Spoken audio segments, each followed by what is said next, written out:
Synopsis. One day, a white-haired, blue-eyed boy was taken to the Uchiha Clan. His unusual appearance set him apart from the rest, causing others to mock him as an outsider. However, his captivating six eyes and natural limitless abilities, fused with his Uchiha heritage, enabled him to swiftly grow into the clan's most powerful member. Years later, he led the Uchiha to the peak of Konoha and even the entire ninja world, bringing new glory to the clan. Chapter 1. Have you heard? Shimizu returned to the village with the illegitimate child he had with a foreign woman. He's really tainted the Uchiha bloodline. It seems to be just ahead. The two men were talking and looking ahead as they walked forward. In front of them, a black-haired man in civilian clothes was limping towards the Uchiha station. Next to him was a white-haired child. The two men, about 20 or 30 meters behind the older and younger person, muttered in low voices, an illegitimate child, he didn't even inherit the Uchiha's black hair. At this moment, the white-haired child in front silently turned around. The two men behind were startled. This child. So sharp. This white-haired child had striking white hair along with white eyelashes and eyebrows above his eyes. He also had a pair of bright blue eyes as bright as stars. The pair of big eyes stared at the two men, making it seem as if their thoughts were laid bare. The child turned back and continued holding his father's hand until they reached the Uchiha clan residence.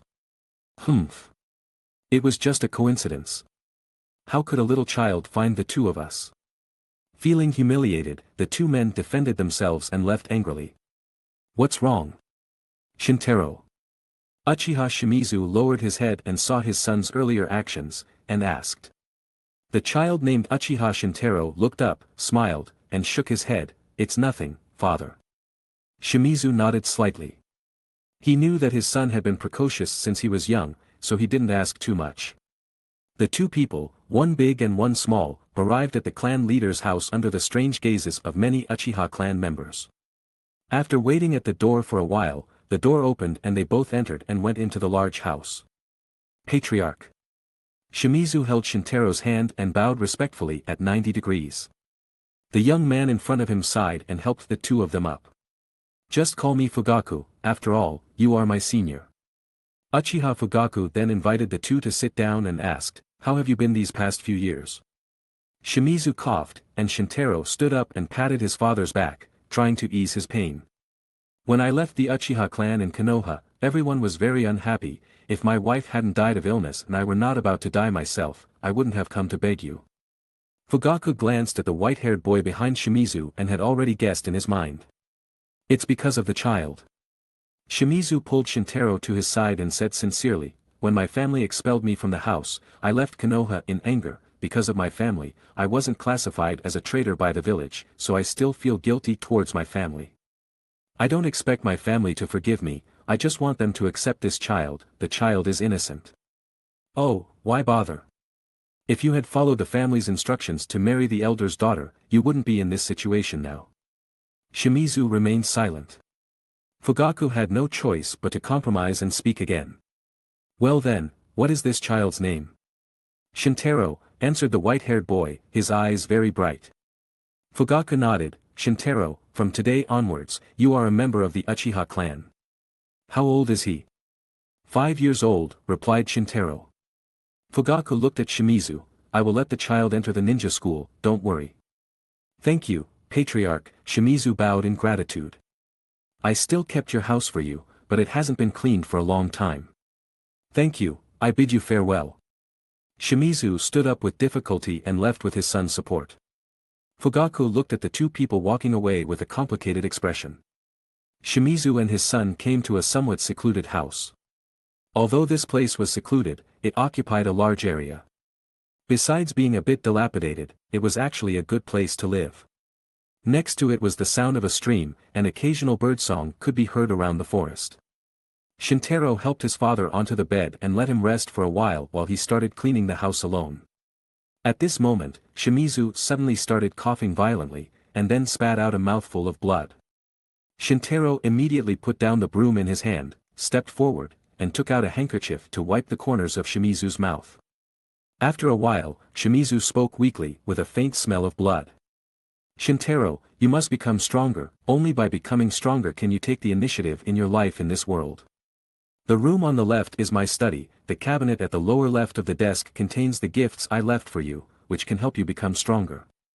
I am a quiet person and not good at dealing with others, there are only two people in this village whom I can call friends. One is Uchiha Fugaku, and the other is Yuhi Shinku. If you encounter problems, go to them, for my sake, they will help you.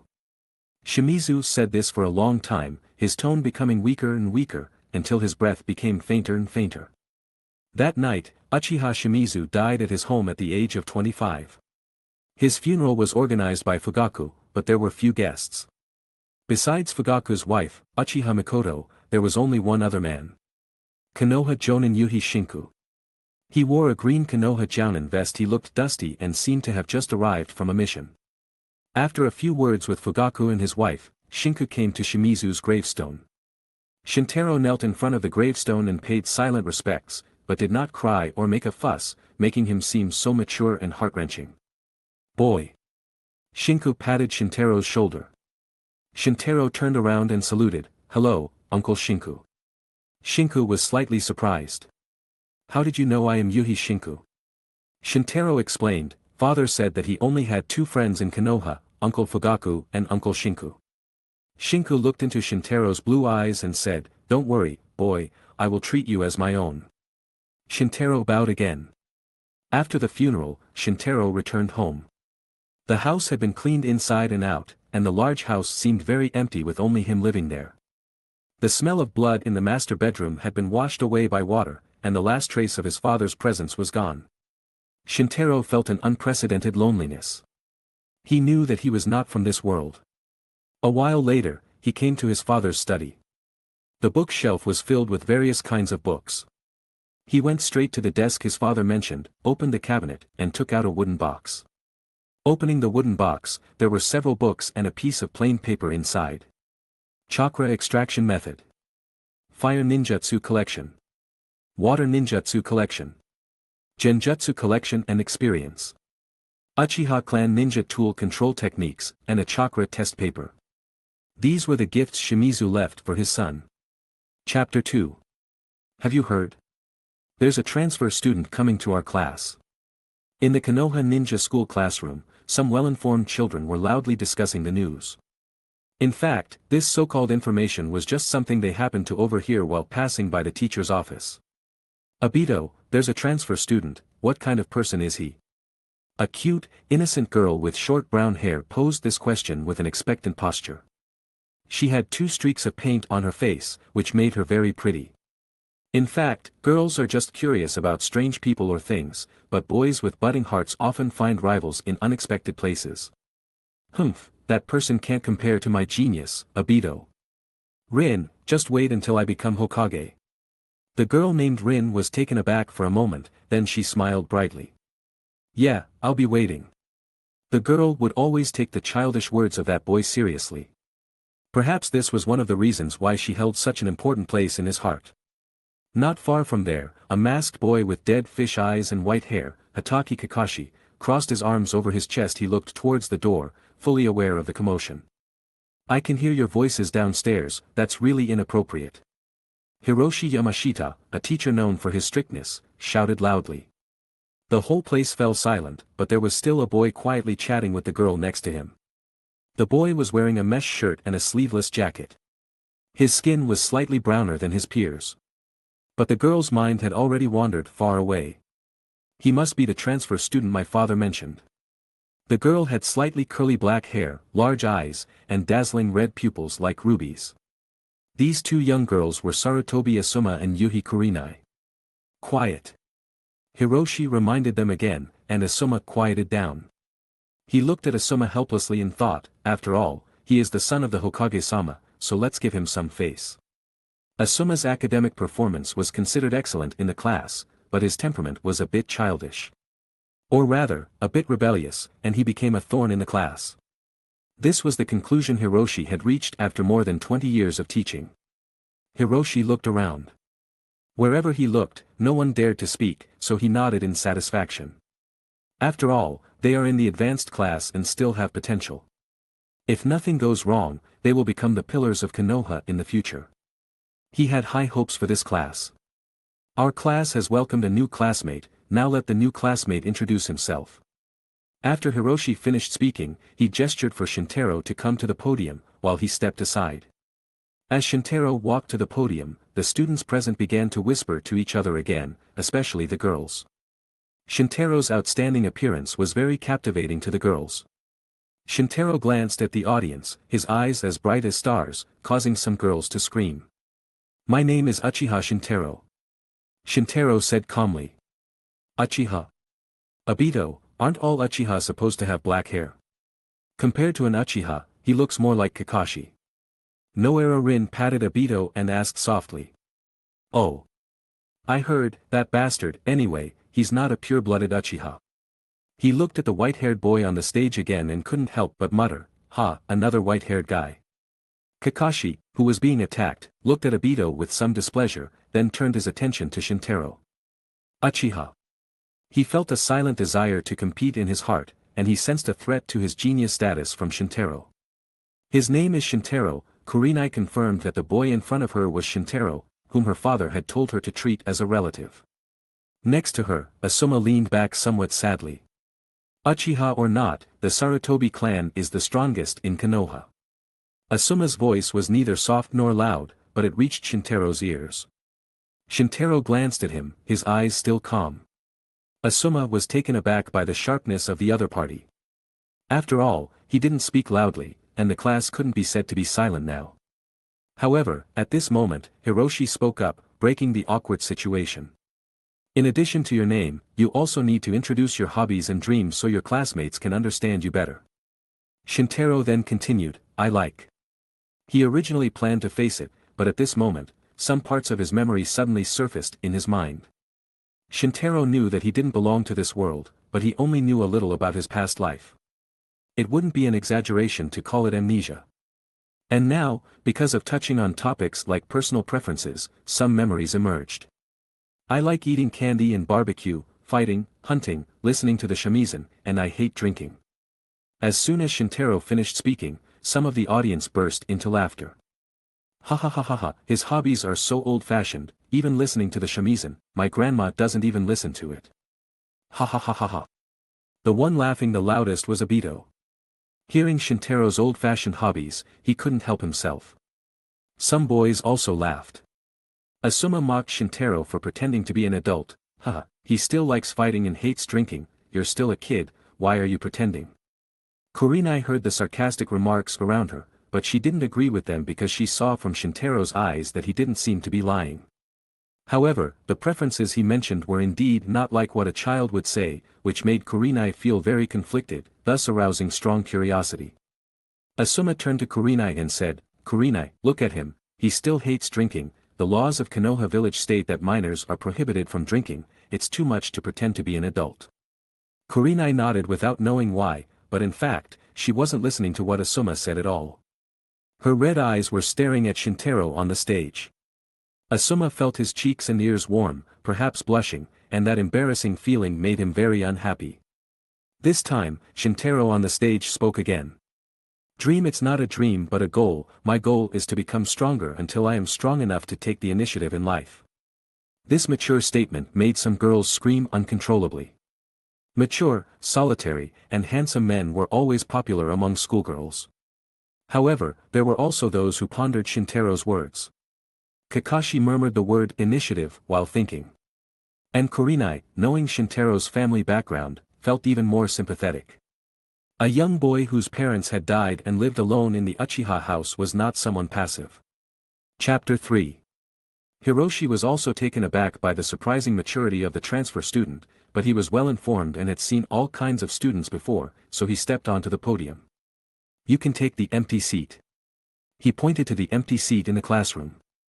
The ninja school classroom was equipped with desks and chairs with 3 seats each, and the so-called empty seat was the innermost seat next to Asuma and Kurenai, located on the far right of the second row near the window. "Please make way." Asuma didn't respond, silently standing up and moving aside from his position. Kurenai smiled and greeted. "Hello, I'm Yuhi Kurenai, please take care of me in the future." Shintaro showed a clear expression. After all, Yuhi Kurenai and Yuhi Shinku were almost identical father and daughter. Thank you. Shintaro bowed slightly, genuinely expressing his gratitude to the father and daughter. However, Kurenai blushed because of this serious attitude and waved her hand, saying, "No need to be so polite, my father asked me to look after you." Shintaro nodded and sat down. When Asuma heard Kurenai's words, he couldn't help but feel jealous. Hiroshi handed Shintaro the textbook, then returned to the podium to start teaching. Today in our history class, we'll talk about the First Ninja World War. War, it's inevitable in every world, Shintaro said emotionally, opening the book and reading it carefully. Huh? What did you say? Shintaro shook his head and said, "Nothing. You opened the wrong page, this is the history of Konoha's founding." Kurenai looked at the textbook in front of Shintaro and said. Shintaro saw the Senju and Uchiha family emblems in the textbook and was momentarily lost in thought. Kurenai reached out and helped him turn to the correct page. Shintaro thanked her and took a piece of paper from the book, flipping through it. This harmonious and friendly scene made Asuma clench his fists, touching his head and feeling discomfort, as if wearing something. The class passed quickly, and Shintaro listened attentively. After all, this was the first time he had received systematic knowledge education in this world, so he was still flipping through the book after class ended. His blue eyes quickly scanned the book. History, code texts, chakra extraction, theoretical ninjutsu knowledge, all of it was absorbed into Shintaro's brain like water into a sponge. With his intelligence, it was easy to understand these new things. He had finished reading more than half the book and certainly didn't intend to let it go after class ended. The classroom was very noisy after class, and almost everyone gathered in pairs or threes to chat and play. After all, they were in their first year at ninja school. These boys and girls were half-grown children. Kurenai left her seat to chat with her female friend, Mitarashi Anko. Anko nudged Kurenai with her elbow. "Hehe, your new desk mate is very handsome, much more handsome than Asuma, and he suits you better." Anko said this with a knowing smile that only close friends would understand, raising her eyebrows, making Kurenai immediately understand what she meant. "What are you talking about?" Kurenai patted her shoulder shyly, but Anko kept gossiping. Asuma looked at Shintaro sitting obediently at his desk and mocked him as a nerd. The novelty of being a transfer student wasn't comparable to the fun after class ended, so no one bothered him. Shintaro just read quietly for a few minutes. The students in the class left one by one. The next class was combat training, so it had to be held outdoors. Shintaro then put down his textbook, left his seat, and followed the crowd to the training ground. Hiroshi was still the teacher for this class and was already waiting on the field. "It's time for class, you're walking too slowly." He was still very strict, so the students hurriedly gathered. When everyone arrived, Hiroshi took out his list and announced, "Today's combat training continues, we'll start with Gekko Hei 8, you can choose your opponent, the winner can continue to choose their opponent." Due to the setting, Gekko Hei 8 and Mitarashi Anko are currently only 2 years old, but they are the same age as Kakashi in the original memory, so I'm ignoring the age setting bug here. I choose Uchiha Shintaro. Gekko Hei 8, a sickly-looking boy with dark circles under his eyes, stepped forward and announced his chosen opponent. The atmosphere on the field instantly became lively. "Hey, I think the transfer student doesn't know how to fight. Even though Hei 8 always coughs, he's still very strong. Right, the transfer student might be in danger." Shintaro's ears twitched slightly, gathering information about his opponent.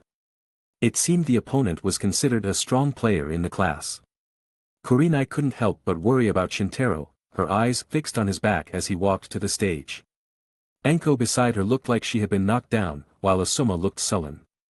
Shintaro and Hei 8 stood in the middle of the open space in front of everyone. The open space was about 20 meters long and wide, which was more than enough for children to fight. Shintaro clenched his fists, thinking about how to defeat the boy in front of him. "You haven't refined chakra, have you?" "To be fair, I won't use chakra." Hei 8 took the initiative to limit himself. Shintaro refused. "It's unfair to you if you don't use chakra." Shintaro's words were understood by Hei 8 as, "I don't need chakra to beat you." So Hei 8 didn't hesitate anymore and planned to use his original skills to face the transfer student in front of him. Although in every aspect, he should be stronger than the boy in front of him who didn't even have chakra, Hayate felt like he was facing a formidable enemy. The white-haired, blue-eyed boy in front of him always gave an inexplicable sense of oppression. Being able to use chakra actually made Hayate feel relieved. Shintaro touched the area around his eyes, and his blue eyes were still clearly visible. All sorts of details from all directions were visible to his eyes. 6 eyes. Shintaro remembered his eyes being called 6 eyes. It seemed these eyes could give him keen insight.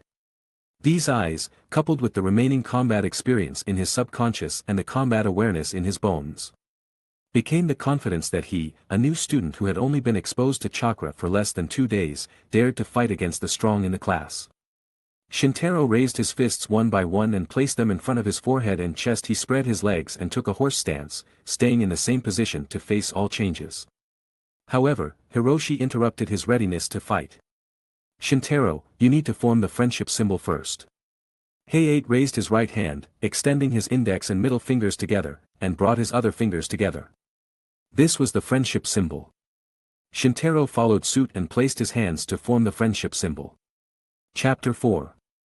Hiroshi walked between them, raised his hand above his head, and then waved it down. Begin the match. He then backed out of the field. Hayate didn't act rashly. He waited for Shintaro's move. However, Shintaro appeared very calm and maintained his original posture without moving. So Hayate chose to act after waiting a few seconds, spreading his legs and charging forward. In Shintaro's field of vision, every movement of Hayate was clearly visible. Based on these details, he immediately mapped out the other party's attack route in his mind. Hayate rushed forward and launched a straight punch, but Shintaro blocked it with one hand. As I thought, strength is not his strong suit. Shintaro's eyes remained calm. He had already guessed from various signs that the other party's strength wasn't great. After all, the other party was still young and weak, so even though he used a small amount of chakra, he could only achieve the strength of an average adult. Although this strength was greater than Shintaro's current power, it was still within the range where skill could turn the tide. This punch was skillfully deflected by Shintaro, and the fist in front of Hayate's eyes quickly grew larger. It was too late for Hayate to block it at this point, but fortunately, he reacted quickly and immediately leaned back. Because the downward force was too quick, he had no choice but to extend his hand to support himself on the ground, flipping over 5 times in a row, and then distanced himself. Shintaro sighed in his heart, this body is still too weak, it would be nice if there was cursed energy. At this moment, he remembered that his power in his previous life seemed to come from energy generated from negative emotions. Negative emotions. Shintaro recalled the feeling of sadness he felt alone in the world, and his father died a few days ago. A faint blue energy covered his entire body. Is this cursed energy? This familiar feeling must be right. 6 eyes were eyes that could see cursed energy in detail. In Shintaro's view, the composition of this blue energy was clearly analyzed and naturally integrated. Cursed energy reinforced his entire body, causing his aura to suddenly increase. Hayate sensed something was wrong and then used the strongest ninjutsu he mastered, the clone jutsu. Although clone jutsu was just one of the most basic 3 body techniques, it was already considered powerful for first-year ninja school students. Huh? Is this a cloning technique? Shintaro tried using 6 eyes to see through the clone jutsu directly, but after all, the product wasn't the correct version, and he couldn't see through chakra directly. However, through the observational power of 6 eyes, Shintaro could immediately distinguish the real body from several details. Hayate and his clones attacked together, but Shintaro ignored the clones and attacked directly at the main body. As one of the most basic ninjutsu, the clone technique was naturally recorded in the ninjutsu theory textbooks. Therefore, Shintaro clearly knew that the clones had weaknesses in their attack power. As for more advanced physical clones, Shintaro didn't think the boy in front of him could use them. Bang! With a strong and powerful sweep of his leg, Hayate was directly swept away by the enormous force. Hayate looked confused in the air. What happened? His strength wasn't supposed to be greater than mine now. Hayate rolled on the ground several times, but before he could recover, Shintaro had already rushed forward and struck with his palm. He was so scared that he immediately closed his eyes, and the strong wind blew on his neck, but the blow wasn't as heavy as he imagined. He opened his eyes and saw Shintaro extending his hand in front of him, so he grabbed his hand and stood up. Thank you. Shintaro just smiled slightly and nodded. Shintaro wins and signifies reconciliation, Hiroshi announced. Heiei took the initiative to extend his index and middle fingers. Shintaro then roughly understood the gesture and also extended his two fingers to link with Heiei's. It seems ninjas have strong rituals, he thought to himself. After Heiei left, he kept glancing back at Shintaro, a normal character, not like an Uchiha. He clenched his right hand and placed it on his lips, coughing softly twice, quietly observing Shintaro's situation among the audience. Wow! The transfer student is amazing. Shintaro's victory made Enko the most excited person. Ha ha ha ha ha ha. As expected of the Uchiha clan. The genius is second only to me. Kurenai's mouth opened slightly, and she couldn't help but cover her surprised expression with her hand. Enko joked again, your new friend is really great, no one will dare to bully you in the future. You also told me you wanted to take care of him, who's taking care of whom now? Kurenai blushed upon hearing this and pinched the soft flesh of Enko's arm, making her stifle her laughter and cover her mouth. Asuma crossed his arms and said in a bad tone, I just defeated Heiei too, I can do it as well. Enko grabbed Kurenai's arm, stuck her head out, and laughed, ha ha ha, I think you're just jealous. You. Asuma glared at her. Enko was so frightened that she hid behind Kurenai, not forgetting to leave a sentence, the Hokage's son, you can't offend him. Kurenai looked at the very angry Asuma and felt helpless inside. Asuma's character was indeed a bit too impulsive and rebellious. Initially, Kurenai didn't feel anything about it, after all, other students were similar. Even a genius like Kakashi, Kurenai felt Asuma had a childish side like other boys. But Shintaro was different. He was clearly a little younger than Asuma, but he was very mature and didn't seem like a child at all. By comparison, Kurenai became more aware of Asuma's character flaws and even felt a little resentful. Now it's up to you to choose your opponent for the next fight, Hiroshi said to Shintaro. Shintaro looked around with his 6 eyes, and everyone he scanned felt an inexplicable sense of oppression. He was observing everyone's aura and preparing to judge who was the strongest among the present students. As a transfer student, he initially knew nothing about the class's situation. However, after some observation, Shintaro had a general understanding, at least at his level. So he extended his hand and pointed at his opponent. If want to fight, fight the strongest. The strongest in this class was, of course, Hatake Kakashi. The son of Konoha's White Fang, this title was no worse than the Hokage's son. And Kakashi's reputation as a genius was far more renowned than Asuma's. However, Shintaro didn't judge by name but by observing physical fitness and a calm aura. Sure enough, he also wants to challenge Kakashi. It seems I have another rival. A boy with a big nose and thick eyebrows with a shiny watermelon head sighed quietly in his heart. Hey Kakashi, you can't be defeated by that transfer student, even though he's also an Uchiha, it doesn't matter, because only I can defeat you. Rin cheered, I'm sure Kakashi will win. When Obito heard Rin's words, he changed his attitude, if you lose, it just embarrasses you in front of Rin. Oh, I won't lose, Kakashi said. Chapter 5. Kakashi's white hair fluttered in the wind as he walked to the field with his hands in his pockets. A small group of fans cheered from the audience. On the other side, Shintaro, another handsome white-haired boy, brushed the windswept bangs from his eyes with his hand, revealing his beautiful blue eyes. This caused the group of young fans to cheer again. When the first wave of fans screamed, Obito was the most displeased. This kid can't stand seeing Kakashi being the center of attention. During the second wave of cheers, Asuma was the most unhappy. He felt uncomfortable seeing Shintaro for no apparent reason. Perhaps Shintaro's interaction with Kurenai made him feel threatened. Since you're so popular with the girls, then don't compete with me for popularity. Asuma felt a bit comforted thinking this way.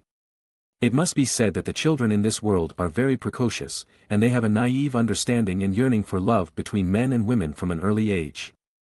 Attracted by the cries of the young fangirls in the audience, many students from other classes gathered, making the game more lively. And Kakashi's reputation as a genius made this ordinary interclass fight somewhat interesting. Both sides formed opposing symbols. This time, Shintaro made the first move. So fast. Kakashi was surprised. It seems he didn't use his full strength in the fight with Heiei. Bang! Bang! Bang! Kakashi and Shintaro, running forward, exchanged punches and kicks. They fought several times simultaneously, but Kakashi was at a slight disadvantage.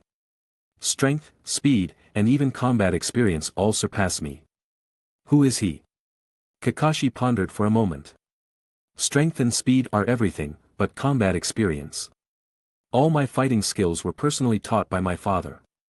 I can't control as much now. I need to keep my distance and use ninjutsu to win. Kakashi's battle thoughts were very sharp from a young age. After his calm analysis, he found that Shintaro seemed unable to use any ninjutsu. Not even the basic three-body technique. This was Kakashi's advantage. Naturally, fighting is about using strengths and avoiding weaknesses, so he found an opportunity to force Shintaro back after the fight and then decisively distanced himself. Seeing this, Shintaro had already guessed Kakashi's intention, but it was too late. Bang bang bang. Several clones appeared on the field simultaneously, but Shintaro had already identified the real one. However, he sensed something was wrong. First, the seals formed were different from the clone technique. Second, the swarming movements of the clones were clearly not a trick. One of the clones rushed forward and punched, and the blowing wind further confirmed Shintaro's suspicion. These kinds of clones have physical bodies. He dodged to the side, but the clones had already surrounded him. As expected, he is the strongest. He is not on the same level as others of the same age. Shintaro assumed a stance and patiently waited for the clones to attack. After all, if he acted rashly, he would easily become passive. However, Kakashi suddenly became alert. He formed a seal with his hands, then knelt on one knee and slapped the ground.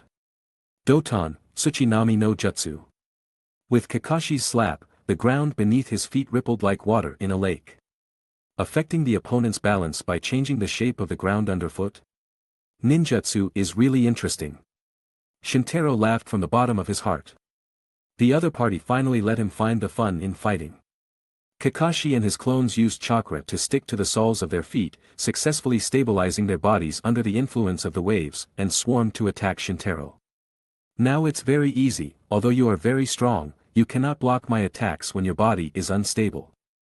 Kakashi thought he had a chance to win. After all, Shintaro in front of him was already affected by the ground shock and couldn't stay still.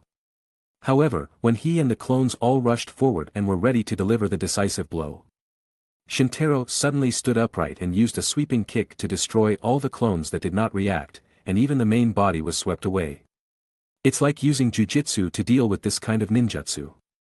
It seems that these physical clones will disappear after being hit. Shintaro analyzed the information obtained from the previous fight in his mind, and at the same time pursued, not giving Kakashi a chance to breathe. However, Kakashi indeed had a lot of combat experience, perhaps because he had been training with his father since he was young. He turned in the air, completing the cushioning action and landing on the ground as Shintaro rushed towards him, flying with his hands on the ground and kicking the opponent. However, Shintaro reacted quickly, and his hand directly grasped Kakashi's ankle. Kakashi's eyes widened, and he cried out in horror because something was wrong. Shintaro immediately flung Kakashi away, then fell hard to the ground. Bang! Kakashi was beaten, and then he saw a hand resting on his neck. I lost. Kakashi lay on the ground in a large position, unable to accept this reality for a long time, and kept murmuring this word. Shintaro saw Kakashi lying on the ground in a daze, so he withdrew his hand and stood up.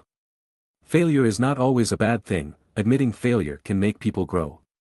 He spoke meaningfully, like an old teacher.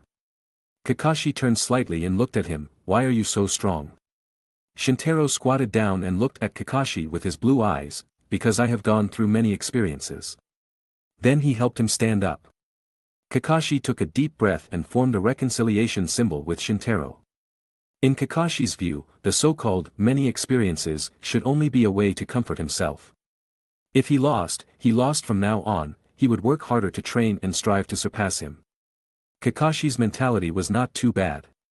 Although he was a bit uncomfortable when praised and suddenly fell, he would not be decadent and give up on himself. At this moment, after a long silence, the audience exploded in cheers and shouts that could knock down the entire ninja school.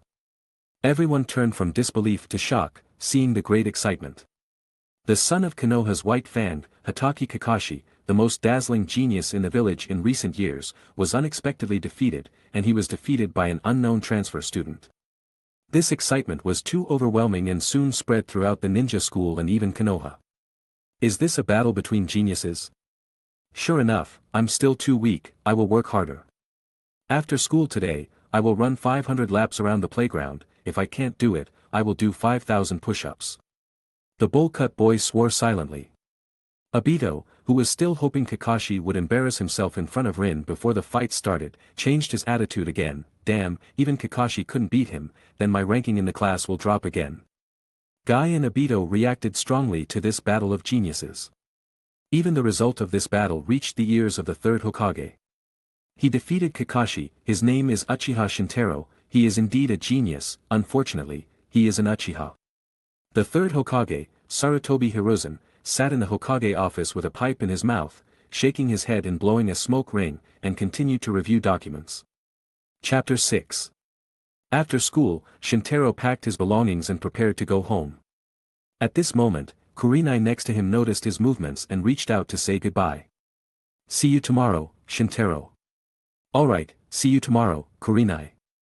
Kurenai called Shintaro by his first name, not his last name, primarily because there was another Uchiha in the class. Unexpectedly, Shintaro also called Kurenai by her first name, which was considered slightly offensive in the Fire Country's culture. After all, they had just met. Generally, only students who were very close friends disregarded this rule. So, Kurenai blushed upon hearing her name, and Shintaro ran off after teasing her, already far away. In fact, Shintaro wasn't deliberately teasing the girls. There were two reasons why he called people by their first names. First, he disliked this rule in his previous life and always called people by their first names regardless of intimacy. On the other hand, Asuma's face turned green with anger. After suppressing his jealousy and rage, Asuma said to Kurenai, "Let me walk you home, it's already late." He seemed determined to compete and called Kurenai by her name. Only then did Kurenai recover. Seeing Asuma's eager eyes, she declined, "No, I'll go back with Enko." After saying that, she found Enko and went home together. "Your new friend is amazing, Kurenai. If you don't like him, why don't you give him to me?" "What are you talking about? Is that the type you like?" Hee hee. Asuma watched Kurenai and Enko's figures as they laughed and played, then punched the table, hurting his hand and gritting his teeth. The Uchiha Station was a place that could be called a village within a village, even having its own walls and gates, and its own commercial streets. Shintaro walked among them, relying on the sharp mind brought by his previous life, feeling that the Uchiha clan was somewhat too large for Konoha. In the textbooks, he learned about the village's history and knew that the Uchiha clan was a powerful clan existing since the village's founding. After the Senju clan's decline, it became the largest clan in Konoha. However, such a large family had not produced a single Hokage, and Madara, who led Uchiha and Senju to cooperate in building the village, defected. All this was enough to prove that Konoha's top management did not trust the Uchiha clan. Shintaro turned into an alley, still pondering this in his mind. After all, he had become a member of the Uchiha clan. If the Uchiha clan refused, he wouldn't gain any benefits. At this moment, Shintaro noticed something strange, so he looked up and saw that he was surrounded by some children in front and behind him. "Are you that bastard? Your hair is indeed white." "Humph." Shintaro laughed at himself. "I was so lost in my thoughts that I got surrounded by kids." Sure enough, after becoming a child, I must have been affected, and my perception has dulled. These children seem to be about his age, perhaps 5 or 6-year-old students of the Ninja Academy. "Who are you? What are you doing here?" Shintaro was not upset by the other party's insult. "You don't even recognize me?" "I'm Uchiha Kotetsu." Another somewhat silent child then reported his name, Uchiha Hamasu, Kotetsu's younger brother. The remaining children also reported their names. "So what are you here for?" Shintaro continued to ask. Kotetsu gave a reason. "I heard you defeated Hitaki Kakashi. I'm not happy seeing you in the spotlight. We need to teach you a lesson." "So, you're here to fight?" Shintaro said with a smile. Kotetsu said, "Yes, we're here to defeat you." "That will be easy." Shintaro's smile grew brighter. Bang bang bang. After more than 10 seconds, Kotetsu and his group were beaten to the ground, unable to fight back. Shintaro piled a few people on top of each other, then sat on them. "You're so weak, why do you have the guts to come to me and fight? I don't understand." He glanced outside the alley and saw after a few seconds, a member of the Konoha guard passing by. Noticing something unusual in the alley. After taking a closer look, he found Shintaro sitting on other children with bruised and swollen faces, so he quickly came in. "I'm Konoha guard, Uchiha Yoshimi. What are you doing? Let them go immediately." The children under Shintaro's guidance were moved to tears when they saw the help coming. Shintaro then obediently stood up. "What happened? Why are so many of you beaten like this?" Kotetsu trembled and pointed at Shintaro with his finger. Shintaro had no intention of hiding and directly admitted the facts. "They were going to beat me, so I defeated them all before they could." Only then did Yoshimi realize, "So you are Uchiha Shintaro, come with me, this matter needs to be reported to the clan leader." After a while, at the clan leader's residence, Fugaku listened to Yoshimi's report, ignored Kotetsu's crying, and approached Shintaro. "You can't be blamed for this matter, this is an issue of the Uchiha clan, don't worry, I will have the Uchiha clan accept you." Fugaku turned to Yoshimi and ordered, "Gather all the ninjas of the Uchiha clan and meet at the Nakano shrine before sunset." Yes, Yoshimi seemed to be Fugaku's loyal subordinate and was very obedient.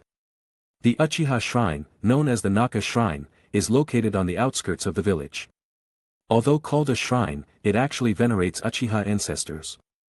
Shintaro followed Fugaku, stepping over the stairs, passing through the red torii gate symbolizing the shrine. At this moment, the sun was setting, and the dim light enveloped the entire shrine, adding a touch of divinity to the already ancient shrine. When they reached the shrine, they saw a statue enshrined in the center of the shrine. The statue wore a Magatama robe, with two small braids hanging down on either side of its cheeks, its appearance no longer visible, but the three Magatamas in its eyes were still clear. "That's the ancestor of the Uchiha, no one knows his name, but we still inherit his bloodline, just as you do." Fugaku saw Shintaro looking at the statue and said from the side. Shintaro raised his head and asked, "Are the three Magatamas the highest level of the Sharingan?" He recalled that his father also had a pair of three Magatama Sharingan eyes. Fugaku initially thought Shintaro was paying respects to the ancestor but didn't expect his focus to be on the Sharingan. He reacted and replied, "Above the three Magatamas, it's called Mangekyo, but it's not something you can touch now." Shintaro nodded and said nothing more. The two waited in silence as the members of the Uchiha clan arrived one after another. Yoshimi came to report, "Patriarch, everyone has been informed except those on missions outside." After Fugaku gave some more instructions, Yoshimi disappeared again, and when he returned, he brought a black robe. At this moment, everyone had arrived. There were more than 200 ninjas of the Uchiha clan, and most of them gathered in this shrine. Shintaro observed the entire place with the 6 eyes. Essentially, their strength was not weak. At this time, he also found that the bottom of the shrine was hollow, and there should be a dark room. Fugaku spoke loudly, "The reason I called you here today is because of him, Uchiha Shintaro. I want you to acknowledge that Uchiha Shintaro is a member of the Uchiha clan." Chapter 7. There was a commotion among the audience, and some clan members stood up and pointed at Shintaro, shouting, "Why should he, a bastard, be recognized by us? Sit down." Fugaku, who rarely got angry, was now furious. He was only in his 20s now, but he was very powerful and had an aged appearance marked by his tear troughs, making him very intimidating. The clan members closed their mouths and sat down. Fugaku continued, "I don't want to hear the word bastard again. Can you guarantee that there is no foreign blood in your ancestors?" Shintaro's father was indeed expelled from the Uchiha clan, but Shintaro wasn't, so he is still a member of the Uchiha clan. Shintaro's appearance is indeed very unique, with white hair and blue eyes, but the Uchiha bloodline does not lie in that. "Yoshimi, your hair isn't black but brown, aren't you from the Uchiha clan?" A brown-haired Uchiha ninja below replied, "The patriarch is right." Seeing this, Fugaku continued, "Moreover, Shintaro is a rare genius among us. Today, he defeated the son of White Fan Kataki Sakumo and brought glory to the Uchiha clan. Are you going to expel this genius?" Fugaku's argument and his final rhetorical question silenced the Uchiha clan members. His tone then changed. All right, this matter is settled. Representing the Uchiha clan before the Uchiha ancestors, formally accept Shintaro as a member of the Uchiha clan. Fugaku said this while displaying the cloak in his hands. On the back of the cloak was the Uchiha clan's emblem, a flame fan. Then he draped the cloak over Shintaro. And Shintaro remained calm from beginning to end. Fugaku's act of recognizing kin in the shrine was quite exceptional. On one hand, the genius Shintaro was officially included in the Uchiha clan, establishing the patriarch's authority, and at the same time attracting a future strong member to the Uchiha clan. Secondly, it created the impression that Fugaku had brought Shintaro into the Uchiha clan through his own efforts, making him Shintaro's benefactor. If Shintaro were an ordinary child, no matter how talented, he would have been won over by Fugaku due to this. Unfortunately, he was not an ordinary child. Although the memories of his past life had not recovered, he still retained his adult thinking. Shintaro would be grateful to Fugaku, but he would not have unnecessary feelings towards him. This was merely mutually beneficial. He wore the cloak, and the size was just right. Thank you, Patriarch. Fugaku smiled and patted his shoulder. From now on, you are a member of the Uchiha clan, revitalizing the glory of the Uchiha clan. Shintaro pretended to be excited and responded, yes. Fugaku raised his head with satisfaction and looked at the people in front of him, saying, does anyone have any opinions now? No comments. None. Very well, Kotetsu, bring your friends here to apologize to Shintaro. Fugaku raised his hand. Kotetsu, with a bruised face, looked at Shintaro reluctantly, then under Fugaku's authoritative gaze, lowered his head, bowed, and apologized, sorry, it was our fault.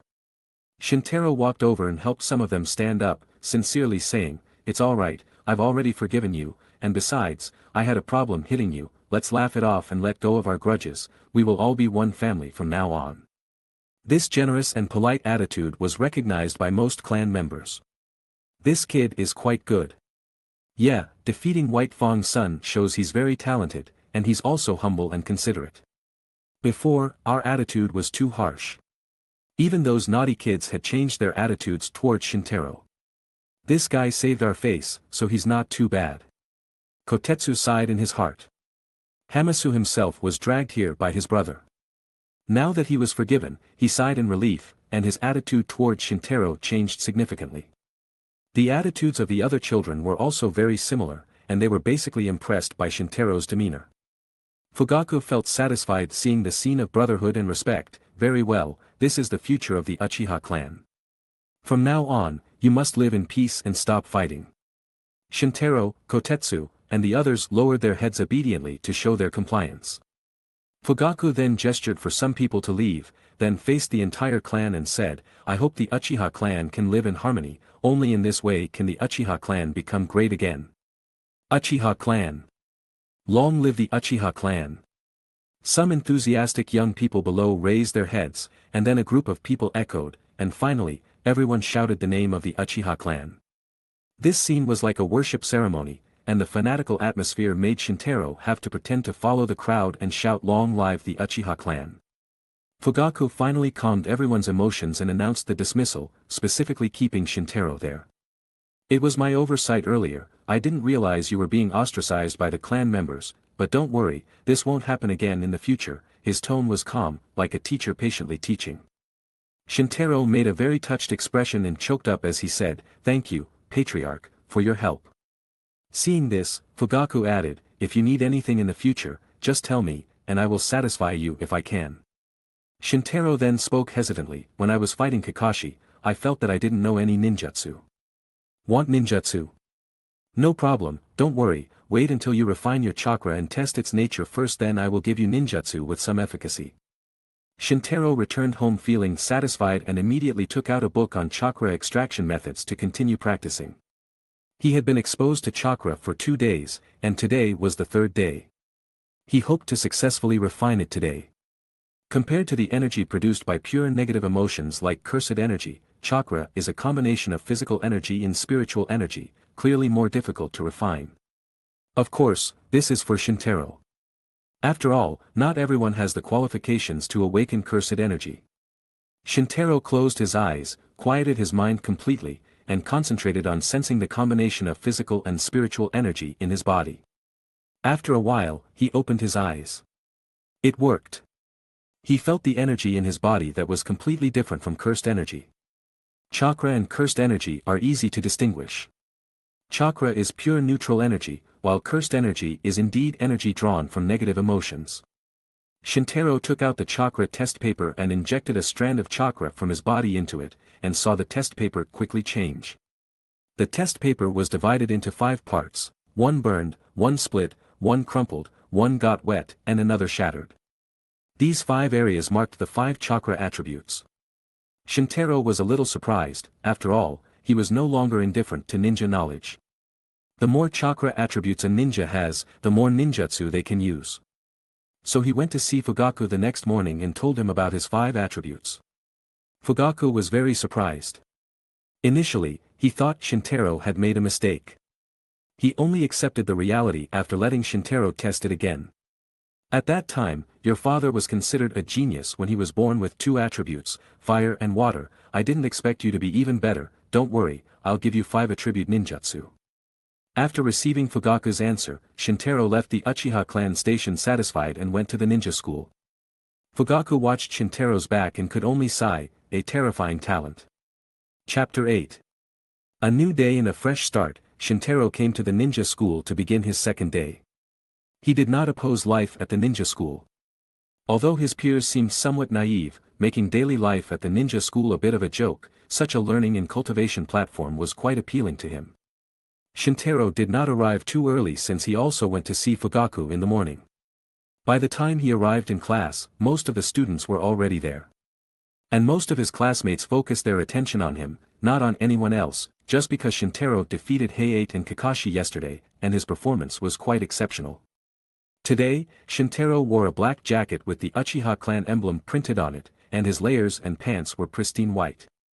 Combined with his white hair and fair skin, it made his overall appearance even fresher and slightly cold. And those blue eyes added a touch of mystery and charm to his demeanor.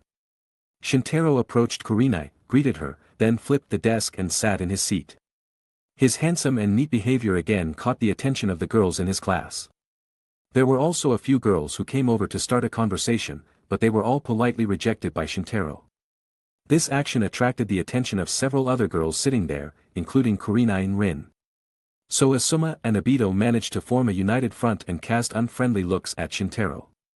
Fortunately, the teacher soon came to class, and the students sat down and formally began the day's teaching. In today's class, Shintaro read all the words in each textbook. Hiroshi was still explaining the will of fire in class.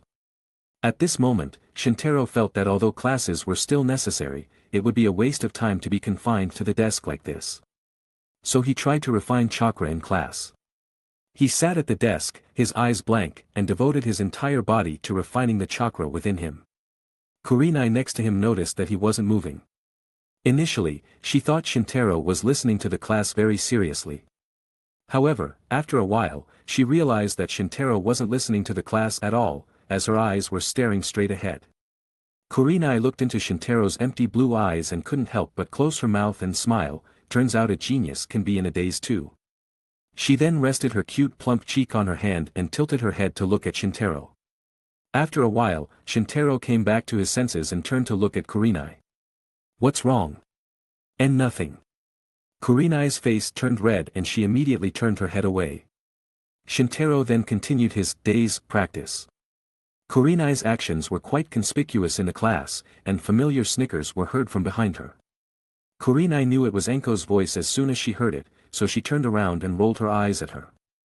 Next to her, Asuma clenched his fists and squeezed the book tightly.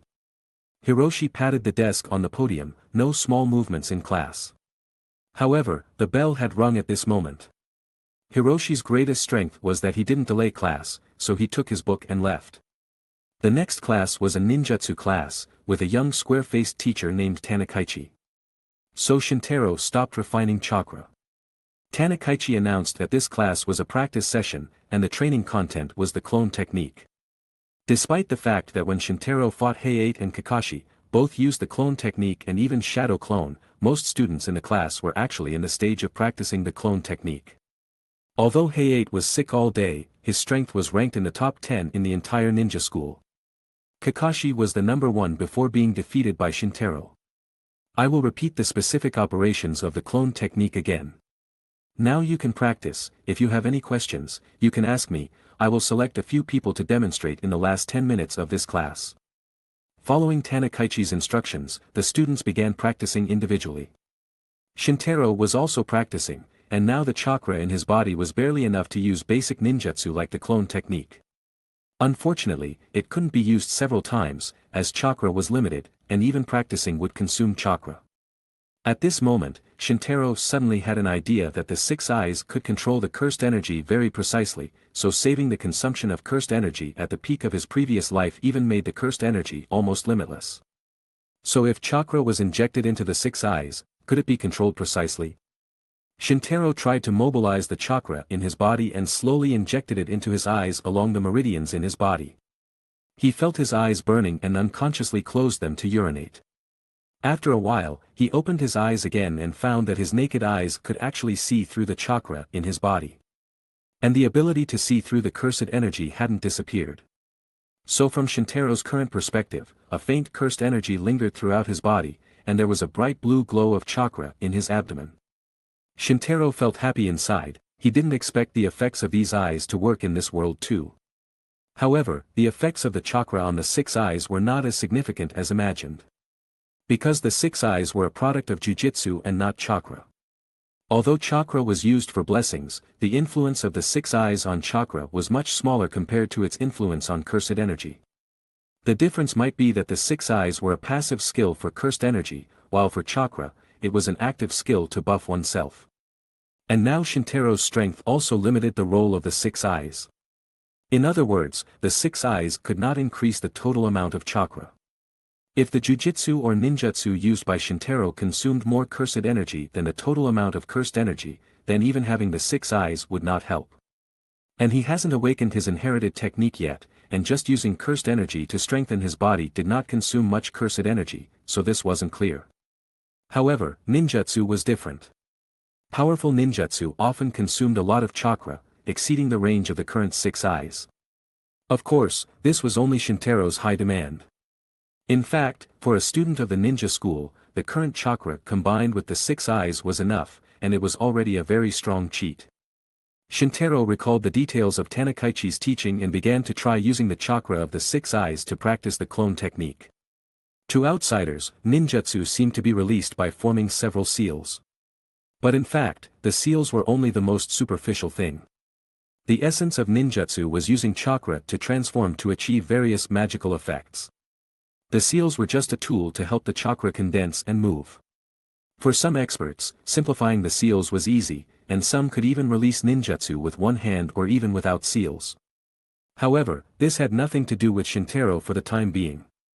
He used the 6 eyes to observe the flow of chakra in his body, and at the same time formed seals with his hands and began to try the clone technique. Chapter 9. Chapter 10. Clone Technique. Poof. A naked Shintaro appeared beside her. Ah! Kurenai blushed, let out a scream, and quickly covered her eyes with her hands. Shintaro withdrew his chakra and dispelled the failed clone technique, leaving behind an apology, sorry. Kurenai peeked through her fingers and saw him continuing to practice as if nothing had happened. She sighed in relief, if you don't know, I can teach you. She thought that her clone technique was at least better than Shintaro's naked clone. Shintaro waved his hand and confidently said, no need, I've already figured it out. Kurenai didn't know why, but she instinctively chose to trust his words. Even though she wanted to trust Shintaro, she was still afraid another naked man might appear beside her, so her eyes darted around a bit. Shintaro concentrated, observing his body with his 6 eyes. He had just identified the problem, a deviation in the chakra flow, causing the clone's form to be incomplete. This time, just focus on the chakra paths, he thought to himself. Shintaro then used his hands to form the seal for the clone technique. The seal was still somewhat unfamiliar, and he formed it step by step. Kurenai looked very concerned about his progress and couldn't help but turn her face toward Shintaro. At the same time, she covered her eyes with her hands, leaving just 2 slits for observation, planning to shut them quickly if she saw something she shouldn't. Clone technique. With a bang, another Shintaro appeared from thin air. The two Shintaros looked exactly the same in appearance and demeanor. The two Shintaros looked at each other, then at her simultaneously, asking in unison, "How does it look?" After carefully observing, Kurenai replied, "I can't tell the difference, it's amazing." Shintaro then contacted the clone and concluded to himself, "Ordinary people can't see through my clone technique, but the six eyes can." This also meant that the current clone technique could be used in real combat. After all, not everyone had the six eyes. In fact, there was no second pair of six eyes in this world. However, this basic clone technique couldn't be the ultimate in the ninja world, and there were certainly many ways to see through it. Then Shintaro remembered the physical clone technique used by Kakashi in a previous fight. This kind of clone couldn't be distinguished even with the six eyes, only subtle differences could be detected. He sighed at the finesse of this clone technique, regretting that the person who invented this ninjutsu must have been a genius. Maybe I can learn this ninjutsu from Kakashi. Shintaro had just mastered the clone technique and was already yearning for more advanced clone techniques. He was always very greedy in his quest to become stronger.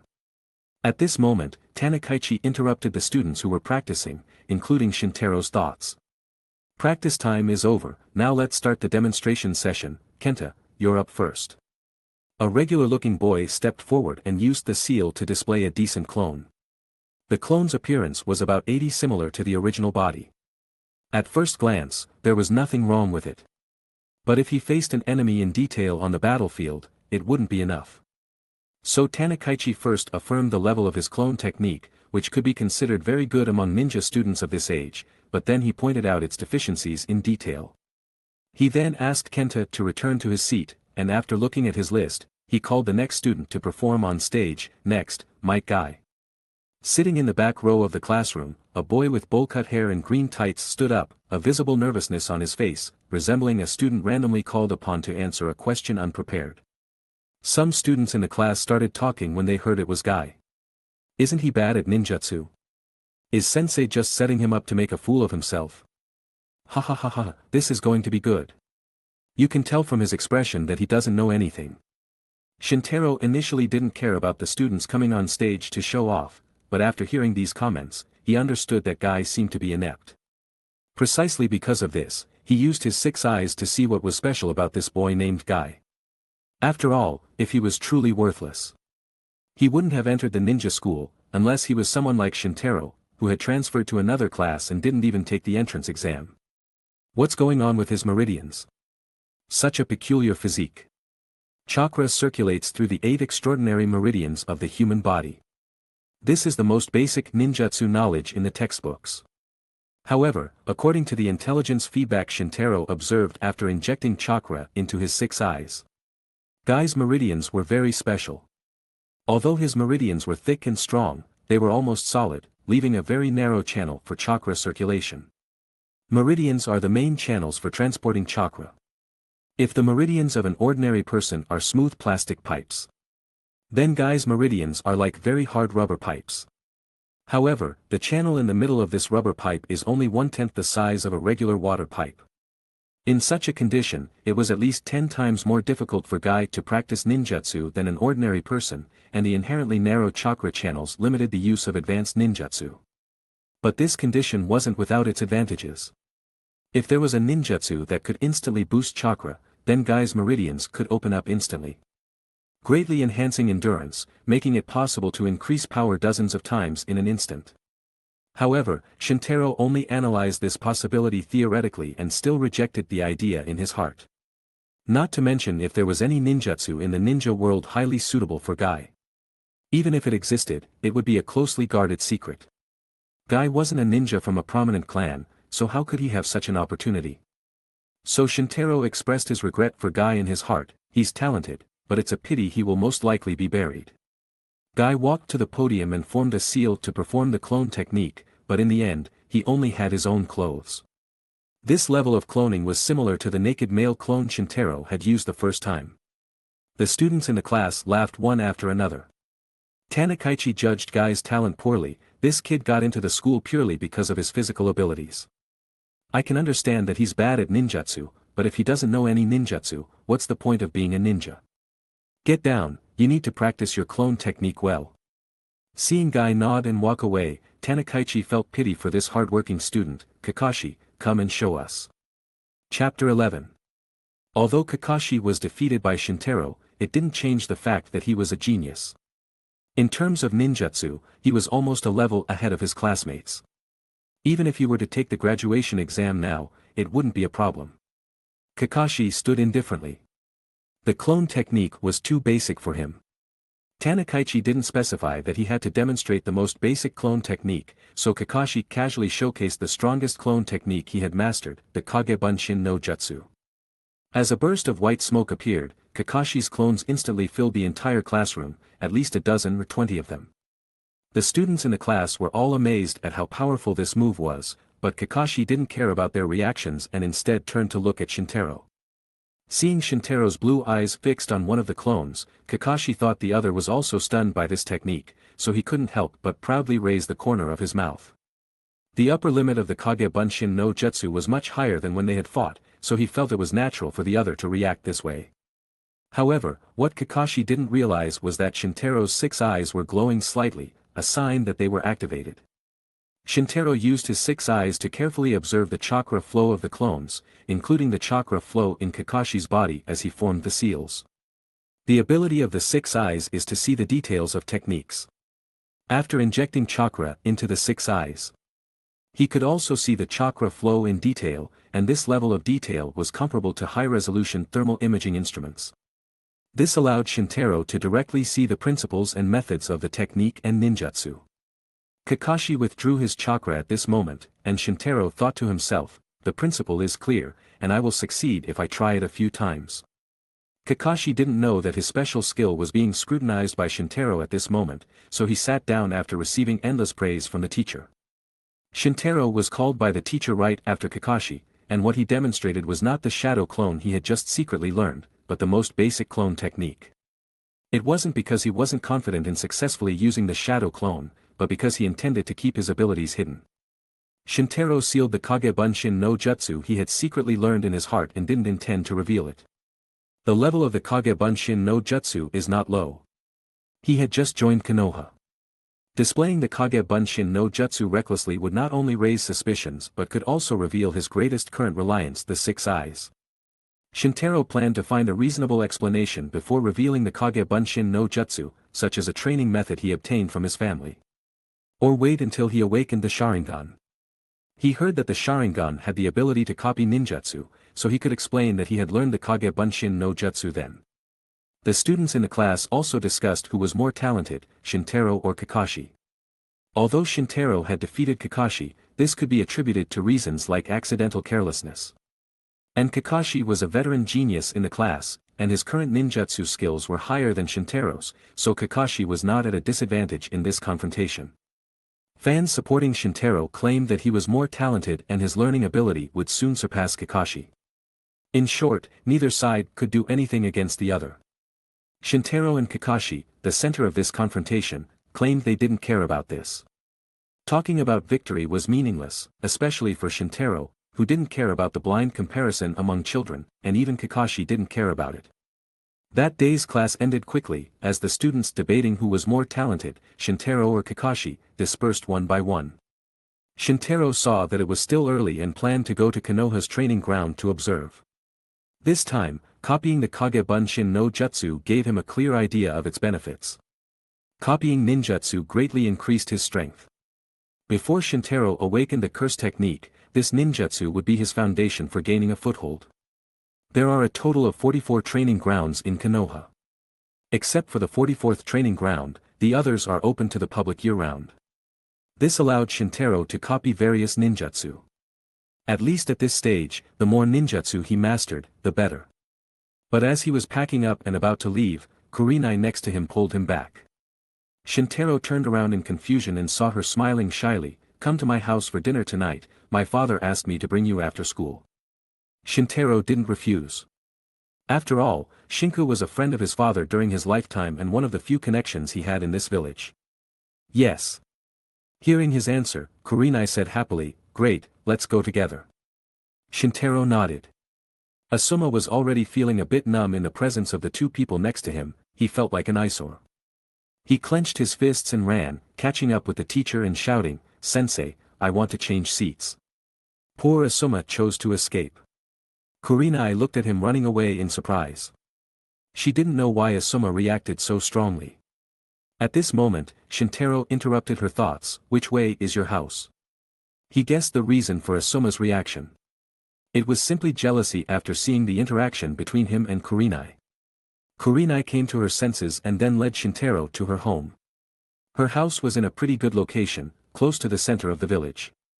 Kurenai opened the door with a key, and they both changed their shoes at the entrance and walked into the house.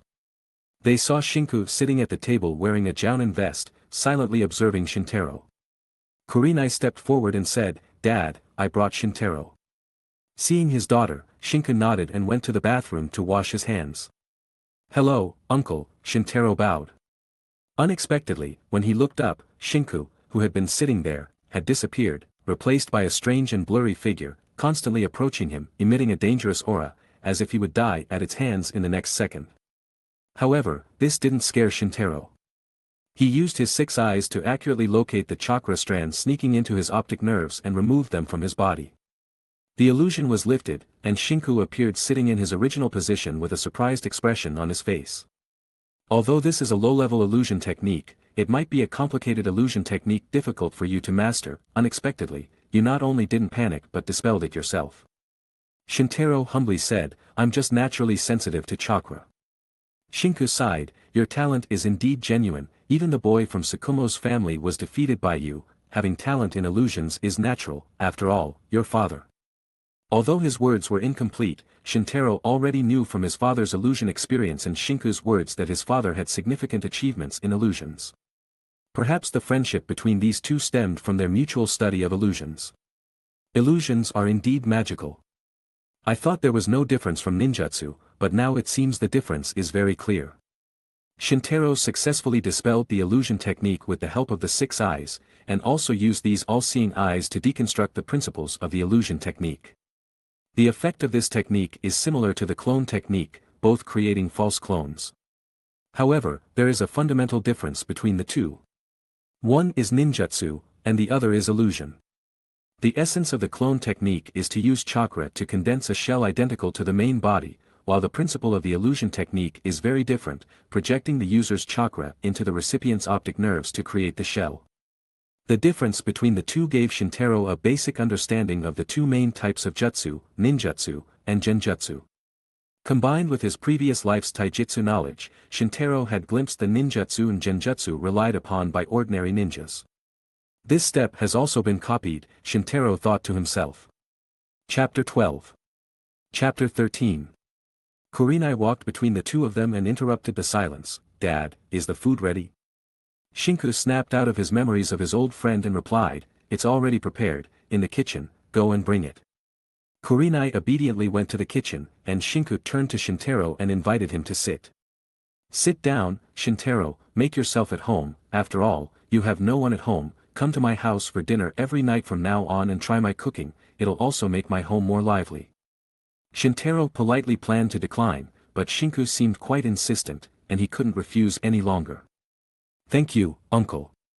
Shinku smiled contentedly, "You and Kurenai are the same age, she's less than a year older than you two are good friends, so it's convenient for you to study and practice together."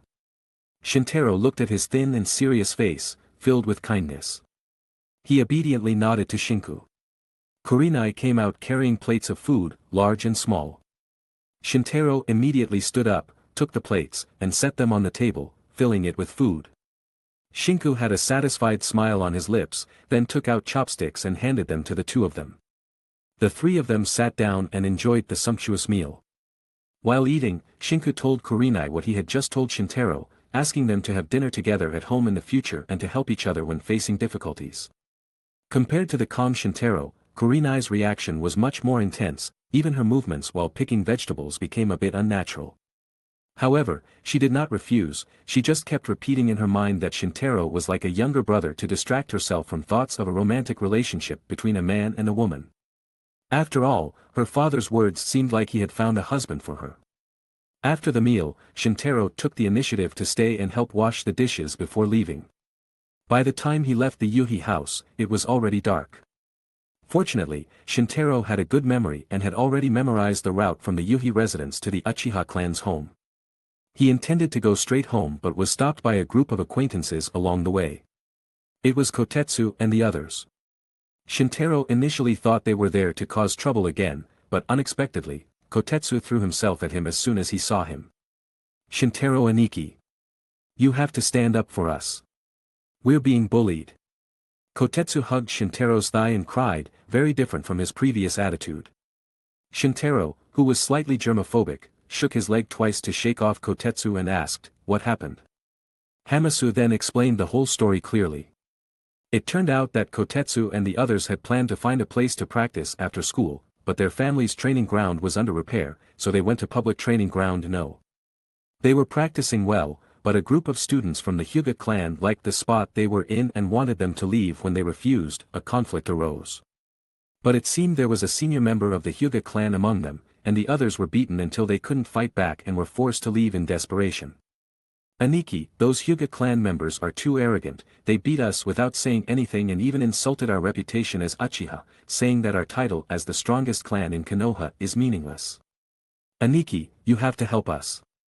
The others nearby also imitated Kotetsu and called him Aniki, asking Shintaro to step forward and avenge them. "Shintaro Aniki, this is all because of that senior. It still hurts." Shintaro observed and was surprised. He saw that the acupoints on Kotetsu and Hamasu's bodies were blocked by the residual chakra of someone else. This must be the work of the Hyuga clan. It seems like a taijutsu that uses fingers to concentrate chakra and penetrate the opponent's body to disrupt their chakra. No, it's definitely taijutsu. Shintaro used his 6 eyes to quickly analyze the Hyuga clan's methods, which seemed somewhat intricate. Faced with the requests of several people, he didn't immediately agree. Instead, he first approached Kotetsu and Hamasu, gesturing for them not to move, and injected his chakra into their bodies, expelling the residual Hyuga clan chakra. Both of them immediately felt the blockage in their bodies disappear. Kotetsu sighed, "Aniki can heal." Hamasu, holding back for a long time, finally managed to say, "Thank you, Aniki." Shintaro then responded, "The Hyuga clan is quite capable. I'll help you teach them a lesson, but not now. It's already late. You should go back and rest first. You can take me to settle the score with them after school tomorrow." Hearing that Shintaro agreed to avenge them, Kotetsu and the others were very excited, and after agreeing on the time, they ran off. On the way, Hamasu asked confidently, "Do you think Shintaro Aniki can win?" Kotetsu, changing his previous flattery, showed a cunning look completely different from his younger brother. "My intuition tells me that this guy is stronger than that Hyuga clan member. If he can't even beat a Hyuga clan member, then he doesn't deserve to be our Aniki." Clearly, he was only using the so-called Aniki as a tool for revenge to regain his dignity. On the other hand, Shintaro also saw through the others' cunning. Regardless of whether he could avenge them or not, at least he could fight to a draw with both sides suffering losses. That was Kotetsu's real goal. But Shintaro still agreed. He had heard about the Hyuga clan's reputation, and it seemed they were also a prominent clan in the village, and among them was a senior Hyuga Ninja Academy student. If he could defeat this Hyuga clan member, it would undoubtedly be the best proof of his strength. Shintaro planned to further showcase his exceptional talent to the clan in exchange for more attention. However, he wasn't ready to fight without preparation. Shintaro went to the clan leader's house. At this moment, Fugaku was sitting in his yard, so Shintaro found him and explained everything about Kotetsu and the others. Seeing that Fugaku didn't stop him from causing trouble for the Hyuga clan, Shintaro asked for information about the Hyuga clan. Fugaku mainly talked about the 2 methods of the Hyuga clan, Byakugan and Gentle Fist. As Shintaro had guessed, Gentle Fist was the physical technique that caused the red spots all over Kotetsu and the others. Byakugan became the focus of Shintaro's attention. According to Fugaku, almost every member of the Hyuga clan could master this equally famous ocular technique as the Sharingan. The Byakugan's field of view was nearly 360 degrees, reaching over a kilometer, and could see through all obstacles. Combined with the Gentle Fist's acupoint skills, it was a deadly move. Shintaro knew in his heart that tomorrow's opponent would be somewhat difficult, but he could win. After coming to this conclusion, he left the clan leader's house. After Shintaro left, Fugaku looked at the trees in the yard alone and murmured to himself. Is this just a conflict among juniors, or is there a directive behind it from the Hyuga clan? The strongest clan in Konoha? Hizashi, do you think this is a good title? Chapter 14. Shintaro practiced some exercises after returning home and did not sleep until late at night. The next day, he went to ninja school as usual. There was nothing special about school life today. Perhaps the only thing worth mentioning was that Asuma had taken the initiative to request a change of seats, and the person now sitting in that seat was Anko.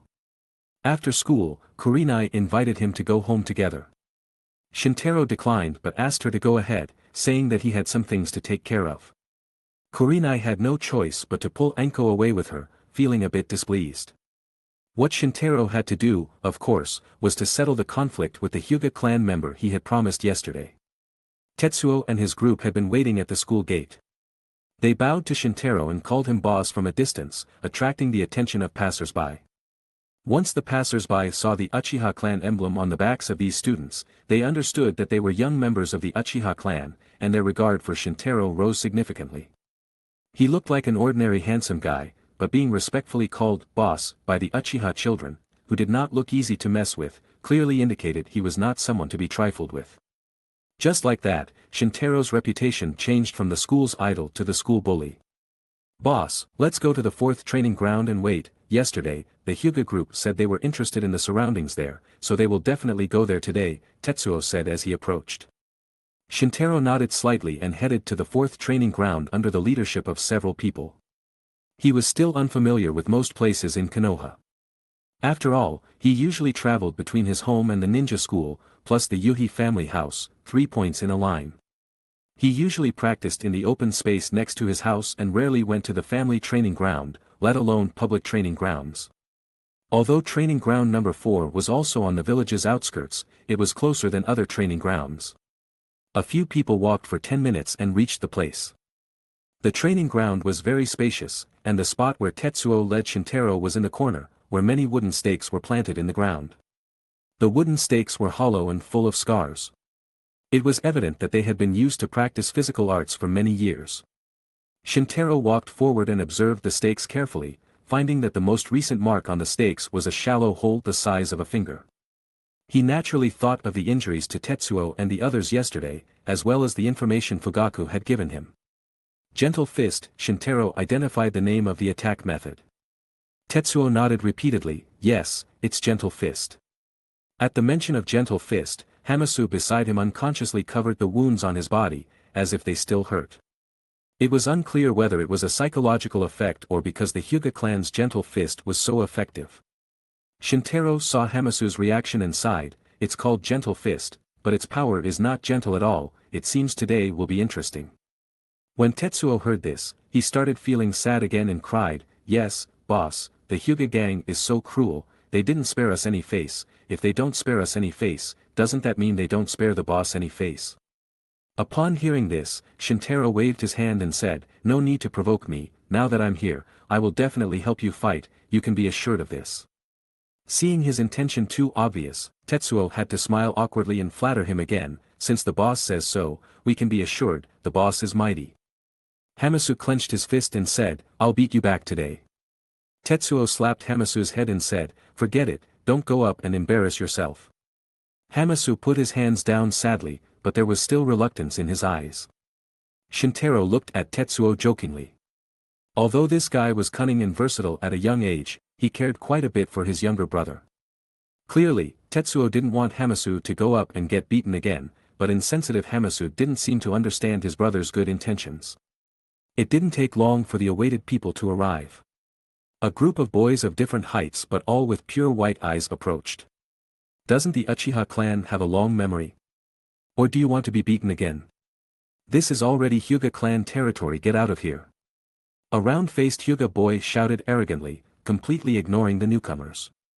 But Tetsuo stood up, puffed out his chest, raised his head, and replied, you're the ones who should leave today, with boss Shintaro here, you'll be beaten up. Tetsuo's words were strong and scared the round-faced boy for a moment.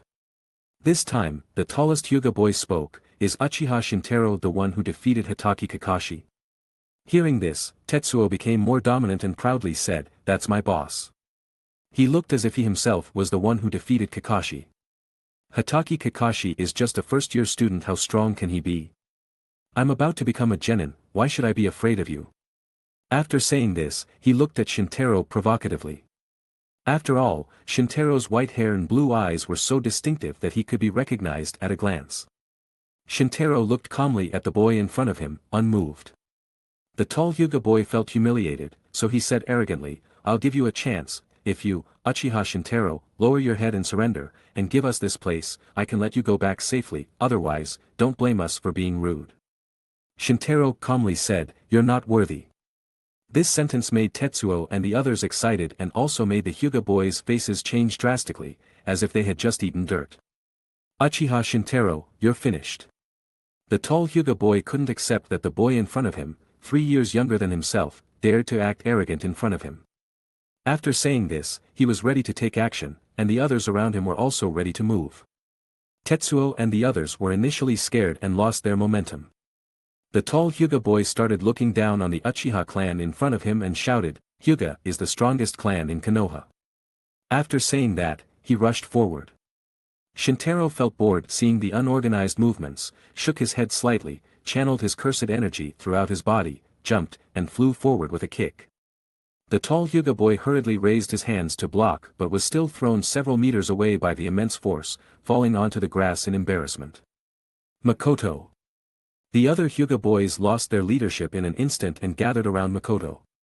The tall Hyuga boy named Hyuga Makoto only felt pain in his arm, but the greater pain was his pride. Although the other party didn't slap his face, it was undoubtedly a very hard slap for Makoto, making him so embarrassed in front of so many younger brothers and the Uchiha clan. Chapter 15. Makoto winced in pain, but he still pushed the people around him away, stood up with difficulty, and moved his still uncontrollable hand. I underestimated you, but you only have brute strength, all of that is useless in front of Byakugan and Gentle Fist. He said harshly. Shintaro ignored his words but focused on the difference between Hyuga Makoto and the other Hyuga clan members around him. Among those people, only Hyuga Makoto openly displayed his forehead, while the others covered theirs with fabric headbands, scarves, and other accessories. If it were just this, Shintaro wouldn't find anything unusual. However, the 6 eyes could see something deeper beneath the surface. Behind the covers were certain restrictions imposed on the brains of the Hyuga clan, limiting their vision and abilities. This might be the reason why these people only followed the orders of the main family. These restrictions must be a symbol of status and an embodiment of subservience. However, Shintaro didn't know the specific details. He planned to go back and ask the clan leader. As a high-ranking official in Konoha and the leader of the Uchiha clan, Fugaku should know this well. Makoto recovered his arm as Shintaro studied the mystery of the foreheads of some people.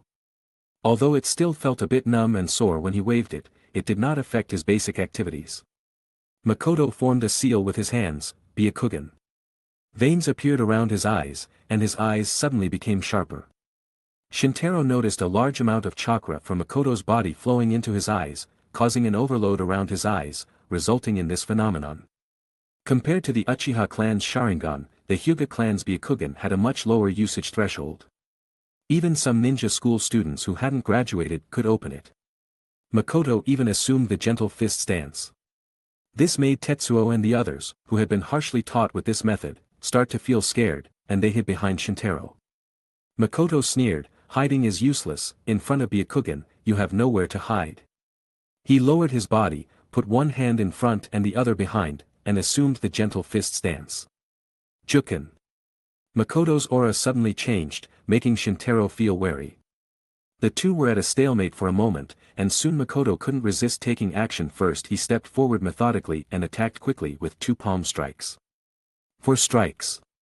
8 strikes. 16 strikes. 32 strikes. After completing 32 strikes, he was panting and physically exhausted. However, Shintaro looked relaxed and comfortable, as if he had just taken a leisurely walk. But in his heart, he still admired the Hyuga clan's gentle fist. He believed that a great clan passed down for many years indeed had its own foundation. Shintaro imitated Makoto and concentrated chakra at his fingertips. Then he immediately took action and directed his finger at the acupuncture point on Makoto's chest to force him back. Makoto was shocked and thought, why does this move look like gentle fist? He didn't know that this was a move Shintaro imitated after understanding the principles of gentle fist with the 6 eyes. At this moment, Makoto had lost his previous confidence and hurriedly called for the people around him to rush forward. However, Shintaro walked among them. Makoto's gentle fist couldn't even touch the corner of his clothes, let alone the fragmented gentle fist mastered by this group of trash. Shintaro's flexibility was also due to the strong insight of the 6 eyes and the strong physical fitness brought by cursed energy. These 2 cheats from his past life made his strength far surpass his peers. And Shintaro didn't just dodge without fighting back. While dodging, he extended his fingers to poke the acupuncture points of several people. The smarter thing was that he also used the weaknesses of their encirclement to make them hit each other with their gentle fist. Makoto finally regained his composure and rushed into the crowd, but Shintaro quickly struck his acupuncture point. Makoto's whole body immediately went numb. Shintaro pulled him and turned around, just in time to use him to block one of the Hyuga clan members. Makoto cursed angrily, "Don't you have eyes?" The other party was terrified and humbly apologized immediately. Shintaro gave no face, grabbed Makoto's arm, and threw him, aiming at the round-faced Hyuga clan member. With a bang, accompanied by the screams of both people, they were thrown together and couldn't get up again. Shintaro's eyes turned to the others, making them tremble and afraid to step forward. So he took the initiative and defeated everyone with 3 punches and 2 kicks. This scene made Tetsuo and the others, who were watching the battle from the sidelines, tighten their sphincters, as they had ended up like this last time. Among those watching the battle, Tetsuo reacted the fastest and shouted, "Boss Shintaro is mighty. Boss is mighty. Boss is mighty." Shintaro gestured for them to calm down, and the volume gradually decreased. He lowered his head and asked, "Still want this place?" The defeated didn't dare to answer. They all waited for Makoto to speak. Makoto said painfully, "Not anymore." Satisfied, Shintaro walked away, and the people piled in the human tower rose one by one. Makoto covered his swollen cheek and glared at Shintaro. Shintaro noticed Makoto's gaze and turned to look. Makoto was so frightened that he immediately looked away and fled with a few people in despair. During the fight, one of their hairbands had come loose, allowing Shintaro to see the green X-shaped mark on their foreheads. This mark caused the limited brain vision observed by the 6 eyes. The Hyuga clan is really incompetent with seals. Do they use this method to ensure the survival of the main family? With these keywords, Shintaro could roughly infer the hierarchy of the Hyuga clan. He didn't think much of it. This hierarchy only stifled the potential of the family. Compared to the hierarchy and customs of the Hyuga clan, Shintaro was relatively satisfied with the customs of the Uchiha clan. The Uchiha clan always respected strength. No matter whose child, they would be recognized as long as they were strong enough. This was one of the reasons why Shintaro quickly gained recognition from the Uchiha clan. Chapter 16. At this moment, Tetsuo and the others respectfully approached Shintaro from behind, bowing and saying, "Thank you, boss, for helping me." Shintaro waved his hand, indifferent to their gratitude. In fact, the reason he acted was simply out of interest, and he was intrigued by his opponent from the Hyuga clan. The gentle fist and Byakugan indeed interested Shintaro, but the strength of those people was not praiseworthy. However, he noticed that the attitude of some people towards him seemed much more sincere this time. Not to mention Hamasu, who was already moved, even the shrewd Tetsuo seemed more genuine towards Shintaro, and the others were the same. There was no harm in Shintaro accepting these young men, so he accepted it calmly. "All right, if there's nothing else, I'll be leaving," he said. Tetsuo asked, "Boss, are you interested in having dinner with us? I'll treat you." Shintaro declined Tetsuo's offer, "No, I have someone else to dine with tonight." After saying that, he waved his hand and left. After a while, Tetsuo clapped his hands and said with a sudden realization, "If someone can have dinner with the boss, their relationship must be extraordinary. We should go and find out so we can build a good relationship with that person." Hamasu and the others also felt that what Tetsuo said made sense, and it was clear that they had reached a consensus to cling to Shintaro tightly. At the Yuhi house, Kurenai was setting the table, which was filled with delicious food, seemingly not homemade but taken from a restaurant. As the only daughter of a Konoha jonin, she had ample savings. Kurenai sat alone in her chair, twirling her fingers somewhat bored. At that moment, the doorbell rang. Kurenai immediately stood up happily, but she quickly realized that such a reaction was too excessive, so she patted her cheeks twice to calm herself down, then walked to the door and opened it. As expected, it was Shintaro standing outside the door. Shintaro entered and asked casually, "Isn't your uncle here?" Kurenai explained, "My father is on a mission and might not return to Konoha this month, so he left some money for me to pay for our food this month." She explained in great detail, while Shintaro nodded calmly. As a ninja, the time spent on missions was generally longer compared to the time spent idling at home, especially since Shinku was still a jonin. At this moment, Shintaro put on his shoes and looked at Kurenai, saying, "Your face seems a bit red." After that, he went to the bathroom. His hands were a bit dirty after the earlier fight, so he needed to wash them in this situation. Kurenai remained where she was, touching her slightly warm face, feeling annoyed inside. Why do I act like this every time I'm alone with him? After washing his hands, Shintaro came to the dining table and said, "Did you buy this from outside?" He had come to Konoha and had never eaten out. He usually bought food at the Uchiha Clan station and cooked it himself. After all, both his parents had died, which made the already poor family even worse off. Only then did Kurenai react. She walked closer and answered, "Yes, I brought it home from a new barbecue restaurant called Barbecue Q. Don't you like barbecue? There's also sugar."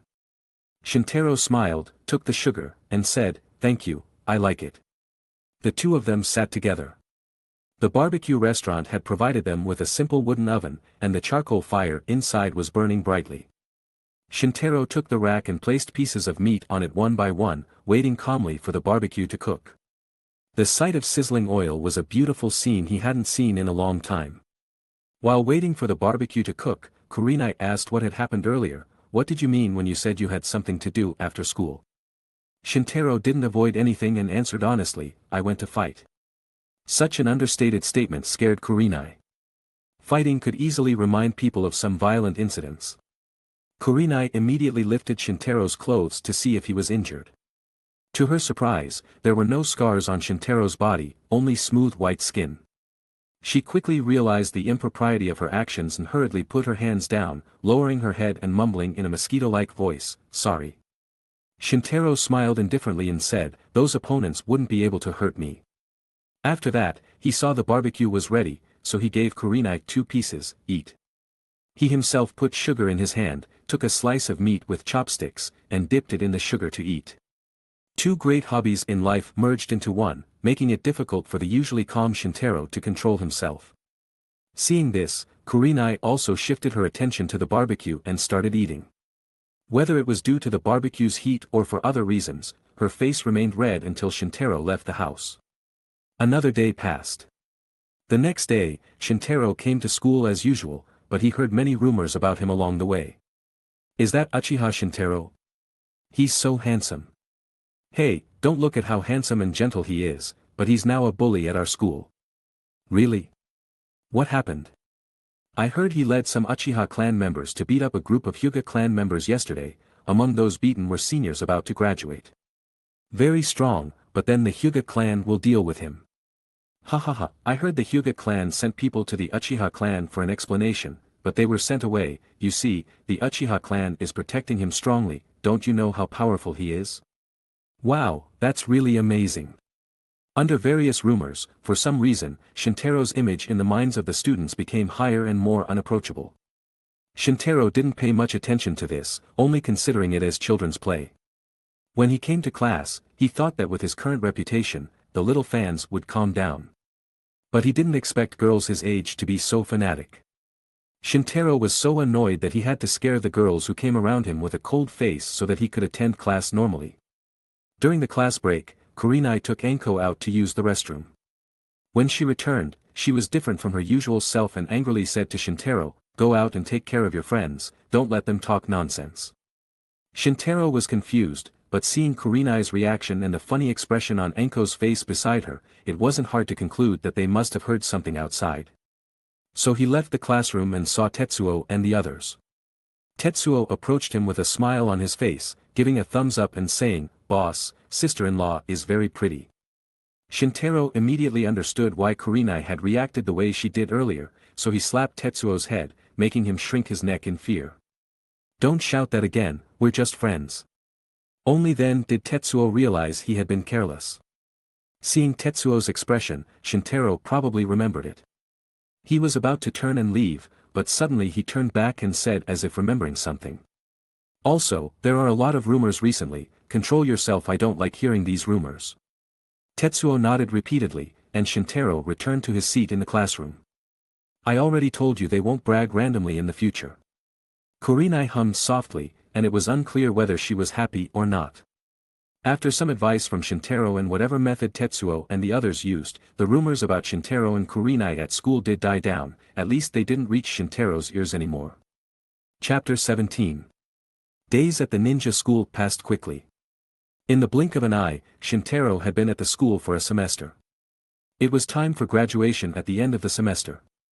The ninja school system spanned 5 grades, and his class was still in the first grade. The graduation season of Konoha 42 currently seemed unrelated to their class. It made sense that they would have to wait until Konoha 46 to graduate. However, this class had a student who would graduate, Hatake Kakashi. Kakashi, do you really want to graduate early? Rin asked worriedly. Yes, Hokage-sama agreed, Kakashi nodded. Humph, what's the big deal? Obito said jealously. In fact, the news of Kakashi's early graduation had spread throughout the school. The son of Konoha's White Fang seemed to be starting to show his extraordinary talent. If Kakashi truly graduated this time, he would become the youngest genin in Konoha's history. Next to Shintaro, Kurenai was also interested in Kakashi's early graduation. Shintaro, do you think Kakashi can graduate early? It's very easy for him to graduate early with his strength, Shintaro said, sharing his true thoughts. In fact, when Kakashi first entered the school, his strength had already reached the level of an ordinary graduate. After a semester of training, his strength had surpassed the level needed to graduate successfully. Then why don't you take the graduation exam first? Isn't your strength the same as Kakashi's? Shintaro was silent for a moment before saying, graduating early might not be a good thing. Kurenai didn't understand, but she nodded in understanding. Their relationship had become quite close after a semester of getting along, and they had a mutual understanding. Thus, Shintaro's ideas were often forward-looking, and it didn't matter if she didn't understand them for the time being.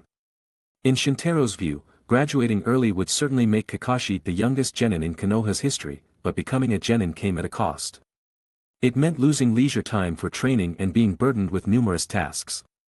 Shintaro had once visited Konoha's task collection office and saw that most of the tasks there were low-level and meaningless, such as catching kittens, feeding puppies, picking up trash, and patrolling. Most of these tasks were carried out by genin and chunin. Shintaro felt dizzy thinking about doing such tasks after graduation. It was just a waste of life. And any task would take up time. At his current age, this was the golden period for training, and the foundation for becoming strong in the future was laid at this stage. If training time was consumed by various tasks at this stage, it would take more time to make up for the lost foundation in the future. So Shintaro's current idea was to graduate honestly. After successfully being promoted to genin, he would immediately try to be promoted to chunin to avoid as many low-level, meaningless tasks as possible. The final exam and the graduation exam were held simultaneously.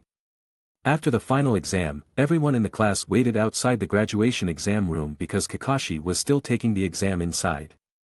While everyone discussed the difficulty of this year's final exam, they also discussed whether Kakashi could pass the graduation exam. The consensus was that everyone believed Kakashi could pass the exam because he was Kakashi. There was only one person who seemed dissatisfied with this, and that was Obito. Shintaro didn't have a close relationship with his clan members, but he also knew that Obito and Kakashi had a bad relationship on the surface, but it was just awkwardness among kids. The reason for this awkwardness was the little girl Noara Rin next to Obito. And there was another person who noticed this, Sarutobi Asuma. Unlike Shintaro, who saw this through his experience and vision from a previous life, Asuma purely felt the same. Asuma and Obito could be said to be in a heart-to-heart relationship at this point. Both liked girls, Obito liked Rin, and Asuma liked Kurenai.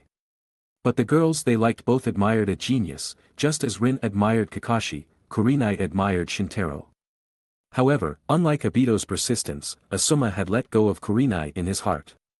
He considered himself a smart person. After a semester of being ignored, he finally realized that it was impossible for Kurenai and him to be together. Initially, he and Kurenai chatted quite harmoniously, and they stayed together every day. Just when things were getting better, Shintaro came along, and everything changed, and Kurenai started to ignore him. This difference really disappointed Asuma. In his heart, he sympathized with Obito, but he also had admiration and envy. Needless to say, admiration was for Obito's sincerity and dedication to Rin, which made Asuma feel ashamed. And envy was just envy. Rin was actually very kind to Obito. As the students outside were busy talking, the exam room door opened. Kakashi, wearing a black top and a green scarf, with a mask on his face as usual, emerged. The only difference was a forehead protector with the Konoha logo on it. The forehead protector symbolized becoming a ninja. So it was certain that Kakashi had successfully passed the graduation exam. Everyone congratulated Kakashi one by one. Kakashi, you are worthy of being my rival, you become a genin so quickly. It seems I need to train harder. Rin smiled gently and said, Kakashi, congratulations on becoming a genin. Kurenai and Shintaro stood together, clapping. Asuma also clapped among the audience, but there was one person who didn't congratulate Kakashi, and that was Obito. Kakashi took the initiative to approach Obito and looked at him, as if waiting for congratulations. However, what he got was Obito angrily shouting, I won't congratulate you. Then he ran off alone. Most of the classmates didn't care about Obito, the weakest in the class, but they just felt it was very inappropriate for him to act like that on such an occasion. Only Rin kept looking at Obito's back with a worried expression. After congratulating Kakashi again, she left early, apparently to comfort Obito, who had run off in anger. All this was seen by Shintaro, but he didn't care. He knew Rin's character and Obito's attitude towards Rin, so Rin would certainly manage to calm Obito down. Chapter 18. Kakashi graduated early and began his ninja career, while the other students in the class welcomed their own vacation. Vacation life was freer than school life. Ninja school had no holiday homework, so the vacation was free time. However, Shintaro's vacation life wasn't different from his school life. He didn't plan to relax or have fun during the vacation. Instead, he continued to train hard. This world wasn't much different from his previous life's world. Shintaro believed that strength was the foundation, no matter what world he was in. Moreover, vacation gave him more free time to train since he no longer had to attend meaningless training classes at school. The training resources around him were quite abundant. Besides his father's legacy, Fugaku and Shinku also helped him a lot. Additionally, Shintaro had a pair of 6 eyes that could clearly see the principles of ninjutsu and could be used to mimic others' techniques. With so many places to train, he had a busy schedule during the vacation. Ninjutsu, taijutsu, genjutsu. Except for going out every day to have dinner with Kurenai, Shintaro mostly trained in the open space next to his house. One day while eating, Kurenai offered to train together. Shintaro, let's train together tomorrow, I want to start practicing the genjutsu my father taught me. In fact, Shintaro wanted to refuse in his heart because Kurenai's current strength was too different from his, and their training progress was not consistent. But today, Shinku was present. He happily patted Shintaro and said, good, you can train together. Kurenai, you should train with Shintaro during the vacation, his genjutsu talent is stronger than yours, you should learn diligently from Shintaro. Hearing this, Shintaro had no reason to refuse, no problem, Kurenai and I will train together in the future. So, they made a plan to train together at Konoha's training ground every afternoon. The next day, Shintaro first went to Kurenai's house to gather, and then they walked together to Konoha's third training ground. On the way, they met classmates, Kakashi and Guy. Guy dragged Kakashi, who was rolling his eyes, onto the road, and said, I want to help you reconcile with Obito, the best way to reconcile between men is to exercise together, this is youth. Kakashi reluctantly said, I'm very busy. Guy said with an unbelieving expression, you're not even wearing your forehead protector today, you must not have a mission, you're still hiding in the bookstore reading weird books, how can you be as busy as you say? Exposed, Kakashi looked a bit embarrassed and could only agree to his request. Guy was very happy and said, I've already made an appointment with Obito to meet us, he definitely wants to reconcile with you too. As he chatted with Kakashi on the road, Shintaro and Kurenai passed by. Passing through the center of the village, Shintaro's 6 eyes observed something unusual. It was a large circular barrier that seemed to suppress a powerful force. At this moment, a beautiful red-haired woman stood at the edge of the barrier. Behind the woman stood two mysterious men wearing cloaks and masks. In front of the woman was a handsome young man with yellow hair. Behind him was a group of people who seemed to be waiting for him. The two were talking, which caught Shintaro's attention. According to the information obtained through the six eyes, the yellow-haired man was very strong, even stronger than Yuhi Shinku and Uchiha Fugaku. But what shocked Shintaro more was the power contained within the woman's body, which was even more terrifying. It was a force he had never seen before, full of violence and tyranny. He suspected the entire barrier was to suppress this force. Kurenai noticed that Shintaro was looking at the two talking people, so she introduced, "The red-haired woman is the Kyubi Jinchuriki, Uzumaki Kushina, and the person opposite her is the genius Jonin, Namikaze Minato, he's Jiraiya-sama's disciple." As the only daughter of Shinku, Kurenai had more knowledge in the village than Shintaro. Bijou, Jinchuriki, and Jiraiya, one of Konoha's Sannin, even though Shintaro had been in Konoha for less than a year, he had heard of them. He listened to Kurenai's introduction and roughly understood the status of these two people. Both could be considered high-level officials in Konoha. A few people walked closer, and Kakashi and Guy saw Obito waiting at the barrier. Guy happily raised his hand to greet, and Kakashi and Obito shook hands. Their relationship didn't seem as tense as before. The three went to practice physical skills together, with Guy leading and running around the village. But clearly, only Guy was enthusiastic, while Kakashi and Obito were speechless about this kind of training. Shintaro was currently listening to the conversation between Minato and Kushina. Minato said apologetically, "Sorry, Kushina, I came here to tell you, I'll be practicing ninjutsu elsewhere today." Kushina put her hands on her hips and asked with an unhappy expression, "Elsewhere?" The third training ground, Minato, very aware of Kushina's emotions, opened his hands to explain. "That's because the ninjutsu isn't finished yet and is still very dangerous, I don't want you to get hurt." When Kushina got angry, her red hair lifted. She pointed at Minato angrily and said, "If you hate being with me, just say it." Minato hurriedly explained, "I never thought like that." At this moment, a companion behind Minato urged him to report the mission to the Hokage. Minato could only turn and leave a message, "Sorry, I'm leaving, see you later." Kushina subconsciously wanted to follow, but was stopped by the two masked men behind her. All this was seen by Shintaro and Kurenai. Kurenai seemed to empathize with Kushina and said from the side, "Those two are ANBU responsible for protecting the Jinchuriki. Jinchuriki can't even date the one they love, it's so sad." She felt pity for the Jinchuriki's situation, and when she said, "the one they love," she looked at Shintaro with empathy, as if she placed herself in Kushina's perspective. But Shintaro next to her had very different concerns.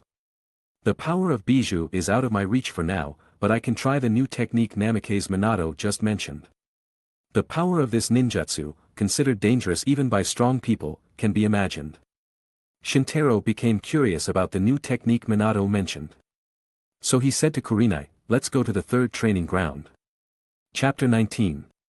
At Konoha's third training ground, Shintaro and Kurenai found a secluded spot under the bright sun and began their training.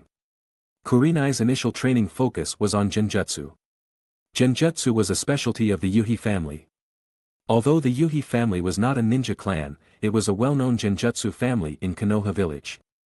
At least 3 or 4 generations were represented in the Yuhi family. Kurenai inherited her father's talent for Genjutsu, but Shinku was busy with work and neglected to teach his own daughter. Shinku saw Shintaro's talent again, especially in Genjutsu. So this time, Shintaro brought Kurenai along to train, and Shinku specifically asked him to train his daughter in Genjutsu. Of course, Shintaro agreed. After all, this way he could legitimately practice the set of Genjutsu techniques that Shinku had given them. "We'll start practicing Genjutsu techniques. These are the Genjutsu techniques that Uncle Shinku personally showed me before.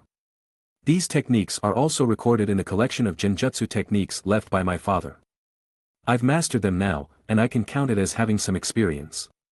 Shintaro began his instruction, saying they would train together, but in reality, he was teaching and Kurenai was learning. However, teaching was mutually beneficial, and Shintaro could also deepen his understanding while teaching. Moreover, Kurenai was a very well-behaved student. When facing Shintaro, who was a year younger than her, she showed no disdain at all. This was largely due to her character and how Shintaro was always a genius.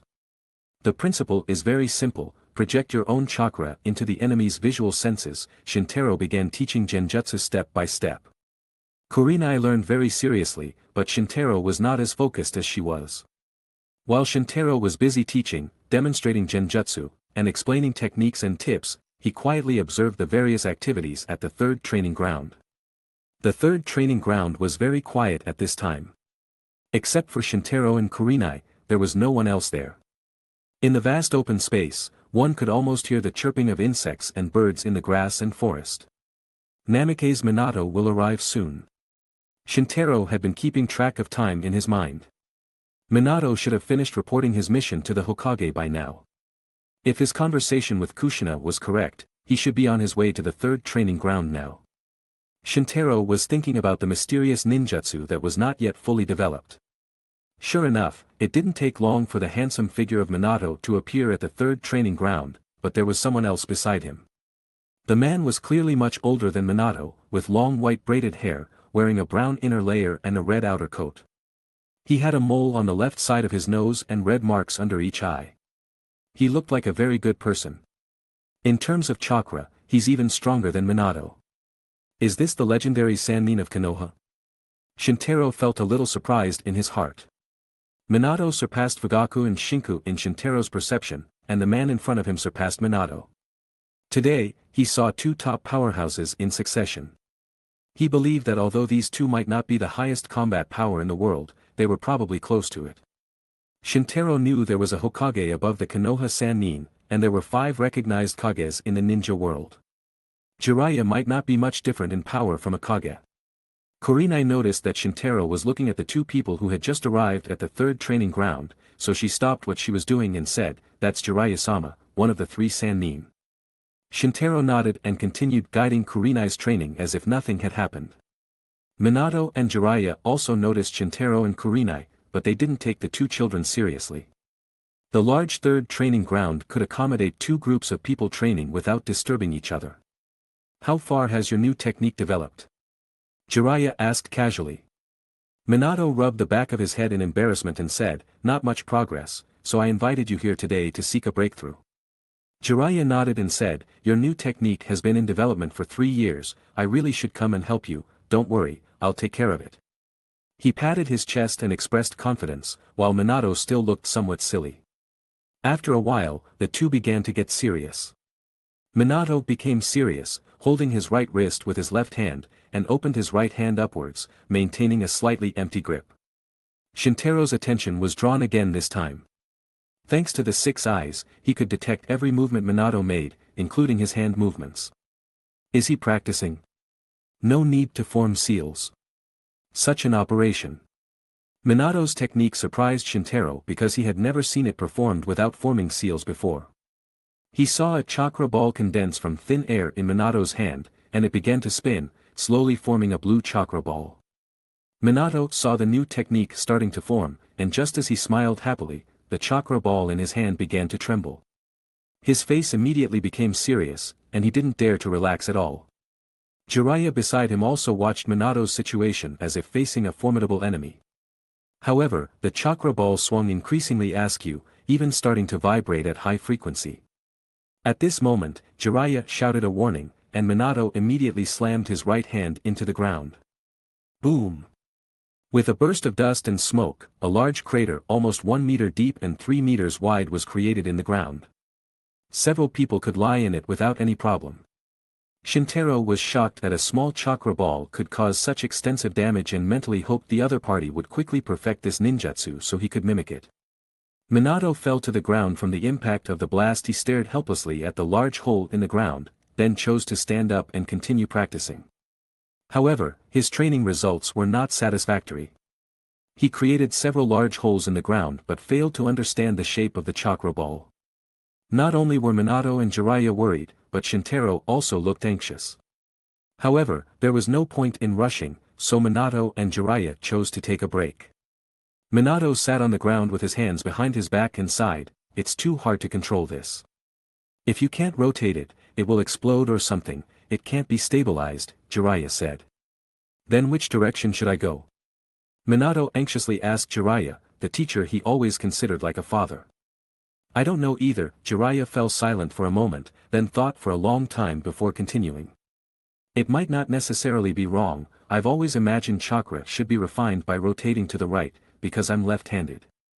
I heard before that when refining chakra, it's easier to refine it in the direction of the head's rotation. If so, then this jutsu would also, Jiraiya said, about to check Minato's head rotation. Minato muttered, is this just superstition? There are two rotations on your head, one to the left and one to the right. Jiraiya's expression turned silent. Minato exclaimed, eh. Chapter 20. After training, the two sat on a large rock in the training area to rest. Minato, I want an ice pop, Jiraiya said, winking. Minato nodded and agreed with a gentle smile, then disappeared in an instant. Shintaro noticed Minato's aura vanish suddenly, turned in surprise, and looked at Jiraiya. Only then did he confirm that Minato had truly disappeared, not just moved a few hundred meters away. At this moment, Jiraiya also glanced at him. Shintaro didn't dare to look further and turned away. Disappearing instead of moving at high speed indicated that Minato's ninjutsu involved spatial manipulation. This world seems more interesting than I thought, Shintaro thought to himself. Since Minato vanished instantly, even the six eyes couldn't unravel the mystery. To see through this spatial ninjutsu, Minato might need to demonstrate it within Shintaro's field of vision. Before the shock in his heart completely subsided, Minato's figure reappeared in the training area. He was holding a bottle of water and two ice pops. He handed one to Jiraiya and sat down to sip his water. Jiraiya took the ice pop, unwrapped it, and asked, which side do you want? Doesn't matter. Minato initially thought it didn't matter but suddenly realized something. The words are the same there, an idea popped into his mind, and he immediately jumped up and shouted. That's it, Jiraiya-sensei. If the extraction is the same no matter the direction, he felt he had uncovered the secret to a new technique. Huh? What's up? Don't you want to eat? Then I'll eat both.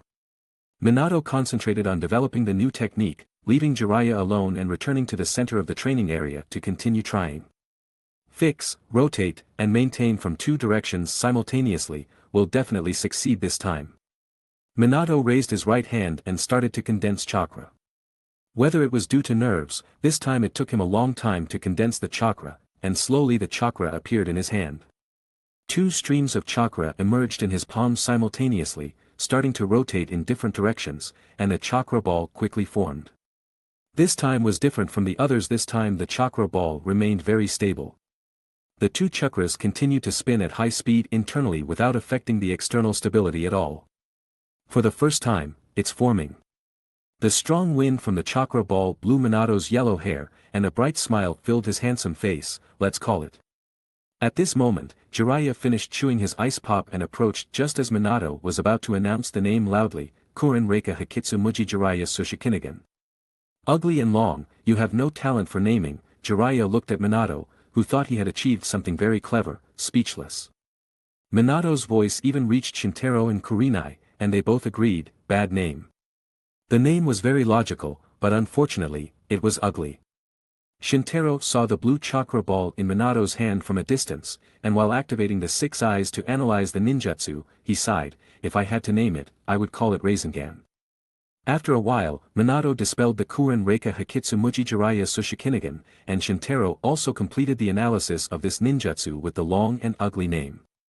Jiraiya said to Minato at this time, anyway, the development of the new technique should end now. I have other application matters to attend to, so I'll leave for a bit. You can take this opportunity to get some good rest, understand? Minato seemed still immersed in the new technique he had just mastered, and casually replied, yeah. Jiraiya just left the training area. Minato was leaning against a rock near the forest, continuing to refine his new technique. It seemed unrealistic for him to rest at this moment. On the other hand, Shintaro was in a good mood after imitating such a powerful technique. He happily continued to teach Kurenai how to use genjutsu.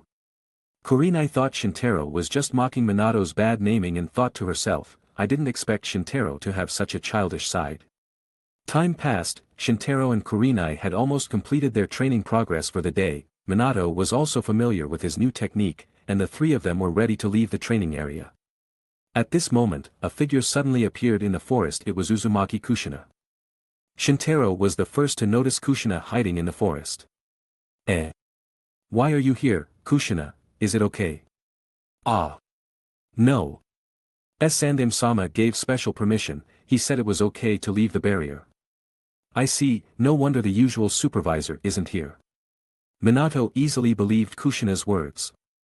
Shintaro, who was about to leave, had a look of surprise on his face. Do you believe this? Is the IQ of Konoha Jonin so low? The six eyes did not see the ANBU responsible for guarding, and the seal on Kushina's body seemed significantly loosened. Clearly, Kushina had snuck out by herself. This isn't a good place to stay for long. Shintaro raised his alertness internally, while also pulling Kurenai away. Holding her hand, Kurenai felt a moment of embarrassment. Compared to this, it's my fault earlier. I was mad at you. Minato was stunned for a moment, then lowered his eyebrows and said, No, I should be the one apologizing. I failed to keep my promise to you. After he finished speaking, he was silent for a while and decided to reveal his true feelings. Actually, the reason I wanted to complete the ninjutsu earlier, even if it meant breaking my promise to you, is because this ninjutsu was created to protect you. Eh? Kushina heard Minato talk about the initial intention of developing the new technique for the first time. Because we are in the midst of war, you might be sent to the battlefield someday, therefore, I specifically developed this design to counter Bijou, to fight enemy Jinchuriki. Minato expressed his true thoughts, then looked at Kushina with a gentle expression. Because I didn't want to lose you. Minato's words were like a soft yet powerful cannonball, exploding a flower called heartbeat in Kushina.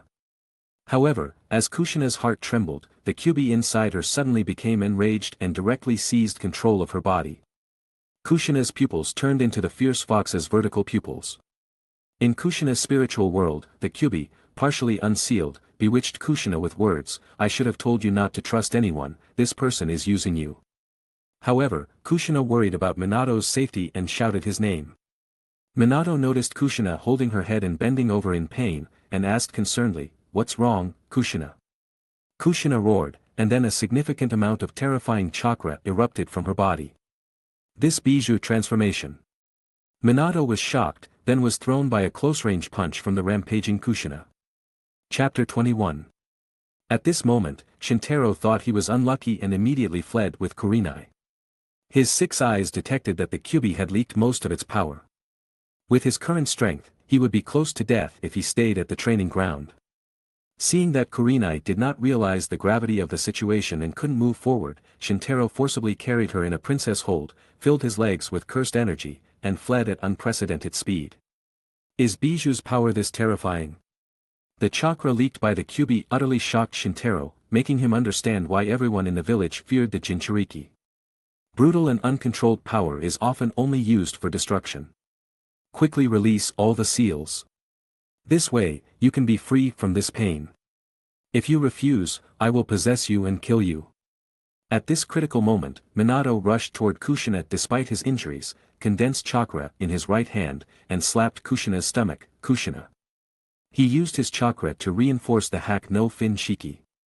The Kyuubi, frightened within the seal, even compared Minato's talent to the first Hokage's. Sealing techniques are known to be the most challenging among all techniques, especially high-level ones passed down by the Uzumaki clan, like hack no fin shiki. Shintaro noticed that the Kyuubi's power had been contained, so he slowed his escape and decided to observe the scene from a distance. The Kyuubi, speaking with Kushina's voice, asked, Why does a ninja like you cling to this little girl? Clearly, the Kyuubi harbored much hatred toward Minato, who thwarted its plans. Minato held Kushina's shoulders and said, I like strong people, I like people who are stronger than me, so I deeply love Kushina and can't bear to lose her. Minato's touching words of love were all heard by Kushina in her spiritual world. She recalled the teachings given to her by Uzumaki Mito, the former Jinchuriki of the Kyuubi. Kushina, we might be at the center of the vortex, but if we climb voluntarily, we will find love. Kushina's eyes became resolute as she realized she had found her love. She rose to fight the Kyuubi, using Kong FSA to try and reseal it. The Kyuubi, enraged, didn't expect that its actions would inadvertently bring Minato and Kushina closer together, making it seem like a matchmaker. The Kyuubi, furious, condensed a Bijudama in the spiritual world and used the chains to slam Kushina to the ground. At the same time, in the real world, the leaked Kyuubi chakra caused Kushina to bleed terribly, with a chakra cloak attaching to her body, and 7 tails forming behind her. Kushina stabbed Minato with a single punch. Minato, just leave. Go. Get out of here. Minato didn't leave but looked at her firmly and said, I won't go, I'll never go. Despite his injuries, he placed one hand on Kushina's stomach to strengthen the seal while hugging her tightly, thus entering Kushina's spiritual world. I can feel Kushina always sensing my presence in her heart. Minato jumped high in Kushina's spiritual world, using the developed ninjutsu. Kushina took the opportunity to strengthen the Kong FSA and restrained the Kyuubi's movements. The Kyuubi had no choice but to use the newly condensed Bijudama in its mouth to fight directly with Kuren Reika Hakitsu Mujijiraya Sushikinigan. I will never give Kushina to you. 2 chakra-filled balls collided fiercely, with an astonishing force. The explosion that erupted instantly caused Minato, who was nearby, to lose consciousness. When he woke up, the first thing he saw was the hospital ceiling. Kushina looked at him worriedly from beside the bed. Minato sat up dazed, Kushina immediately hugged him. Minato was reluctant to let go for a long time, making her cry out in pain but also enjoying it. Jiraiya and Tsunade stood by the hospital bed with relieved expressions, watching the young couple before them. After they finished being affectionate, Minato thanked Jiraiya and Tsunade from his hospital bed. Thank you, Sensei and Tsunade-sama, for saving me. Both Jiraiya and Tsunade waved their hands, saying there was no need for thanks. You were picked up by those 2 kids at the training ground. If you want to thank someone, go thank them, said Tsunade. Tsunade added, I didn't heal your injuries, I just provided the treatment plan. Shizun was the surgeon. Minato still expressed his gratitude respectfully, while simultaneously thinking about the 2 kids Jiraiya had mentioned. One was a boy with white hair and blue eyes, and the other was a girl with black hair and red eyes. I must thank them later. Minato reminded himself internally. A week later, at the Yuhi family's house, Shintaro and Kurenai were preparing to have dinner together when the doorbell rang. Through the peephole, Shintaro's 6 eyes had already identified the visitor. It was Minato. Shintaro and Kurenai came to the door together and opened it. Minato, wearing casual sports clothes, seemed to have recovered from his injuries. He smiled and said, Hello, everyone, thank you both for taking me to the hospital from the 3rd training ground. Shintaro responded lightly, with such a big commotion, even if we didn't come, someone else would have. On the surface, he and Kurenai bowed to Minato. This is what we should have done. No, I must thank you, you're students at the Ninja Academy, right? Coincidentally, I've developed a new ninjutsu to teach you. Shintaro and Kurenai exchanged glances, already understanding what this new technique was. Is it Kuren Reika Hakitsu Mujijiraya Sushikinigan? Shintaro asked hesitantly. If it was this ninjutsu, it would perfectly explain his copy. Minato smiled slightly and nodded, yes, but now it has a new name, it was given by my girlfriend, it's called Rasengan. Rasengan, that's a nice name, Shintaro praised. In fact, both he and Kurenai thought the simple new name was great. Minato showed a rather natural smile, as if he had chosen the name himself. This way, he taught everyone the training method for Rasengan. Shintaro had already mastered it but continued to pretend to learn it for a week before mastering it, astonishing Minato with his talent. After all, it had taken Minato 3 years of development to master the same concept, always finding something unbalanced. Kurenai wasn't adept at ninjutsu, but non-elemental ninjutsu like Rasengan was suitable for someone like her with no foundational ninjutsu. So she spent more than 2 months with Shintaro's help, and by the start of the next semester, she had barely mastered Rasengan. Chapter 22. Konoha, Year 43. After class, Shintaro was refining his chakra at his desk. Kurenai and Enko were chatting about all the interesting things that had happened recently. I heard Kakashi has been promoted to Chunin, Enko revealed a crucial piece of information. Kurenai was slightly surprised and asked in disbelief, really? Yes, I honestly overheard my father talking about it. Then Kakashi has become the youngest Chunin in Konoha, Kurenai said, looking at Shintaro who was training. Shintaro never cared about this kind of false reputation, but the people of Konoha had labeled Kakashi and Shintaro as the 2 strongest geniuses at the moment. Thus, Kurenai was somewhat concerned about his thoughts. Even though Shintaro was refining his chakra, he could still hear the noise outside, so he also knew about Kakashi's promotion to Chunin. He noticed Kurenai looking at him, so he opened his eyes, looked at Kurenai, and said. Kakashi's promotion to Chunin shows that his strength has made great progress, but this has nothing to do with me. The villagers want to compare me to him, that's their business. Kurenai nodded, feeling that Shintaro truly didn't care about fame. But at that moment, Kotetsu entered the classroom, bringing news. Boss Shintaro, Hatake Kakashi just asked me to tell you something at the school gate. He wants to challenge you again. He was so cheerful that almost the entire class heard him. The originally noisy class suddenly became silent. Why does Kakashi want to challenge Shintaro again? Uchiha Kotetsu is an underling of Uchiha Shintaro, what he says must be true. The students in the class immediately engaged in an unprecedentedly heated discussion, speculating whether Shintaro would agree to this fight and who the winner would be if the fight happened. Kotetsu came to Shintaro, waiting for his answer. Under the attention of the entire class, Shintaro agreed, sure. Kotetsu immediately gave a thumbs up and said, I knew the boss wouldn't be afraid. He immediately went out and continued playing his role as a messenger. Kurenai asked with a worried face, can you win? Shintaro replied, nah, I'd win. His tone was very calm, as if stating an indisputable fact. Kurenai felt reassured, and her heart was at ease. Rin placed her hands on her chest and prayed, Kakashi, you must win. Although she said this, she felt very uncertain inside. After Kakashi graduated, their interactions became less frequent, so Rin didn't know Kakashi's current strength. Even though Kakashi was promoted to Chunin, Rin knew nothing about the term Chunin, so she couldn't imagine Kakashi's current strength.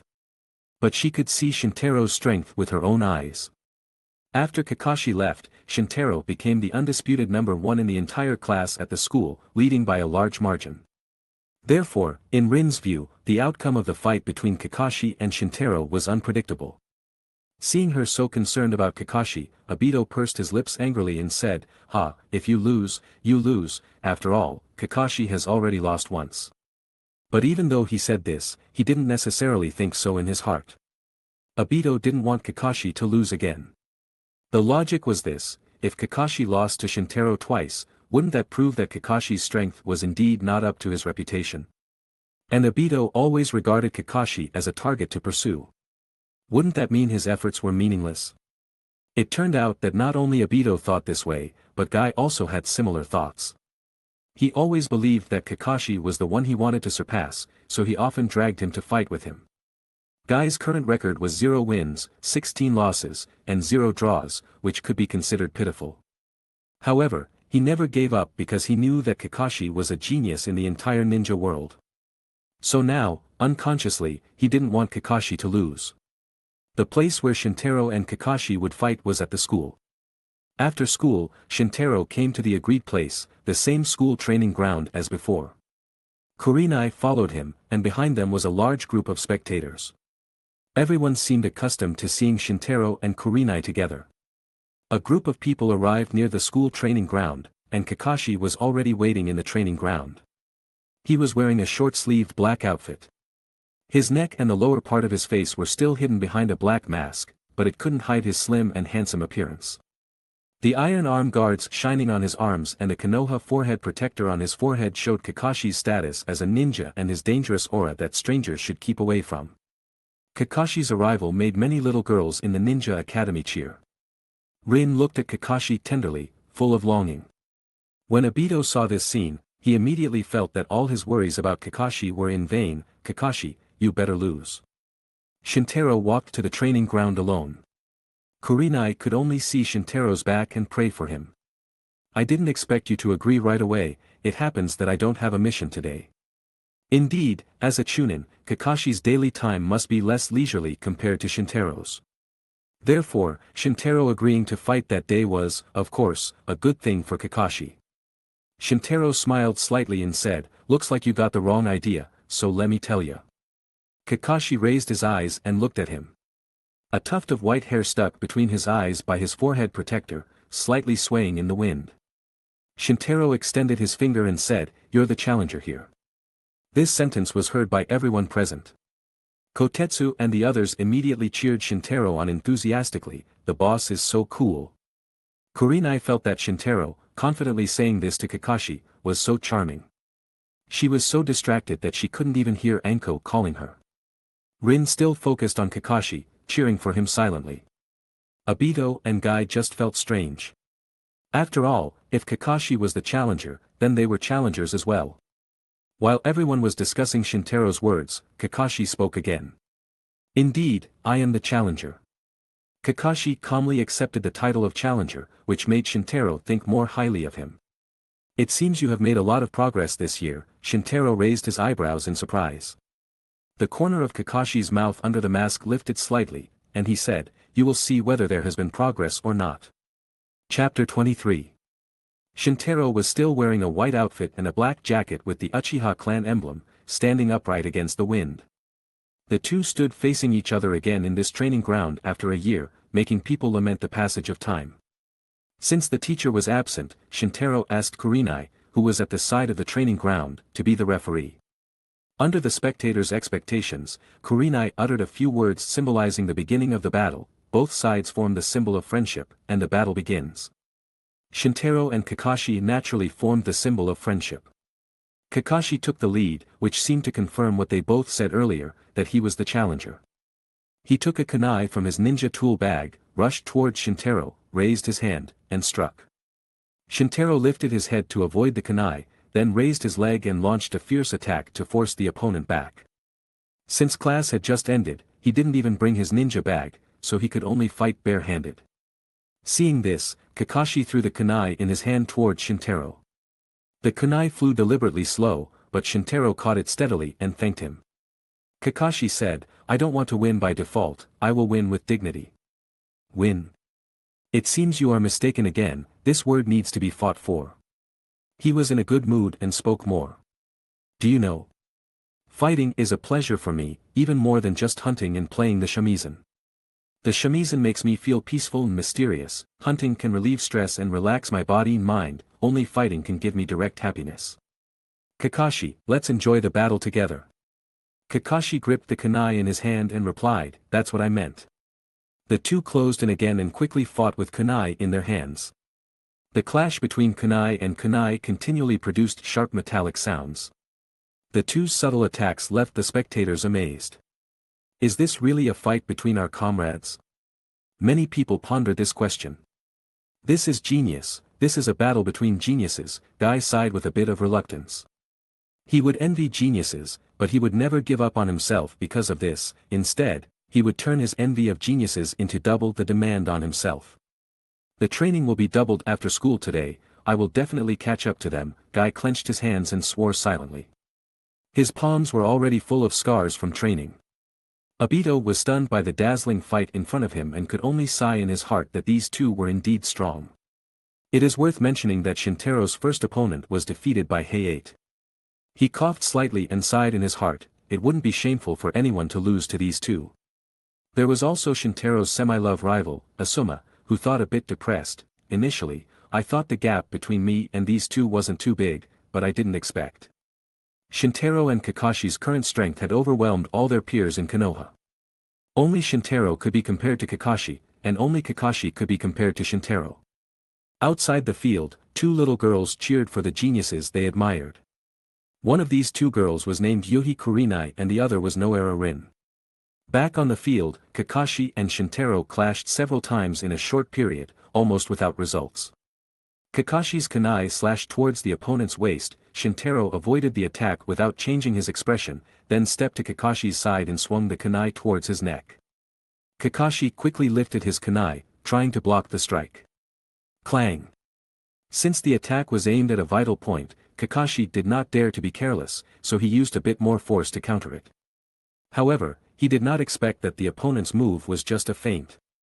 Shintaro only used his kunai to slightly collide with Kakashi's kunai, causing Kakashi's kunai to tilt outward, making him unbalanced for a moment. It was a small weakness that Shintaro exploited. Shintaro immediately spun his kunai and slashed downward. The sudden attack caught Kakashi off guard. Clang! There was another clang, and Kakashi was forced to retreat. Just now, he had hurriedly used his arm to shield his chest to block the blow. If it weren't for the hard arm guard on his arm, the attack just now would have turned the fight bloody. Rin was very worried and anxiously exclaimed, "Kakashi." Kakashi looked at Rin outside the field, waved his hand to reassure her, then turned to look at Shintaro. "Why aren't you using your full strength?" Shintaro understood very well why the other party asked this. Because he had not used cursed energy from beginning to end. In the first fight with Kakashi, he used cursed energy to defeat him.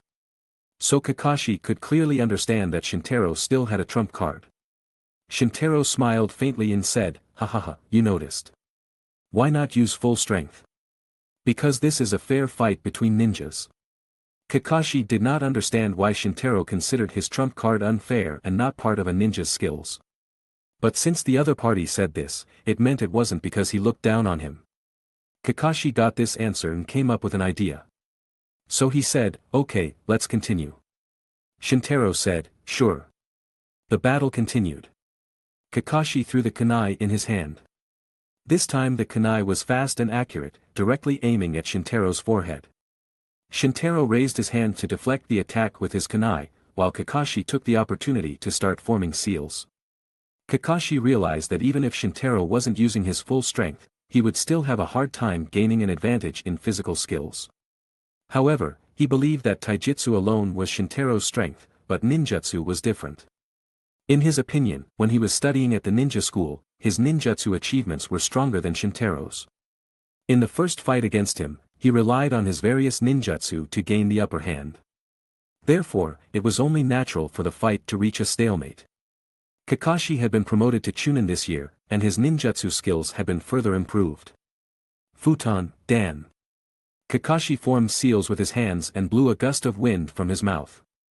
The strong wind blew the training ground into flying sand and stones, and most of the spectators around the training ground were mesmerized for a moment. Shintaro raised his hand to cover his face to reduce the impact of the great breakthrough on himself. At the same time, he concentrated chakra on the soles of his feet to prevent himself from being blown away by the strong wind. Kakashi took advantage of the victory and pursued, throwing several secret weapons to seal Shintaro in all directions. The shurikens were extremely powerful under the blessing of the strong wind, and even Shintaro dared not relax at all. He repeatedly swung his kunai, dodging and countering to prevent the kunai from penetrating his body. Kakashi saw that he had the upper hand for the moment and immediately pursued victory. As the effect of the wind gradually weakened, all the secret weapons were blocked by Shintaro. Kakashi had already rushed forward, not prepared to give the opponent a chance to breathe. At this moment, Shintaro quickly formed seals with his hands, and Kakashi watched warily and attacked, but he never expected that this move would lead him into a trap. Chapter 24. Megan, Jubaku Satsu. Kakashi's body was instantly immobilized, and his attack ceased immediately. The spectators were all shocked, but Kurenai understood clearly. The two had studied genjutsu together, so she was well aware of Shintaro's genjutsu skills. Her father had once remarked that her genjutsu talent was very high, not inferior to his own, but he also commented that Shintaro's genjutsu talent surpassed both father and daughter. This Megan, Jubaku Satsu was the best proof of Shintaro's genjutsu talent. This genjutsu originated from the era of the first Hokage. Its effect made the enemy see an illusion similar to the wood release of the first Hokage, also making them mistakenly believe they were under attack by the first Hokage. Such an effective genjutsu was naturally not easy to learn. Kurenai had not learned it yet, but Shintaro could already use it proficiently in actual combat. Kakashi's ninjutsu and taijutsu were very strong, but his genjutsu was somewhat lacking, which could be considered his current weakness. However, this weakness was also relative, as most of his peers basically had never encountered genjutsu, while Kakashi had already mastered some basic genjutsu. However, against Uchiha Shintaro, basic genjutsu was useless. Shintaro thought he was certain of victory, but at that moment, Kakashi broke free from the genjutsu, stepped back several paces, and distanced himself once again. Kakashi turned his head to the side and spat out a mouthful of blood, saying, "As expected, the seniors were right. When fighting the Uchiha, you mustn't look into their eyes. I just didn't expect your genjutsu to be this strong now." It turned out he recognized it was genjutsu, so he immediately bit his tongue with his teeth and forced himself out of the genjutsu using the pain. Shintaro was greatly surprised by his action and said with great enthusiasm, "I like you, Kakashi." Kakashi replied seriously, sorry, I don't like men. He silently complained that Shintaro was indeed a battle maniac. Even Kurenai among the spectators pouted angrily. She never expected that one day Kakashi would become her love rival. Shintaro continued to smile, but quickly formed seals with his hands, using a ninjutsu passed down through his clan. Katon, Geiki no Jutsu. He spat out a large fireball, emitting scorching heat and with a diameter of over 2 meters. This made Obito, who also belonged to the Uchiha clan, feel ashamed. His Katon, Geiki no Jutsu could only spit out a small flame at the moment. Kakashi dared not relax in the face of this. He swiftly formed seals with his hands, then crouched down and slapped the ground. Doton, Dorihiki. A wall of earth as large as the fireball rose from the ground, sufficient to block the attack. It should be noted that the surface of the earth wall was carved with a dog's head. This seemingly trivial detail showed Kakashi's extraordinary chakra control. The fireball hit the earth wall, and the remaining flames swept back along with high-temperature dust, bombarding and filling half the training ground, causing the spectators behind Kakashi to immediately retreat. And Kakashi's figure was perfectly hidden within it. More hidden weapons flew out from the dust, attacking Shintaro from all directions. Shintaro easily raised his hands and blocked these moves flawlessly. Then at that moment, a pair of hands suddenly emerged from the ground beneath him and grabbed his ankles. However, such a sudden move seemed to have been predicted. Shintaro immediately jumped and avoided Doton, Mogurigakur no Jutsu. Kakashi failed to hit the target, but instead made himself passive. However, he had no choice at this moment. The distance between the two was so close, and he missed another move, exposing a significant weakness, so he had no choice but to stand close to Shintaro to gain a chance to win. Even Kakashi didn't have time to pull out his ninja bag, so he could only step forward to fight barehanded, as Shintaro had just landed right in front of him. Shintaro swung his kunai to attack, but Kakashi grabbed his wrist and forced it away. However, Shintaro opened his other hand and struck. Kakashi was about to counter when suddenly a blue spiraling chakra ball condensed in the opponent's hand. Rasengan. Kakashi had never seen this move before and was shocked, thinking, no hand seals. How is this possible? Just like that, their movement stopped at the same time. Kakashi held Shintaro's hand, standing beside him, while Shintaro held the Rasengan in his hand, stopping in front of Kakashi. Although Kakashi made a move to block, the iron arm protector and the flesh and blood body clearly couldn't withstand the attack. I lost. Shintaro replied, not necessarily, you could take my move by force, at worst, you would lose an arm, and there would still be room to fight. Kakashi smiled bitterly and said, this is just a competition, no need to go all out, right? Shintaro said honestly, every battle should be taken seriously. Kakashi already knew Shintaro's battle fanaticism, shook his head silently, and then asked curiously, what is this move of yours? Shintaro withdrew the Rasengan and said, it's called Rasengan, taught by Namikaze Minato, if you want to learn it, I can teach you, but you have to get Namikaze Minato's approval. Kakashi's eyes lit up, clearly interested in the move that could defeat him, and said, alright, if you like any ninjutsu I know in the future, I will also teach you a move. The two reached an agreement to teach each other ninjutsu. Just like that, the battle between the two Konoha genius ninjas came to an end. Shintaro and Kurenai went home together for dinner, and Kakashi also headed home alone. The outcome of this battle caused a sensation in the village. Many believed that the two young geniuses in Konoha were now truly divided into first and second place. Uchiha Shintaro was the number one genius in Konoha, and Hatake Kakashi could only rank second. Although Shintaro was still in school and Kakashi had become a Chunin, after all, Chunin was just a professional title, not a measure of strength. Kakashi had lost to Shintaro twice, so in the villagers' hearts, Kakashi's talent was indeed inferior to Shintaro's. Rin soon comforted Kakashi, and Kakashi expressed his gratitude, but in reality, he didn't feel too lost. He only made a decision in his heart. It seems that after completing missions, training cannot be neglected. Returning home, his father, Hatake Tsukumo, looked at him with a smile as he returned. Lost? Tsukumo clearly knew his son had just gone to fight Shintaro. As a result, it seemed he hadn't heard the rumors circulating in the village, but made his judgment from the beginning. Seeing Kakashi nod, Tsukumo spoke again, Kakashi, you must understand that even if your talent is very high, There are people in this world with higher talent than you, and Uchiha Shintaro is one of them. I heard it only took him a week to learn the ninjutsu Minato developed in 3 years. If you want to become a strong person, both talent and hard work are indispensable. If you neglect your training, let alone Uchiha Shintaro, you might not even be able to defeat that boy named Might Guy in your class in the future. Kakashi only felt his father underestimated him and couldn't beat Uchiha, which he could accept. But he didn't believe he couldn't defeat Guy, who only knew taijutsu. Kakashi silently vowed, I will train hard in the future and become a jonin as soon as possible. I want my father to see my strength. Tsukumo had a very high image in Kakashi's heart and was a hero of Konoha, so he hoped to be recognized by his father. So he began special training with the goal of impressing his father, while also completing missions in the village. This situation lasted for a full year until another storm hit the village. Chapter 25. It was an ordinary day in Konoha, year 44. Rumors began circulating in the village, claiming that the White Fang of Konoha, Hatake Tsukumo, a hero as renowned as the Sannin feared by enemies, had abandoned his mission for the sake of his comrades, resulting in significant losses for the village. This anonymous news spread from nowhere and intensified, creating an unprecedented storm. Many people criticized Tsukumo, saying he was unworthy of being a Konoha hero since he couldn't even complete his mission, and this sentiment even spread to the schools. Both Shintaro and Kurenai heard about it. Kurenai asked, isn't the White Fang truly a hero? Shintaro responded to her doubts, of course, the White Fang of Konoha is a hero, can't heroes make mistakes? Kurenai showed a cute expression of realization and said, yes, heroes can make mistakes too. Shintaro added, and whether it's a mistake or not should be seen in detail.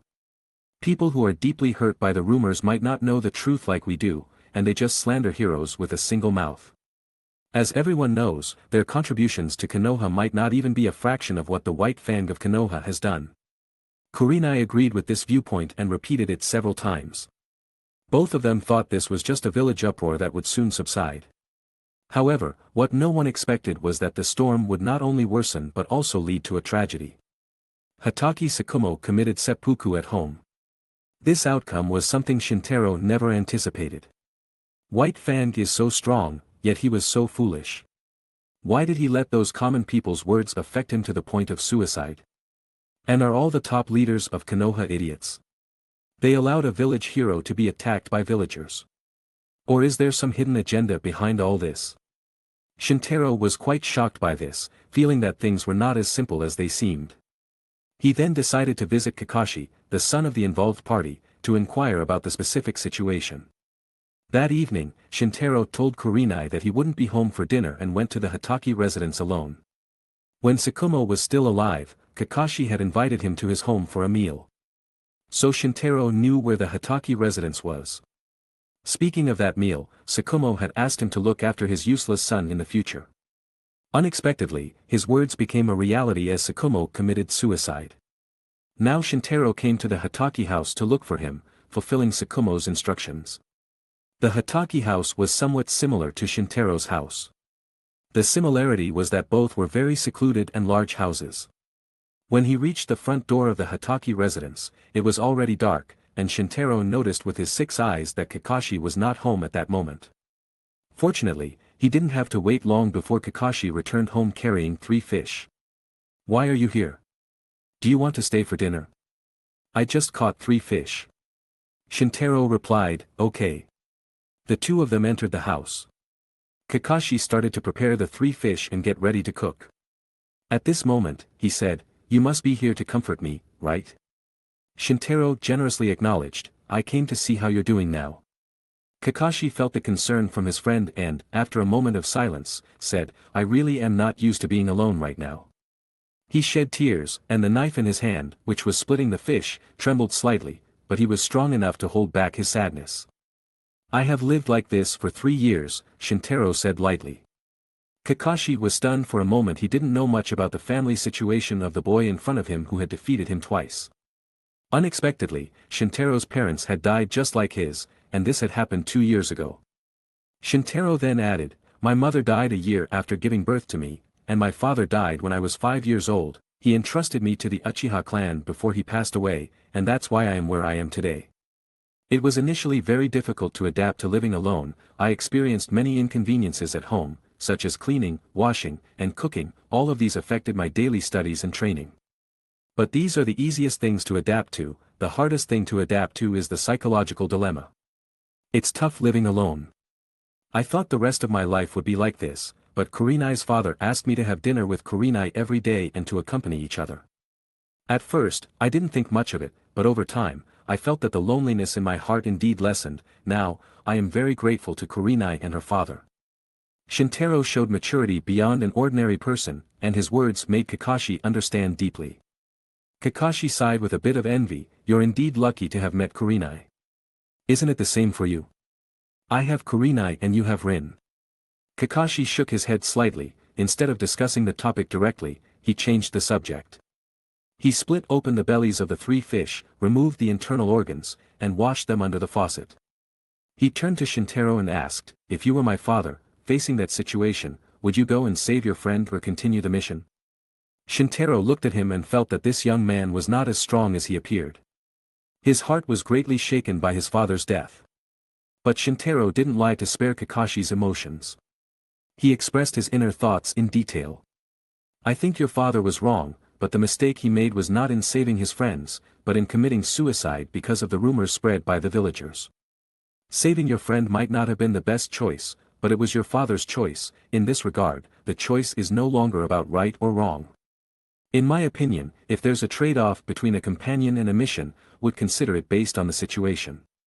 If the companion is a stranger to me, I would complete the mission first and then try to save them after completing the mission. But if the companion is someone I cherish, like Kurenai, I would abandon the mission and save the companion as soon as possible. It was a quiet night, and Shintaro's words echoed clearly in the house, even reaching outside through the open window. Kakashi was carefully thinking about his words. At this moment, movements outside the window distracted him and drew his attention. Come out, I'll make more, let's eat together. Obito scratched his head and stood up from the grass in embarrassment, saying, I was discovered by you. Sorry, a gentlewoman's voice came from behind Obito. Obito turned around in surprise and then shouted in surprise. Behind him was Rin. I didn't mean to hide, I just saw Obito and Rin hiding, so I hid too. Another figure emerged from the grass, right next to Rin. Kurenai's small face blushed. It was clear she had heard what Shintaro had just said. Shintaro was not surprised at all by this. In fact, as soon as the 3 came to the window one after another, he noticed them with his 6 eyes, but he didn't say anything. Just like that night, 4 unexpected guests arrived at the Hataki residence. Chapter 26. These 4 guests are all classmates. However, the relationship among the 5 of them is somewhat subtle, with Kakashi at the center of this network. On Kakashi's side are Obito and Rin, forming a love triangle among the 3. Although Obito is displeased with Kakashi, he actually cares about him. Otherwise, he wouldn't follow him home from fishing. And he is obsessed with Rin, practically never leaving her side. Rin's affection for Kakashi stems from her childhood admiration for geniuses, similar to Kurenai's early feelings for Shintaro. This mentality has long been established and wouldn't change even if a genius surpassing Kakashi, like Shintaro, appeared. As for Rin, she harbors a faint affection for Obito due to their childhood companionship, a sort of gentle concern for the boy next door. On the other side of Kakashi are Shintaro and Kurenai, and the 3 are connected through Shintaro. Shintaro and Kakashi are both considered geniuses and are close friends who respect each other. Kurenai is Shintaro's childhood friend. After 3 years of being together, Kurenai and Shintaro have become childhood friends, so Kurenai also has a relationship with Kakashi. Kakashi looked at the 4 people and rolled his eyes again, thinking, initially, our family was so poor that we had to fish for our own food, but in the end, 4 people came to help. Even though he complained like this, his heart still felt warm. But this house finally isn't so lonely. The corners of his mouth lifted unconsciously behind his mask, and his movements became lighter. Kakashi finished processing the 3 fish, cooked rice again, then lit the gas stove and took out a pan to fry the fish. The bottom of the pan, heated by the faint blue flame of the gas stove, quickly caused the hot oil in the pan to steam. He put the marinated fish into the pan, holding the handle with one hand and cooking with chopsticks in the other. The hot oil in the pan sizzled, and Shintaro and the others were sitting around the tatami. It wasn't that Shintaro and the others didn't help, but Kakashi himself offered to let them taste his skills. Therefore, the four could only watch Kakashi cooking in the kitchen. After all, he didn't need anyone to help him. Shintaro and Kurenai weren't too close to Obito and Rin because Kakashi was between them. So it was a bit awkward to sit together and say nothing.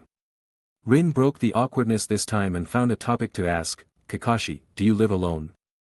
Obviously, this topic wasn't clever, only making Kakashi feel hurt. But this was clearly not Rin's intention, but rather a lack of understanding of Kakashi's situation. Even though she admired him, her understanding of Kakashi was not even as good as Obito's. Obito, who had been following Kakashi for a day, knew well that Kakashi lived alone, so he quickly changed the topic. That's right, the fishing earlier was very interesting. Rin also realized the mistake she had just made. After all, even though she didn't know Kakashi's situation, she had just heard it outside the window. After Obito finished speaking, he glanced at her quietly. Rin understood and followed Obito's topic. Ah, wow, that's nice. In fact, she hadn't clearly seen Kakashi fishing at that time because she was afraid if she got too close, Obito would notice her spying as well. Really? Kakashi closed his eyes, wondering what he was thinking. But the topic ended here because Shintaro came directly to the door, and Kurenai followed him quietly, so she couldn't enter the topic. Fortunately, some people found a common topic. Kakashi, is there a difference between life as a ninja and life at school? Shintaro asked. This topic interested everyone, except Kakashi. Everyone was still studying at the ninja school. Obito and Rin looked at Kakashi with longing, as if they wanted to hear about the life of a ninja, but Kurenai didn't seem too interested. When I become a ninja, you can't sit together with Shintaro every day, unless I'm in the same class. This was what Kurenai thought in her heart. Kakashi's answer somewhat broke Obito and Rin's fantasies. Boring, every time I catch a cat or dog. This made Obito very disappointed. He thought that after becoming a ninja, he would do great things every day. But after I became a Chunin, I did more missions and faced some dangers. Will being a ninja be dangerous? It seems you have to be careful when doing missions. Kakashi felt warm in his heart when he heard Rin's concern, and said reassuringly. But it's okay, generally, enemies will surrender when they see that we are from Konoha, unless they are enemies from the other 5 big villages. Even so, the captain and teammates doing the mission together will also prevent the mission's dangers. So there are only a few real battles. I have only fought enemies a few times so far. Kakashi's experience as a ninja far exceeded that of everyone present. After all, including the genius Uchiha Shintaro, none had officially become a ninja and basically had no experience. Therefore, when this topic came up, it was primarily Kakashi's topic, which also reflected Shintaro's skill in choosing topics. Since this was the Hataki house, and the 4 people sitting here gathered because of Kakashi, it was natural that he needed to talk more. And Shintaro greatly needed Kakashi's ninja experience. After all, he only had 2 years left to graduate. In this way, the 4 of them chatted about the topic, while waiting for Kakashi to finish cooking dinner. High-quality ingredients often only need the simplest cooking methods.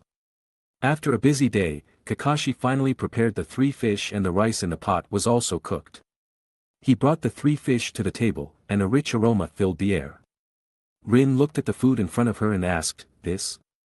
Fried river fish, Kakashi style." Kakashi answered the obvious question.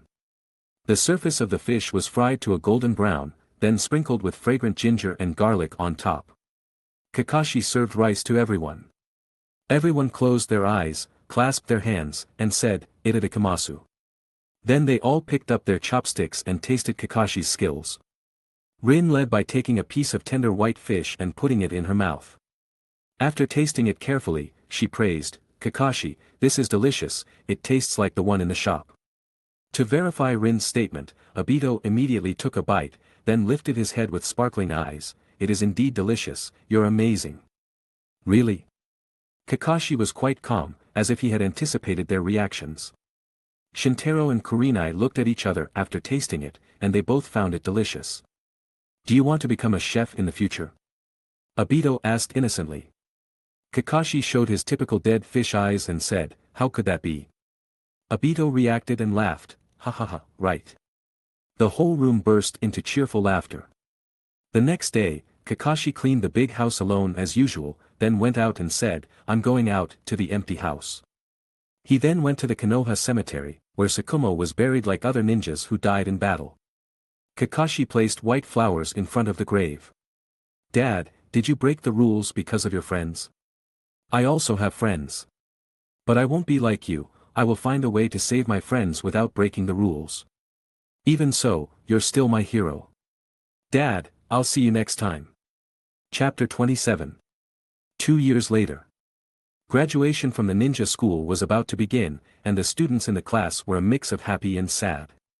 Most of the students were excited because they were about to become ninjas. Their 5-year career at the Ninja Academy was finally coming to an end. At last, they wouldn't have to listen to their homeroom teachers nagging or fear the occasional criticism from their teachers. But this only applied to those who weren't worried about the graduation exam.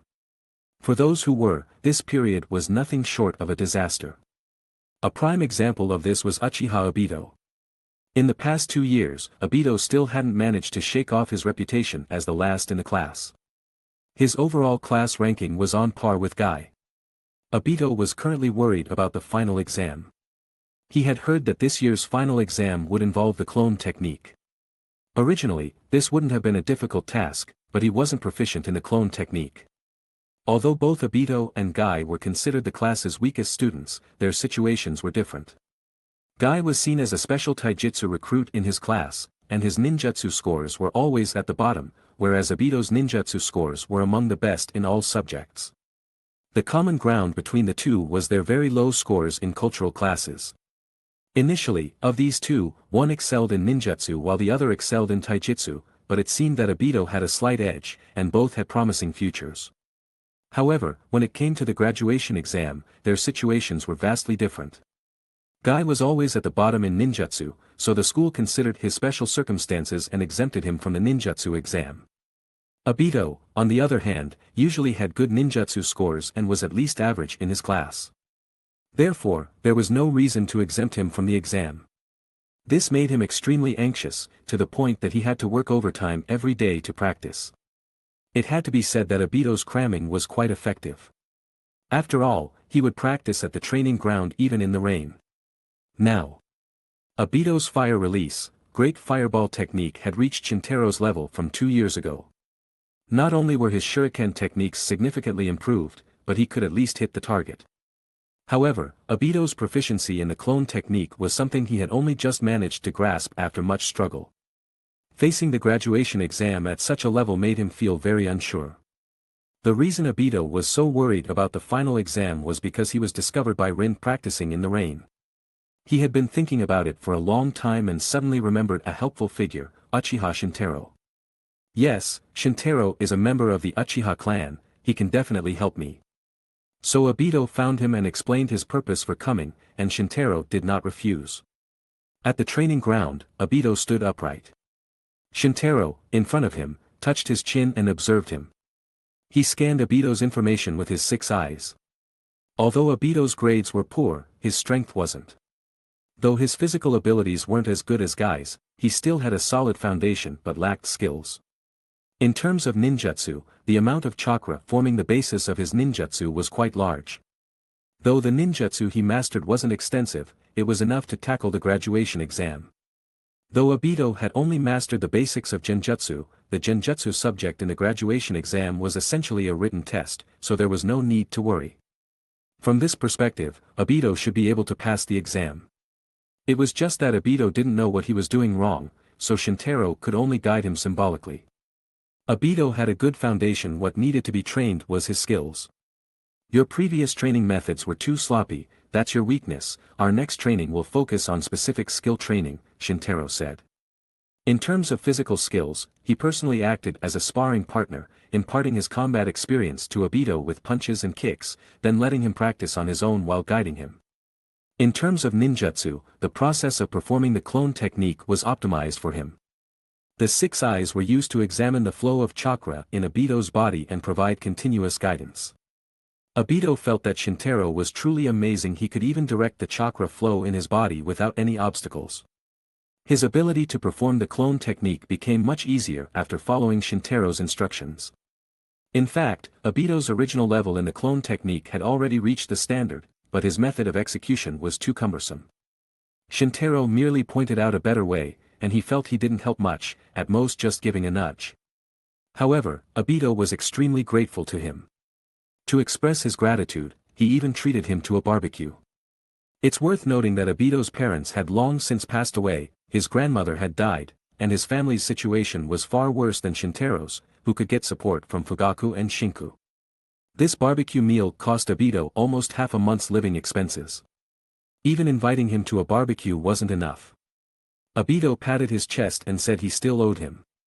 If Shintaro needed help in the future, he would assist without hesitation. Shintaro just laughed it off.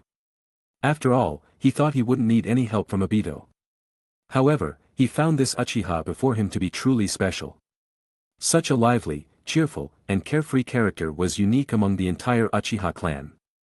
There were calm and composed individuals like him in the Uchiha clan, sly and cunning ones like Uchiha Kotetsu, quiet and dull ones like Uchiha Hamasu, and wise ones like Uchiha Fugaku. But there wasn't anyone as cheerful and lively as Obito, and the word cheerful seemed unrelated to the entire Uchiha clan. With Shintaro's help, Obito passed the graduation exam. However, on the day of the graduation ceremony, Obito was late because he was helping an old lady cross the street. He didn't even attend the class placement ceremony and the forehead protector handout after graduation.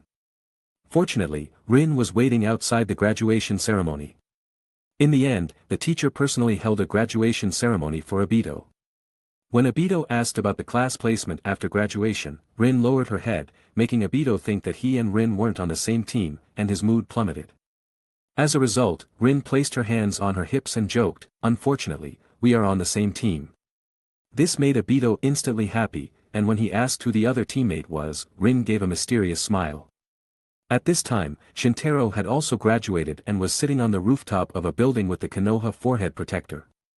The two people next to him were very familiar, one was Yuhi Kurenai and the other was Sarutobi Asuma.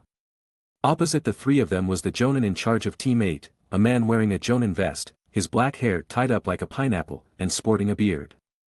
There were two scars on the right side of the man's face, making him look a bit fierce, but his eyes reflected a shrewd and intelligent temperament. After carefully observing the three students in front of him, the man said, "Now let me introduce myself, I am your teacher, Nara Shikaku." Chapter 28. In fact, becoming a Jonin does not necessarily mean becoming a teacher. Being a Jonin is simply a job, indicating that one has the ability to lead a team of newly graduated genin on missions. There is no mandatory requirement for Jonin to teach genin, but this depends on a detailed analysis of specific situations. Most Jonin develop a sense of responsibility towards their genin during missions and thus teach them their skills, which actually benefits mission execution. However, it is uncommon for a Jonin to treat genin as students from the outset. There is a reason why Shikaku initially said that the three people in front of him were his students. This is because the identities of these three individuals are quite special. Uchiha Shintaro is the most dazzling genius in Konoha and the hope of the Uchiha clan, so he naturally needs Shikaku to take him seriously. Kurenai Yuhi is the only daughter of Kurenai Shinku. Shinku is Shikaku's senior Jonin. He is an instructor of genin in Konoha, so he naturally has to take special care of his senior's daughter. Sarutobi Asuma is even more significant. His father is the professor of the ninja world, the third Hokage Sarutobi Hiruzen. Shikaku sighed inwardly, truly troublesome. None of these three are easy to handle. However, as a Jonin, he wouldn't easily reveal his inner thoughts. So Shikaku added, self-introductions should include your likes and skills, so you can get along better. Shintaro was the first to speak. My name is Uchiha Shintaro, I like eating barbecue and sweets, fighting, hunting, and playing the shamisen are my three main joys in life. I am good at many things, and I can do a bit of everything. He had introduced himself this way when he entered school. Then Kurenai spoke second, my name is Yuhi Kurenai, as for food, I prefer seafood, especially octopus, I dislike cakes because they taste too greasy, I am good at genjutsu. Finally, it was Asuma's turn, my surname is Sarutobi and my given name is Asuma, what I like, I don't want to say, I am good at wind and fire attributes. Shikaku glanced at Asuma. It was clear that Asuma was in a bad mood, and their relationships weren't hard to see. Shintaro and Kurenai were obviously very close, while Asuma seemed a bit awkward around them.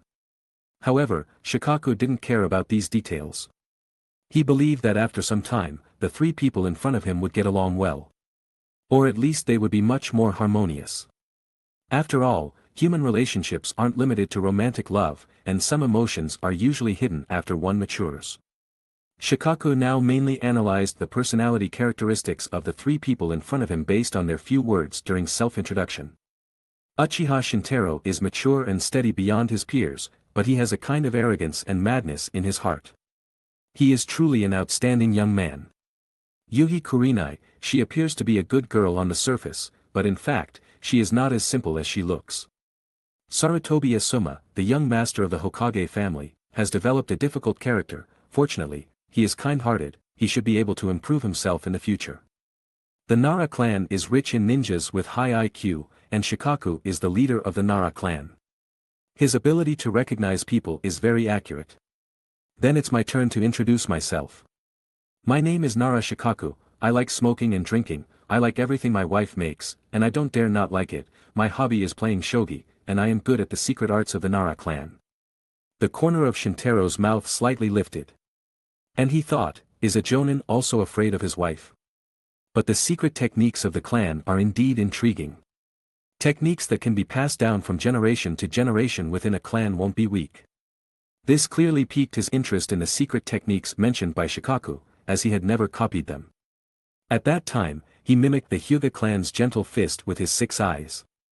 He was only afraid of being discovered, so he didn't dare use it fully, but it could still be integrated into his taijutsu.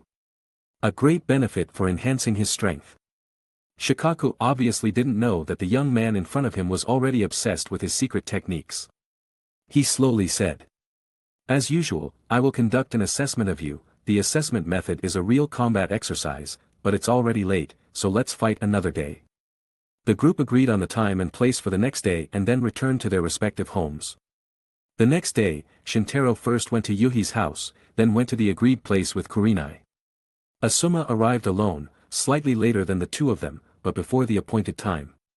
Shikaku arrived at the agreed time and said, "You are punctual, I like that."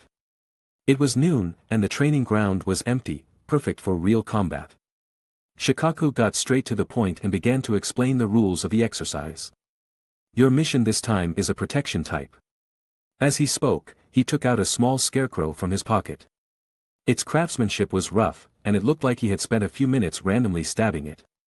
Shikaku narrated the background of the mission seriously. This is your client, Sakamoto Ichiro. He is a well-known wealthy businessman in the Land of Fire. This time, he went to the Land of Thunder alone to attend a meeting. Since there are many enemies, he came to Konoha to commission a protection mission, and the three of you will take on this mission. Shintaro listened carefully to the background made up by Shikaku with a serious expression on his face. Initially, Kurenai thought Shikaku's overly serious attitude was somewhat funny, but Shintaro's seriousness changed her attitude toward the exercise. Asuma always felt it was just an exercise and didn't need such detailed background setting. Shikaku handed the scarecrow in his hand to Shintaro and continued, Uchiha Shintaro, the captain of the 3-person team, is currently responsible for the client's personal protection. You have arrived in the Land of Thunder, just a few hundred meters from the agreed town to complete the task. Shikaku pointed to a forest in the middle of the training ground and said. Through that forest, you can see a river, cross the river, and that's your destination. It should be noted that the Land of Thunder has many gorges and mountains. There are towering mountains on both sides of the forest in front of you. Since the client is afraid of heights, we can't take him around the forest on either side. Current intelligence indicates that there may be enemies in the forest, so extreme caution is required when passing through. Now the client feels tired and requests a 15-minute rest. After 15 minutes, we will immediately depart to escort the client. Reaching the destination is considered a success. After Shikaku finished speaking, he walked into the forest and disappeared, leaving Shintaro and the others waiting silently. Chapter 29. 15 minutes later, Shintaro put the scarecrow into his coat pocket and stood up, saying, 15 minutes are up, the client has regained his strength, let's go now. Kurenai immediately stood up cooperatively, and Shintaro glanced at Asuma. They exchanged looks for a moment, then finally placed their hands on their knees and stood up from the ground. Shintaro nodded in satisfaction and said, great, let's move out. They took steps and walked into the forest. As soon as they entered the forest, Shintaro immediately signaled them to slow down and said, I sense danger in the forest, form up to protect the client. In an escort mission, the client's life is the most important. They gathered, with Shintaro leading at the front and the scarecrow, the client Sakamoto Ichiro, behind him. Next to Ichiro were the other two ninjas, Kurenai and Asuma. The three of them surrounded him. Ichiro followed the three-person offensive formation in the middle without showing any flaws, allowing them to move forward quickly while ensuring safety. At this moment, a kunai suddenly flew from the canopy of trees ahead, targeting the open space surrounded by the three of them. In theory, that's where the client stood. If the kunai indeed hit the three in the middle, the client would be struck. Since it was unclear whether the kunai was poisoned, being hit could be fatal. Shikaku could have jumped out and declared that the escort had failed this time because the kunai was very poisonous, so the three did not dare to ignore it at all. Asuma drew two unusual tiger-shaped blades, a gift he received when he officially became a ninja. They were short knives made by the third Hokage using chakra metal and hard alloy. Chakra metal was very expensive, and the third Hokage's finances could only mix a small amount of chakra metal into them, but that was enough. These weapons could absorb the user's chakra and exhibit chakra attribute combat characteristics. Asuma rushed forward, punched and deflected the kunai, then quickly dashed into the forest, heading to where the kunai was launched. He was strong enough to rank among the top 3 in his class. He was swift and incredibly strong. He leaped and directly reached the tree where the kunai was just launched. He infused chakra into the short knives and punched. The wind from his fist, accompanied by the cold light from the chakra blades, uprooted the tree in one go. In an instant, leaves danced wildly and fell all over the ground, but Shikaku was not there, only a simple launcher was visible. Asuma was slightly surprised but still pressed the launcher, finally jumping out and saying to Shintaro, "Sensei is not up there." Shintaro already knew the result and said, "No problem, keep vigilant and return to formation." Asuma nodded and returned to his original position. This forest was only about 200 meters deep. It was easy to traverse these 200 meters, even while carrying a client. But the problem was they knew that traps like this were set by Shikaku in this forest. Moreover, he himself didn't know when he would appear, so the three of them moved more steadily, almost at the speed of an ordinary walk. The three of them advanced step by step, very cautiously. Sure enough, they encountered several such traps along the way, and the three of them resolved them one by one. The little tricks along the way made Asuma let down his guard. The three had already walked halfway and might soon leave. But just as Asuma thought of this, Shikaku caught him off guard. This time, only a kunai was seen flying toward them. Asuma rushed forward without thinking, preparing to counter it with his chakra blades. But he didn't expect that this time the kunai had an explosive tag attached to it, and the tag was already ignited. He was already halfway through his rush before he saw the explosive tag, but it was too difficult to change his movement now. As he rushed toward the kunai also quickly approached him. When two forces move toward each other, they collide in an instant. At such a time, there wasn't enough time to change actions. Asuma could only prepare to knock the kunai away with one blow, to strike it as far as possible before it exploded. But the risk was very high, as the explosive tag could detonate upon impact. But there was nothing else to be done about it. At this moment, a kunai flew past him and hit the explosive tag on the kunai in front of him. The two kunai collided, altering their trajectory, causing the kunai to fly to the side and get stuck in a tree beside Asuma. With a loud explosion, the tree was blown to pieces by the explosive tag. The fragments of wood and dust from the explosion, along with the shockwave, knocked Asuma to the ground. It was Shintaro who threw this kunai and saved Asuma's life. He had long noticed the explosive tag kunai with his 6 eyes and sighed inwardly, "Nara Shikaku is very bold. Isn't he afraid of blowing the Hokage's son to death? But he might have observed what I just used." The kunai's action triggering the hidden weapon mechanism made him think I could save Asuma. But it also shows his courage. Shikaku walked out from the shadows of the forest and said to everyone, "Hand over the client and you will be safe." Shintaro responded, "Absolutely impossible, not betraying the client is our Konoha ninja motto." Shikaku put on a fierce expression in a very amusing way, even the scar on his face twitched twice, and he said harshly, then don't blame me for being rude. He raised his hand and threw numerous shuriken, unexpectedly covering Asuma, Shintaro, Kurenai, and the client in 4 directions simultaneously. Asuma rolled on the ground, narrowly avoiding the attack. Shintaro alone blocked the shuriken flying toward Kurenai and the client in front of him, and at the same time said to Kurenai, "Kurenai, protect yourself and the client." He then took out 2 shuriken from his ninja tool bag and threw them at Shikaku. Shikaku dodged to the side, but Shintaro had tied invisible wire to the shuriken, controlling the shuriken to chase after Shikaku. Seeing it was difficult to dodge, Shikaku took out his kunai and knocked down both shuriken. "Wire shuriken. Are you from the Uchiha?" Shintaro replied, "Knowing that I am from the Uchiha clan, do you still dare to take action?" Shikaku laughed and said, "Uchiha boys are worth a lot of money at the exchange." To this, Shintaro commented, "This doesn't seem like acting, I suggest a thorough investigation." Chapter 30. Shintaro didn't continue his attack on Shikaku but instead pulled out kunai and shuriken from his ninja pouch and launched them forward. These were 2 large swords. When Shikaku dodged these 2 attacks and was in the middle of his evasion, Shintaro once again used thin strings to pull the kunai and shuriken, making them spin and return. The shuriken attacked Shikaku from behind. This was Shuriken no Jutsu. This is a C-rank ninjutsu passed down through generations by the Uchiha clan. By simply using basic ninja tools and special wire, it can achieve an unexpected victory. This technique originally required the insight of the Sharingan, but Shintaro had the 6 eyes, which could substitute for the Sharingan, allowing him to master this technique proficiently. The back of Shikaku's head was pierced by the shuriken, but then he vanished, transforming into a pile of wood. This was Kawarimi no Jutsu. Shikaku had already run to the nearest tree to hide. But this didn't escape Shintaro's sight. He fired all the remaining shuriken in his ninja pouch, covering a wide area where Shikaku was hiding. This wasn't the end. He formed seals with his hands, then spat out fireballs to engulf the shuriken. Katan, Senka no Jutsu. The flames enveloped many kunai, attacking Shikaku. Not only was it very powerful, but it also obstructed his view and disrupted his movements. This technique had the deadly fire element at high temperatures and the cutting power of the shuriken. It could be described as a dual effect. This was a B-rank technique from the Uchiha clan, mastered by Jonin-level ninjas.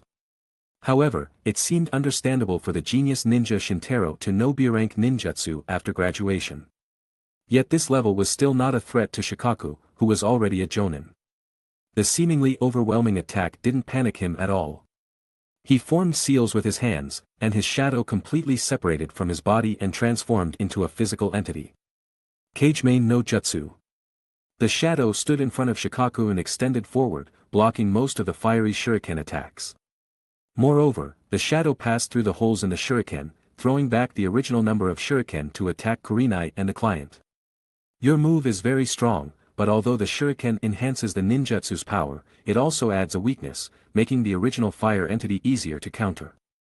Shintaro used Doton, Dorihiki to form an earth wall behind him, helping Kurenai block the shuriken attack. At the same time, he paid attention to Shikaku's words and sighed, "Of course, Jonin have a better understanding of ninjutsu than I do." He realized the gap between himself and a Jonin. At this moment, Asuma recovered from the earlier attack, and when Shikaku wasn't paying attention, he dashed forward in an instant, infusing chakra into his short sword and punching the opponent's chest. But at that moment, his movements suddenly halted. Asuma's face looked fierce, and he couldn't move no matter how hard he tried to break free. Kagemain no Jutsu of the Nara clan. Shintaro recalled the name of this technique in his mind.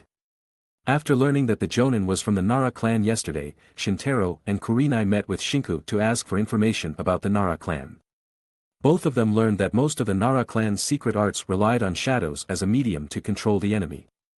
Therefore, Shintaro had long been wary of this move, but he didn't expect Asuma to be so impulsive and fall into the trap. In fact, Asuma might not have disregarded the Nara clan's Kagemain no Jutsu, but his character was still unstable. Seeing Shikaku talking with Shintaro, he thought the other party had a weakness, so he forgot about this ninjutsu and rushed in impulsively, only to end up being controlled. Shikaku smiled and moved his wrist, and Asuma's wrist moved uncontrollably. "Give up struggling. With your current strength, it's no problem for me to control you for half an hour." Shikaku punched the air several times, and Asuma's body, also holding the chakra short sword tightly, swung it forward with powerful punches. Shikaku then infused his chakra into his fist, and Asuma could only pour his chakra into his fist, along with the chakra short sword. After moving a few times, he got used to Asuma's body. At this moment, Shintaro was already in front of Asuma. Kagemain no Jutsu requires hand seals to be used, and if the seals are formed, its weakness becomes apparent, so Shintaro wasn't too afraid of this technique now. That's why he dared to approach. Shikaku controlled Asuma to launch a fierce attack, and Shintaro didn't hold any ninja tools, so he couldn't fight back at all and could only dodge repeatedly. However, even under Shikaku's control, Asuma's strength was superior to his own. But he still couldn't touch a hair on Shintaro. While dodging Asuma's attacks, Shintaro extended his hand to continuously strike Asuma's body. Shikaku initially didn't care, because the pain of someone controlled by Kagemain no Jutsu wouldn't return to him. It was hard for Asuma, being controlled and beaten by his teammate. But soon Shikaku realized something was wrong. It became increasingly difficult to control Kagemain no Jutsu, and Asuma's movements became more uncooperative. He was very surprised, but he already understood that it was Shintaro's actions just now. In fact, Shintaro once again applied gentle fist. The earlier moves were all aimed at the points where Asuma moved his chakra. The chakra flow in Asuma's body was blocked, and Shikaku's control over Asuma was naturally hindered. After the fight, Shintaro fully sealed the chakra in Asuma's body, cutting off the ninjutsu effect of Kagemain no Jutsu. Asuma suddenly fainted. Because of the continuous blows he just received from Shintaro and the fact that the chakra in his body was completely sealed, coupled with the side effects of Kagemain no Jutsu, he instantly became weak. Shintaro hugged Asuma, then returned to Kurenai, laying him, who was limp, on the ground, and asked Kurenai to watch over Asuma. Seeing her nod seriously, Shintaro continued to fight Shikaku. Shikaku said, "You're the first person I've ever seen who broke Kagemain no Jutsu like this. What method did you use? Can you tell me?" Shintaro replied, "Alright, let's talk later." Seeing that he didn't want to answer, Shikaku didn't force him, and the two continued fighting. Katan, Geiki no Jutsu. A high-temperature fireball shot into the air, almost as big as the entire tree canopy, and seemed to be at least 4 or 5 meters in diameter. Such a huge fireball startled him, and Shikaku was forced to retreat to the ground to avoid disaster. The tree crown that was just hit and the vast forest behind it were all ablaze. Kuro Higanbana. Shikaku struck the ground with his hand seal, instantly causing his shadow to spread in all directions, forming a complex pattern like a lily flower. This pattern was a taboo not to be touched. Once touched, it would control the opponent's body. Shintaro stepped back repeatedly. Complaining in his heart, Geiki no Jutsu is strong enough, but it can't cause any damage. Another secret shadow technique? It seems very different from the principles of ordinary ninjutsu. The 6 eyes analysis still requires time. His eyes emitted a crystal blue light, and the 6 eyes were in effect. Chapter 31. Shikaku noticed the change in Shintaro's eyes and thought, this child's eyes are strange. Does the Uchiha clan have another type of eye besides the Sharingan? He was an intelligent person. He recalled that when the other party broke Kagemain no Jutsu earlier, the other party's eyes shone at that moment. But Shintaro's eyes didn't usually shine that brightly. This subtle nuance was sharply captured by him. However, Shikaku understood that everyone has their own secrets, so he did not intend to delve into it. There were many shadows under the forest, which could be considered his domain. Kuro Higanbana continued to spread along those shadows. The shadows moved very quickly and kept attacking. Shintaro had no choice but to dodge and jump around within the forest. You may not know that the Nara clan has been breeding deer for generations. The movements of the deer are as sensitive as yours. We discovered the original Kagemain no Jutsu to gather antlers without harming the deer. In a shadow-filled forest, I can paralyze an entire herd of deer in one move, allowing anyone to collect their antlers. You are just one of the deer in my eyes, surrender the struggle. Shikaku tried to use words to shake his opponent, but Shintaro was unmoved, instead talking about deer hunting with great interest. What's the point of hunting without blood? If it were me, I would burn the whole herd. Not only could I get the antlers, but I could also eat barbecue. Shintaro expressed his opinion while fleeing. Shikaku pursed his lips and said, "You rascal, how can you treat them so harshly? Besides, deer hide is also a valuable resource, burning it like this is just wasting resources." Rarely do two people seriously discuss how to deal with deer during a battle. Although the two argued verbally, they both had very high regard for each other in their hearts. Shintaro believed that the man in front of him was not only stronger than him but also had something he could learn from in terms of fighting methods and ninjutsu understanding. Shikaku believed that the young man jumping around the forest was the epitome of a genius ninja. With excellent shuriken skills, fire element, and taijutsu, he could be considered a perfect Uchiha Clan ninja. Coupled with intelligence far exceeding the average person, Shintaro fully possessed the strength of a Chunin or higher. In Shikaku's view, although Shintaro did not have the firepower compared to a Jonin, his strength had surpassed most of the Chunin in the village. If using a professional title to gauge his strength, the most appropriate title would be Special Jonin. Special Jonin is a professional title between Chunin and Jonin. It is generally given to ninjas who are stronger than Chunin or have special talents, but their overall strength is not as good as Jonin. Shintaro perfectly met these criteria. This made Shikaku sigh. He is only 9 years old, his talent is truly astonishing. If he continues to train for a few more years, he might already have the strength of a Jonin. What a pity, he's an Uchiha. He had so many thoughts for a while that he got lost in them during the battle. Shintaro noticed that the speed of the shadows controlled by the other party had slowed down. Although confused, he also knew that this was a once-in-a-lifetime opportunity. So he kept running around the forest, the blue light in his eyes flashing continuously, as if looking for something in the forest. By the time Shikaku came to his senses, Shintaro had already run to the edge of the forest, and he unconsciously chose to pursue him. Shintaro reached the edge of the forest and quickly formed seals with his hands, slapping the ground. Doton, Dorikatsu. When Shikaku arrived at the scene, he saw a large, deep crack diagonally cutting across the open space outside the forest. His intuition told him that this was clearly not happening randomly, and he felt a bit uneasy.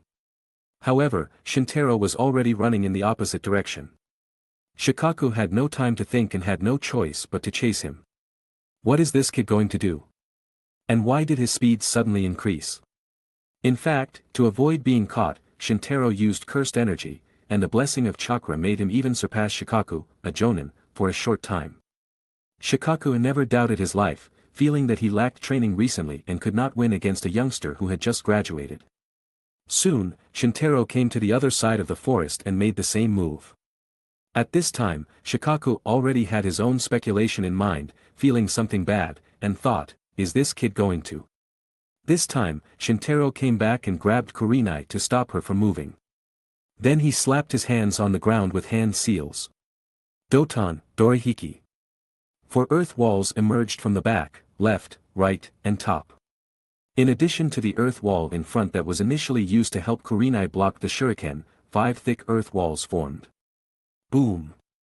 2 explosions sounded in the distance, and Shikaku had just arrived in front of the wall. Enemies outside, listen up. Now the mountains on both sides have collapsed, and you are now dead. His voice became very muffled after passing through the earth wall. Only then did Shikaku fully understand what the other party had just done. It turned out that while Shintaro was escaping, he took the opportunity to restore the explosive tag traps that Shikaku had placed throughout the forest. Then made cracks on both sides of the mountain to plant the explosive tags inside, causing the mountains on both sides to collapse.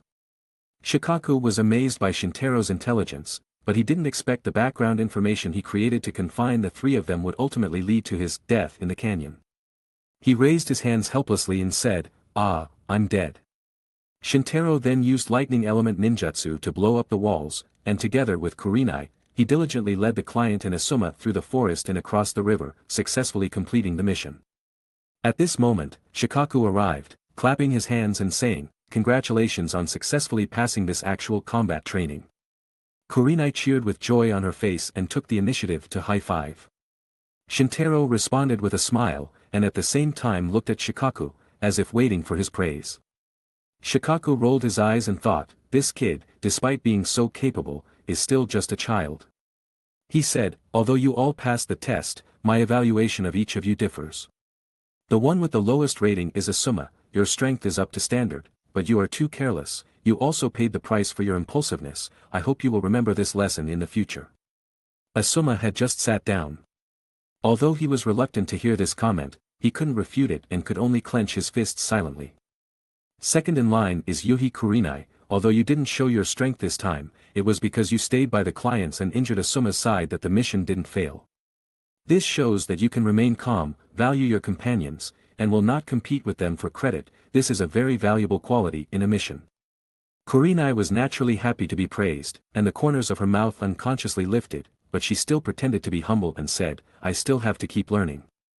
Shikaku waved his hand and continued, finally, Uchiha Shintaro, rated highest in this evaluation. In terms of overall strength, it can be judged at the level of special jonin, even slightly higher. The most important thing is having a prime mind.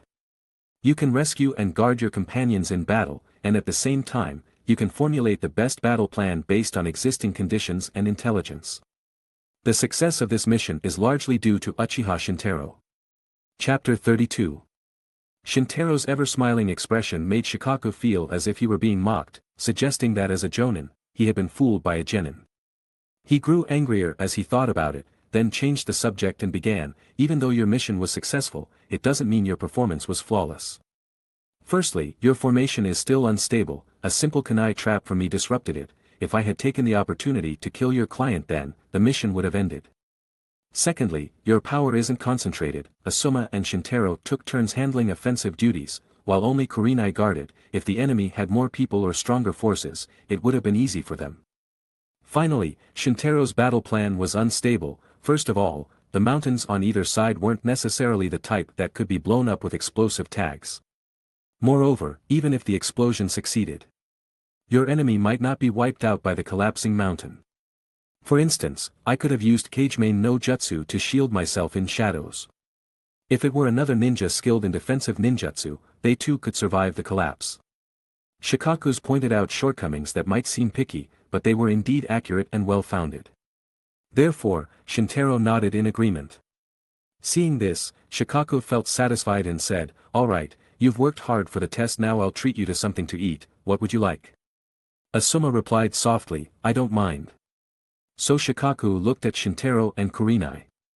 Kurenai pointed at Shintaro with a smile and said, he definitely wants to eat barbecue again. Shintaro admitted honestly, I have a few ideas. Shikaku took out his wallet, inspected it carefully, and said, barbecue, alright, let's have barbecue. Shintaro sensed a hint of reluctance in his tone and teased, does that mean even jonin are in a pinch? Shikaku awkwardly touched the beard on his chin and said, it's just that my salary is controlled by my wife, but I should still be able to manage a barbecue meal. Perhaps this was the tragedy and stubbornness of an adult man. Barbecue Q, this restaurant had been open in Konoha for several years and had grown more popular. Luckily, the four of them arrived early, so there were still seats available. Shikaku entered the store and was warmly greeted by the waiter, hello, table for four. He nodded.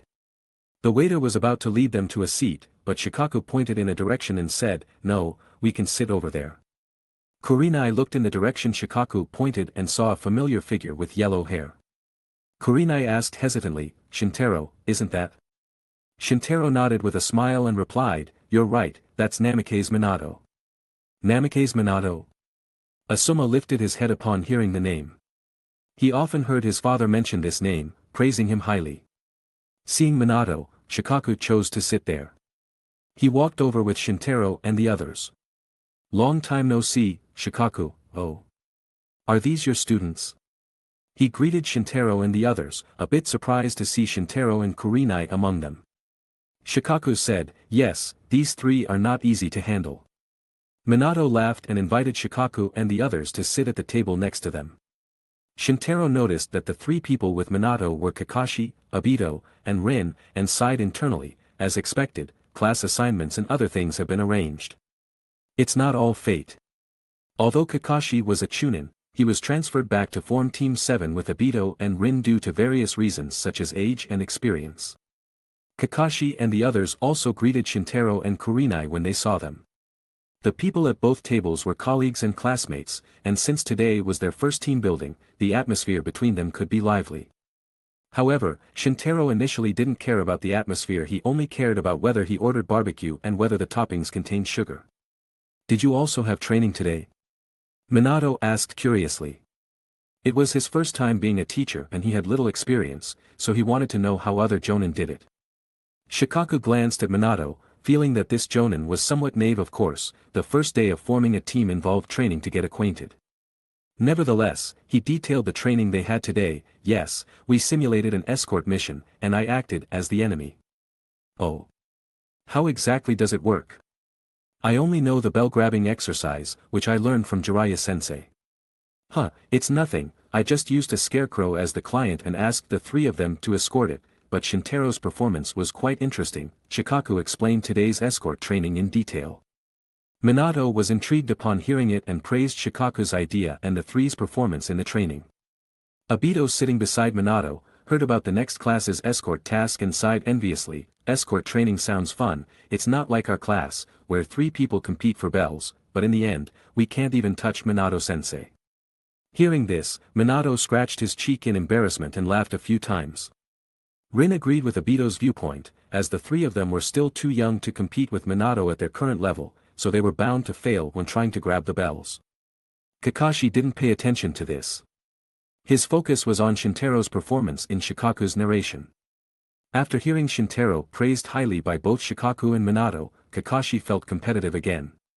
He thought to himself, I am still a Chunin, but Shintaro has been recognized as a special jonin by both Shikaku and Minato-sensei.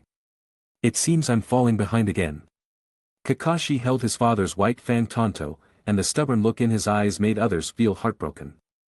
Seeing Kakashi sitting in the back, Asuma felt a slight comfort in his heart. Even Kakashi can't compare to Uchiha Shintaro. Perhaps, in his heart, being born in the same era as Shintaro was a tragedy. The culprit, Shintaro, was running to the kitchen to ask for a can of sugar. When he returned, he noticed Asuma and Kakashi were in a bad mood and felt a bit puzzled. But soon, the aroma of barbecue made him forget the matter. Grilled meat dipped in sugar was Shintaro's favorite way to eat it. After a good meal, Shikaku's wallet suddenly deflated, and he went home feeling worried. Asuma also went home alone, and Shintaro also returned home after escorting Kurenai. At dusk, Shintaro came to his yard. A black crow was perched at the door, turning to look at him curiously. Shintaro used the 6 eyes to confirm that the crow was just an ordinary crow, not a summoning animal or anything. So he formed a special seal with his hands, and the shadow beneath him immediately showed black lines, merging with the crow's shadow. The crow's figure was instantly imprisoned. Got it. The 6 eyes completed the analysis of Kagemain no Jutsu and found that the chakra attribute used in this secret technique was not one of the usual 5 attributes but rather a special chakra containing pure spiritual power. It would take others years to learn it, even if they knew the principle. But Shintaro was different. Cursed energy was pure spiritual power. That's right, the Kagemain no Jutsu he used earlier was not the genuine one. Shintaro hadn't mastered the Y element yet. It was just a magically modified version of Kagemain no Jutsu using cursed energy. Shadows, cursed techniques. Why do I feel disgusted by the combination of these 2 things? There was a strange emotion in Shintaro's heart, which seemed to be related to experiences from his previous life. Forget it, let's think of a name first. Let's call it, Ten Shadow. He created his first cursed technique in this world. Chapter 33. The next morning, Shintaro received a mission notification stating that Shikaku had accepted a mission that needed to be completed by the 3 of them. Curious about the content of the mission, he changed his clothes and went out. Kurenai and Asuma also received the same mission notification. The 3 of them arrived at the Nara clan residence almost simultaneously. Although the Nara clan is not one of the major clans in Konoha, it has reached a certain scale. The 3 of them stood in front of the Nara clan gate, somewhat conspicuously.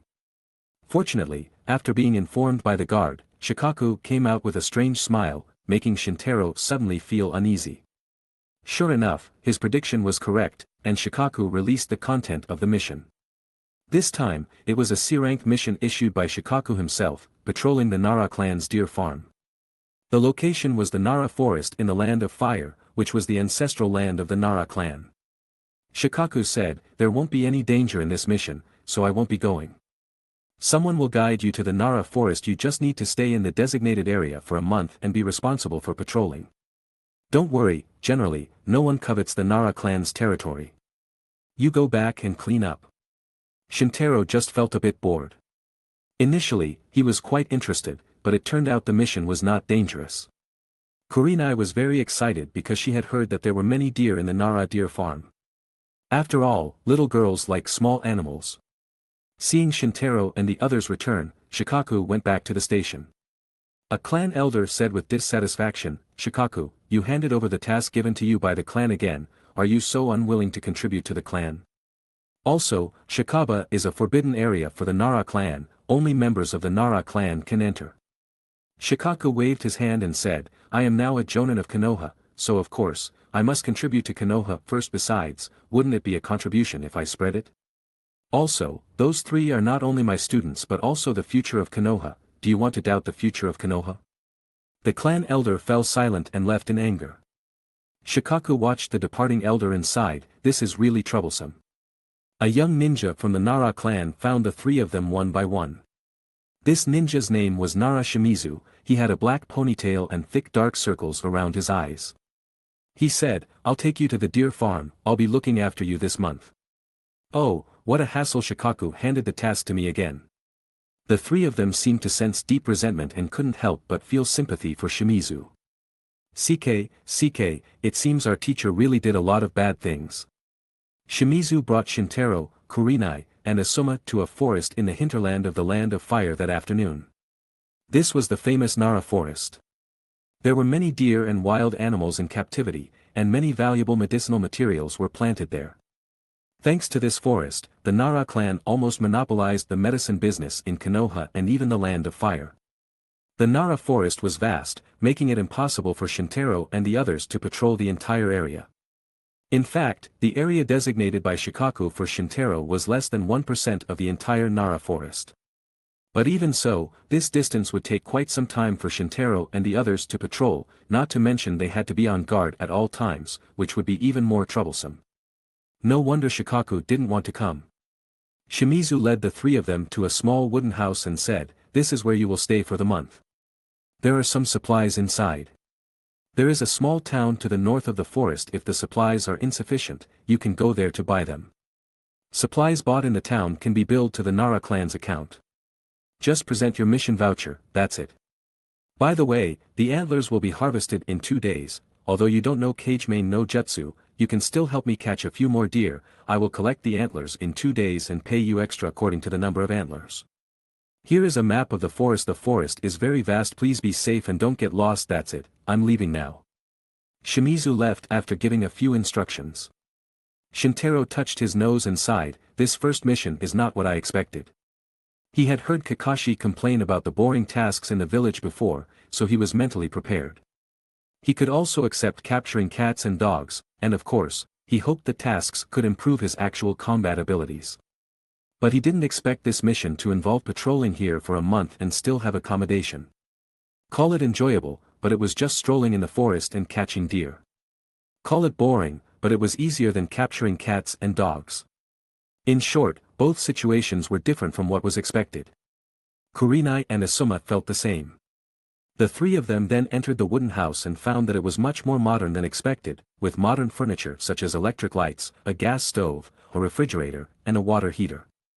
This made the three of them very satisfied. After all, they were used to the comfortable and fast life in Konoha village.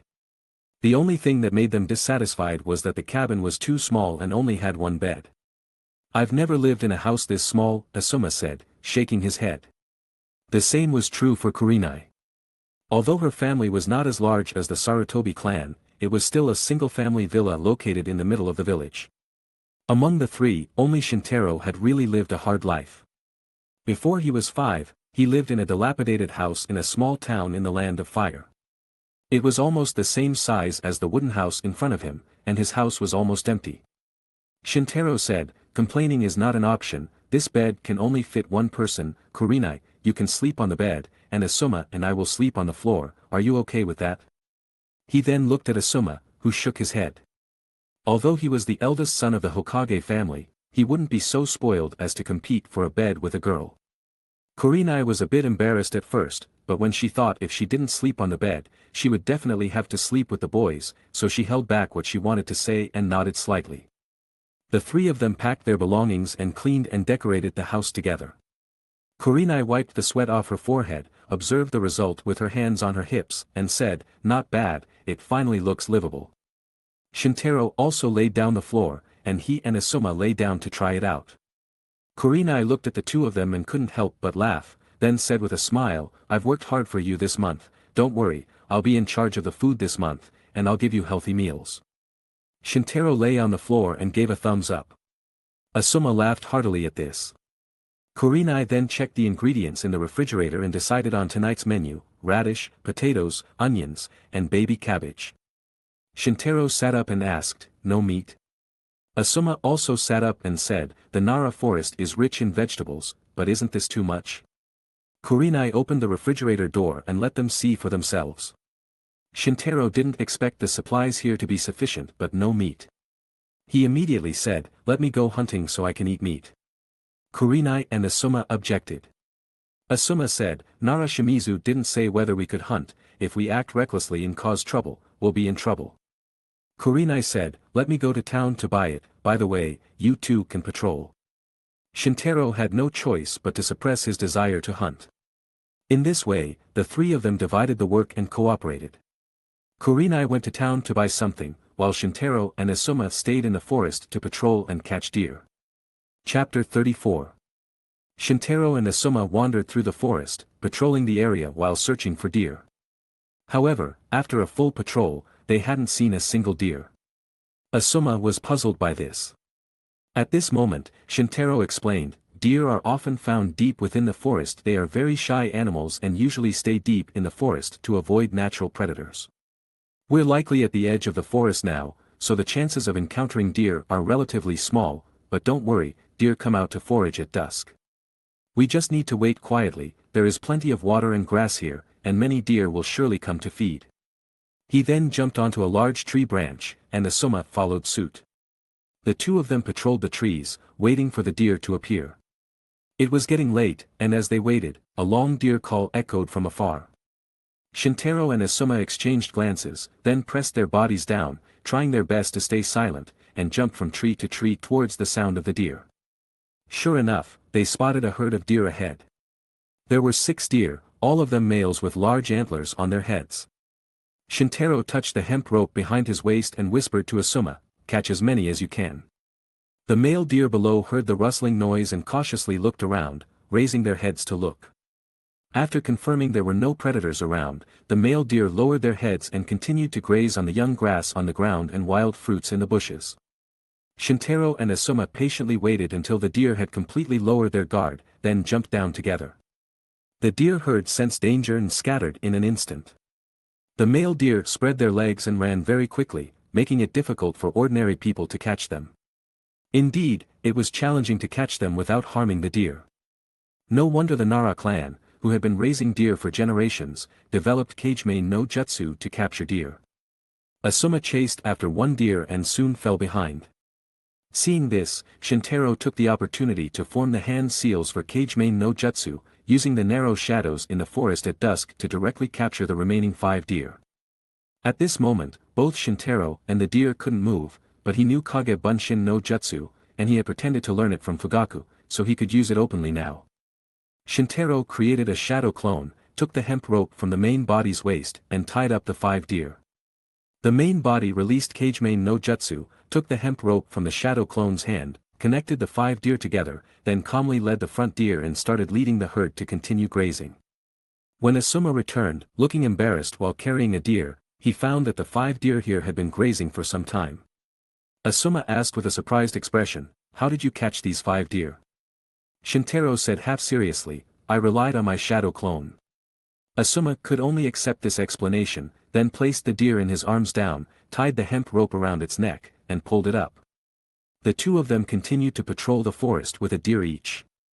However, not long after they left, the 6 deer seemed unwilling to move further, resisting the pull of the 2 men. Shintaro knew not to force it, otherwise, it would be counterproductive, so he and Asuma tied the deer to a tree. The two of them continued to patrol the forest. Halfway through, Asuma suddenly said, "Uchiha Shintaro, let's compete." Shintaro was a bit surprised, as he hadn't interacted much with Asuma since entering the ninja school, and initially, he felt that Asuma was very disgusted with him. Unexpectedly, Asuma took the initiative to challenge him. Shintaro looked at him with a confused expression. Asuma quickly explained his intention, "I've been reflecting on the past few days, and I feel you've become a nightmare in my life. You know, the first time I fell in love was when I saw Kurenai. Initially, I wanted to pursue her, but you defeated me. After losing to you in love, I devoted myself to training and wanted to surpass you in strength. However, I found that my abilities as a ninja couldn't match yours. Even Kakashi, whom I always wanted to surpass, was defeated by you. So now I want to compete with you openly, so even if I lose, I can accept it peacefully." In this uninhabited forest, Asuma opened his heart to Shintaro and spoke for the first time. Shintaro was silent for a moment, making Asuma feel a bit nervous. Fortunately, Shintaro's next words made Asuma feel relieved. "Alright, what do you want to compete in?" 3 competitions. Asuma voiced his thoughts very smoothly, indicating he had been rehearsing it in his mind for a long time. "Alright, then I'll decide the first game." After thinking for a moment, Shintaro bent down and picked up a stone from the ground and said, "The first game is a stone-throwing contest." Throwing stones? Asuma was a bit confused. Shintaro explained, "Stone is one of humanity's earliest weapons, originally used for hunting. However, in the Nara clan's forest, it's not easy to compare animals by hunting. We'll compete on who can throw farther. The rules are that you can't use chakra or other methods, and you must use the same stone." Asuma showed a clear expression and agreed to the rules immediately. So Shintaro handed the stone to Asuma and at the same time drew a horizontal line on the ground with his foot, saying, "This is the starting point, you throw first." Asuma stood behind the starting point, holding the stone tightly, warmed up a bit, then threw it hard, and the stone formed a beautiful arc and flew into the distance. A dull sound was heard in the distance, and the stone fell into the grass. Shintaro said, "Go to the stone and throw it back, then stand still and let me throw it again." Asuma did as instructed, so Shintaro picked up the stone that was thrown back, stood back at the starting point, and took a standard stone-throwing position. Then the stone was immediately shot out. The stone grazed past Asuma, and he could even feel the airwaves caused by the stone. Finally, the stone landed tens of meters in front of him. Shintaro won the first round. This time Shintaro didn't use chakra or cursed energy. He fully relied on his previous life's experience and his own strength to complete this astonishing throw. He remembered he had seemed to have stoned a large black bear to death during a hunting trip in his previous life. "What about the second game?" he asked. Asuma took out his 2 chakra knives and said, "Throwing knives, this time we can use chakra." Chapter 35. This time it's not about who goes farther, but about power. The rule is, you can use chakra to throw a knife at the same big tree, whoever's knife hits stronger wins. Asuma added the details of the second competition. Shintaro gladly accepted. Both held their chakra blades and each injected chakra into them. This time, Shintaro did not use the 6 eyes to mimic the other party's method, but relied on his own understanding to inject chakra. He chose lightning attribute chakra because he felt it was the strongest among the 5 basic attributes. Asuma chose wind attribute chakra, his strength. Once ready, they threw their chakra knives almost simultaneously. Their target was a large tree, thick enough for 2 people to encircle it. Boom! 2 very different sounds emerged, and the knives they threw each caused significant damage to the tree. One knife cleanly penetrated the entire trunk, leaving a blade-thin hole in the middle. The other knife created a bowl-sized hole in the trunk, penetrating deep into the tree and leaving scorched marks around it. The first was thrown by Asuma, and the last by Shintaro. They both stepped forward to examine their own and each other's knives. Both were surprised by each other's strength. Asuma's wind blade had strong penetration power, while Shintaro's lightning blade had strong destructive power. But at this moment, Shintaro pulled out Asuma's chakra knife and said, "You win." Asuma looked to where Shintaro had been looking all this time. It turned out a stone had just been split in 2 by the wind blade's power. Asuma sighed in relief seeing this and said, "Then let's find Kurenai, it's getting late." Shintaro nodded, and they then brought the deer back to the wooden house and tied it outside. They waited for Kurenai, who returned to the cabin with a bag of supplies. Shintaro then explained the situation to her and asked her to think of a content for the competition. Are you guys that childish? Still competing? Forget it, later you'll see who can prepare the ingredients for me first. We'll have potato soup tonight, one of you will be in charge of cutting the potatoes, and the other in charge of cutting the beef. Cut the potatoes and beef into pieces. I happen to come to feed the deer. Kurenai handed a bag of ingredients to Shintaro, then happily went to the deer and looked at them curiously. Shintaro and Asuma went to the kitchen and took out the potatoes and beef among the ingredients. Shintaro asked, which do you choose? Asuma thought for a moment and said, I'll cut the meat. Shintaro handed him the beef, while he washed the potatoes first. After the preparations were done, the competition was about to begin. For fairness, Shintaro and Asuma used the same cutting board. Since there was only one kitchen knife, Asuma's chakra knife was used. Shintaro took 4 palm-sized potatoes, larger than Asuma's hands. They both shouted a countdown, then started at the same time. Bum bum. Shintaro held the chakra knife and started cutting the potatoes quickly. The cutting board made a clanging sound. The potatoes were quickly cut into thick slices and then into pieces. Asuma's movements on the other side were much fewer. The chakra knife was equipped with sharp wind attribute chakra. This allowed him to cut the meat, and his speed was no slower than Shintaro's. They both finished their work at the same time. Why does only one of these deer eat the grass I feed? You have finished cutting, who was faster? Shintaro and Asuma answered in unison, at the same time. Since then, Kurenai entered the kitchen and began to check the quality of their work. At this moment, she noticed something strange and stared straight at Asuma's meat. Looking down, she finally realized something was wrong. She tried to pick up the cutting board, but only grabbed a wooden block, then pushed the cutting board, and the whole board scattered on the table. It turned out the cutting board and the beef were cut by Asuma. A black line appeared on Kurenai's face, and she said speechlessly, there are only 2 cutting boards here. Really, you not only cut the beef, but also cut the board. Were you too impatient? Hearing her criticism, Asuma lowered his head and did not dare to respond. You two, stop causing trouble, now I'll clean up this mess for you, you two just wait for dinner. With that, Shintaro and Asuma were driven out of the cabin by Kurenai. Outside, Asuma saw the moon appear in the night sky through the gaps in the trees and felt an inexplicable gloom in his heart, making him want to smoke. I lost, Asuma said. Yes, you lost, but it's 2-1, you're pretty good, Shintaro replied. Asuma smiled bitterly and said, it's truly an honor for me. Originally, he thought he could accept failure calmly, but now it seemed his idea at that time was still too naive. When failure really came, even though he knew his opponent was Shintaro or for various other reasons, it was still difficult for him to overcome the obstacle in his heart. Shintaro suddenly said, I think Kurenai's last sentence was quite good. Were you too impatient? Yes, I was too impatient. After he finished speaking, he thought for a long time, then sighed, oh yes, I was so impatient that I wanted to eliminate your shadow through 3 simple competitions. It seems I thought too much, you still remain my shadow, he said this, but he smiled instead. But at least this shows that I don't lose to you in everything, my wind attribute is still better than yours, right? Shintaro nodded and said, I am indeed not as good as you in the use of wind attribute chakra. Asuma accepted the confirmation, and an old knot in his heart suddenly untied. He smiled and said, if you want to learn, I can teach you.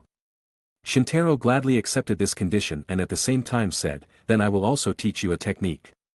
Isn't it the technique used by Namikaze Minato? Did you do the same thing with Kakashi last time? Shintaro was stunned for a moment, then laughed heartily and said, you're really smart, you guessed it right, it's Rasengan, but I still have to let Minato confirm it. Asuma also gladly accepted. After he opened his heart, their conversation opened up, and they talked about everything from time to time. Do you like hunting? I've never tried it. I can teach you how to throw stones and shoot arrows, the 2 most practical hunting methods. Okay, then I'll teach you how to play shogi. Do you like playing shogi? Isn't it something only old people like? Don't you like shamisen? Until Kurenai opened the door of the wooden house and shouted outside, it's time to eat. Shintaro and Asuma just entered the wooden house and enjoyed a sumptuous dinner together. Kurenai noticed that the relationship between the 2 people in front of her seemed to have improved. She was puzzled for a moment and thought, the relationship between men is truly strange. That night, Uchiha Shintaro and Sarutobi Asuma slept on the same bed, resting on each other's feet. Chapter 36. The next morning, some people were awakened by a knock on the door. Shintaro and the others packed their clothes and opened the door, only to find Nara Shimizu outside. Shimizu was holding some pork and said apologetically, "Sorry, I used to stay in this cabin, I don't usually eat meat, so the fridge is full of local vegetables from the Nara forest. I was too busy yesterday and neglected this matter for a while, I'll make it up to you today." Kurenai repeatedly expressed her gratitude and took the pork. "You caught 6 deer outside the door, right? I'm here to take the antlers, this is your reward for today." Shintaro accepted the reward. Although he and Asuma only helped capture the deer, the reward was still significant. The price of deer antlers is very high, meaning the labor cost is also much higher. Shintaro asked about hunting again, and Shimizu said, "Do you still have the map?" Asuma returned to the cabin and brought out the map. Shimizu said, "There is a resource breeding chart of the forest at the back of the map, some animals here are domesticated by the Nara clan, you cannot hunt them, which means you can capture them as long as they are not in the area." Shintaro was very surprised to hear this. Besides deer and other rare animals domesticated by the Nara clan, the forest also has many wild animals.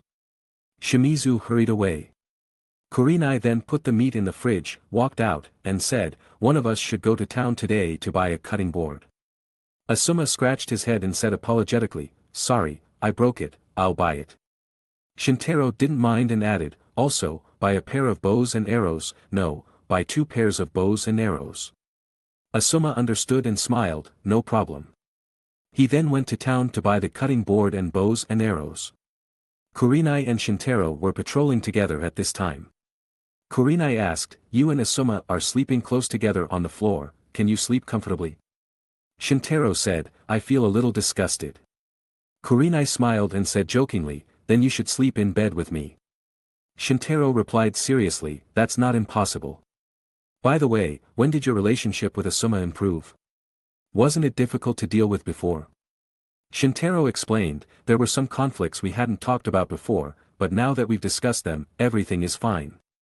Although Kurenai didn't fully understand, she nodded in relief, "That's good, I was always worried about your relationship." After patrolling a few times, Shintaro and Kurenai returned to the cabin to rest.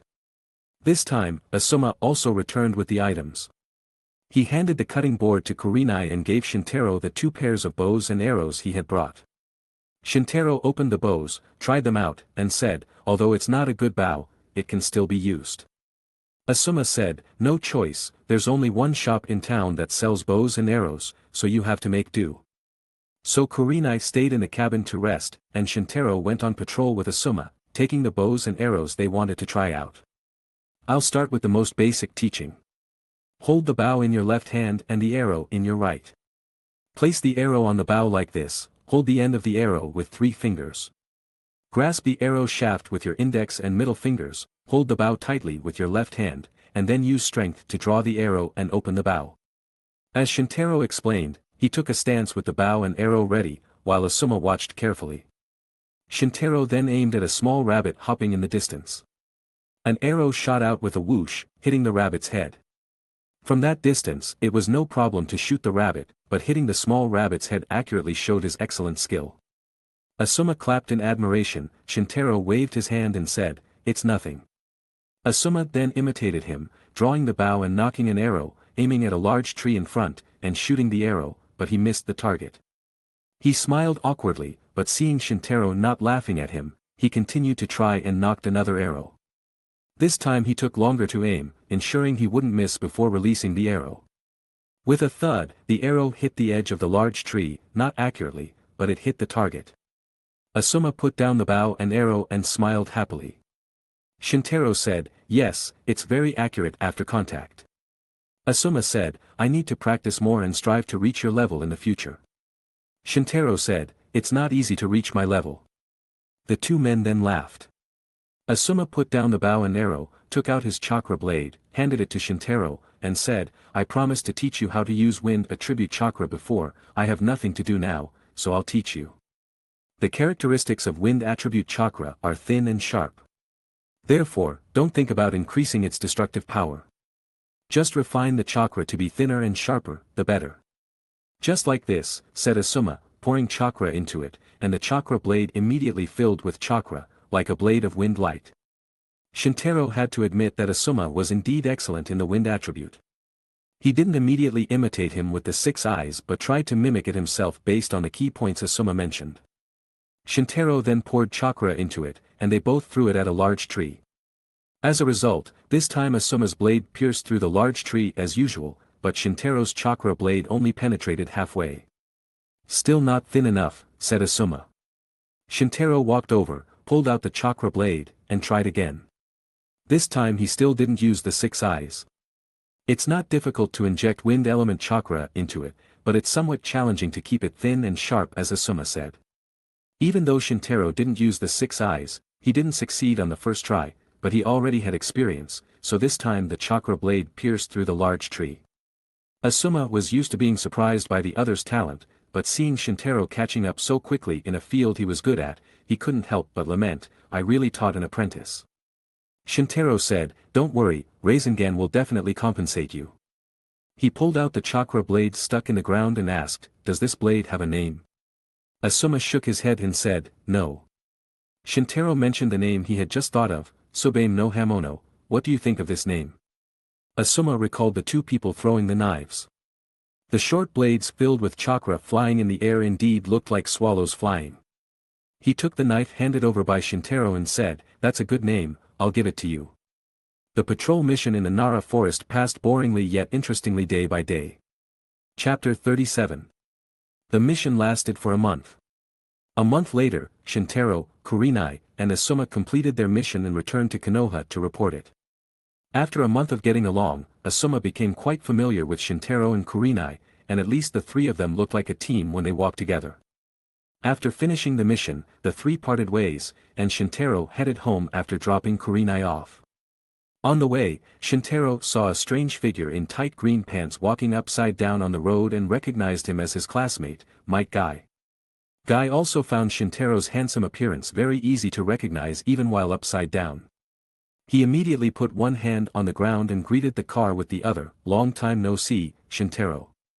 Shintaro greeted back and said, "Yes, I just finished a mission and returned to Konoha." Guy said excitedly, "What a coincidence, I just wanted to challenge you." As he spoke, he flipped in the air and stood up. Guy was wearing sleeveless dark green tights, with a Konoha forehead protector tied around his waist, a ninja pouch strapped to his right leg. A bright red short scarf, bandages on his hands, and orange weights on his legs. There were some changes from his outfit during ninja school. However, his iconic bowl cut and thick eyebrows remained unchanged, but he looked a bit more like a ninja than before. After speaking, Guy showed his big white teeth and smiled foolishly, waiting for Shintaro's answer. After observing him with his 6 eyes, Shintaro was slightly surprised and said, "You've become stronger." He noted that Guy's muscles were robust and had more chakra than before, but the issues he observed earlier still existed, and it was still challenging for him to use ninjutsu. "But you still can't beat me," he said calmly. Shintaro didn't want to underestimate Guy but was merely stating a fact. Guy's physical abilities were indeed excellent but still at a normal level, not much different from his own. And Shintaro could entirely cover his weaknesses in physical skills with abundant chakra and cursed energy. Coupled with his ninjutsu and genjutsu skills, Guy wasn't his match. Guy said optimistically, "Nothing is impossible in this world. I used to think it was impossible for me to beat Kakashi, but recently I've won twice. And now my record is 2 wins and 16 losses. I won't compete with you in ninjutsu, let's compete in taijutsu only, okay?" Shintaro found this interesting, so he accepted Guy's challenge. The 2 went to the training ground in Konoha. This training ground was a rocky desert with no vegetation, best suited for pure physical combat. The 2 stood facing each other on the brown ground, with the dazzling sun overhead.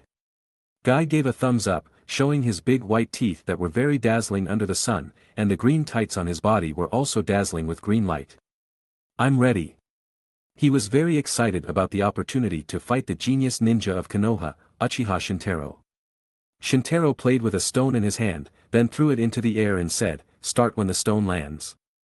The stone flew high into the air and started falling after reaching extreme height. Bang! The stone hit the hard ground with a dull thud. The two shot out at the same time and rushed towards each other. So fast. Guy was initially surprised by the other party's physical ability. They used punches and kicks simultaneously, one punch and one kick, hitting each other with flesh, producing a sound of impact. Guy threw a straight punch, and Shintaro caught the fist with his palm, and at the same time, he kneed Guy in the stomach. The abdomen is one of the most fragile and soft parts of the human body, so even Guy, who had trained intensely all year round, couldn't withstand the force of the move. He tensed his body to take the hit and didn't give up even though he was hit hard, making him groan hoarsely. He took a step back, then jumped up and lifted his leg, delivering a series of heavy kicks. Shintaro raised his hands to defend. If he didn't use enough chakra, even he would find it hard to cope. The strength is good, but I need to work harder. He saw that Guy's physical skills were excellent, and he still had the energy to comment after the battle and even smile, seeming to handle it easily. Guy gritted his teeth and shouted, in terms of physical skills, I won't lose to you. Konoha Senpu. He spun in the air and delivered a sharp kick. Shintaro dodged, but the force of the move shattered the rocky ground, even causing a series of cracks and raising dust. Seeing such a powerful move, he looked at him admiringly and said loudly, "My Guy, I underestimated you before.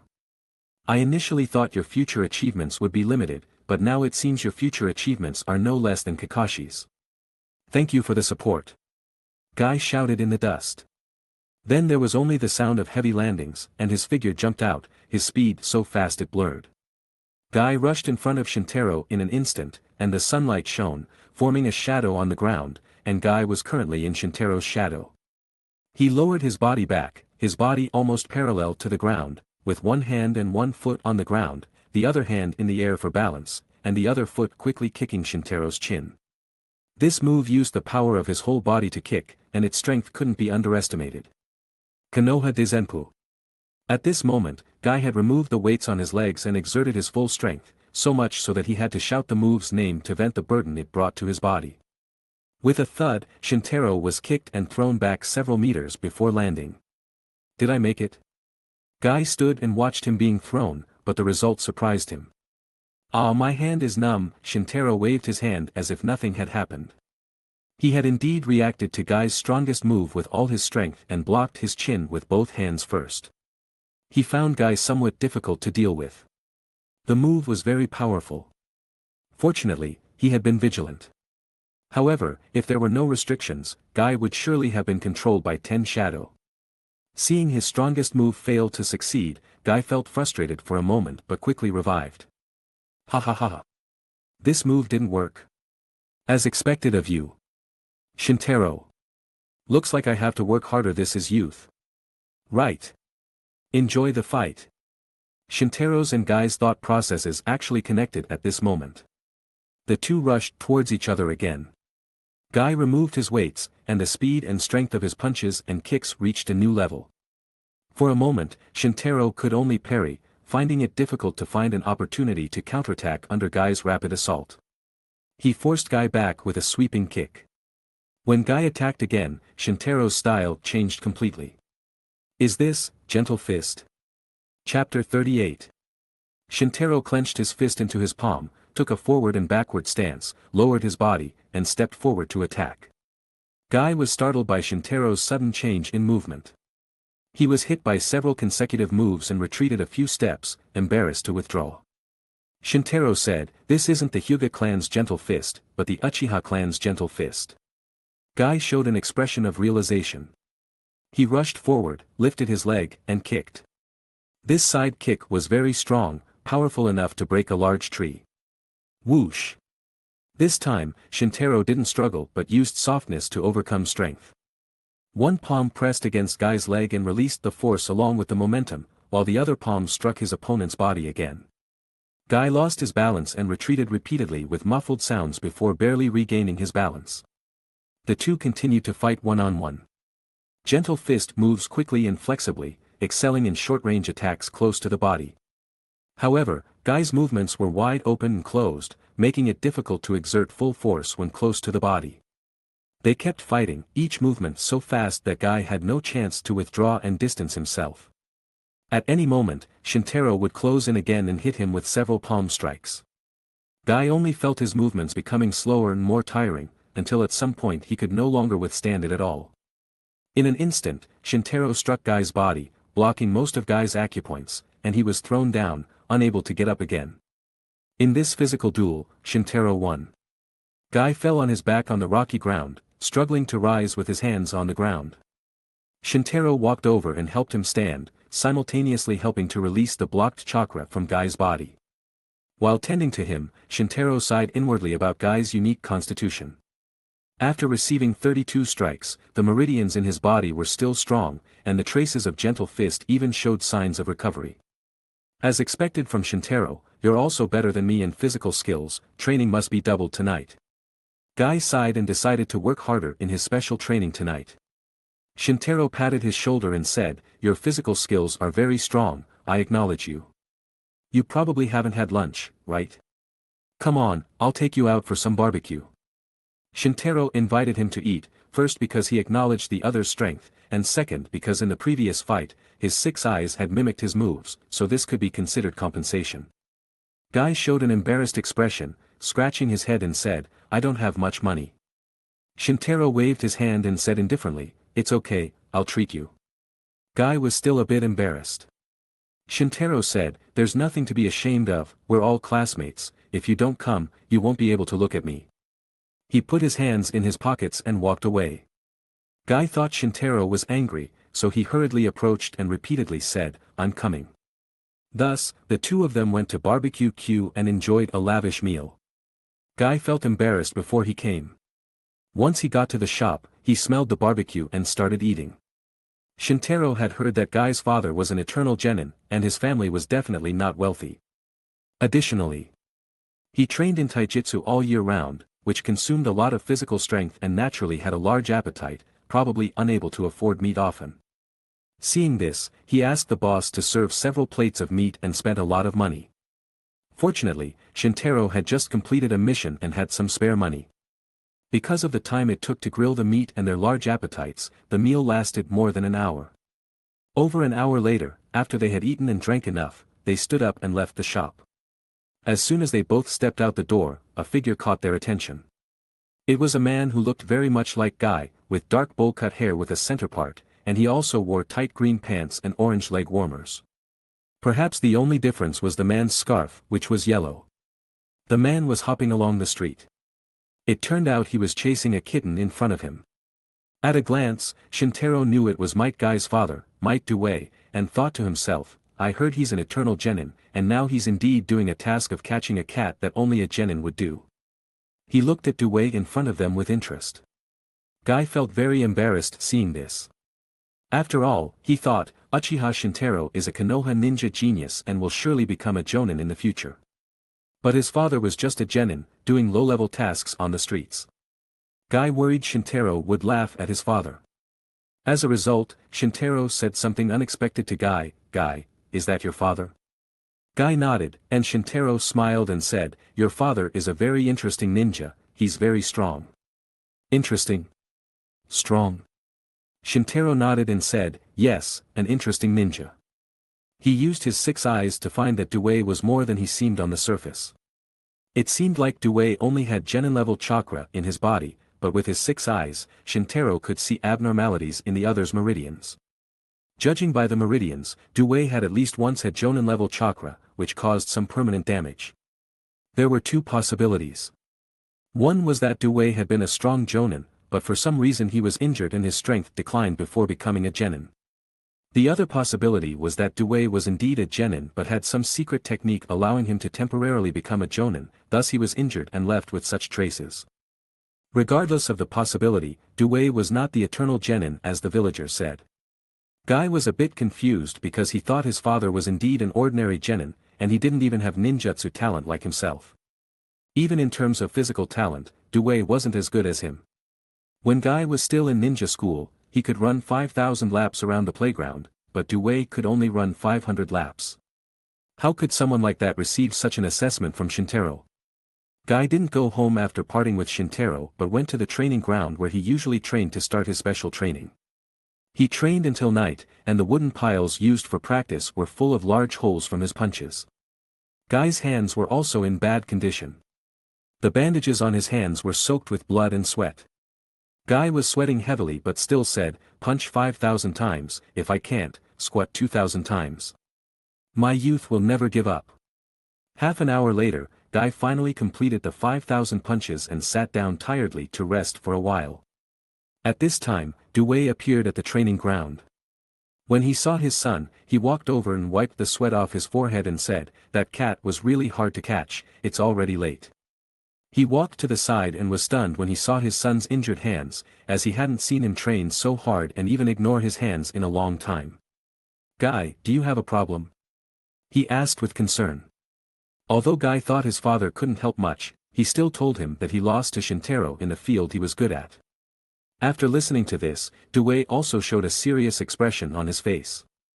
He patted his son's shoulder and said sincerely, "It seems your path of youth has encountered a hurdle. As a father, there's only one last thing I can do. Listen, you must pay close attention, Guy." Duel walked to the open space beside them as if he wanted to show something. Guy immediately recalled what Shintaro had said, "Your father is an interesting ninja, he's very strong. Father, isn't he the eternal genin?" Chapter 39.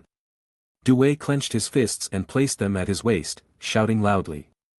A wave of green energy enveloped his entire body, causing his hair to stand up from the force.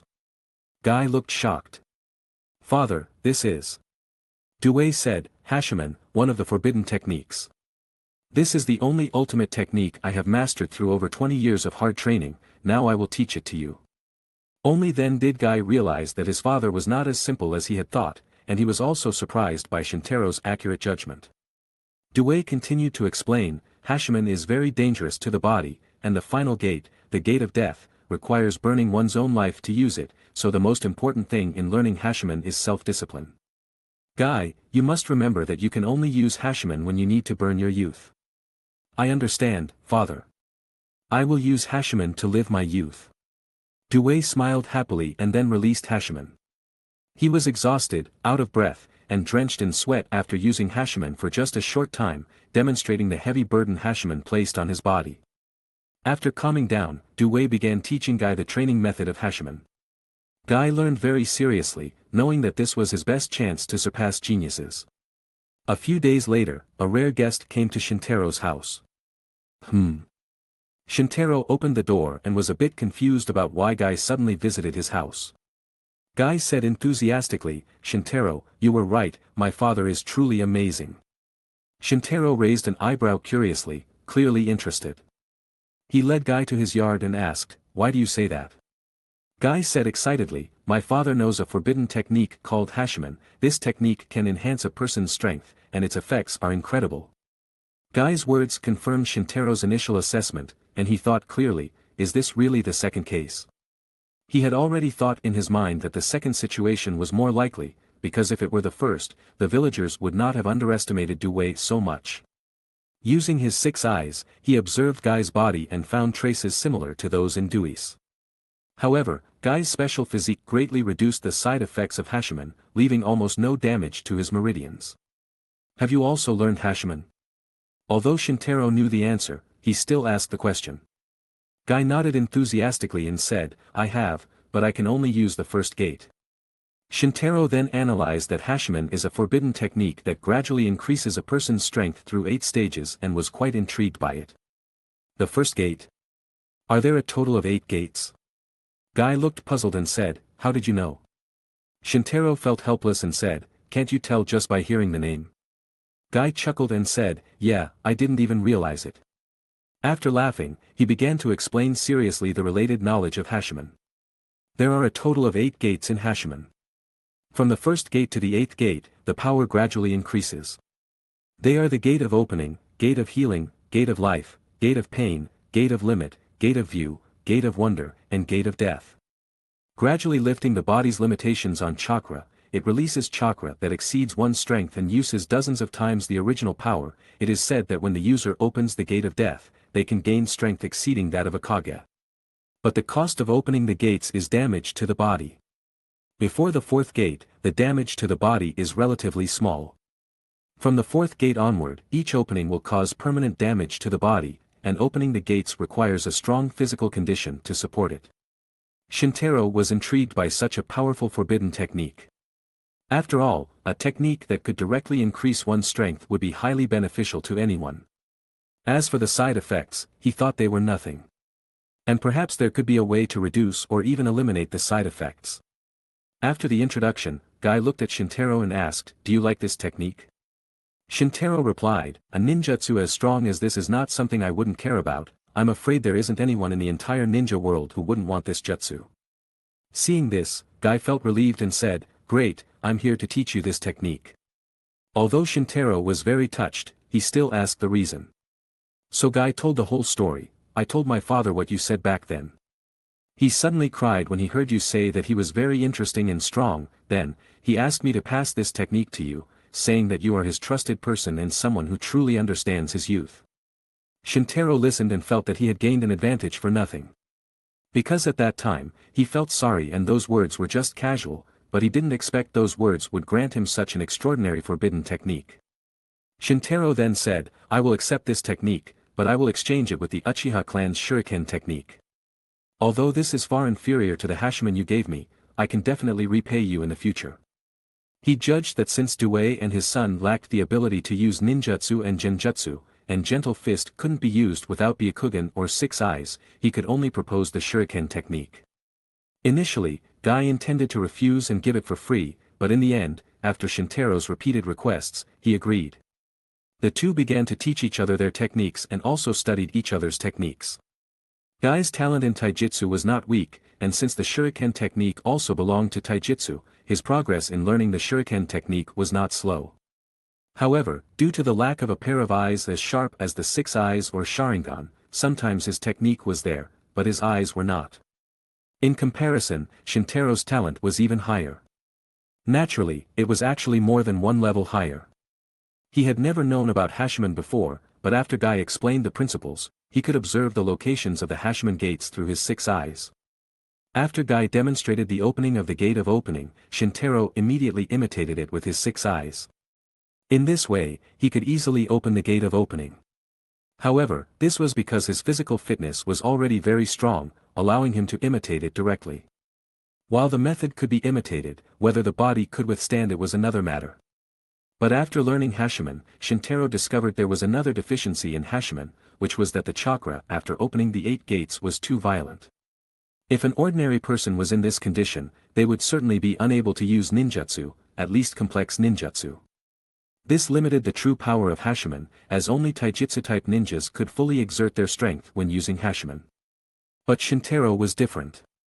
He had 6 eyes, which allowed him to manipulate chakra precisely. Even in the violent state of Hashimen, he could still manipulate chakra to perform ninjutsu. Therefore, it could be said that the 6 eyes and Hashimen were a natural pair. Chapter 40. In the following days, Shintaro worked hard to train in Hashimen while completing tasks with everyone in Team 8. Time often flies quickly when people are busy. In the blink of an eye, it was the 47th year of Konoha. Shintaro's strength had increased rapidly, and he could now open the gate of pain of Hashimen, with progress even surpassing Guy. During this period, Shikaku was clearly busier than ever, and he didn't have time to accompany Shintaro and the others on missions. After all, Shikaku was a jonin, so he couldn't accompany 3 genin on simple missions every day. Fortunately, the strength of the 3 of them was not ordinary, so these usual genin tasks could easily be completed by the 3 of them alone. Needless to say, Shintaro's strength had reached the jonin level in all aspects. It was precisely because of this that Shikaku felt relieved to let them carry out their missions on their own. Asuma's strength was also impressive. He had reached the Chunin level at the age of 11, and his power was considered strong even among Chunin. His training in wind element, fire element, and ninjutsu had started to bear fruit, and he would not be in vain against weaker special jonin. Such talent was indeed considered top tier in the village, but it wasn't as dazzling compared to Shintaro, who was in the same class. Among the 3, Kurenai was the weakest. However, Kurenai's situation was quite special. Her ninjutsu talent was not high, but her genjutsu talent was good, so she chose to become a genjutsu ninja. For most ninjas, it was not unreasonable to use more ninjutsu than genjutsu. Because if genjutsu did not reach a high level, its effects would not be significant. Many people could see through genjutsu and use various methods to break its effects. Therefore, the mid-genin period was a transitional period for genjutsu-type ninjas. During this time, genjutsu-type ninjas were often not as strong as ninjutsu-type ninjas and might even lose to taijutsu-type ninjas. Fortunately, after ninjas passed this period and reached the Jonin level, genjutsu-type ninjas would become a significant force against weaker ninjas and could achieve surprising victories against ninjas of the same level. Kurenai's genjutsu level had actually reached Chunin level, but if she only used genjutsu against other Chunin of the same level, she had almost no chance of winning. Fortunately, under Shintaro's guidance over the years, Kurenai had mastered good taijutsu and Rasengan. In terms of overall strength, she was already comparable to an average Chunin, and perhaps even slightly better. Therefore, all members of Team 8 had reached Chunin level or higher. Taking on genin missions was naturally easy. As for why the three of them had not taken the Chunin exam to be promoted to Chunin, that was something to ask Shikaku. Originally, Shintaro planned to take the Chunin exam immediately after graduation, but the Chunin exam required 3 people to take the exam together. So he waited until Kurenai, the weakest of the 3, reached the Chunin level and then asked Shikaku to take the Chunin exam. But Shikaku refused. At that time, he frowned and said seriously, "The current situation is not peaceful. It would be better if you were promoted later. The higher the level of the ninja, the more dangerous the missions. You are still too young. I can't let you take the risk. Just wait another year." Shintaro could understand Shikaku's thoughts, but he still had personal experience with what was called a turbulent situation. After all, as a genin who lived in Konoha and the Land of Fire all year round, he couldn't feel the series of changes quietly happening in the entire ninja world. However, sometimes situations tend to change unexpectedly. When people were immersed in the long-standing peaceful atmosphere built by Konoha, traces of war suddenly appeared. On this day, because there was no mission, Kurenai suggested going shopping together. Shintaro agreed. So the two started wandering around Konoha's shopping street. It must be said that Konoha's commerce was very developed, with various shops springing up along the streets and a dazzling array of products.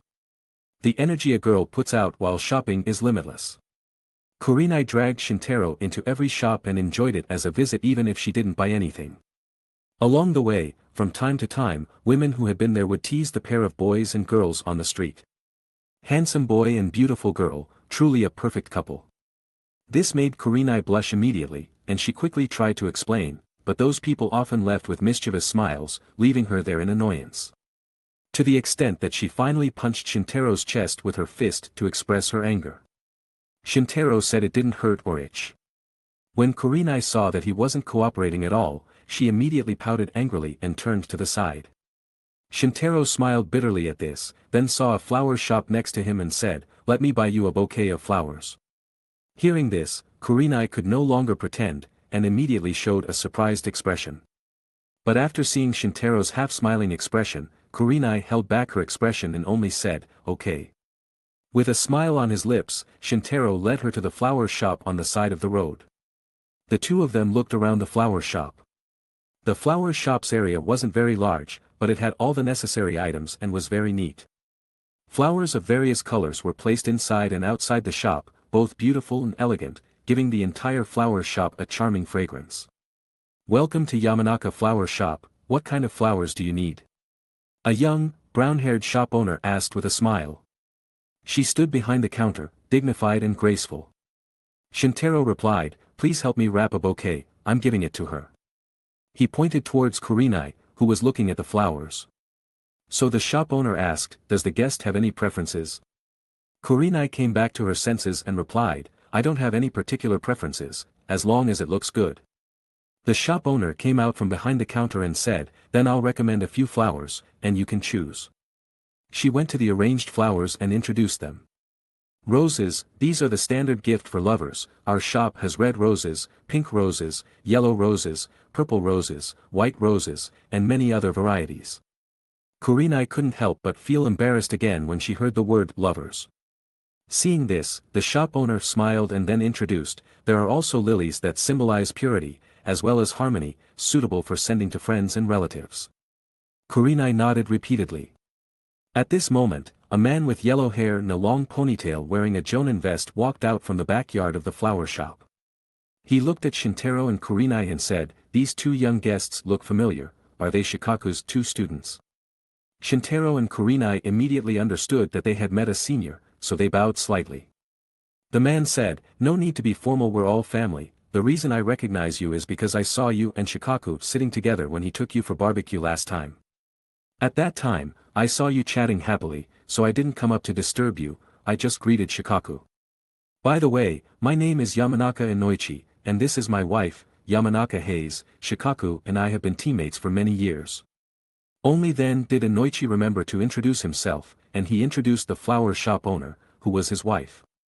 When Shintaro and Kurenai heard that the other party was their teacher's friend, they immediately became closer. Inoichi smiled and said, "All right, I'm ready to go out, just leave the flower purchased to Hayes, she has good taste." He was about to leave when suddenly the sound of crying and tears came from outside the door, approaching the area. Several people in the shop were suddenly stunned. After a while, they saw a group of people wearing pure black funeral kimonos walking past the shop door. Many people in the group were already crying.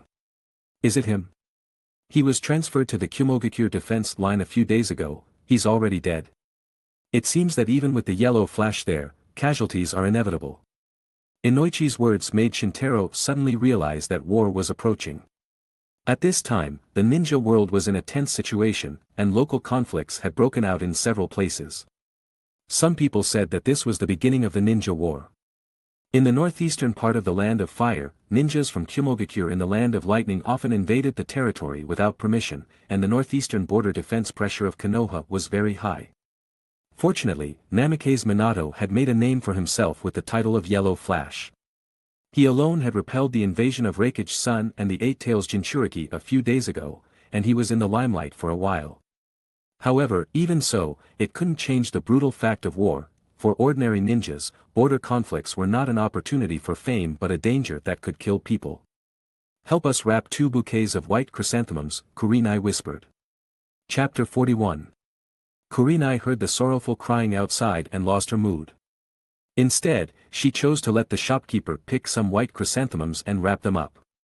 She and Shintaro left holding a bouquet of white chrysanthemums and went to the cemetery where the ninjas who died in the border battles were buried to offer their condolences.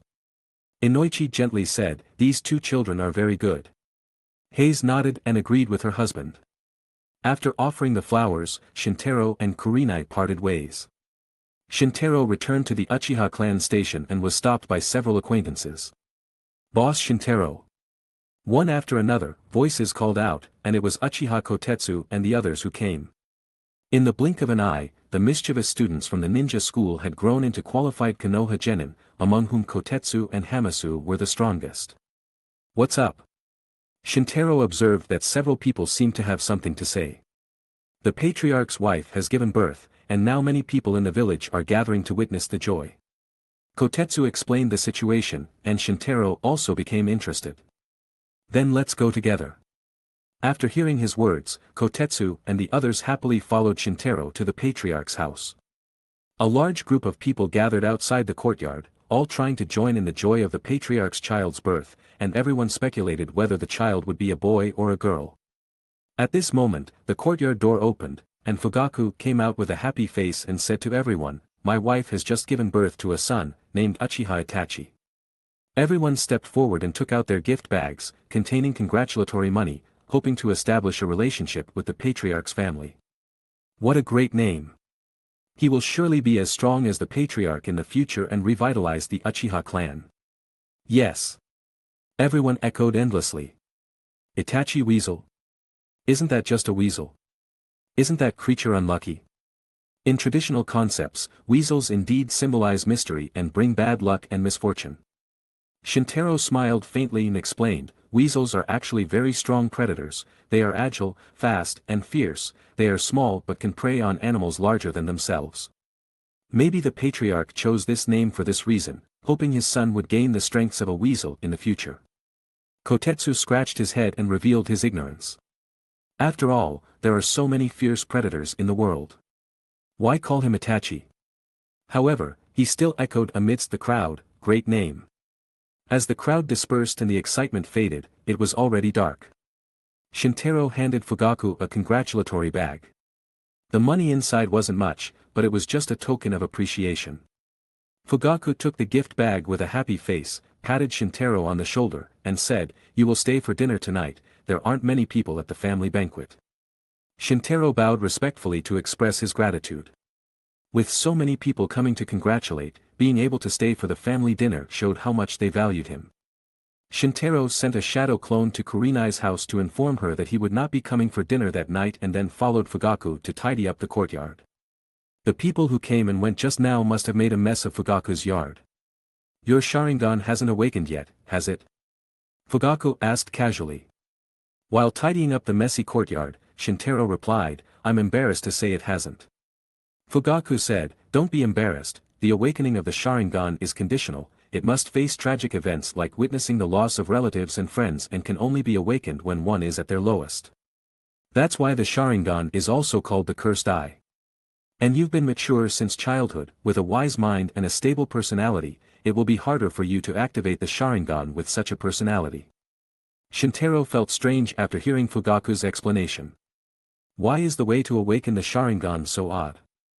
I think the Hyuga clan can awaken theirs by learning to form seals to control chakra. Shintaro was confused, so he asked Fugaku, "Patriarch, can you show me your Sharingan?" Fugaku put down what he was doing and turned to face him, locking eyes with Shintaro. Suddenly, Fugaku's black eyes changed appearance, his original black pupils immediately turning blood red with 3 black tomo on them, making his whole temperament sharp and solemn. Shintaro's 6 eyes blinked, and he immediately discovered the secret of the Sharingan. The Sharingan's chakra connects to a certain part of the brain. It seems the secret lies here. It's a pity I can't directly see what this brain area does, otherwise, I should be able to uncover the Sharingan secret right away. It looks like I can only conduct further research after I awaken the Sharingan. Shintaro thought to himself. Fugaku then closed his Sharingan. At this moment, another guest came through the door. A boy with slightly curly short black hair came in holding a congratulatory bag and handed it to Fugaku, then bowed and said, "Sorry, Uncle Fugaku, I was just practicing at the training ground, so I'm late." "It doesn't matter, the important thing is that you came," Fugaku kindly took the gift bag and said. "You can stay and eat with us too." Then he looked at Shintaro and introduced, "Shintaro, this is Uchiha Shursui, a descendant of Kagami-sama, who once served as the second Hokage's guard. Shursui, this is Uchiha Shintaro, whom you've always been thinking about." Fugaku then introduced Shintaro to Shursui. After all, Uchiha Shintaro's reputation as a genius was admired by every teenager. Shursui respectfully said, "Hello, Shintaro." Shintaro also returned the greeting, "Hello."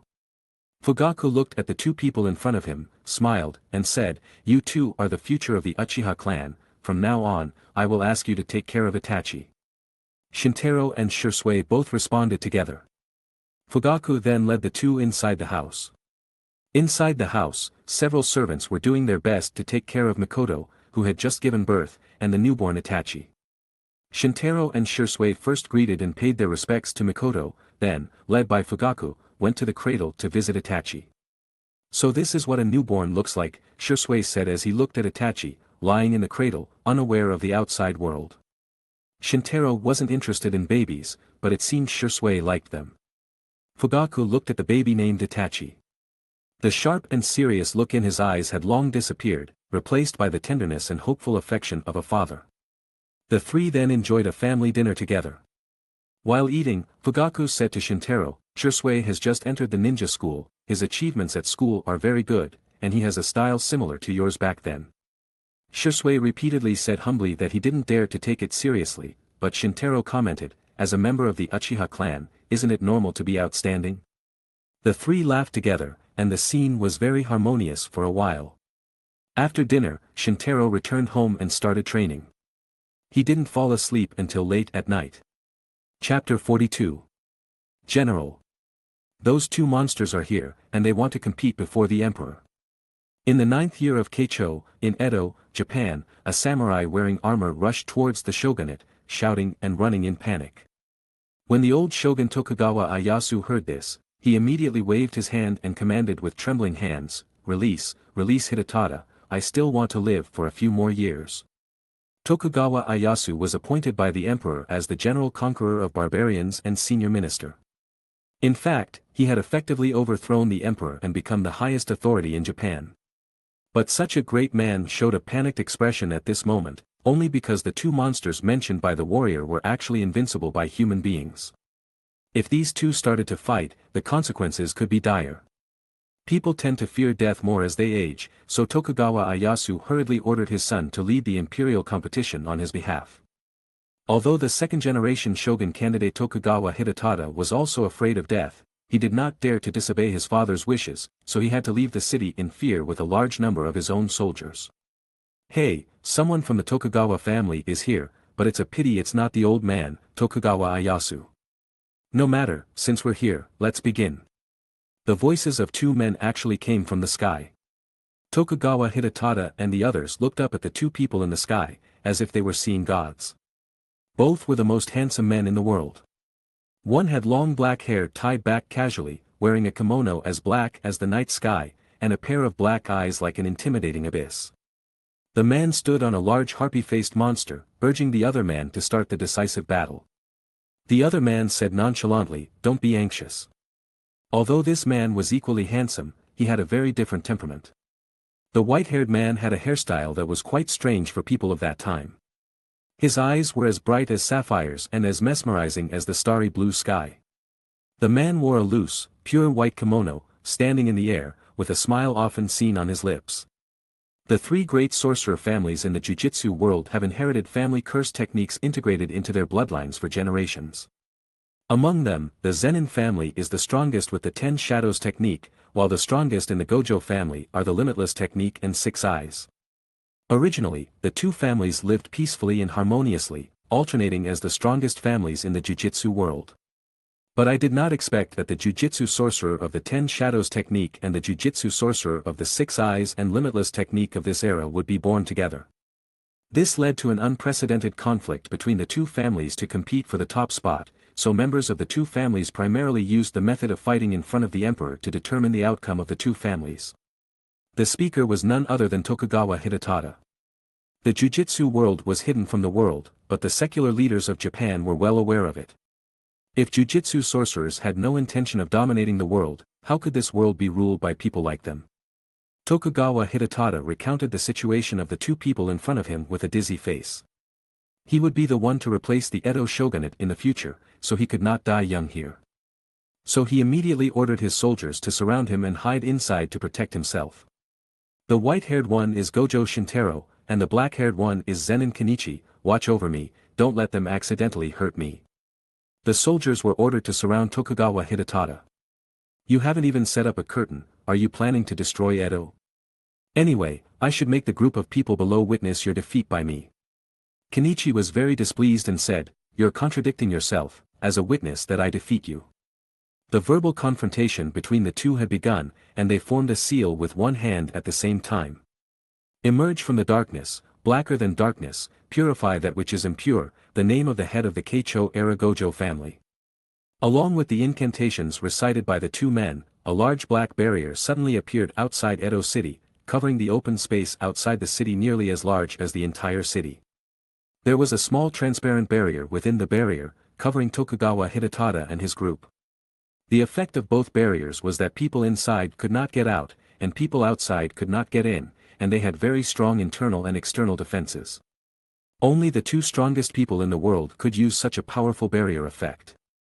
"Now, you can begin," Shintaro raised his finger and challenged. Kenichi's face darkened, he made a shadow with his hand, and shouted firmly, "Get down from here." Bansho Max Elephant. A giant pink elephant covered with patterns suddenly appeared above Shintaro's head. It was a Shikigami summoned by Kenichi's power using shadows as the medium. Therefore, its size and weight were much larger than ordinary elephants, and it had strength comparable to ancient beasts. Boom!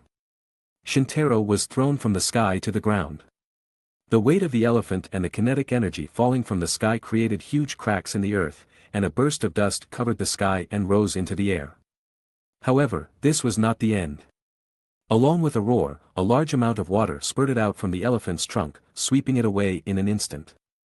The inside of the curtain instantly became empty. If not for the curtain's protection, Edo Castle would have been flooded. Kenichi immediately retracted the elephant and controlled the human-faced bird under his feet to dive down. Nu. Kenichi jumped into the air, and Nu dived down, bringing with it a powerful purple bow. Nu rushed into the water with force, and the electric arc on its body spread, causing huge waves to shine with purple light. Seeing this, Kenichi changed his hand shape again, this time into a snake shape. Orochi Great Serpent. He summoned a giant snake and landed smoothly on the back of the snake. At the same time, Nu grabbed Shintaro with its claws and threw him into the sky. The tens of meters long Orochi swallowed Shintaro directly into its belly. However, at this moment, a sudden change occurred. A strange red light emanated from the mouth of the giant snake, then its entire head exploded, and 5 strands of hair flew out unharmed. You haven't progressed much compared to when you were young. The Gojo and Zenin families had a good relationship in the past, so the two met and fought each other when they were young. Have you mastered reverse cursed technique? Kenichi looked surprised. He knew that the series of operations just now could not penetrate infinity, it was just to trap the other party. Unexpectedly, Shintaro mastered reverse curse technique one step ahead, which directly destroyed one of his Shikigami. Damn, I can't use domain while maintaining the curtain. Both domain and curtain are a kind of barrier, which will isolate each other. In other words, if you are in a domain, you cannot maintain a curtain. If I can't use domain, then just use curse technique, let's show off. Shintaro said while pointing 2 fingers at Nu flying in the air. Cursed technique reversal, red. Boom. A big hole suddenly appeared in the large body of Nu, and then it fell to the ground weakly, turning into a shadow and disappearing. Shintaro's smile widened, as if he had already secured the victory. Kenichi was furious and infused cursed energy throughout his body, and his shadow hands continued to change. Gyokuken Divine Dogs. Gamma Toad. Datto Rabbit Escape. Bansho Max Elephant. Madoka Round Deer. Kongi Piercing Ox. Kenichi's use of the 10 Shadows technique was extremely proficient, and he used each Shikigami to the extreme. Even though they were weak like frogs and rabbits, they could hold and confuse the enemy. For small and medium Shikigami that did not have range attacks, he put them in an unstable state and injected a large amount of cursed energy into them to make them go berserk, thereby expanding their strength and range. But no matter how hard he worked, he couldn't cover the gap in hard power. The Shikigami could not penetrate the absolute defense of infinity, instead, they were destroyed one by Gojo Shintaro's blue and red. In the end, only the deer who used the reverse curse technique to heal Kenichi, and the ox remained. The ox stepped on the ground and made the final sprint after gathering strength. The further the ox ran, the higher the damage. However, instead of avoiding it, Shintaro faced it head-on. Cursed technique lapse, blue. Shintaro deactivated infinity and simultaneously used blue to pull himself towards the ox. A man and an ox collided head-on, and the resulting powerful cursed energy explosion was astounding, shaking the ground. The tremor was so strong it was felt throughout the Edo region. After the initial shock, the final winner was Gojo Shintaro. Shintaro looked at Kenichi and said, "Admit defeat, after all, this isn't the first time you've lost to me." Kenichi was kneeling on the ground in the middle of the night. The battle had taken a severe toll on him. He touched the deer beside him and released its spell. The ox had been dealt with, so there was no need to try other methods, and it was difficult for him to use any other techniques in his current condition. Kenichi suddenly lifted his head, displaying an unprecedentedly mad expression. "Since I can't defeat you, let's die together." Shintaro was shocked. "Are you crazy?" He knew there was a Shikigami among the 10 Shadows technique that no jujitsu sorcerer from the Zenin family had ever subdued in the past. "With this treasure, I summon, Furubura. Subduing a Shikigami required a subjugation ritual, which could be performed by one person or several people. If completed by one person, the Shikigami could be successfully subdued. If completed by many people, the result would be the ritual simply being cancelled. If the Shikigami in turn killed its participants, the ritual would also be ineffective. At this moment, Kenichi began the final subjugation ritual of the 10 Shadows technique. A large humanoid Shikigami several meters tall emerged from the shadows to the ground, with a turntable hanging behind it. The 8-handled sword Divergent Sila Divine General Maharaga appeared. "Ha ha ha ha ha. I'll take the first step." You have to work harder. Bang! Maharaga knocked Kenichi down with one blow, his life or death unknown. Maharaga then looked towards Shintaro, stomped on the ground, and charged at him.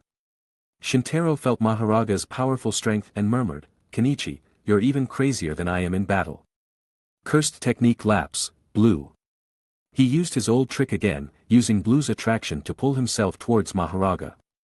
His speed was so fast it was indistinguishable from teleportation. Boom! Edo experienced its second earthquake of the day. Maharaga was thrown back, and its chest collapsed. However, Maharaga lay on the ground, and the wheel behind it spun, instantly healing its wound. Shintaro didn't wait for Maharaga to stand and attacked again with the same blow. The third earthquake in Edo.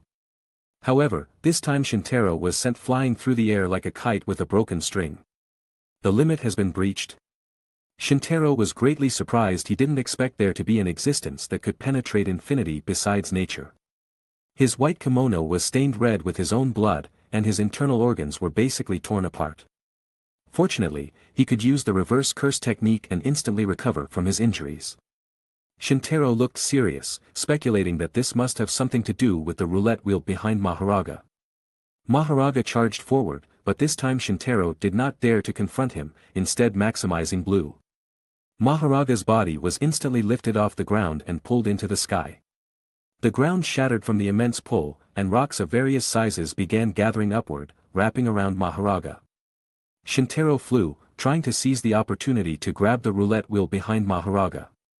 However, after Maharaga's struggles were futile, the roulette wheel spun again. Shintaro sensed something was wrong and flew backward. Boom! Large debris exploded in the sky, and Maharaga took advantage of this to land smoothly. This is adaptation. It can adapt to anything.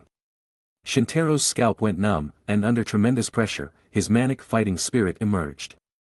Ha ha ha ha ha. This is amazing. A Shikigami like this. Kenichi. You've really given me a huge surprise. He extended two fingers and aimed at Maharaga.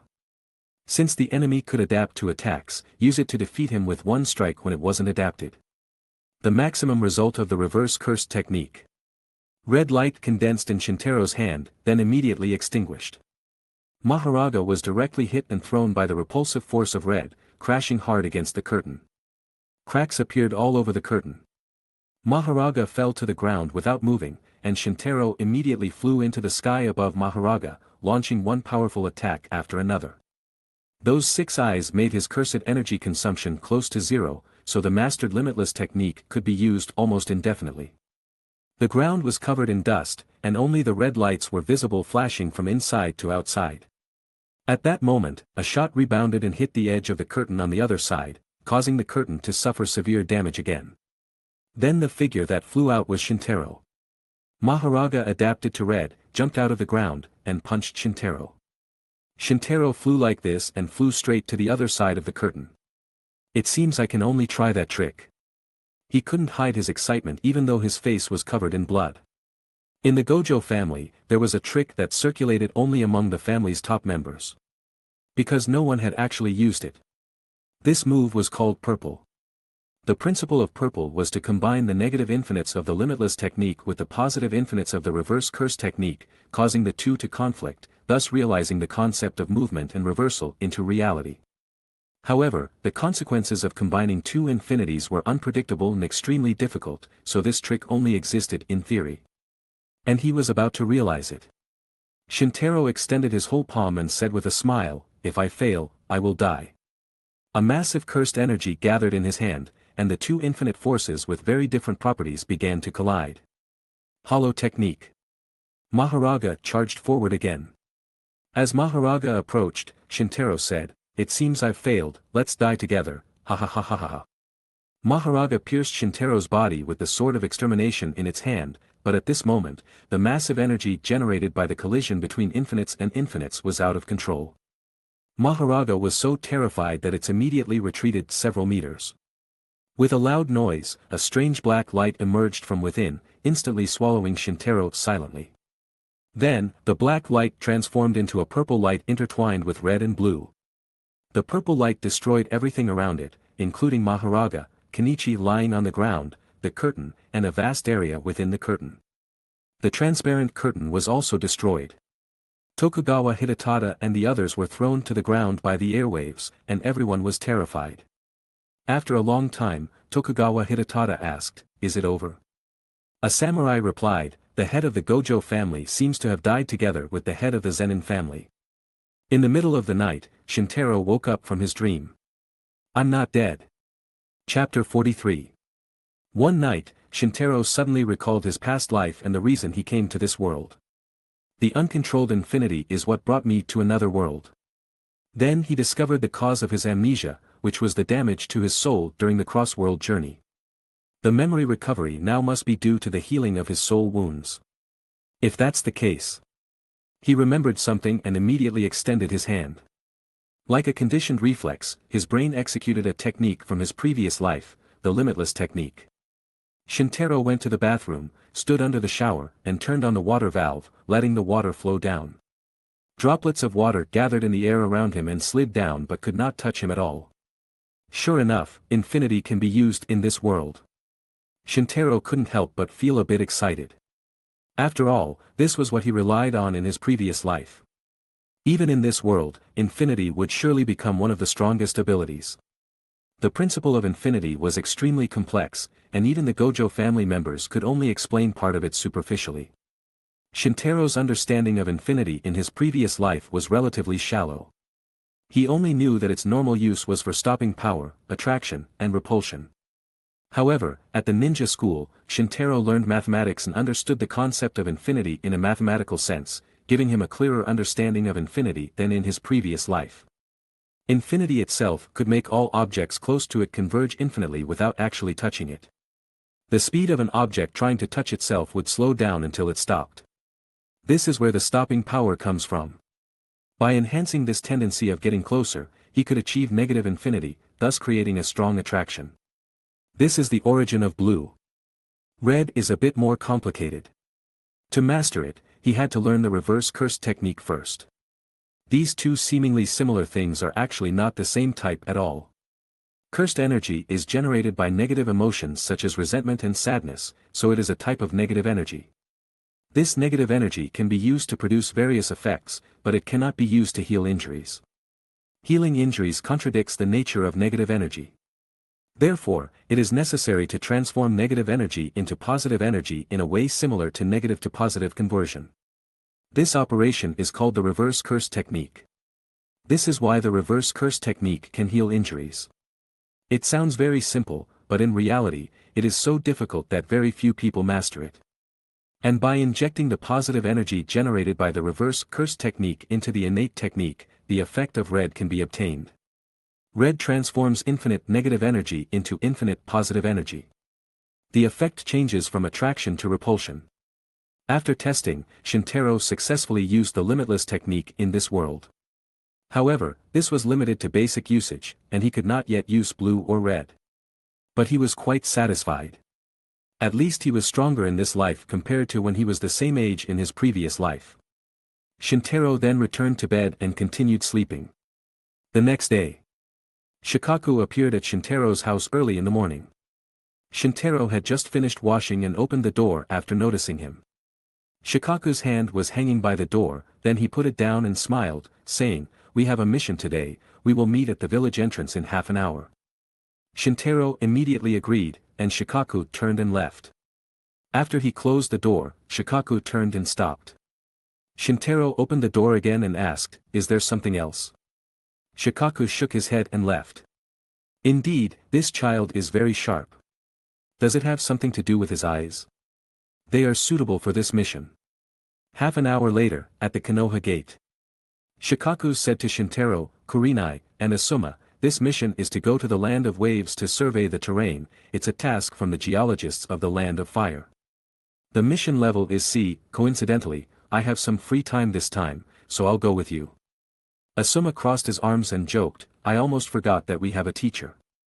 Shikaku waved his hand and said, "Don't blame me, I was very busy before, not because of the missions your father gave me. Go and say some good words to your father later and give me fewer tasks. I'm happy to do these low-level boring tasks with you all, at least I won't be in danger, I don't want my wife to become a widow. Asuma didn't seem to have a good relationship with his father, so he didn't respond to Shikaku's words. What is the land of waves like? This is my first time going abroad for a mission. It's just a small island, it's been isolated overseas for a long time and is very poor, Shikaku answered honestly. This made Kurenai complain disappointedly, well, that geologist is really boring, what needs to be investigated in such a country? Shikaku explained seriously, that's why it's only a sea-level mission, if we were to survey the land of fire, it might take several years, that would definitely be an A-level mission. Kurenai nodded, having no expectations for this mission. However, some doubts arose in Shintaro's heart. He didn't quite believe what Shikaku said. From the fact that Shikaku found them this morning, this mission wasn't easy. If it were just a simple sea-level mission, he wouldn't have called them all in the morning due to his lazy personality. Moreover, a jonin is very valuable when a local war breaks out. How could he accompany them to a small country to complete such a boring task? There must be something hidden here. At the same time, on the coast of the land of waves, a small boat had just docked. 4 people disembarked from the boat, 3 men and 1 woman, and the girl was clearly still young. The girl had beautiful reddish-brown long hair, green eyes, and looked very sweet. But the 3 men seemed to respect the girl. The girl stretched, then turned around and said, "Ao, I'm going to play for a bit." Before the jonin named Ao could answer, the 2 brown-haired ninjas beside him extended their hands to stop her. "Miss, this place is not as safe as in the village." "What danger could there be? Now this island is full of our people, could it be that I could still be kidnapped by Konoha? It's not impossible to tie me up, as long as a handsome guy comes to tie me up." The 2 ninjas wanted to say something, but the girl shook her head, her long hair fluttering back. Okay, I won't run too far." After saying that, the girl took off and ran, leaving the 3 of them. The jonin named Ao had short blue hair that was tied up, and earring-like talismans hanging from his ears. The forehead protector on his forehead was very different from Konoha's forehead protectors, with 4 wavy lines symbolizing water mist. That was the emblem of Kirigakure village in the land of water. Chapter 44. The next afternoon, the 3 of them arrived at a port in the land of fire. Trade in the land of fire was flourishing, so there were many ships at the port, and more passengers coming and going. Thus, Shikaku found an empty boat and set off. However, shortly after, he regretted his decision. The boatman was an old man, and although he rowed the boat hard, its speed was still very slow. Based on this pace, Shikaku worried they wouldn't reach the land of waves until nightfall.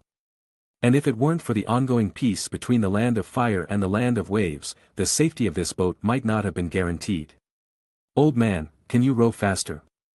The sea may not be calm at night, so we better move quickly." As the old man rowed hard, he turned and said, "I can't meet your expectations, this is already my fastest speed." Shikaku then called Asuma over and said, "Let my student help." Asuma looked reluctant, but couldn't refuse, so he had to step forward. The old man then let go of the oars and handed them to Asuma. He warned, "Just keep rowing straight ahead." Asuma had no choice but to take on the role of a laborer and swing the oars, though his speed was indeed much faster than the old man's. "Are you a ninja? I didn't notice it at first, no wonder this young man is so strong." Shikaku smiled and said, "Yes, we are ninjas from Konoha village. This time, we are going to the land of waves to explore the terrain and complete a geologist's task." Hearing this, the old man laughed and said, "Well, what a scholar, the land of waves is so small that one can walk around it twice in a day, you could just come and walk around it twice yourself, but you insist on coming." Shikaku smiled and said, "Perhaps it's because a scholar's time is more valuable. By the way, old man, has anything special happened in the land of waves recently?" The old man asked confusedly, "Hasn't the land of waves always been like that? When you said you were going to the land of waves, I wondered why anyone would want to go there lately. It's remote, poor, and there are no bridges, so few people are willing to go there. As for any special circumstances, old man, I really don't know. After all, there shouldn't be any ninjas in a small place like the land of waves." Seeing that he couldn't obtain any information, Shikaku smiled politely and sat back in the boat. He found Shintaro staring at him, so he nodded slightly at him. If Shintaro had had any doubts when a few people left the village, it was now certain that there was something wrong with this mission. Shikaku had been in a hurry since they set off and even asked Asuma to row the boat to reach the land of waves earlier, claiming it was for safety reasons. But all three of them were Chunin, and they wouldn't drown even if the boat capsized. Combined with Shikaku's recent behavior of deceiving the old man, Shintaro was very sure there was something wrong with this mission. At dusk, the group arrived at the shore. Shikaku paid the old man the original fare, which made the old man very grateful. The first thing to do upon arriving in the land of waves was to find a place to stay. After all, the land of waves was small, but if they conducted a thorough survey according to the mission requirements, it would still take a week. So finding a place to stay was necessary. Shikaku then began giving assignments. It's late today, Asuma, find a hotel with available rooms. Shintaro and Kurenai, investigate the terrain in the city, and I will go check outside the city. Shikaku and the others stood outside the only city in the land of waves, looking a bit conspicuous and attracting the attention of some passers-by. He took out the survey book and seemed ready to start surveying potential buyers outside the city. Shintaro and Kurenai entered the city, and Asuma went ahead to start looking for suitable accommodation.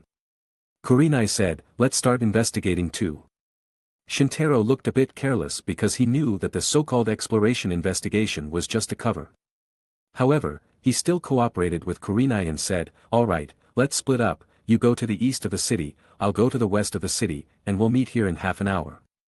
Kurenai nodded, and they both began exploring the city area. Shintaro held the terrain survey book and observed the people around him. Most of the civilians here were relatively thin, indicating that this country was indeed very poor. However, there were some ninjas mingled among the civilians, and their strength was generally not weak. Since Shintaro arrived here, he had found no fewer than 10 ninjas in this city, all with strength at the Chunin level. Whenever he encountered a ninja, he pretended to observe the terrain and acted as if he didn't notice them. In fact, he had the 6 eyes and could see through even the best disguised ninjas at a glance. And those ninjas clearly noticed Shintaro. Some of the more vigilant ones followed and observed him for a while, then left after confirming he wasn't a threat. At this moment, Shintaro's attention was drawn to a girl. The girl had long reddish-brown hair and very beautiful green eyes. However, this wasn't the main point of his interest. The main point was that Shintaro saw with his 6 eyes that the chakra in the girl's body seemed different from the chakra of everyone else he had ever seen. Shintaro immediately thought of the possibility of Kekei Genkai. Kekei Genkai often change a person's chakra attributes, allowing them to use special ninjutsu beyond the 5 basic attributes. This was common knowledge in the ninja school, and the girl in front of him matched the characteristics of Kekei Genkai. And the girl should be about his age, but she was very strong and could rival a jonin. Shintaro had seen such high talent in Konoha with Kakashi. Hello, handsome boy, are you a Konoha ninja? You're amazing. The girl said while calmly trying to hold his hand, but Shintaro brushed it off. I am a Konoha ninja, what do you want? Shintaro asked calmly. The girl pouted and complained, don't be so cold, I just came to say hi, by the way, why are you here? Shintaro looked at the girl and said, that's none of your business. Terrain survey? You should have told me earlier, I'm very familiar with this place, do you want to come with us? Shintaro still refused. The girl was very reluctant and kept chatting with him. Eventually, Shintaro walked a half-circle around the small town and returned to the agreed meeting point. He said, having a conversation like you will never work. Why? Because I'm not pretty enough. Shintaro replied, because you'll scare others away. The girl pinched her cute little face and wondered, am I really that scary? However, when the girl looked up, she saw he had already left. When she saw Kurenai next to Shintaro, she understood why the other party was so cold now. Shintaro and Kurenai met and then went to find Asuma together. Kurenai asked, who was that girl with you earlier? I don't know, Shintaro answered honestly. Kurenai asked again, you really don't know her? I really don't know her, I don't even know her name, Shintaro still didn't lie. Kurenai then gave up and said nothing more. She just gently patted Shintaro and said, it's all because you're so handsome. At this moment, the girl heard the conversation between Shintaro and Kurenai, and her anger suddenly rose. Humph. I'll make sure you remember my name, you smelly Uchiha boy. The girl clearly saw the Uchiha Clan emblem on Shintaro's back. Chapter 45. Asuma found a suitable hotel, booked individual rooms, and met Shintaro and Kurenai on the street. The three of them then went outside the city to find Shikaku. Seeing that it was getting dark, Shikaku ended the day's exploration and took them back to the city to find a restaurant for dinner. At night, they each returned to their rooms to rest. 2 hours later, Shintaro noticed that Asuma and Kurenai were asleep, so he went out and knocked on Shikaku's door. It turned out that Shikaku had not locked the door since he had just returned to his room. "Come in, the door is for you." Shikaku's voice came from inside, so Shintaro entered and closed the door. "I knew you would come to see me, when did you notice?" Shikaku asked with a smile. Shintaro said, "I noticed something yesterday morning." Shikaku nodded and said, "That's why I never treat you like a child. Tell me, what did you find?" Shintaro shared his speculation. "I found more than 10 ninjas in the city, they were hidden among the civilians and seemed to have a specific agenda. Moreover, I also discovered a Kekii Genkai ninja, seeing that most of these ninjas have water-attributed chakra. I believe they are from Kirigakure, known for families proficient in water attributes. On the surface, this mission is a C-rank task to explore the terrain. In reality, it's to investigate these Kirigakure ninjas' movements and objectives." Shikaku couldn't help but applaud him and said, "Excellent, your eyes are quite useful." "Sensei, what are you talking about? I don't understand, I only realized this through my sensory ninjutsu." Shikaku smiled and said, "It seems you're not lying. Even if you said your Sharingan mutated, I would believe it more. There's no sensory ninjutsu where eyes shine when used." Shintaro was shocked inside. He didn't expect his 6 eyes, which he relied on since time travel, to be detected by someone. Shikaku continued, "Actually, if you hit it consciously, most people wouldn't be able to detect it. I only found out because I'm your teacher and have more frequent contact with you." Shintaro nodded, mentally impressed by the other party's intelligence, and said, "Sensei, please don't tell anyone else." Shikaku jokingly said, "If I reveal it, you won't kill me to silence me, will you?" Seeing Shintaro quickly shaking his head, he stopped joking and said, "I have no intention of revealing your little secret, but I do need your help this time. There are at least 10 more Kirigakure ninjas outside the city, and likely a Jonin among them. You can guess my mission." Indeed, disguised as a C-rank mission to investigate Kirigakure's movements, it is actually an A-rank mission. However, given the current situation, the mission difficulty will likely escalate and I'm afraid it may reach S-rank. We're actually surrounded by Kirigakure ninjas, but the pretense of a C-rank mission makes it difficult for them to act openly. If they discover our true objective, we might all be buried here. Our initial investigation plan now seems too risky. I have to rely on your keen eyes to investigate secretly. Don't worry, I'll ensure you receive A-rank or even S-rank mission rewards." Shintaro clearly said, "No problem." Shikaku instructed, "Don't tell the others about the real mission. The fewer people who know, the safer we are." Shintaro replied, "Understood." Shikaku then sent him back to his room. Late at night, outside the city, a group of ninjas stood behind the girl from earlier in the day, including the girl herself, making 7 in total. "Miss, it seems there's nothing wrong with those Konoha ninjas. We might get punished for acting recklessly like this." The girl crossed her arms confidently and said, "That's because your brains aren't working properly and you didn't see it. Anyway, I know those Konoha ninjas are here to sabotage our plans, so we must go and teach them a lesson." Another ninja asked, "What are your orders, miss?" The girl said, "Go and kidnap the Konoha Kunoichi, interrogate her and see how the Konoha ninjas react, then we'll know their purpose here. As long as there are no casualties, it's not a big deal. By the way, especially don't harm the white-haired Uchiha, I'll handle him myself." The ninjas behind her moved out and headed towards the city. The girl clenched her fists and muttered to herself, "I'll make sure you remember my name, you smelly Uchiha." The ninjas arrived at the hotel and approached the front desk for information. The receptionist was so sleepy that he had dozed off, but was suddenly startled by several fierce ninjas demanding information. Terrified, he immediately pleaded for mercy and revealed all the information about Shintaro and the others. The Kirigakure ninjas went straight to Kurenai's room, broke in, drugged her into unconsciousness, wrapped her in a blanket, and escaped through the window, quickly heading out of the city. Shintaro and Shikaku reacted instantly, waking up from their sleep. Shintaro rushed to Kurenai's room, found it in disarray and Kurenai missing. Just as he was about to dash out, he bumped into Shikaku. Shikaku glanced inside the room and understood what had happened. Without speaking, they exchanged serious looks. Shikaku knocked on Asuma's door and forcefully woke him up.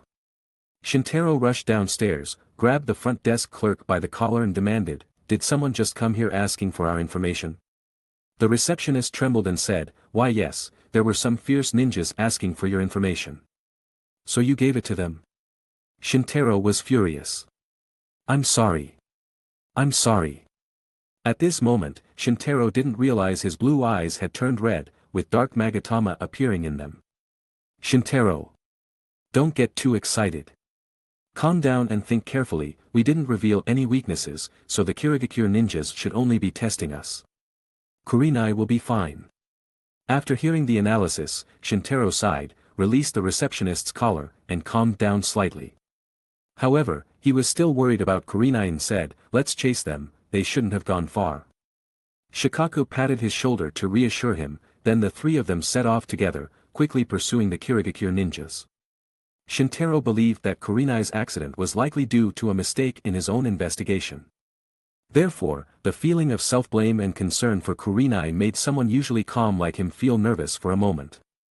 However, during the pursuit, Shintaro calmed down and began reviewing his entire investigation process, not finding any flaws. Suddenly, he thought of a figure. Could it be that woman? Chapter 46. The three men quickly chased outside the city. Shintaro caught a glimpse of the girl, so he said to Shikaku and Asuma, "That woman might be the culprit, I'll handle her, and you keep pursuing the others." He seemed to have taken on the role of captain for a moment. However, no one would notice this in a crisis, and Shikaku and Asuma continued to chase the Kirigakure ninjas ahead. Shintaro immediately turned and headed towards the girl. When the girl saw this, she smiled and ran into the forest behind her. Shintaro knew it was a trap but had to pursue her. The girl slipped into the forest and quickly disappeared, but she couldn't hide from the six eyes. Shintaro ran directly to where the girl was. Suddenly, a large net fell from the sky to trap him. However, he anticipated this and fired a fireball that burned the net to ashes. The girl pursed her lips and said, "As expected, a net collected from fishermen's boats is unreliable." Shintaro jumped while running, just in time to avoid a large pit and a trap covered by leaves in front of him. This surprised the girl. Suddenly the girl noticed the magatama in Shintaro's eyes. "Oh, so it's the Sharingan." The girl attributed the reason to the Sharingan. Shintaro approached the girl and asked, "You brought me here without setting fatal traps, what do you want?" The girl pointed at him with her hands on her hips and said, "Don't think I don't know what you Konoha ninjas are trying to do here. We're just here on a mission. What are our intentions?" Shintaro said confidently. The girl couldn't pretend anymore and said, "I don't know either, I was just talking nonsense to trick my subordinates into acting with me." Shintaro then knew that his confident pretense earlier was effective, and he had tricked this girl. He then said, "It's natural for us Konoha ninjas to come to the land of waves to complete our mission, but one of our comrades was kidnapped by you Kirigakure ninjas. Do you want to provoke a war between Konoha and Kirigakure?" Shintaro's momentum was strong, and the girl, feeling guilty, was overwhelmed by it. The girl quickly explained, "Don't talk nonsense, I thought you were handsome and wanted to take you back to the village and scare the female ninjas there." Shintaro was speechless. He knew he had been so anxious that his Sharingan opened after Kurenai was kidnapped, but now the other party was telling him that it was just to scare him. "Then your goal failed. I won't go to Kirigakure with you, and my teacher and friend have already gone to rescue Kurenai." The girl nodded and said, "So her name is Kurenai, so what's your name? Are you listening to me?" Shintaro asked with a frown. The girl chuckled and said, "I heard you, but that doesn't necessarily mean it's true. There are 3 Jonin and more than 20 Chunin there, and I am very strong." "So what's your name?" Shintaro felt that the girl in front of him had a strange temperament, so he replied, "My name is Uchiha Shintaro." The girl immediately responded, "My name is Terumi Mei, you should remember it." Terumi then formed a seal with her hands and exhaled a thick mist that filled the entire forest. "I heard the elders in my family talk about the power of the Sharingan, but Kirigakure Jutsu is very capable of restraining your Sharingan. If you still lose to me, just follow me back to the village, I won't mistreat you." Shintaro smiled and said, "I admit you are very strong, but compared to me, you are still far behind." Fton, son of Bakori. Shintaro then wanted to use wind release to clear the thick mist, but as soon as he dispersed some of it, Terumi replenished it. You will bear the consequences of underestimating me, Uchiha Shintaro, said Terumi. Seeing this, Shintaro abandoned his intention to clear the thick mist. Instead, he used 6 eyes to directly locate Terumi in the midst of the thick mist. In terms of field of vision, 6 eyes surpassed the Sharingan. Katan, Geiki no Jutsu. Shintaro spat out a great fireball directly at Terumi. Suetun, Sujinch. Terumi spat out a large column of water, blocking the fireball. Can't you see me? She couldn't believe the other party could lock onto her position in the thick mist and moved within the mist. Katan, Geiki no Jutsu. An extraordinary fireball hit again, once again accurately covering Terumi's area. Suetun, Sujinch. Terumi easily blocked the attack again, thinking, he really can detect me. What's going on? Unable to figure out the reason after meditating, she stopped worrying about it and immediately used her special skills. Iton, Ikai no Jutsu. Terumi's hand seal released a large pool of highly corrosive, thick yellow acid, and at the same time, she used her position to create an acid circle around Shintaro. Then, she formed another seal and used her other Kekii Genkai. Futun, Kumo no Jutsu. She was a ninja with 2 Kekii Genkai. Terumi took advantage of Shintaro being trapped in the acid and used high-temperature acid mist to completely block the other party's movements. She then stepped on a large tree and leaped into the air, forming a seal with her hands. Suetun, Reizwiraden. Terumi spat out a water dragon from her mouth, diving towards Shintaro. Shintaro, trapped in the midst of the acid liquid and acid mist, had no way out and could only let the attack hit. Boom! Under the influence of the great water flow, Shintaro fell to the ground unconscious. Seeing this, Terumi retracted her chakra, and the thick mist dissipated. She then controlled the concentration of the acid mist and retracted it as well. After doing this, she crossed the chasm she created and came to Shintaro's side, but immediately realized something was wrong. Because the other party wasn't even wet, Terumi screamed inwardly that she had been deceived. However, from close range, she was immediately restrained by Shintaro and had no time to react. Shintaro grabbed Terumi's slender and beautiful neck, pressed a kunai to her throat, and said, "You lost. How could you find me in the mist? How could you hurt me by accident just now?" Shintaro had no intention of answering. Instead, he simply guided Terumi to the place where the trap had just been set, removed a hemp rope, and tied her hands. Terumi cooperated but complained that the hemp rope was too thick and would scratch her skin. So Shintaro loosened it a bit humanely, then said, "Let's go, I want to use you to exchange for my friend." He controlled Terumi carefully to ensure she wouldn't escape. "Friend? Not your girlfriend?" "Not yet," Shintaro replied. Terumi nodded, then suddenly turned and kissed Shintaro, just in time to kiss his cheek. "She's never kissed you, has she? Then your first kiss will be mine." Shintaro wiped his face and said, "You're truly interesting, Terumi Mei." Chapter 47.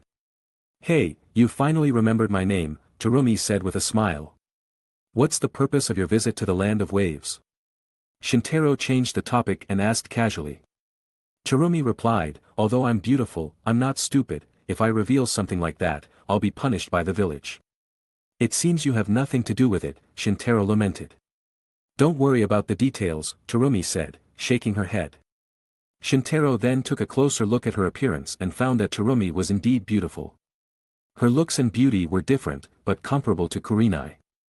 "The next time we meet might be on the battlefield." Although Shintaro did not know what Kirigakure was specifically planning, he could deduce that it must have something to do with the ongoing war in the ninja world. "In that case, the next time we meet, I won't hide from you, you need to be careful." Shintaro said, "Don't worry, you can't hurt me." Terumi was slightly uncertain, but since she was still tied up by him, she could only endure it. After a moment, she sighed again, "This war is too cruel, it even forces me and a handsome guy to kill each other. Let's go quickly, I don't want anything to happen to my friend." Shintaro changed the topic again. Terumi looked at him deeply, then sighed and said, "That girl is really lucky, forget it, just untie me, I'll follow you, you can tie me up again when we get there." Shintaro agreed after hearing this and thanked her softly. "No need to thank me, I'm the cause of all this," Terumi said lightly. In a natural bay in the land of waves, a group of people faced each other. Shikaku and Asuma stood together, in front of them were many Kirigakure ninjas. Kirigakure ninjas kidnapped a Konoha ninja without reason. Do you want to start a war? As soon as Shikaku opened his mouth, he used the provocation of war to pressurize the opponent and gain momentum. Ao looked at the tied-up Kurenai and asked the Kirigakure ninjas, what happened? The Kirigakure ninja replied, Miss Terumi's request. She thought something was wrong with the Konoha ninja, so we captured one and brought her back for interrogation. Ao sighed, then said to Shikaku, we didn't intend to provoke a war, but the ninja from your village must have done something to interfere with our mission, so our ninjas were forced to do this. Forced? I think you're quite proactive. We just arrived in the land of waves and something like this happened on the first day. What mission requires your village to gather troops in another country? Are you really going to launch a surprise attack? Ao denied, there's no such thing at all, but the mission is confidential, so I have no comment. Just as negotiations reached a stalemate, Shintaro arrived with Terumi tied up. Kirigakure ninjas. Your people are in our hands now. If you didn't intentionally provoke a war, then we will exchange hostages so we can live in peace. If not, don't blame me for being ruthless. Shintaro said, pressing the kunai hard against Terumi's neck, even causing a bleeding mark. Sorry, please be patient, he said softly from behind Terumi. Terumi nodded slightly, then started shouting, help me. Several of Terumi's family members among the Kirigakure ninjas immediately panicked. If Terumi died, they wouldn't need to return to Kirigakure and it would be easier to jump into the sea. They quickly asked Ao to exchange hostages. Ao had no choice but to say, exchange at the same time and never retreat. Shintaro swore, exchange at the same time. Then he walked forward with Terumi and faced the Kirigakure ninja carrying the still unconscious Kurenai wrapped in a blanket. Goodbye. After saying this, Shintaro pushed Terumi to the Kirigakure ninja side, and the Kirigakure ninja threw Kurenai to Shintaro. Shintaro caught Kurenai and held her. It's Shintaro, I dreamed of you again, She then closed her eyes again. Holding Kurenai in his arms, Shintaro felt calm. Ao said to Shikaku, there must be a misunderstanding this time, Konoha and Kirigakure live in peace and would never do anything to harm each other. Shikaku also said, yes, we believe Kirigakure, as one of the 5 great ninja villages, wouldn't do anything disgraceful like that. His smile and words always brought a strange feeling. However, it wasn't easy for Ao to do anything to Shikaku. Both countries were in a special period, and certain actions could easily escalate conflicts. At least for now, Kirigakure wasn't ready for war. Therefore, although Kirigakure had an absolute numerical advantage, they could only let Shintaro and the others go. At the same time, Ao sent people to take a boat back to Kirigakure to report the situation. Just say that Konoha has learned our deployment and ask for instructions for the next step. Ao sighed. He originally came to the land of waves to verify the feasibility of the water country strategy to use the route to attack the fire country, but something like this happened. He didn't know how the senior management of Kirigakure would react to this. At the hotel, Shintaro apologized to the receptionist for the trouble he had caused. The receptionist didn't dare accept his apology at all. Shikaku took out a stack of banknotes and said, this is compensation for the hotel.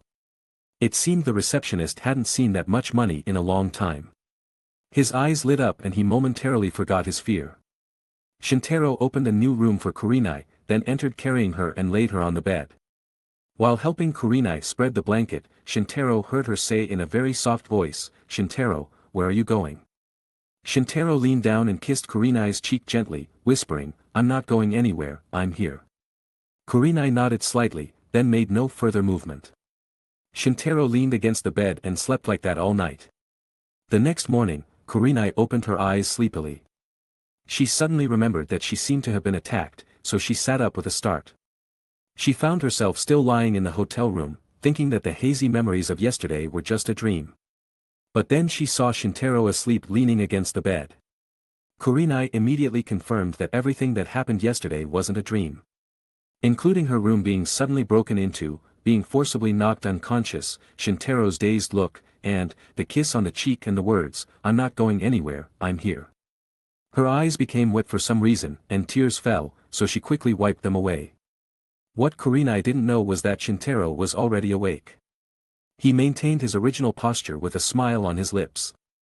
After Kurenai calmed her emotions, Shintaro pretended to wake up, looked at her, and asked, "Kurenai, are you crying?" Kurenai frantically tried to wipe away her tears, but found that her tears had already dried, but her eyes were a little red. "I'm not crying." Chapter 48.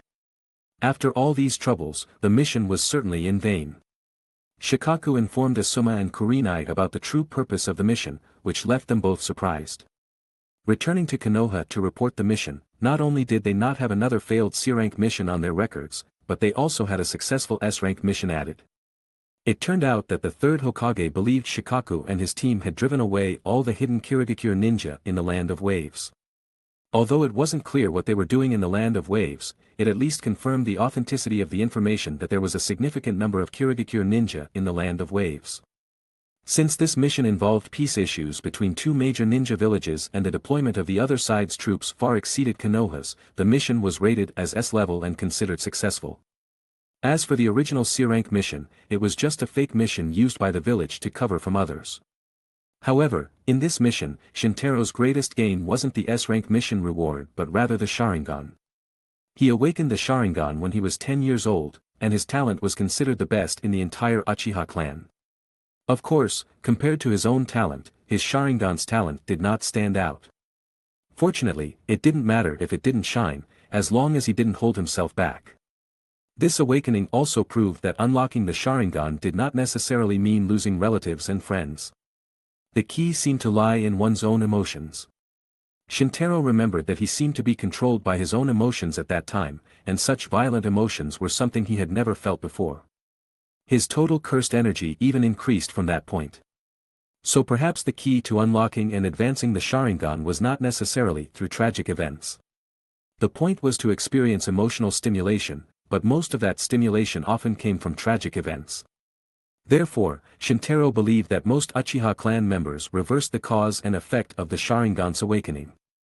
To verify this hypothesis, Shintaro carefully studied his brain structure with the 6 eyes. He found that the chakra connection to the Sharingan was indeed centered on emotions. The principle of unlocking the Sharingan was actually that the emotional center was stimulated and released a special type of chakra that acted on the optic nerve, causing the eye's shape to change. After understanding the principle, an idea came to Shintaro's mind. If the negative energy in the cursed energy was used to stimulate the emotional center, the effect might be similar. So he immediately began to try it, and sure enough, he observed the secretion of that special chakra with the 6 eyes. Unfortunately, with such stimulation, the release of special chakra would be very slow. After a year of hard work, Shintaro turned his single Magatama eye into a double Magatama eye. Although this method was not as fast as the traditional eye-opening method, it was stable. A single Magatama at the age of 10, a double Magatama at the age of 11. If he continued at this rate, he would be able to unlock 3 Magatama by the time he was 12 or 13 years old. As for the higher-level Mangekyo Sharingan, Shintaro wasn't sure if this method would be effective. During this year, he not only improved the level of his Sharingan but also his overall body strength. Shintaro now believed that at the Jonin level, an ordinary Jonin was no match for him, except for special individuals like Shikaku and Minato. Kagemain no Jutsu Shikaku's control could ignore Shintaro's infinity defense. Hiraishin no Jutsu Minato appeared and disappeared. Shintaro had not used the 6 eyes to see its principle yet. Especially Minato, he felt the other party's strength had surpassed the Jonin level. Even if Minato became Hokage one day, Shintaro would not be surprised. However, it didn't mean he was afraid of Shikaku and Minato. It was hard to say whether they would win or lose in a real fight. At least, neither of them could directly defeat Infinity. With his strength improved to this level, Shintaro also felt it was time to choose a promotion, and the Chunin exam was coming soon. On this day, Shintaro came to Shikaku's house. Shikaku's wife, Nara Yoshino, opened the door. She wore a classic motherly hairstyle, a neat low ponytail. It would be more classic if she tied it in a braid. Yoshino was very strict with her husband but very gentle with outstanding juniors like Shintaro. "Shintaro, why are you here?" Shintaro bowed and smiled, "I'm here to see Shikaku-sensei." He noticed with the 6 eyes that Shikaku was at home, and with him were 2 other Jonin-level chakra auras. He met Shikaku under Yoshino's guidance. He saw Shikaku playing shogi with Yamanaka Inoichi on the tatami. Shikaku touched his beard with an inscrutable expression, while Inoichi opposite him scratched his head and ears, clearly at a disadvantage. Next to them was a burly man with red hair, looking both cute and naive. His body could be described as big. His face was full of flesh, but he showed a gentle and friendly smile.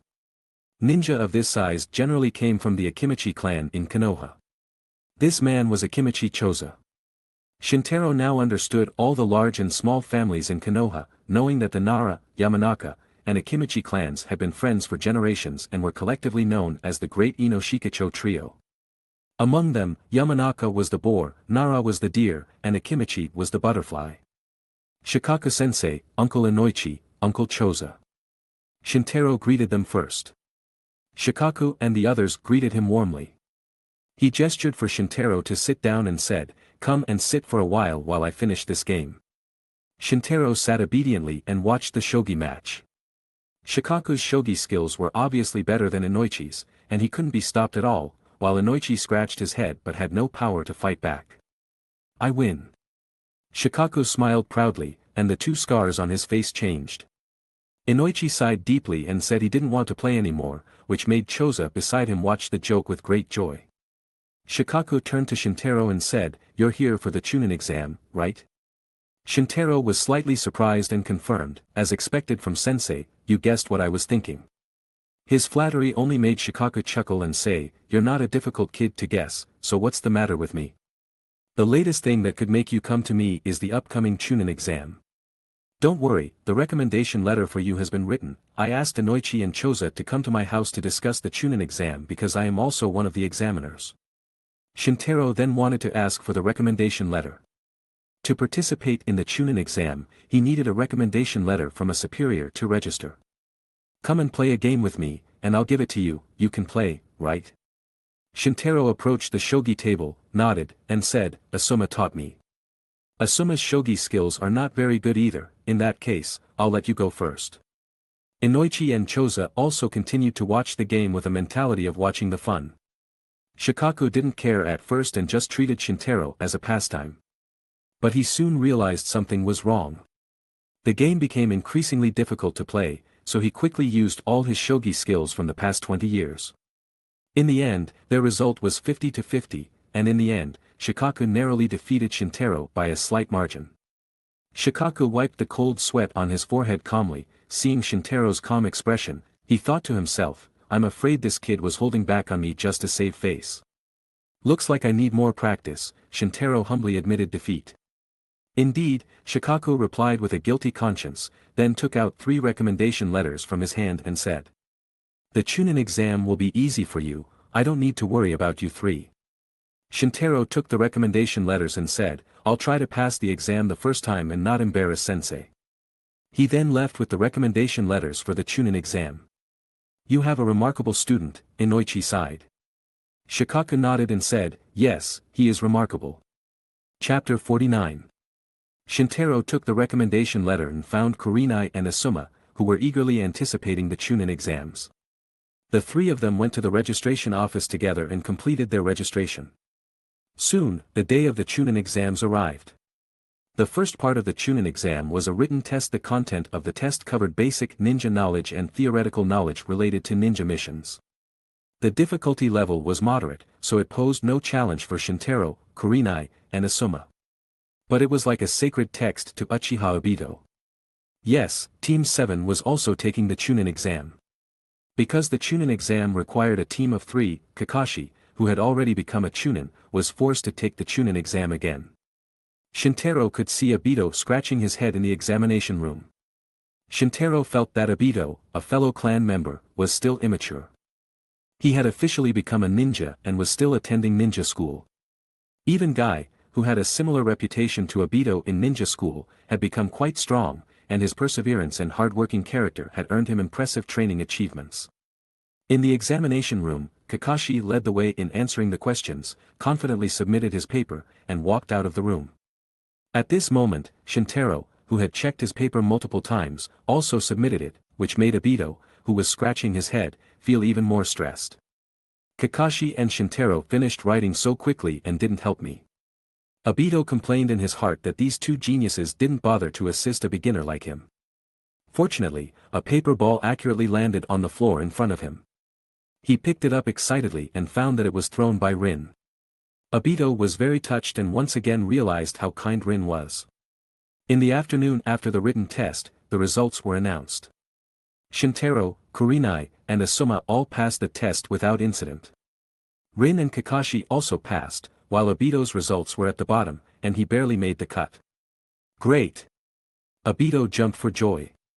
Kakashi leaned against the wall, arms crossed, and mocked, "You're qualified as a candidate, you live up to your name, Obito." "What did you say?" Obito immediately shouted excitedly. Rin stepped in to mediate, "Alright, stop arguing." The three members of Team 8 standing nearby were already used to Team 7's antics. Shintaro remarked that without Rin, this team would fall apart sooner or later. "There's no time to celebrate now, those who pass the test need to head to the designated classroom immediately, and the briefing for the second exam will start soon." A serious-looking ninja approached everyone to announce the briefing for the second exam. He was the proctor for the second exam. The second exam will be held in 3 days. This time, it will test practical skills. You'll need to use all the taijutsu and ninjutsu you've learned to qualify. This exam is a team-based competition. Upon hearing the news, Obito and Kakashi from Team 7 started bickering again. "Kakashi, don't hold me back. I'll return the same words to you." The two were about to fight again. Rin persuaded again, "You two stop fighting." Seeing Obito still standing, Rin glared at him, causing Obito to shrink back immediately. "Why are their relations still like this?" Asuma asked Shintaro. Shintaro shrugged and said, "I don't know, I'm used to it." After speaking, he looked towards Obito. "This guy is really immature." 3 days later. The exam arrived as scheduled. This exam was held in Konoha's 44th training ground, also known as the Forest of Death. A banner reading, "Second stage of the Chunin exam," was hung in an open space within the Forest of Death. Surrounding the open space were towering ancient trees. Teams competed against each other in pairs, and promotion was determined based on the overall team performance. The opponent drawn by Team 8 was no ordinary team. It was a team personally trained by Orochimaru, one of the legendary Sannin. Mitarashi Enko, Hyuga Tetsu, and Akado Manabu. Enko was a close friend of Kurenai, and it was a setup that the two were placed in groups to decide the outcome. In the examination room, two groups of people stood facing each other. Enko held a kunai in her hand and warned loudly, "Kurenai, I won't hold back, you better be careful." Kurenai replied seriously, "I won't hold back either, so be careful yourself." Shintaro observed his opponents with his 6 eyes. Enko was a Chunin, her strength was similar to Kurenai's, but not as good as Asuma's. Hyuga Tetsu and Enko were on the same level, while Akado Manabu was slightly weaker than Enko. Orochimaru's students are not very strong. Shintaro evaluated inwardly, but he didn't know that among the three, only Enko was acknowledged by Orochimaru, and the other two were merely subordinates. From beginning to end, Shintaro never included himself in the evaluation system. Because his strength had already surpassed his peers. The battle between the two sides was about to begin. Kurenai vs Enko, Shintaro vs Tetsu, and Asuma vs Manabu. Several people fought together, and no one used large-scale ninjutsu for fear of accidental injuries. Enko was wary of genjutsu and fought with Kurenai, making it difficult for Kurenai to find a weakness, and the battle reached a stalemate. Shintaro easily suppressed Tetsu from the beginning. Asuma also overpowered Manabu. Soon, Tetsu was expelled by Shintaro's Konoha Senpu, crushed by his physical skills. Asuma then swung a heavy punch and hit Manabu's abdomen, knocking him out of the fight. Seeing this, Enko wanted to counter and use the ninjutsu taught by Orochimaru. Senai Jashu. Enko summoned long snakes intertwined at both ends to attack Kurenai. Kurenai wasn't a pushover either. She quickly unleashed Rasengan and destroyed the two snakes with one strike. At the same time, Shintaro was already behind Enko with a kunai in his hand. He wrapped his arm around Enko's neck and pressed the kunai to her fair skin. "Kurenai, you become so strong," Enko raised her hands to admit defeat and praised at the same time. Kurenai smiled slightly and looked at Shintaro behind Enko, "Thanks for your help, Shintaro." Shintaro then released his hand and said, "It's mainly because of your serious attitude." Seeing the two of them together like a couple, Anko joked, "Your relationship has developed quite quickly since you graduated." Kurenai's face turned slightly red, and she shouted in embarrassment, "Anko." Anko laughed heartily. The result of this battle was clear: all members of Team 8 were promoted. The cameras on the field were connected to the monitoring room. In the monitoring room, Sarutobi, wearing the Hokage robe and hat, praised, "Shikaku, your teaching is indeed effective. Both Uchiha Shintaro and Yuhi Kurenai have become excellent ninjas, and my incompetent son has also been trained well, not bad." Standing behind Hokage, Shikaku humbly said, "It's all their own efforts, and my teaching is only a small part." Sarutobi said nothing more on the matter but asked another proctor, Minato, standing behind him, "Is Hatake Kakashi also participating?" "Yes, he's next," Minato replied with a smile. "Oh, I'm looking forward to it," Hiruzen said with a smile. At this moment, Shintaro, who had completed the exam, had already left the examination room. It was already evening, and there was still some time before dinner, so the three of them went home and had a celebration party in the evening. Shintaro was walking down the street when he suddenly saw a familiar figure. He saw Obito running down the street, clearly rushing to the examination room. However, when Obito saw an old man carrying a heavy suitcase on the road, he stopped without hesitation and chose to help the old man carry his suitcase to the hospital. "It's clearly already late, and Obito might be late again," Shintaro shook his head slightly. "But Obito is very kind, such a character is rare in the Uchiha clan and even in Konoha." Shintaro suddenly thought of the principle of the Sharingan. For a kind-hearted person, if he experiences an accident, the change in his emotional center might become more intense. Shintaro suddenly foresaw Obito's potential future and the possibility of a tragic fate. "If possible, it would be better if you don't awaken the Sharingan." He sighed inwardly. Chapter 50. The second test battle ended as scheduled. The opponents of Team 7 were Might Guy, Shiranui Gunma, and Ebisu. Although Obito was almost late again and was kicked by Guy due to a candy stuck in his throat during the fight, he managed to advance thanks to Team 7's victory. As an opponent, Guy also advanced because of his extraordinary performance. This was mainly because the main strength of Team 7 was Kakashi, who had already become a Chunin. It wouldn't be fair if the three lost their Chunin qualification because Kakashi defeated them. The third test was an individual competition, which took place at the training ground in the central tower of the Forest of Death. It was scheduled for a month later, leaving enough time for the candidates to rest and prepare. Rarely did Shintaro not have to undertake any missions this month.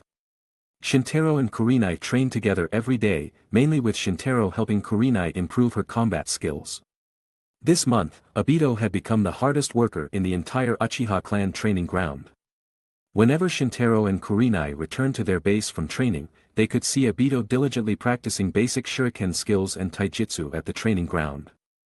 When Shintaro asked, he found out that Obito was defeated by Guy's move and was working hard to redeem his embarrassment. Come to think of it, Guy was the last in ninja school, and Obito was also the second last. Currently, Guy's strength could instantly defeat Obito. Though there was a reason for carelessness, it was not easily accepted psychologically. A month passed quickly, and Obito was confident and ready to depart. Shintaro happened to pass by, so the two of them headed to Konoha's training ground No. On the way, Shintaro and Obito separated, one went to find Kurenai and Asuma, and the other went to find Rin and Kakashi. In the middle of the Forest of Death stood a tall tower. Inside the tower, the third Hokage and several Jonin examiners were waiting for the candidates to arrive. These students are the future of Konoha. These new leaves will allow the will of fire to flourish again. Hiruzen skillfully explained his theory of the will of fire. The Jonin around him all agreed. This theory was very popular in Konoha. But Shintaro did not like it. The reason might be that he had developed a mature and independent way of thinking since he was a child. This way of thinking was not cultivated in the environment called the will of fire. He and the other candidates arrived at the training ground. Hiruzen then began speaking at length to the candidates, delivering an inspiring speech. Shintaro pretended to be serious in front of the audience, but in fact, he was busy observing the examination room environment with 6 eyes. Although the examination room was an indoor exam room, it was very spacious. Regardless of length, width, or height, it could fully accommodate ninja fights. In front of the examination room was a large ceiling statue symbolizing that this was a ninja training ground. Hiruzen finished his speech. Everyone present then completed the first round draw. This individual battle was an elimination promotion system, and the final ranking and performance determined whether to advance to Chunin. The first match turned out to be Shintaro, and his opponent was Shiranui Genma from Guy's team. Genma's grades at ninja school were also among the top. Although not as good as Shintaro and Kakashi, and inferior to Asuma and Kurenai, he was still one of the top in the class. His grades were similar to Anko and Hei 8, and he was also among the top 10 in the class. Genma wore a blue headscarf and a gray-black coat. His brown hair was loose, and he had a lazy temperament. He also held a thin ninja senbon like a toothpick in his mouth. What bad luck, looks like I'll end up here. Genma slumped, seeing the same dead fish-eyed style as Kakashi, already feeling desperate. Hiruzen and the other examiners went to the observation platform on the second floor, and the other candidates also went up to the second floor to wait for the exam. Shikaku became the examiner. He announced that the game would start soon, and Genma would surrender. Shiranui. Be spirited. For our youth. Such words made Genma's half-raised hand freeze, and he could only scratch his head to relieve his embarrassment. No way, just lose. He then planned to struggle. Shintaro used 6 eyes to assess that Genma's strength was comparable to Anko. However, Anko was Orochimaru's student, and Genma did not have such a good teacher. Therefore, he could be considered talented. Shintaro felt that he should let his guard down in this battle and give the other party room to show off. After all, a large group of people, including Hokage and Minato, were watching from above. This not only gave Genma a chance to show off but also built Shintaro's character to be kind to others. Begin the battle. With Shikaku's command, the third individual battle in the Chunin exam officially began. Genma changed his lazy demeanor, holding a kunai, and immediately distanced himself from Shintaro. The two were at a stalemate for a long time, and Shintaro did not move, so Genma chose to take action. He suddenly spat thousands of needles from his mouth and attacked Shintaro at lightning speed. This was not over. Genma quickly formed a seal with his hands, and the thousands of needles immediately multiplied. At a glance, Shintaro could tell that this move was made using the shadow clone principle. Although he did not use infinity, he did not need to avoid such a move, but Shintaro still dodged it. He stepped back a few steps, formed a seal with his hands, and used a powerful fireball technique to block the thousands of needles. The burning needles fell to the ground one by one, and the fireball continued to attack Genma, but its flying speed was not very fast. Genma easily dodged to the side, confused in his heart. He was very aware that Shintaro was letting him off. Whatever your purpose, thank you very much. He dodged to one side and rushed forward with the kunai in his hand. Shintaro took out his ninja tool bag and threw his secret weapon shuriken. Genma knocked them down one by one, but there were thin strings tied to the shuriken, and they were pulled back. He had no choice but to stop advancing, turn with the kunai in his hand, and dodge and block in place, and then he was able to deal with this wave of attacks. This time, Shintaro shot another kunai toward his back. Genma used Kawarimi no Jutsu to escape. After this confrontation, Genma was already out of breath, but Shintaro was very relaxed. Genma admired his strength more and more in his heart. Shintaro controlled his strength to the limit that he could handle. This not only showed that Shintaro's strength was unpredictable but also that he had very strong judgment. If the kunai moved faster, Genma would be in trouble. He formed a seal and made a clone. This was not an ordinary clone technique, but Kage Bunshin no Jutsu. Genma and the shadow clone rushed forward again with kunai in hand. Shintaro jumped into the air and used a move called Senka no Jutsu. The kunai fire attack was superb. Genma showed extremely dexterous reflexes, and moved back and forth between them along with the shadow clone. The shadow clone crouched on the ground, and Genma stepped on the shadow clone's shoulder and cooperated to lift the main body into the air. The two had a brief skirmish in the air. In the end, Shintaro fell and Genma was expelled. However, the two formed seals at the same time even before they landed. Katan, Raika no Jutsu. Katan, Kari Enden. These two ninjutsu sound very similar, but one is a B-level ninjutsu and the other is a C-level ninjutsu. There is a big difference. Raika no Jutsu gathers a large amount of chakra and compresses it into a fire dragon and releases it, while Kari Enden only releases high-speed flames that attack the enemy in a straight line. The two collided and burned. Kari Enden directly penetrated Raika no Jutsu and headed towards Genma. Fortunately, he landed in time and avoided the high-temperature fire dragon above his head. However, at this moment, Shintaro rushed out of the fire, holding Rasengan in his hand and killing Genma's shadow clone with one move. Genma saw this and rushed forward to fight. As a result, after the fire dissipated, another Shintaro appeared on the field. It turned out that the previous one was actually a shadow clone. Shintaro and the shadow clone attacked from the front and back, and Genma was quickly defeated. Chapter 51. The result has been decided, Uchiha Shintaro wins. Shikaku stepped forward and announced the match's outcome. Shintaro stepped forward and made a gesture of friendship with Genma. Genma took the opportunity to thank him, "Thank you very much." Shintaro gave a faint smile and said nothing. Even though he won this battle, Genma also showed great strength. Uchiha Shintaro might be as strong as a jonin, Shikaku indeed has a good student, Hiruzen sighed. Minato smiled and said, "Yes, Shintaro is extraordinary, the best I've seen in my life." Hiruzen continued, "But Shiranui Genma is also a good kid, and he's a talent worth developing." Sandem-sama, do you also think so? I believe Genma's agility is quite impressive too, his reactions are quick, he's proficient in ninjutsu, and his strength is already at the Chunin level. Hiruzen nodded slightly and said, "He is a good man." Then let them both be promoted. With just a word from Hiruzen, Shintaro and Genma were promoted. However, the competition still continued. The next match was between Obito and Guy. Both are Uchiha, Obito and Shintaro seem like very different types, Hiruzen sighed. Minato scratched his cheek awkwardly and said, "Obito is actually a good kid." Hiruzen nodded slightly.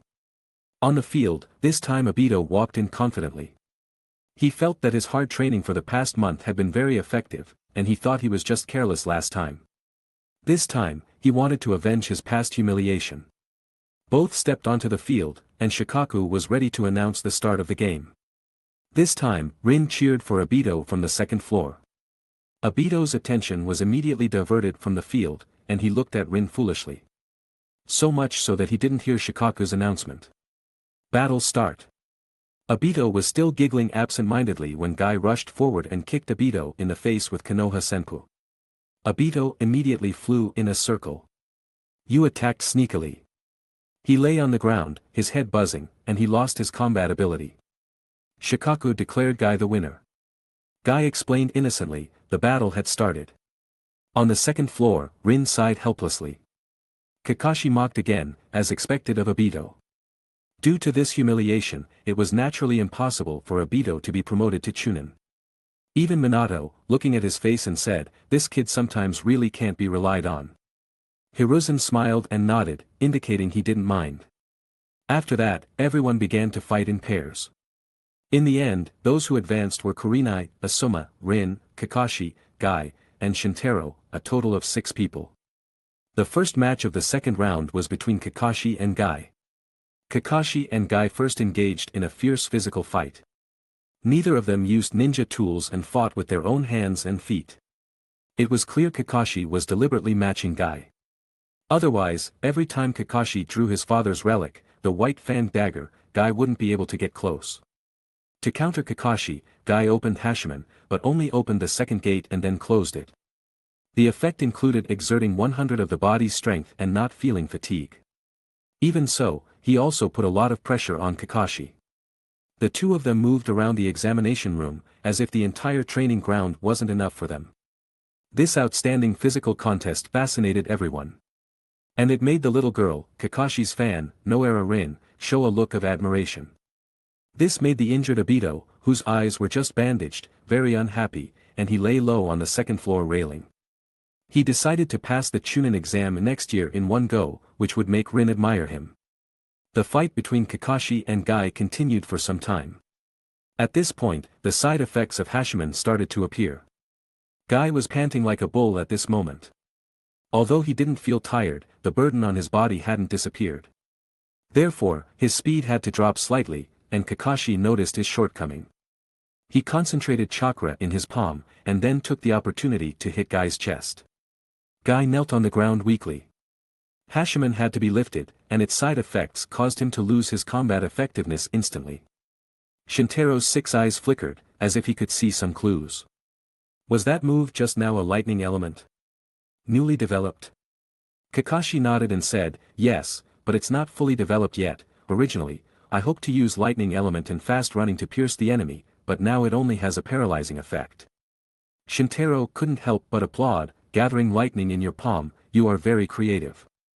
Kakashi looked at him and said, after I finish developing it, I'll teach you this move, just in time to fulfill our previous agreement. Shintaro had once taught him Rasengan, and Kakashi decided to return the favor to Shintaro with another technique that could rival it. Kakashi believed that if he completed this technique, he would be able to rival Rasengan. The developer of Rasengan was the Yellow Flash Namikaze Minato, which showed that Kakashi had great confidence in himself and his new technique. The two didn't chat for long because the next match was about to take place. Kurenai Yuhi vs. Noera Rin. I can't lose, Shintaro is watching from above, Kurenai thought in her heart. She didn't know that Rin's heart was the same, Kakashi is watching me from above, I must win. Both girls just developed the desire to win. Following Shikaku's order, both girls rushed to the opposite sides simultaneously, using kunai to compete with their taijutsu. Kurenai was a genjutsu-type ninja, and Rin was a medical ninja, so both regarded each other's taijutsu as a weakness. However, the result surprised both of them.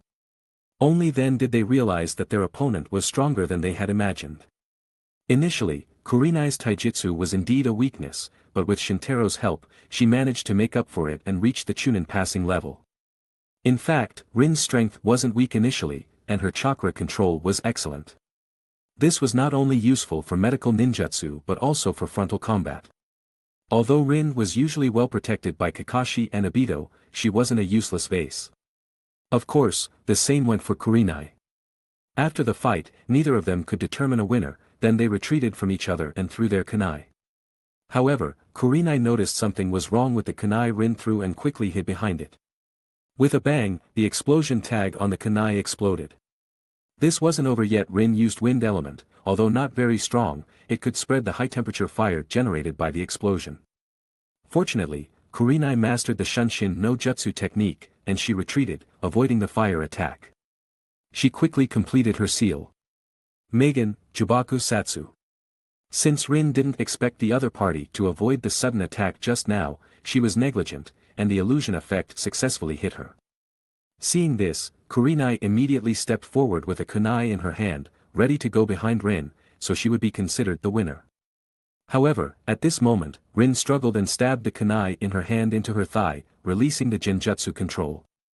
She then placed her kunai to Kurenai's abdomen, and Kurenai placed her kunai to Rin's neck. Both were stunned and looked at Shikaku. Shikaku was also stunned and looked at Hiruzen.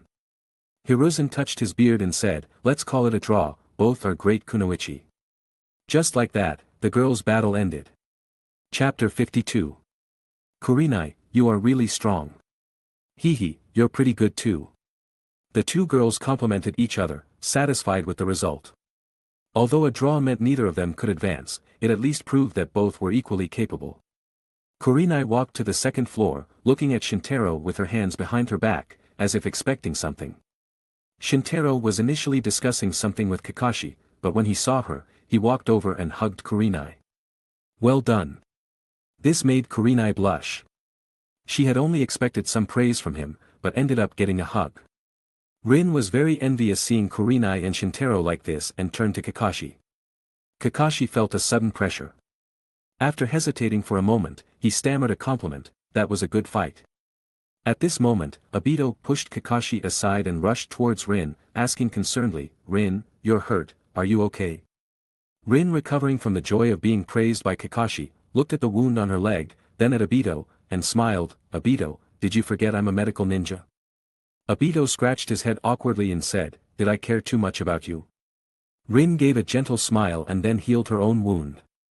On the other side, after hugging Kurenai, Shintaro looked towards Asuma who was standing nearby. The two of them walked together silently. Are you nervous about your father watching you from above? Asked Shintaro. Why would I care if he watches me from above? He hasn't cared about me since I was little. I think he still cares, since he's been watching you constantly, Shintaro said honestly. Asuma unconsciously looked towards the Hokage on the second floor, and their eyes met. He then turned back and said, no matter what you say, I'll do my best whether he watches me or not. Shintaro nodded. The two came up to Shikaku. After looking at the two of them for a while, Shikaku announced, begin the battle. Asuma put on his gloves, got into a boxing stance, and began bouncing slightly on the spot. He then took a boxer's step, grounded his feet, and quickly rushed towards Shintaro. Fton, Tatsumaki Genkatsu. A strong punch accompanied by a fierce wind. Shintaro didn't want to reveal his limitless technique in front of others, so he dodged.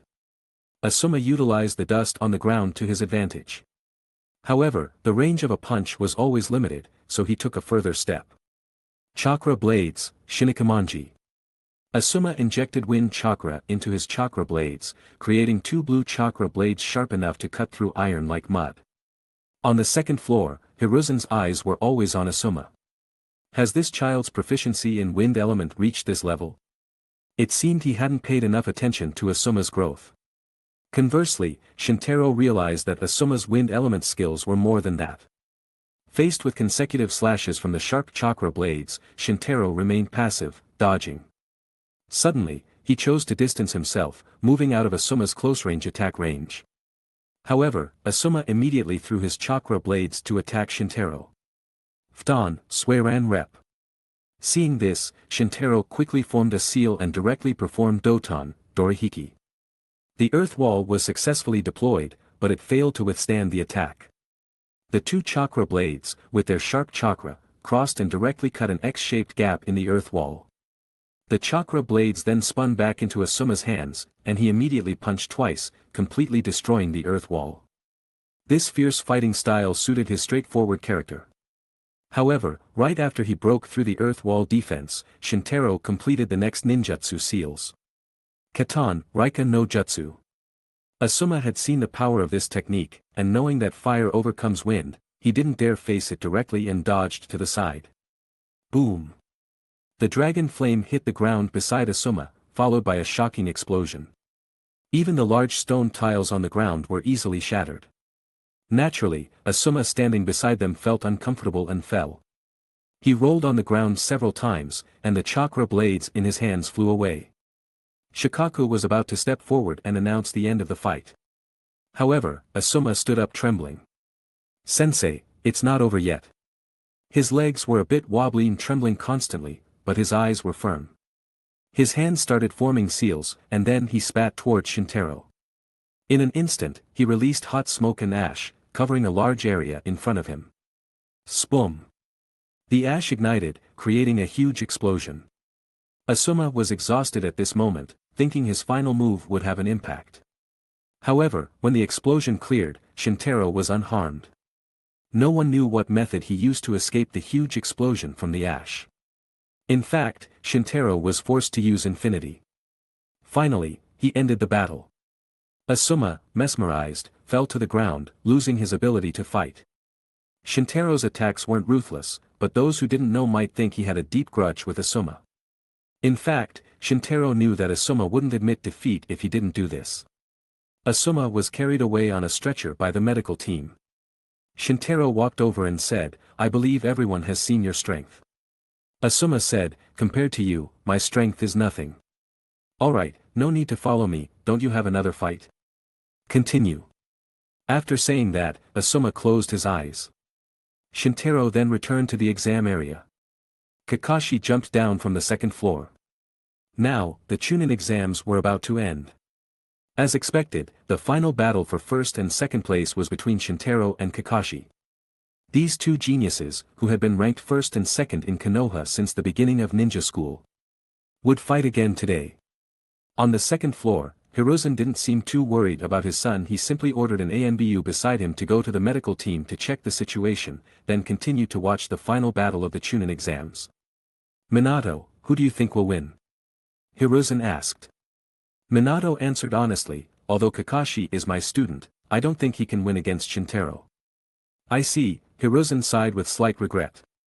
After all, although both Shintaro and Kakashi were geniuses, their backgrounds were different.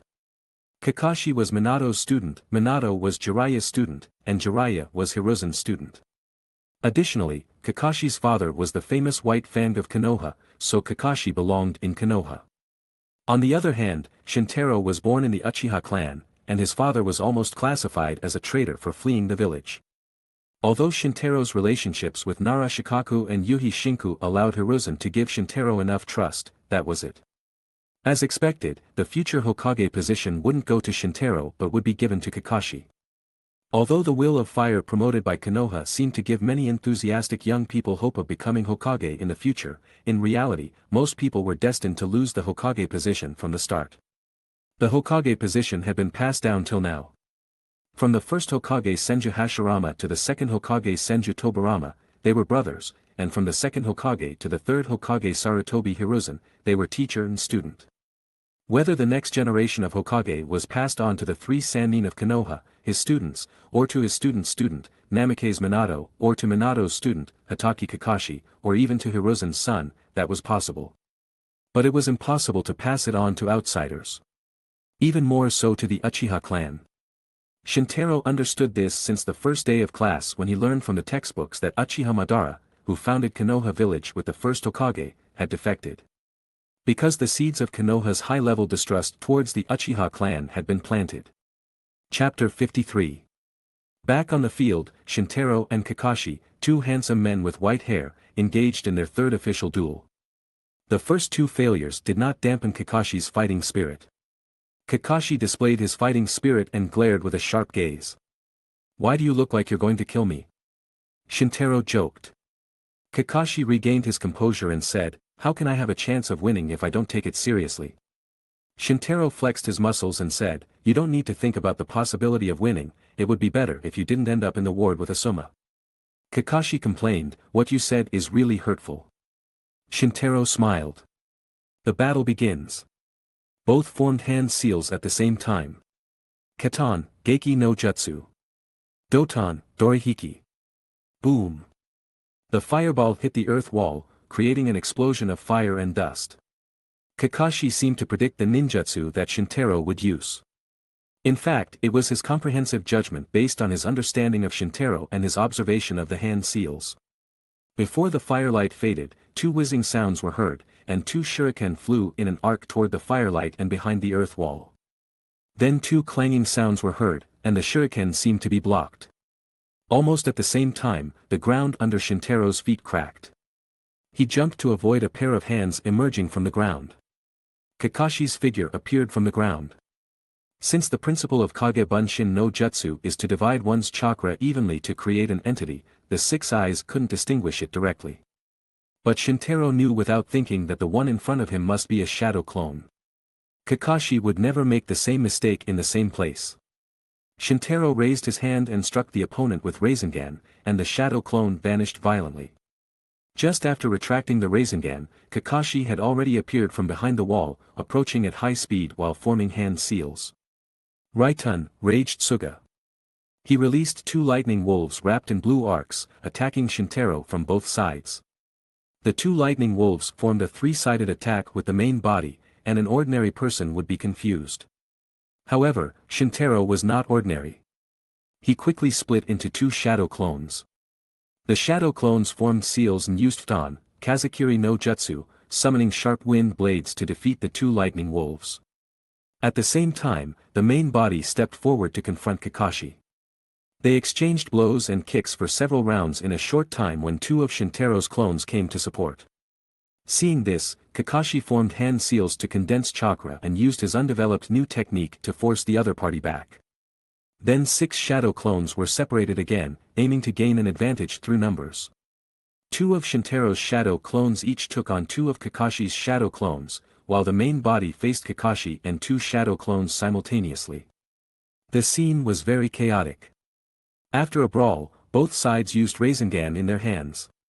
2 of Shintaro's shadow clones each held a Rasengan in their hands, exchanging them with 4 shadow clones each.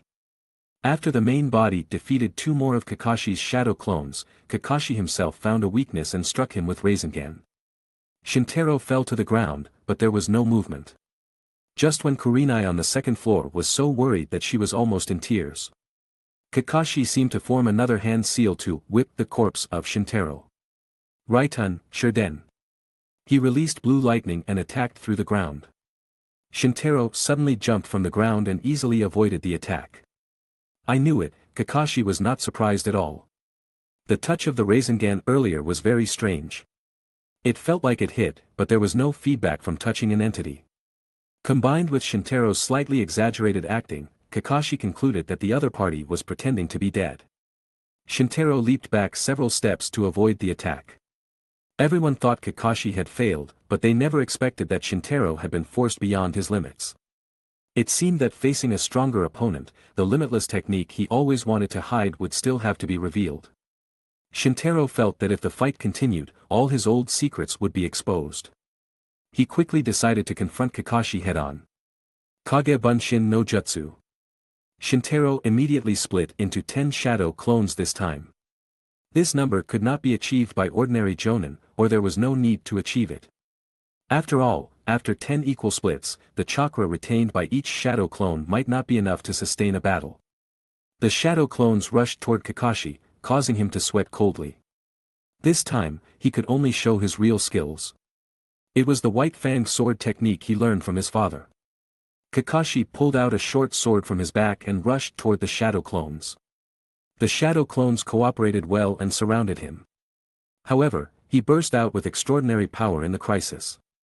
With his beautiful and sharp sword skills combined with his natural observation, he could exploit the weaknesses among the shadow clones and defeat them one by one. The white light flashed in the air, reminding people of the fame of Konoha's White Fang back then.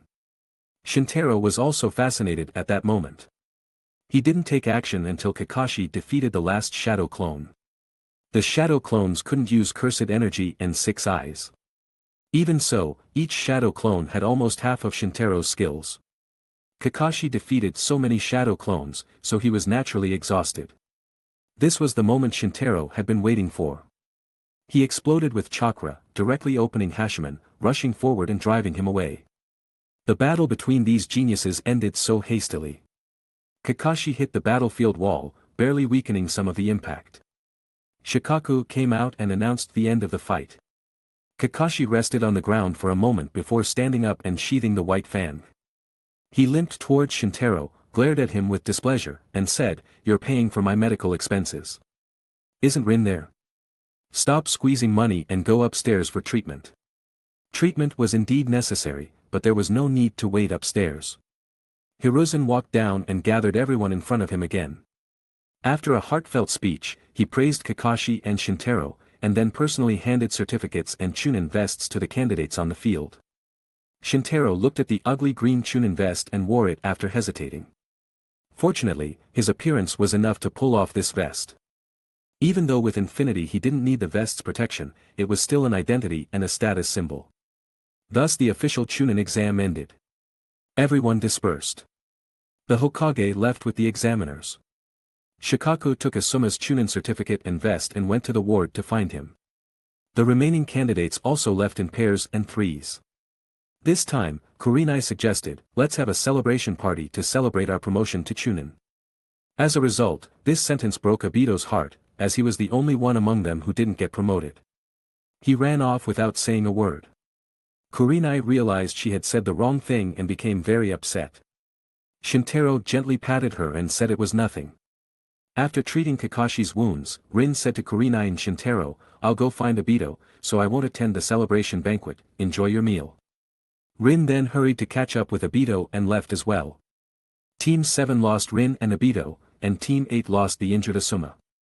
Only 3 people were left, and there seemed to be no celebratory atmosphere. So Kurenai called Enko, who was present as a spectator. Shintaro suggested having a barbecue, and Enko suggested eating dango. Kakashi said it didn't matter. So the decision was left to Kurenai. She saw Enko's pitiful expression and still leaned toward her best friend. "Let's eat dango." Shintaro nodded with a bit of disappointment. Kurenai quickly reassured him, "Don't worry, it's sweet." Shintaro's eyes lit up, and he instantly found the joy of food again. Chapter 54. Anko led the three of them to the dango shop she frequented the most. The classic set menu at this restaurant consisted of three-color dango and green tea. Everyone ordered dango. When it was Shintaro's turn to order, he specifically requested more sugar. The server apologized, "The dango is pre-made, so we can't add sugar, but we can coat it with caramel syrup." Without hesitation, Shintaro chose the caramel three-color dango. "Make sure to cover it thickly with the syrup," he said. His preference for sweet and savory foods was something he carried over from his previous life. The four of them then sat in the shop and started chatting. Anko looked at the three people in front of her who had successfully obtained Chunin certificates. She first curiously examined Kurenai's certificate. Then she ruffled her purple hair sadly and said anxiously, "It's over, I'm the only one who failed the exam, and sensei is going to scold me." Kurenai looked helpless and comforted her, "It's okay." Anko shook her head and said, "Sometimes sensei can be really scary, you don't understand." Fortunately, the dango and green tea were served at this moment, distracting her from her worries instantly. Shintaro and Kakashi exchanged glances. Both of them had heard of Orochimaru's reputation as one of the three Sannin, but it wasn't a good one. Cold-blooded, ruthless, decisive, and powerful, these were the widespread rumors about Orochimaru that instilled fear in people and kept them at a distance. But this was just a digression. Shintaro immediately started enjoying the three-color dango coated in thick syrup. The rich caramel burst on his tongue. He swallowed it greedily, then bit into the pink dango, chewing it carefully. The sakura flavor blended with the sweetness of the sticky rice, making it addictive. He was more interested in eating than appreciating the sakura. The second one was white and original, with only the soft taste of milk and sticky rice in his mouth. The flavor was simple and delightful. The third was green matcha. Shintaro used this dango to scrape the remaining caramel syrup off the plate. Once in his mouth, the slight bitterness of the matcha and the rich sweetness of the caramel collided, creating an even more incredible taste. After eating 3 dango, he took a cup of tea and drank the warm, fragrant green tea in one gulp. He mentally added this restaurant to his list of favorites, ranking it alongside barbecue Q. He had just finished eating 3 dango when Anko had already devoured 6 in one hand. This sight made Kurenai laugh. Knowing this was her best friend, she had chosen to bring her here today. After eating 2 skewers of red bean dango, Anko felt it wasn't enough. She raised her hand and said, "Boss, another 2 skewers of 3-color dango." "Anko, if you eat too much dango, you'll gain weight," a voice with a magnetic and slightly hoarse tone sounded from outside the door. The powerful and cold aura made Shintaro and the others feel as if they had fallen into an ice cave. A man with long black hair, vertical golden eyes, and pale skin lifted the curtain and walked into the dango shop. The man wore a Konoha Jonin vest. His eyes had purple eyeshadow extending to his nose, and his face was both handsome and slightly strange. Orochimaru. Shintaro recited the name in his heart, realizing that Orochimaru's temperament was indeed different from Jiraiya's, who was also a Sannin. The only ones on the scene who could move freely under such an aura were Shintaro and Anko. Shintaro managed because his strength was guaranteed, while Anko was already accustomed to her teacher's aura. Kakashi was sweating coldly, feeling as if he were being targeted by a higher-level predator. He was so terrified inside that he couldn't move. Only at his level could one deeply feel the terror of Orochimaru. Kurenai was simply frightened by Orochimaru's aura and somewhat creepy appearance, and she couldn't help but hold Shintaro's hand under the table. Orochimaru glanced at the group with snake-like vertical pupils and said to Anko, "Anko, your classmates seem a bit afraid of me." Anko, who had just finished saying that Orochimaru was scary, immediately stood up and said without saying anything, "I definitely didn't tell them that you're scary. Right? Sensei isn't scary at all." Kurenai loosened her grip on Shintaro's hand and responded with a nod, and Kakashi reluctantly freed himself and stiffly sipped his tea to calm himself. Orochimaru-sama, Shintaro took the lead in greeting, and Kakashi and Kurenai followed. Orochimaru ignored their reactions and greetings, came to the counter, ordered a cup of green tea, and then sat at the table next to Anko with the tea. "I heard about the situation in the Chunin exams," he said while stirring his tea and watching the steam rise. Anko straightened her back nervously. "We'll talk about your situation later," Orochimaru said, blowing on his tea. Anko instantly relaxed. Orochimaru took a sip of the hot tea and said, Shintaro-kun, Sarutobi-sensei seems to hold you in high regard. Shintaro modestly replied, Hokage-sama is very kind. Orochimaru made no commitment and watched the fluctuating tea, muttering to himself. I still need an assistant. I need a ninja with a strong theoretical foundation and a solid understanding of ninjutsu. I require a Chunin-level individual to help me complete ninjutsu development experiments, assigning tasks at A rank level, for a duration of 1 year. He drank the tea in one gulp. Then he stood and walked toward the curtain, turning his back to Shintaro and saying, Shintaro-kun, if you're interested, please go to the mission assignment area. Orochimaru then opened the curtain and left. Anko breathed a sigh of relief and said, Luckily, Sensei didn't scold me this time, I can put it off for a while. Shintaro seriously pondered Orochimaru's current intentions and purposes. Kurenai and Kakashi asked almost simultaneously, Shintaro, what are you planning? Shintaro came back to his senses and said to them both, I haven't decided yet. They then avoided further discussion about Orochimaru. Just before leaving, Kakashi came to Shintaro's side and said, I think we need to think more about this matter. Shintaro nodded slightly, indicating for him not to worry. They parted ways. Shintaro saw Kurenai home and then went home himself. On the way home, he kept thinking about Orochimaru recruiting him. As one of the 3 Sannin, Orochimaru held a high status in the village and naturally had a lot of resources. As long as Shintaro showed enough value, he was confident that Orochimaru would use his resources to gain benefits. In this way, the advantages of being Orochimaru's assistant were certain. The only thing to consider was the risk. Orochimaru didn't seem like a kind person. If he discovered some of Shintaro's secrets, he might covet them. Shintaro thought about it for a long time and finally made a decision. He turned around and walked toward the mission assignment area in Konoha. Yes, he believed that the benefits of becoming Orochimaru's assistant outweighed the drawbacks, so he decided to accept the task. Chapter 55. Shintaro took on the task. The next day. Coincidentally, it was Sunday, and he started his new role, preparing to go to the research institute with the letter of authorization. But before going there, Shintaro needed to find one more person, Orochimaru's student, Anko. Among the people he knew well, Anko was probably the one who knew Orochimaru the best. Therefore, Shintaro needed to learn more about Orochimaru's details before officially assuming the role of assistant. Knock knock. Shintaro knocked on door. A moment later, Anko opened the door, looking sleepy. Shintaro was a bit surprised. After all, it was already late. Generally, few ninjas slept in. He himself had long developed the habit of light sleeping during missions. Anko stared blankly and suddenly woke up. Shintaro? What are you doing here? I'll tell you up front, even though you're very handsome, I won't do anything to betray Kurenai. Shintaro looked at her speechlessly and said, if you're not clear-headed, don't talk. Anko then waved her hand indifferently and said with a smile, it was just a joke, come in and sit for a bit. Shintaro entered and got straight to the point, Orochimaru, what kind of person is he? Anko gestured for him to sit on the sofa in the house. Are you the only one in your family? Where are your parents? Anko suddenly fell silent, surprising him, thinking he had said something wrong. As a result, Anko suddenly burst out laughing after a while, ha ha ha ha, they went on a mission, and I'm the only one at home, I was just trying to scare you. She then got serious and answered the initial question, I think Sensei is very strong, he's calm, powerful, and brave although sometimes he can be a bit harsh and scary, overall, he's the best person apart from my parents. Shintaro nodded and continued asking relevant questions. Anko basically answered everything. In her words, Orochimaru was the perfect ninja, fulfilling everyone's imagination of a ninja. However, the more Shintaro listened, the more he felt that Orochimaru was dangerous.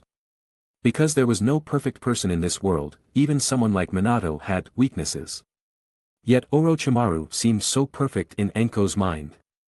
This didn't mean Orochimaru was truly perfect, but it likely meant Orochimaru had exceptional brainwashing abilities. Anko might have been brainwashed by him. What she saw might not be the truth, but what Orochimaru wanted her to see. Of course, Shintaro did not argue. Even though he trusted his intuition and judgment, Orochimaru was still a hero of Konoha. Shintaro waited until Anko finished talking about all her experiences with Orochimaru and roughly sketched out the impression of Orochimaru in his mind. Shintaro planned to personally verify if this impression matched Orochimaru himself. If there were indeed discrepancies, it would mean Orochimaru was very good at brainwashing. However, he was confident that he would not be manipulated by the other party. Whatever the outcome, he was sure he could escape unscathed. This was why he finally decided to take on the assistant role. After talking at length with Anko, Shintaro left and headed to Orochimaru's research institute. In a cave in the dense forest outside Konoha, Orochimaru's research institute was hidden. This was one of Orochimaru's research institutes in Konoha. In fact, no one knew how many research institutes he had. The sound of footsteps echoed in the cave. Orochimaru was conducting some kind of experiment, showing an amused smile and pausing what he was doing. Shintaro-kun is here. He saw him walking in, wearing a Chunin vest and carrying a ninja bag on his waist. Orochimaru narrowed his eyes and said, "There's no need to fight if you're going to be my assistant." Shintaro smiled and said, "Better to be prepared." Orochimaru stuck out his long, snake-like tongue, licking his lips, and said, "That makes sense. So, what's my task today?" Shintaro asked. Orochimaru gestured for him to come closer and took out a transparent glass jar containing murky liquid and an unknown object inside. A snake. Shintaro lifted his head and looked at it. Precisely, it's what's left after a snake's skin and internal organs are stripped. Orochimaru accurately corrected his mistake and handed the glass jar to Shintaro. "Shintaro-kun, why do you think snakes can crawl?" he asked. It seemed he was testing Shintaro's foundation. Shintaro answered, "Scales, muscles, and bones work together to complete a horizontal wave-like bending motion in a sinuous movement. The force of the bending parts acts on the ground, moving forward with the help of the reaction force." When hunting in his previous life, one of his greatest pleasures was observing the movement of animals, which allowed him to deepen his understanding of prey and catch more. "I didn't expect Shintaro-kun to master knowledge not found in ninja school textbooks. You are indeed a genius ninja from Konoha," Orochimaru praised generously. Many ignorant people often mistakenly think that snake bones are soft, allowing them to bend and move forward. In fact, it's the opposite. Snakes have very hard bones and a complete skeletal structure. Based on this structure, snakes can do the things you mentioned above. If snakes can do it, why can't humans? Shintaro understood Orochimaru's thoughts and said, "So, you want to transform humans into a snake-like structure?" "Yes, I designed a ninjutsu based on the structure of snakes, allowing people to get rid of the structural limitations of the human body and become as flexible and strong as snakes." "Shintaro-kun, please follow me," Orochimaru said and walked deeper in. Shintaro returned the glass jar to its original place and then followed Orochimaru's steps. When he opened the isolation door, he was greeted with a strong smell of formalin. There were corpses lying in the laboratory. And there were several corpses soaked in formalin on both sides of the wall, which had been dissected by Orochimaru. "Don't be nervous, the bodies here were all brought from Konoha Hospital with permission," Orochimaru explained calmly. Shintaro also nodded calmly. Orochimaru was a bit surprised by his calmness and said, "Shintaro-kun, you indeed fit to be my assistant." Shintaro did not respond but asked, "So today's task is to help you dissect, right?" "That's right," Orochimaru smiled. Okay, Shintaro didn't mind. Although this work might affect his appetite, he was not inexperienced. The people who died under the influence of the Limitless technique in the past died in more miserable ways than the current experimental subjects. Chapter 56. The two of them did not communicate much. Orochimaru merely introduced all the necessary instruments for the experiment and then began dissecting the human body on the operating table. Human anatomy is a very complicated task, and a small mistake can ruin the entire experiment. Therefore, he had to take it seriously. Shintaro found that once Orochimaru started the experiment, he would show an obsession and concentration. This state was very familiar to him, as he was like this when fighting. Bone scissors. Orochimaru extended his hand. Shintaro immediately took the required tool from among the many instruments and handed it to him. Orochimaru had peeled back the skin and flesh of the human test subject and began working on the bones. If he wanted to complete the soft tissue transformation, the bone modification was a top priority. The first thing Orochimaru modified was the neck bones. He altered the 7 original neck bones and added numerous fine joints connecting them. This allowed the neck bones, which originally had limited stretching ability, to stretch several times. 2 hours later, the transformation was complete. At this point, Shintaro asked aloud, "The bones can be modified, but what about the skin and flesh?" Orochimaru set down the instrument in his hand and replied, "Good question." As he spoke, he walked to the medical refrigerator and took out a syringe with a green solution inside. Orochimaru said while walking, "This is the answer to that problem, a flesh plasticizer." He went to the breeding room and took out a white mouse. Part of this syringe was injected into the mouse's body. The mice returned to normal after struggling for some time, and nothing seemed unusual. Curious, Shintaro used the 6 eyes to observe the changes in the mouse's body. The flesh plasticizer had some kind of chakra power and quickly integrated into the mouse's body. Orochimaru then put the syringe away, held the mouse in one hand, and squeezed its head with the other. The white mouse squeaked in fear. He pulled with his hand and broke the mouse's neck bone, but the mouse's skin and flesh were completely intact. Orochimaru continued pulling, and the skin on the mouse's neck stretched to more than 30 centimeters without breaking. The transformed mouse's skin became very strong, not only able to withstand such pulling but its defense had also increased significantly.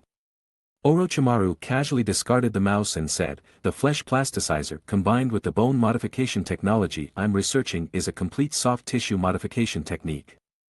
As expected from Orochimaru-sama, Shintaro praised. Orochimaru ignored the praise and asked, "Shintaro-kun, do you think life is fragile?" "Of course it's fragile," Shintaro replied. Even he, who possessed the Limitless technique, could still die if attacked stealthily. If he wanted to make his life less fragile, he would probably have to master the reverse curse technique.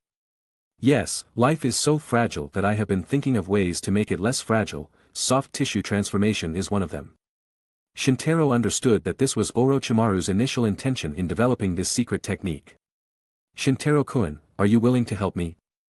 I need your assistance." He seemed to be confiding in him, which was a sign of extreme trust.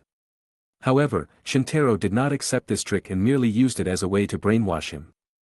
Shintaro replied, "As an assistant, it is my duty." Orochimaru said nothing more, nodded slightly, and continued his experiment. This experiment completed the transformation of the upper body and lasted for a full 6 hours. He seemed dissatisfied with the progress but had no choice but to give up as it was very late. Even if the bone modification of the entire body is completed and the addition of the flesh plasticizer, it is just the initial stage of what I hope for.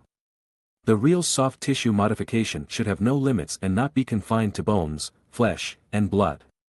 Orochimaru's eyes reddened after undergoing the intensive experiment, but he couldn't hide his excitement.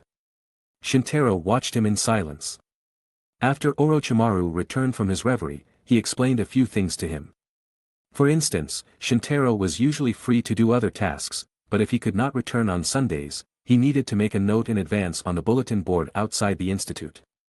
Similarly, whether Orochimaru was at the institute on Sundays and whether Shintaro was needed would also be noted on the bulletin board. After all, Orochimaru did not have free time every week. He was one of the Sannin of Konoha, so he would only be busier than Shintaro. After that, Shintaro left the research institute. In the research institute, Orochimaru's vertical pupils stared at the dissected corpse as if gazing at unparalleled beauty. Soft tissue transformation, this is just the beginning.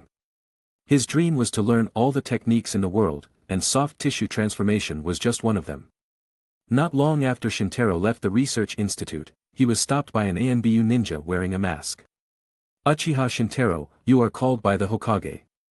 Shintaro was slightly surprised he had not met the Hokage for several years since coming to Konoha.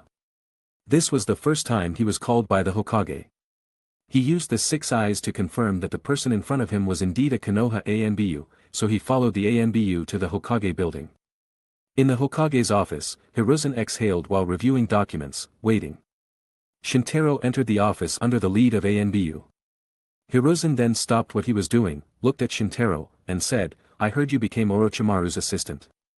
Reporting to Hokage-sama, "That is correct, Orochimaru-sama personally recruited me, so of course, I did not dare to refuse," Shintaro answered respectfully. Huh, it seems Orochimaru appreciates your talent, Hiruzen smiled, old wrinkles already visible on his face. Orochimaru is my most proud student, he is a genius who only appears once in decades, you can learn a lot by following him. He added, by the way, you are very similar to Orochimaru, you have shown talent since you were a teenager, that is why I called you here this time. Shintaro thought, finally, getting to business. The way Hiruzen spoke was by talking about irrelevant things before finally introducing the main topic. Shintaro hated this behavior.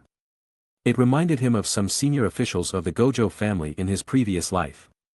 However, with Shintaro's current qualifications, he could not argue, so he could only ask, pretending to be respectful, do you want to assign me a task, Hokage-sama?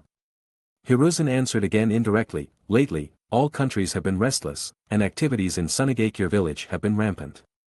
Information indicated that Sunagakure village had activities in the land of rivers between the land of wind and the land of fire. But it would not be good for Konoha to openly send people to investigate, so as not to aggravate the conflict between the two countries. Therefore, I plan to send a trusted 4-person mid-level genin team to the land of rivers, under the pretext of a B-level mission to eradicate rogue ninja in Tanigakure. And secretly investigate the movements of Sunagakure ninja in the land of rivers.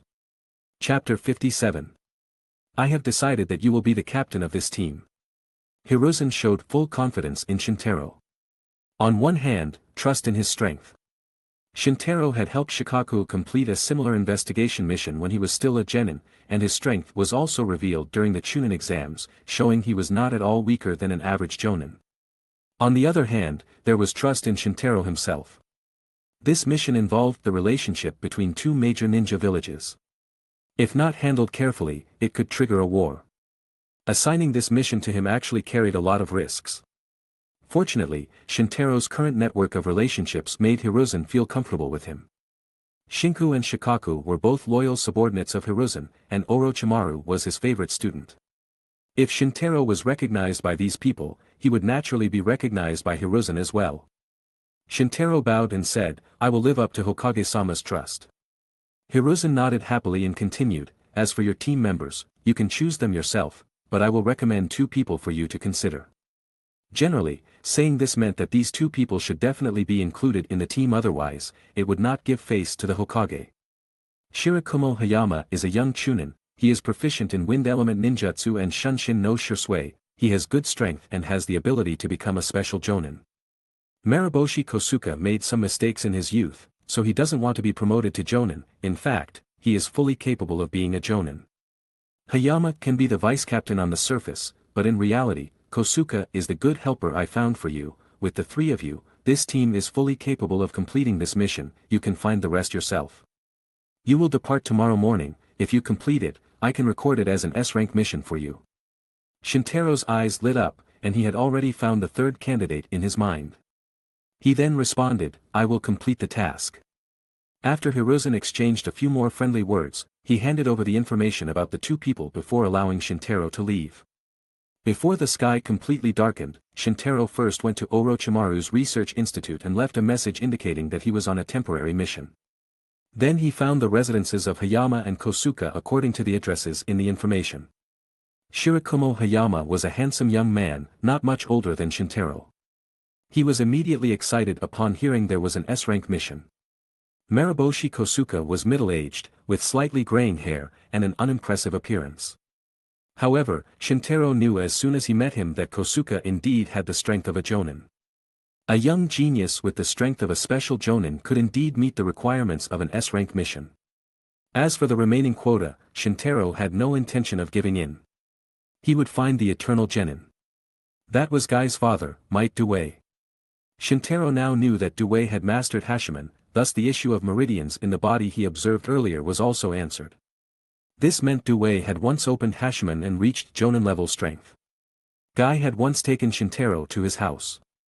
The house was very dilapidated, showing poverty from inside out. Shintaro knocked on the door. After a while, Duel opened the door wearing an apron. Ah, it's Shintaro, are you here to see Guy? He's not home today, but I happen to just cook some rice, would you like to stay for dinner?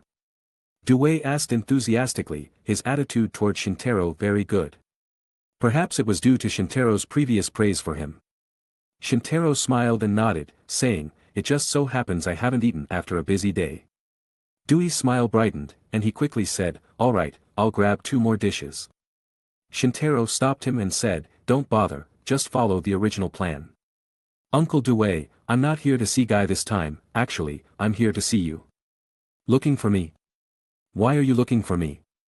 He really didn't know what connection he, an eternal genin, could have with the top genius of Konoha in front of him. "I have a mission here," Shintaro then told Dewey about the entire mission. At first, Dewey couldn't believe it. "Such an important mission, why give it to me?" Shintaro replied, "I believe you are strong enough to complete this mission." After being stunned for a long time, Dewey suddenly cried. Wasn't he living this life just to gain some words of recognition? "Shintaro, I promise you, I will do my best to complete this mission even if my body is torn to pieces, I swear on my youth." Dewey wiped his tears and spoke earnestly. Shintaro stood on tiptoe and patted his shoulder. "Uncle Dewey, don't take it too seriously, this mission won't be dangerous unless something unexpected happens." Dewey nodded after calming down and invited Shintaro into the house. Although the house looked shabby from the outside, the furniture and environment inside were clean and tidy. This showed that both Dewey and his son had a positive and optimistic attitude towards life and never gave up on themselves despite their poor family background.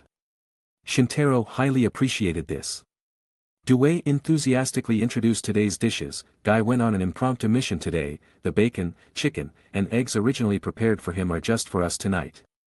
Although the Might family was poor, they never treated themselves badly when it came to food. Regardless of the taste and quality of the food, at least the most basic nutrition was guaranteed. Only in this way could the daily needs of the 2 taijutsu ninjas in the family be met, especially since Guy was still growing. Even if Dewey went hungry, Guy would not go hungry. Dewey was working in the kitchen wearing an apron, and Shintaro helped beside him, quickly preparing a large pot of rice and setting the table. The 2 of them sat and ate their meal. Shintaro had been busy working in Orochimaru's laboratory all day and certainly did not have enough to eat at that time.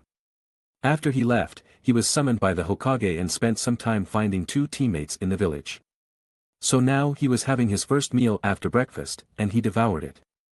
Dewey was also happy seeing this, feeling that his cooking skills were recognized.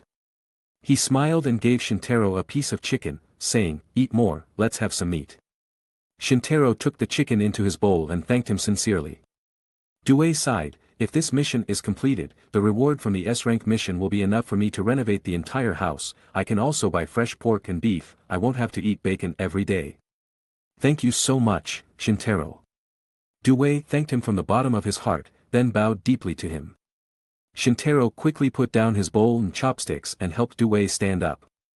After all, Dewey was also an elder, and he could not sit and accept such extraordinary respect calmly. The 2 then cleared the table.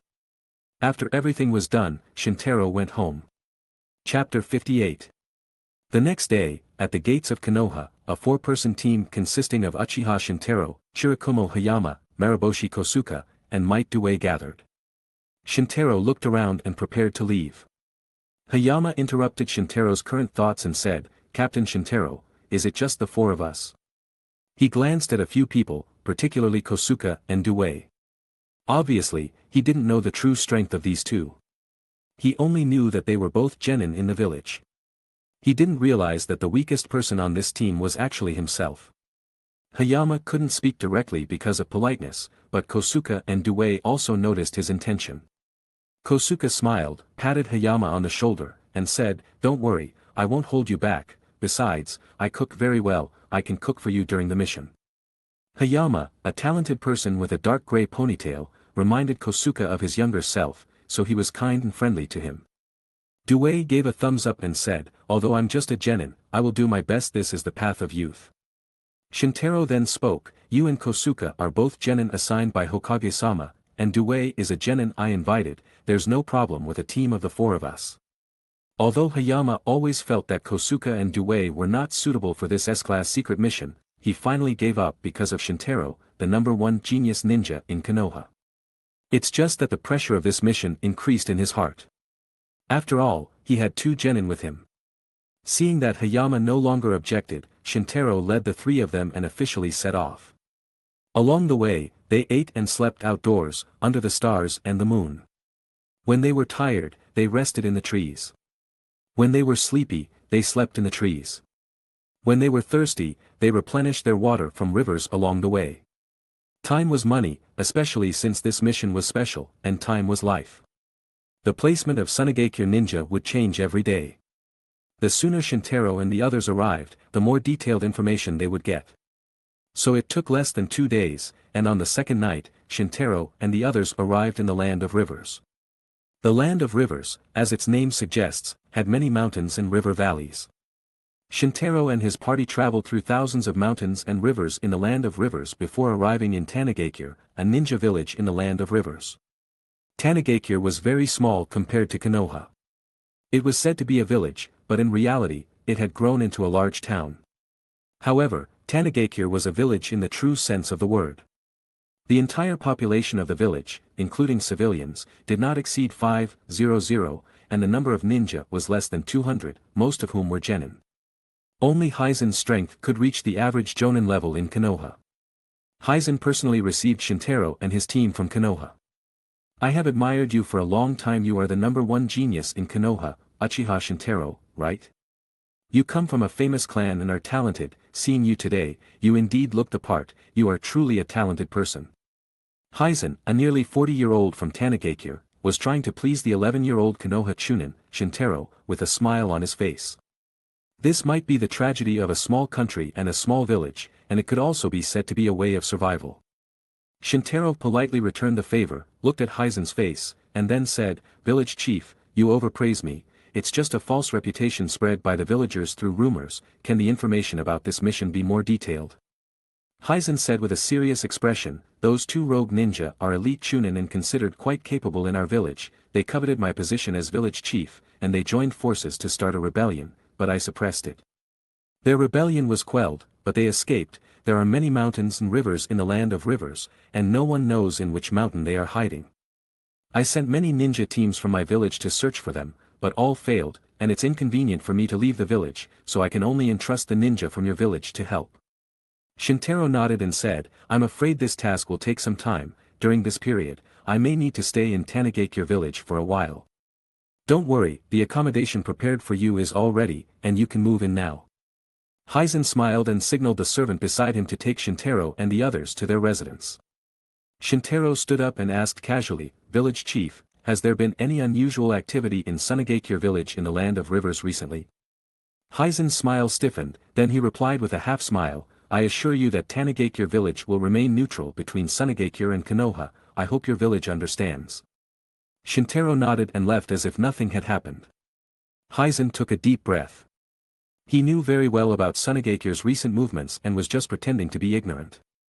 Because the weak Tgthegood village couldn't afford to offend either side between Sunagakure and Konoha.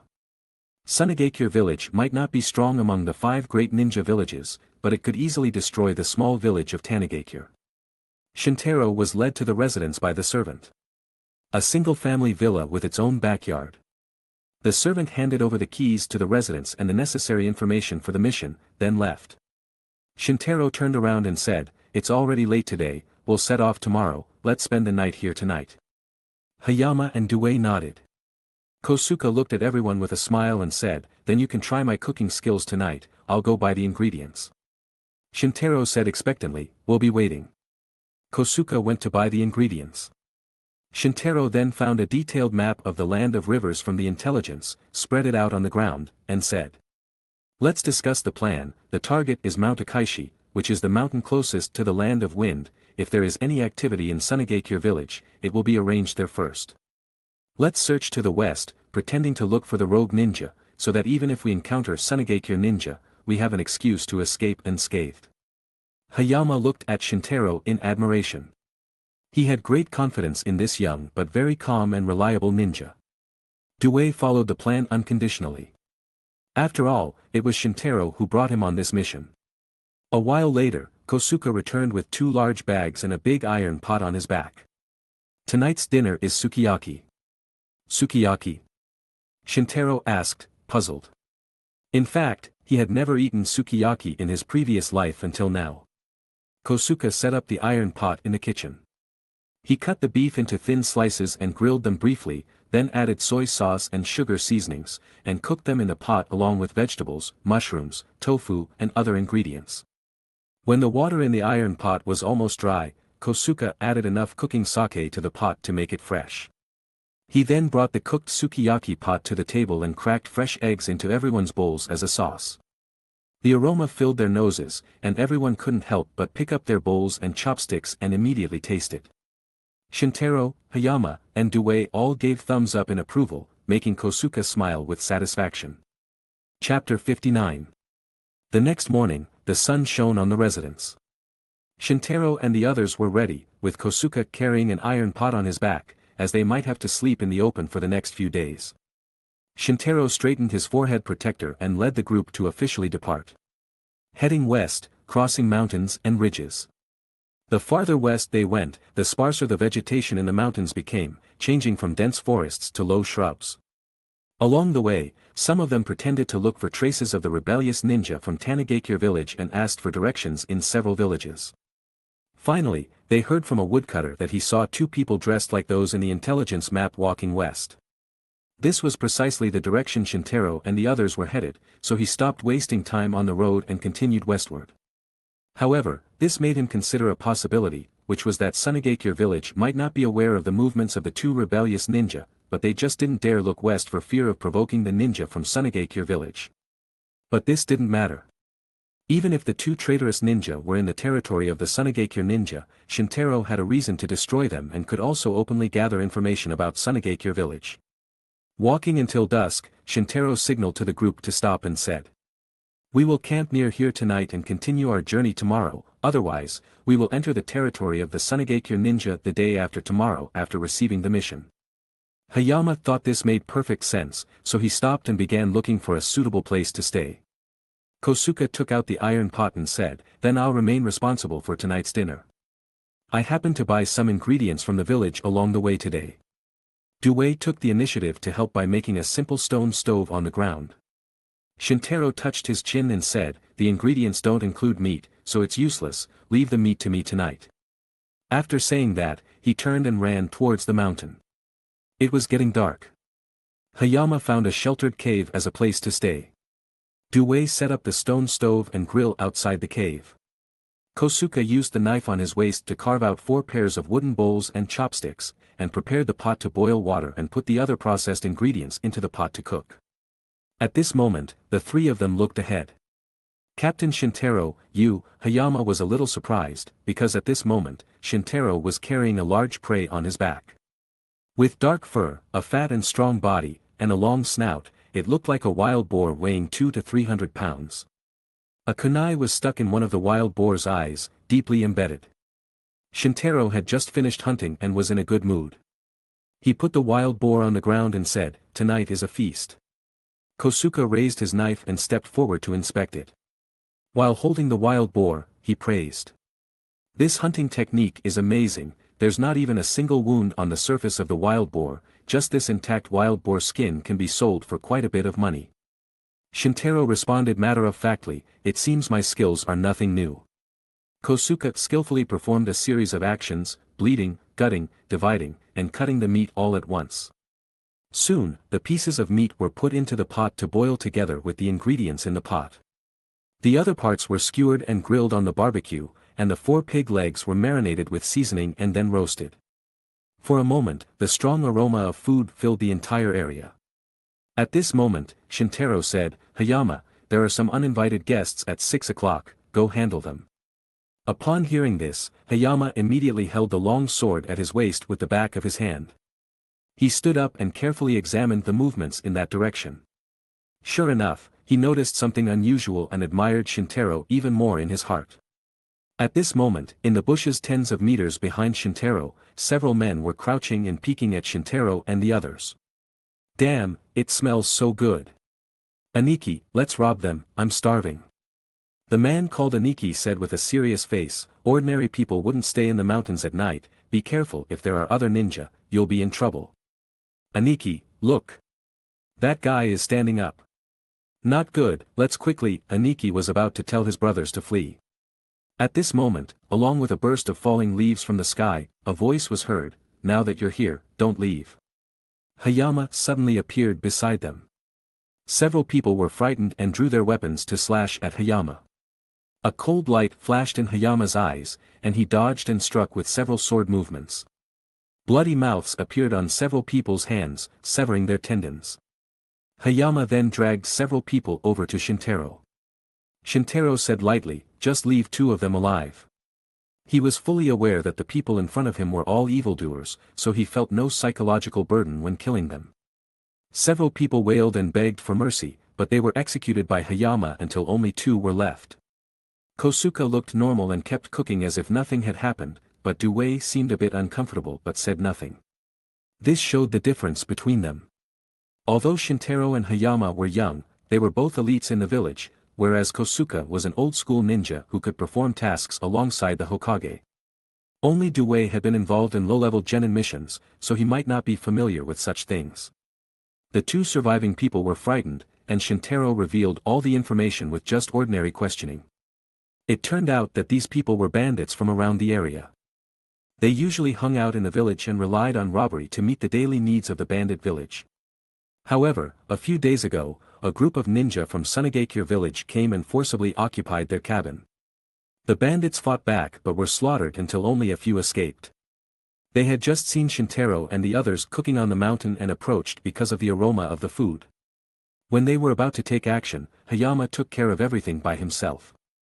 The information from the 2 people could basically be confirmed as true by comparing their stories with each other. Shintaro then asked specific questions about the specific location of the bandits' camp, the characteristics, and the number of those ninja, and then signaled Hayama to deal with the 2 people as well. After Hayama neatly handled them, he dug a big hole in the ground, threw all the bandits' bodies in, and buried them. After finishing all this, Kosuke's cooking was almost done, but the grill beside him was still roasting the pig legs. The 4 of them sat around and enjoyed the meal. Kosuke could always use simple ingredients and seasonings to make delicious dishes, which was indeed a great skill. Shintaro was drinking pork and vegetable soup and eating barbecue when Kosuke said, "From the description of these 2 bandits, the 2 Tgthegood village rebels should have defected to Sunagakure village. How do we proceed?" Shintaro smiled and replied, "Isn't this exactly what we wanted?" Chapter 60. After Shintaro and the others had their fill of food and drink, they slept soundly in the cave. The next morning, they heated up the leftover broth from the previous night. It was delightful to drink the delicious broth upon waking up. Shintaro joked, "Luckily, I brought Kosuke with me on this mission." Hayama and Duel also agreed. After all, when they went on missions in the village before, they mostly relied on food pills to satisfy their hunger. Kosuke would always smile broadly when faced with everyone's praise. After packing everything up, Kosuke carried the pot and continued following Shintaro westward. The group followed the route indicated by the bandits the previous night and arrived at the mountain where the village was located within a few hours. The hut is on a gentle slope in the middle of the mountain. Shintaro observed the bandit hut from a distance with his 6 eyes. Hayama asked, "Will we be considered enemies if we go straight there?" Shintaro waved his hand and said, "Let's pretend we don't know there are Sunagakure ninjas inside." Hayama still felt a bit uneasy but nodded. Kosuke patted Hayama on the shoulder and said, "Even if there's an accident, we'll protect you." Hayama suddenly felt comforted but realized he was the vice captain, so he gripped the sword behind his waist and said, "I'll be the one protecting you." Duel stood beside him and said seriously, "I will protect you with all my youthful vigor." Shintaro turned with a smile on his face and said, "Rather than you, it's the Sunagakure ninjas who should be more worried right now." The group relaxed and smiled, and the originally serious atmosphere dissipated. Shintaro then said, "The team will immediately attack the mountain fortress directly. Pretending it's a mission to eliminate the bandits to explore the number and strength of the Sunagakure ninjas inside, remember to be careful not to escalate the situation." "Yes, Captain," Hayama said, drawing his sword. "Understood." Kosuke and Duel also nodded obediently. "Let's go," Shintaro said, and everyone began running towards the mountain. At the mountain fortress, a group of Sunagakure ninjas dressed as bandits were strengthening and building the fortress, aiming to turn it into a stronghold that could be used directly in the ninja war. The disguise as bandits was to avoid detection and leaking intelligence. This place was located west of the Land of Rivers, very close to the Land of Wind, and the early stages of the ninja war had not yet spread to Sunagakure village, so the Sunagakure ninjas were quite relaxed.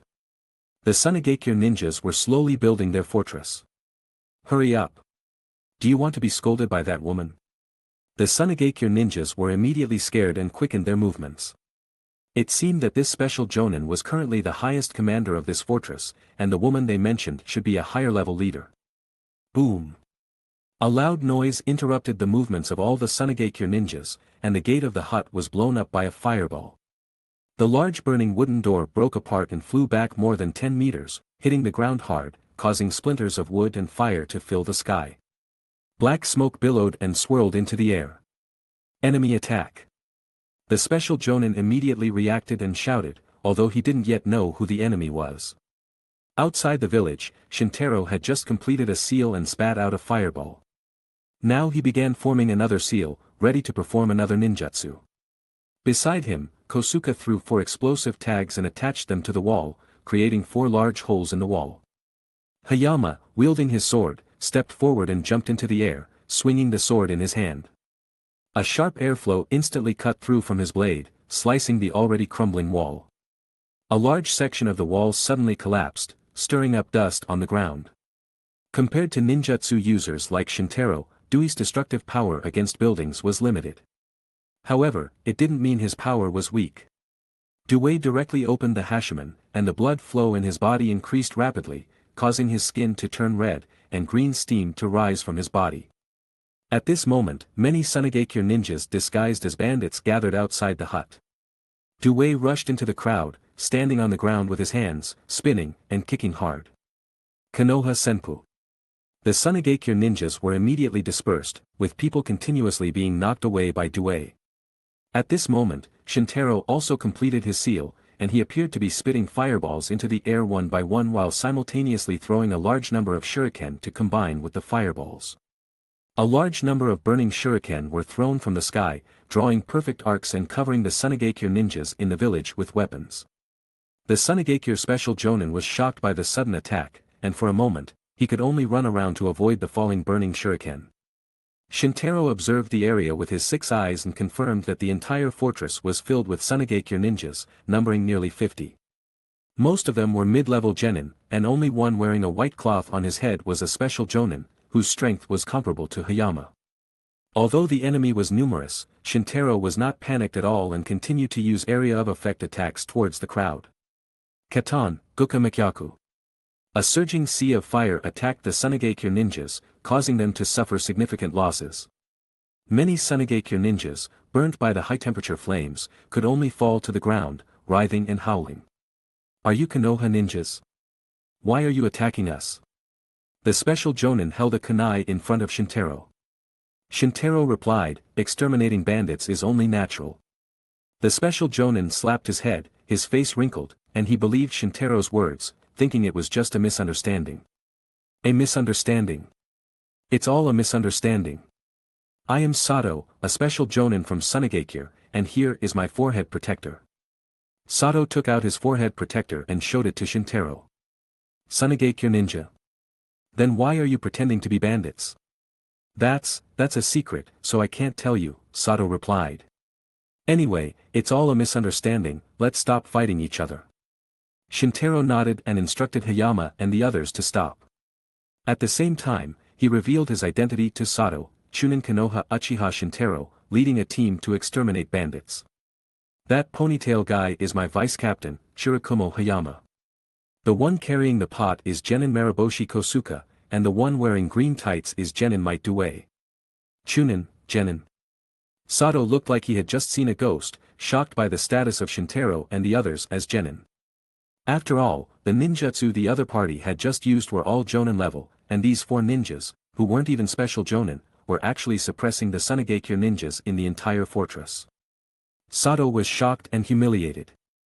Since it's a misunderstanding, let's leave it at that, Shintaro continued. By the way, we still have a mission, which is to eliminate 2 rebel ninjas from Tgthegood village. I don't know if you've seen them before, here are their photos. He handed the photos of the rebel ninjas to Sato.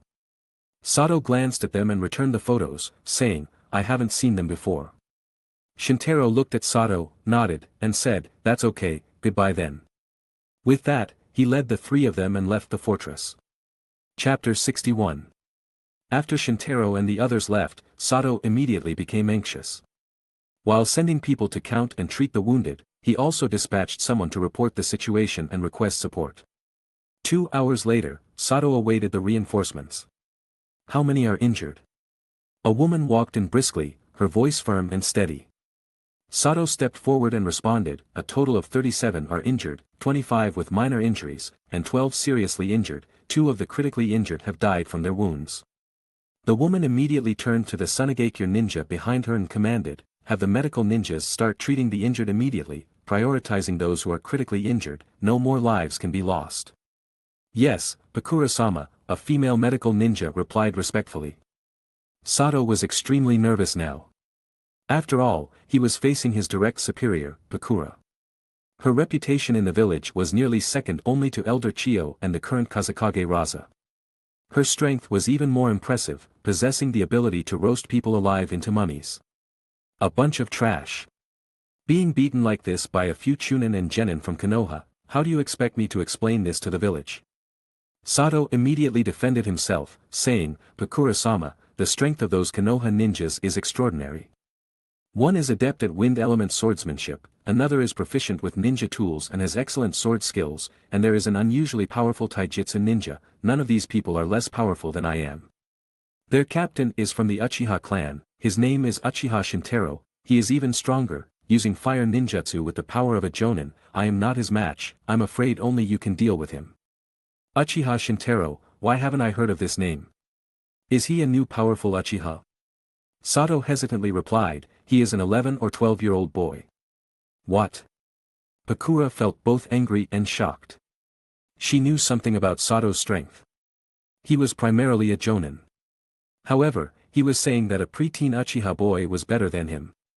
Pakura's first reaction was to think Sato was making excuses to avoid blame, but after seeing the large charred marks inside the fort and the numerous burn wounds, she slowly began to believe the facts she had to admit.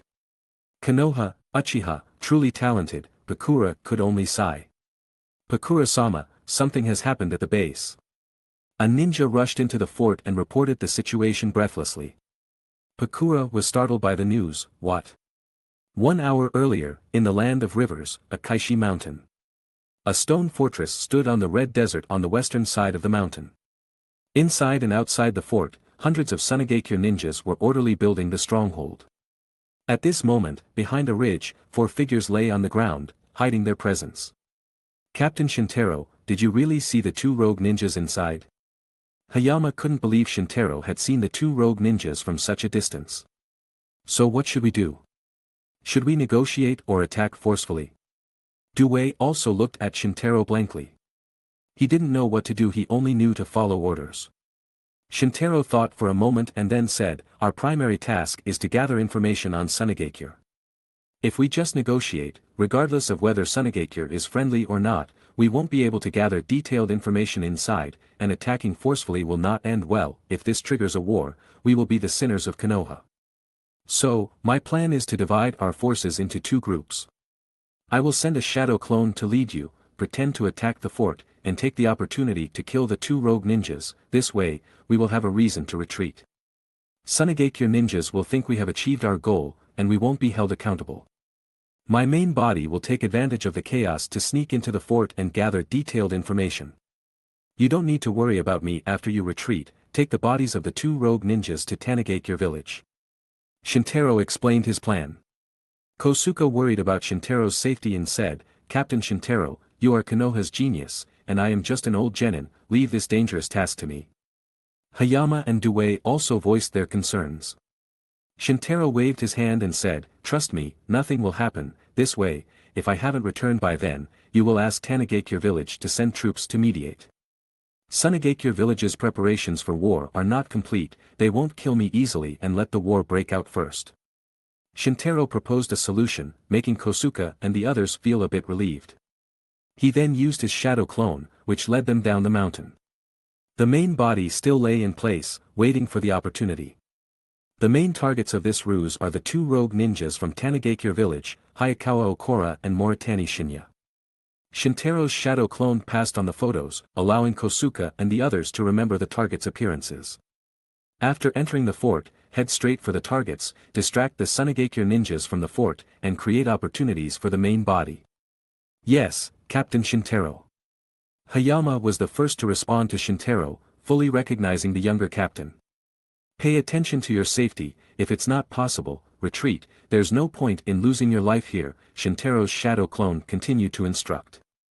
Although the shadow clone and the main body had two consciousnesses, they thought the same way. Kosuke looked at him and admired Shintaro in his heart. If I had this character when I was young, maybe they wouldn't have had an accident. When Kosuke was young, he killed 2 teammates because of his desire for success. Therefore, he knelt in front of the second Hokage and repented, vowing to be only a genin in his life. In fact, Kosuke's water element ninjutsu was obtained from the true heritage of the second Hokage. In a mission, to protect Sarutobi Hiruzen's injured left eye, he received the Shuriken Shadow Clone technique from the third Hokage as a gift. Kosuke's strength was not inferior to Konoha's Jonin. Duel agreed with what Shintaro said. He was willing to sacrifice himself for Konoha, but that didn't mean he underestimated his own life. Otherwise, he wouldn't consider the Gate of Death Hashman as a last resort. Duel, is your injury okay? Shintaro asked. The side effects of opening Hashman slightly overwhelmed his body, and Shintaro could see clearly with his 6 eyes. Duel was deeply moved and replied, "Thank you for your concern, Captain, I'm fine, I can return to the village to recover for a while." Shintaro nodded and said no more. The 4 of them rushed towards the fort. This time, someone was guarding the fort, and Shintaro and the others were already spotted. "Who goes there?" the man shouted. Shintaro and the others ignored him and directly ran towards the wall of the fort. Chapter 62. The Sunigakure ninjas inside the fortress immediately reacted. However, Shintaro began throwing smoke bombs and detonating explosive tags and other ninja tools around him, severely disrupting the movements of the Sunigakure ninjas. While the Sunigakure ninjas were in chaos, Shintaro's shadow clone took Kosuke and 2 others directly to the center of the fortress. According to information obtained by the main body using 6 eyes, the 2 rogue ninjas were near the center of the fortress. Enemy attack! Enemy attack! The surrounding Sunigakure ninjas shouted, but it was difficult to organize an effective defense for a while. They could only unleash random wind element ninjutsu on the trio, but Shintaro used large-scale fire ninjutsu to push them back. Among the 5 chakra elements, fire counters wind, not to mention Shintaro's fire element achievements far exceeded the wind element level of these Sunigakure ninjas. Kosuke threw various ninja tools around, Hayama slashed wind blades in all directions, while Duel wielded nunchaku, responsible for blocking incoming hidden weapons and kunai. At this moment, the 2 rogue ninjas who were reporting various information about the land of rivers and the village of Tgthegood to the Sunigakure officer in the middle of the fortress noticed the commotion outside. Hayakawa and Moritani were using the information they had about the land of rivers and the village of Tgthegood as bargaining chips to gain protection from Sunigakure village. However, the current commotion made them both consider a possibility: could they be here for me? The 2 rushed out to check. Konoha. They were both shocked to see the Konoha headbands of Shintaro and the others. "So, that bastard has defected to Konoha?" Hayakawa said angrily. Moritani disagreed in saying, 2 kids, 1 old man, and 1 funny-looking guy with a watermelon head, does Konoha think these people can kill the 2 of us? That's too naive. However, the current situation seemed a bit dire. The 2 children, the old man, and the funny watermelon head that Moritani mentioned were actually cutting their way through the Sunigakure ninjas and heading straight towards them. Hayakawa raised his hand and said, "Something's wrong. Why are they getting closer?" Moritani looked ahead, "Damn it." Clang clang. They both pulled out kunai and blocked the explosive tag kunai thrown by Kosuke. A kunai stuck into the ground and exploded not far away. They moved forward to avoid the blast. Unexpectedly, in just 10 seconds, Shintaro and the others were already close in front of them. However, Hayakawa and Moritani were not powerless, good-hearted people. They immediately reacted and prepared for battle, as long as they could delay for a while. But Shintaro did not give them the chance to delay. Genjutsu. What? Sharingan. Hayakawa and Moritani felt something was wrong. They realized they had encountered the Sharingan, yet they still couldn't move, as if they were truly bound by chains. Shintaro stepped forward with a kunai in his hand, stabbing Hayakawa in the heart and casually slashing Moritani's throat.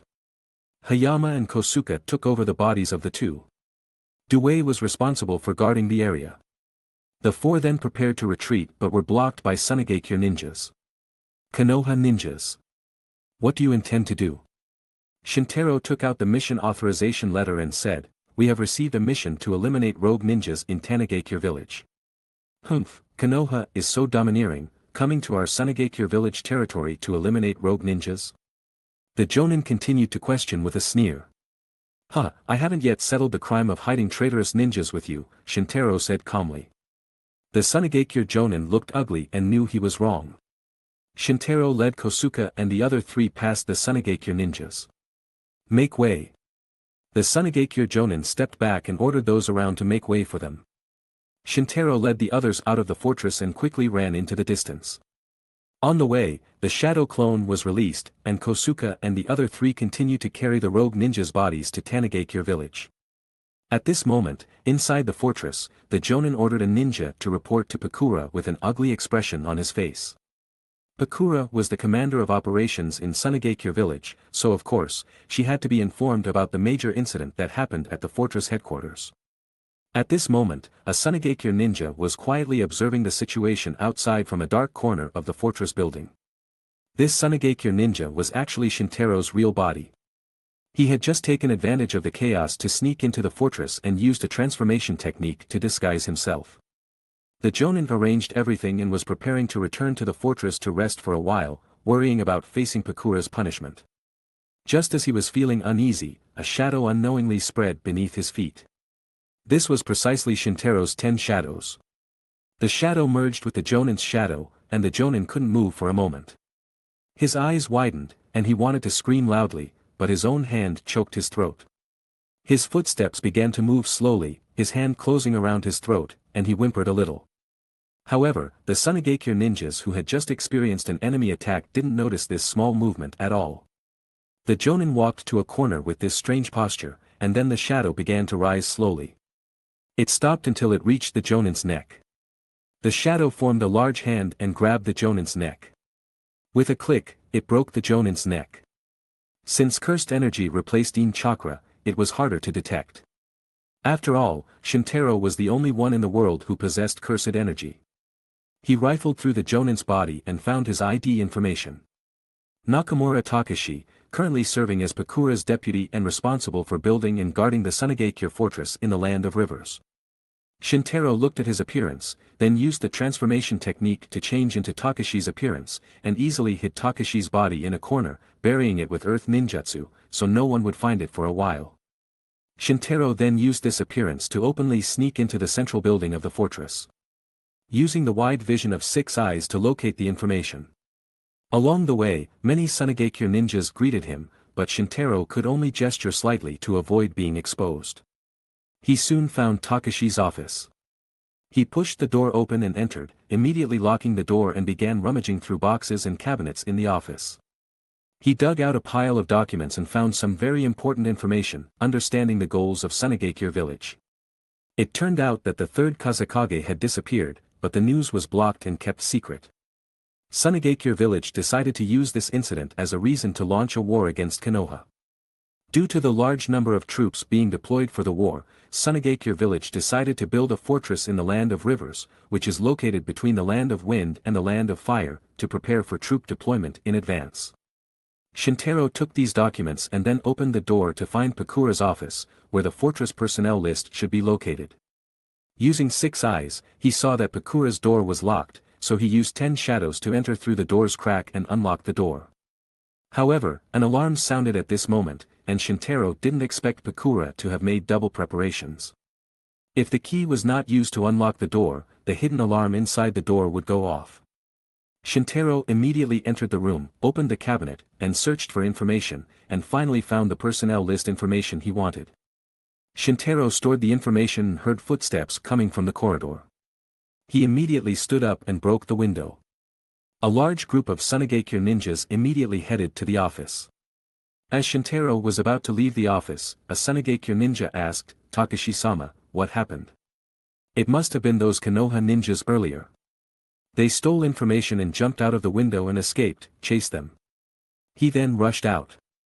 The Sunigakure ninjas ran to the window to check but didn't see any Konoha ninjas on the street outside. People outside were still cleaning up the mess from the Konoha ninja invasion. "That wasn't Takashi-sama just now. Go and chase him." Chapter 63. At this moment, Shintaro had released his transformation technique and jumped out the window to escape from the central building. He landed on the ground outside the fortress and climbed over the side wall. Seeing this, a group of Sunigakure ninja behind him immediately gave chase, but as they jumped over the wall, they were stunned by the explosive tags planted in the wall. This gave Shintaro enough time to escape. By the time these Sunigakure ninja climbed the wall again, he had disappeared. "Damn it!" One Sunigakure ninja cursed, pounding his chest in frustration. "What happened?" A woman's voice startled the Sunigakure ninja. "Pipakura-sama, someone just broke into your office and escaped that way," the panicked Sunigakure ninja reported. Pakura had just arrived at the fortress from another location. Before she could even receive the news about the two rebel ninjas being killed, she was informed that her office had been broken into. "What are you doing for food? You quickly check what information is missing, I will chase him." With that, Pakura immediately ran off into the distance. The Sunigakure ninja exchanged hesitant glances and then could only follow her orders, quickly returning to check what information had been lost. Pakura was very fast and soon caught sight of Shintaro from a distance. She quickly closed the distance and entered Shintaro's field of vision. Shintaro had seen Pakura's picture in the office. She had dark green hair tied into a bun, with two orange bangs hanging down the sides of her forehead. She had a proud chest, with her back almost completely exposed. Such distinctive features allowed him to recognize Pakura at a glance. One person fled while the other chased. They navigated obstacles along the way, delving deeper into the interior of the land of rivers, with the surroundings gradually transforming into dense forest. The distance between them closed from an initial kilometer to just 200 meters. Shintaro initially thought there would be many pursuers behind him, but now he realized Pakura was the only one following him. How can this woman be so confident? He was slightly surprised, and his mind immediately became alert. "Uchiha Shintaro. I know it's you. Drop the information, and I can spare your life." Shintaro's footsteps finally stopped, causing Pakura to smile and quickly catch up. "You know what?" Before she could finish speaking, two shurikens flew past her side, grazing her cheek and flying into the forest behind her. "You. Then don't blame me." After dodging the shurikens, Pakura extended her hands and summoned 6 orange fireballs. With his 6 eyes, Shintaro could clearly see that these basketball-sized fireballs contained extremely terrifying power. Mixed with the extreme dryness of the wind element and the high temperature of the fire element, enough to instantly mummify a person. Is this Shikuden? Shintaro was curious. He had learned about Shikuden from Pakura and her renowned reputation within Sunigakure from the information obtained at the fortress. This Shikuden seemed more dominant than Terumi Maizefuten and Yotan. But perhaps it was just a difference in the users, as Pakura was already famous and powerful, whereas Terumi was still growing. The burning fireballs were directed by Pakura-like arms, forming a circle and flying toward her opponent. Shintaro used Suiton, Suiridan no Jutsu while stepping back. The water dragon bullet shot out from his mouth, hitting the 6 fiery spheres around him. After a fierce collision, the sound of water evaporating into steam was heard. Although the water dragon bullet blocked the fireballs, it also evaporated. This high-temperature steam was also a deadly weapon. Seeing the large-scale water dragon bullet, Pakura thought her opponent indeed had the strength of a Jonin, and she became more serious. An Uchiha with a high-level water element. She became curious about the other's strength. After all, she had only heard that the enemy was very strong before. Though the water dragon bullet temporarily blocked the fireballs, it quickly evaporated, while the fireballs remained intact. The fireballs quickly pursued, forcing Shintaro to continually change direction. Boom! A fireball hit the ground and exploded. When the dust and smoke cleared, the ground turned dry and cracked, as if it had suffered severe drought for over a decade. However, Shintaro was so fast that the fireballs could never catch him. Pakura circled around with a kunai in hand, attacking with fireballs back and forth. But Shintaro seemed to have eyes in the back of his head, countering Pakura while dodging fireballs from all directions behind him. Shintaro, Pakura, and the fireballs danced a deadly dance in the dense forest. Bam! He struck Pakura's chest with his palm. Shintaro used cursed energy, making his palm strike very powerful. Fortunately, Pakura's proud twin peaks provided a significant cushion, preventing her ribs from breaking. Pakura was slapped away, causing the other fireballs to fall into the air, turning the ground into cracked and scorched earth. Shintaro nimbly flipped back to avoid the fireballs and lifted his palm as if reminiscing about the special touch earlier. Pakura retreated dozens of meters, covering her chest with one hand in shame and anger. While controlling the fireballs with the other hand to gather in the air into a massive fireball with a diameter of 2 to 3 meters, as hot and dazzling as a small sun. Go to hell. The fireball instantly expanded and exploded in the air, covering everything within a 50-meter radius. The earth turned scorched, trees at the center of the explosion became void, and those on the edge turned into dead wood. A vast open space suddenly appeared in the dense forest. The dust and smoke from the high-temperature explosion had not yet dissipated. But on reflection, the other party should have no bones left. Pakura stood outside the explosion range, pondering this, when suddenly 2 shurikens shot out from the open space. She easily dodged them and was surprised that the other party was still alive. At this moment, she felt a cold touch on her bare white arm. Pakura looked back in shock. She saw that the 2 shurikens just now were actually connected to invisible thin threads. They flew back in a circle and moved the thin thread from the first 2 shurikens. 4 thin threads formed a grid, trapping her inside. The grid quickly shrank, binding her body and tying her to a large tree behind her. Pakura gritted her teeth and raised her palm to summon a fireball, intending to burn the thin wire.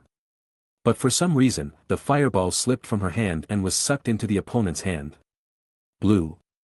I finally mastered this again. Shintaro casually threw the fireball to the ground, then walked toward Pakura and said, I never planned to kill you from the start, but you attacked me so ruthlessly. Sure enough, beauties are like snakes or scorpions. Chapter 64. Pakura struggled to free herself, and the strong thin wires pierced deeply into her soft, white flesh. At the same time, she unleashed a fireball to attack once more.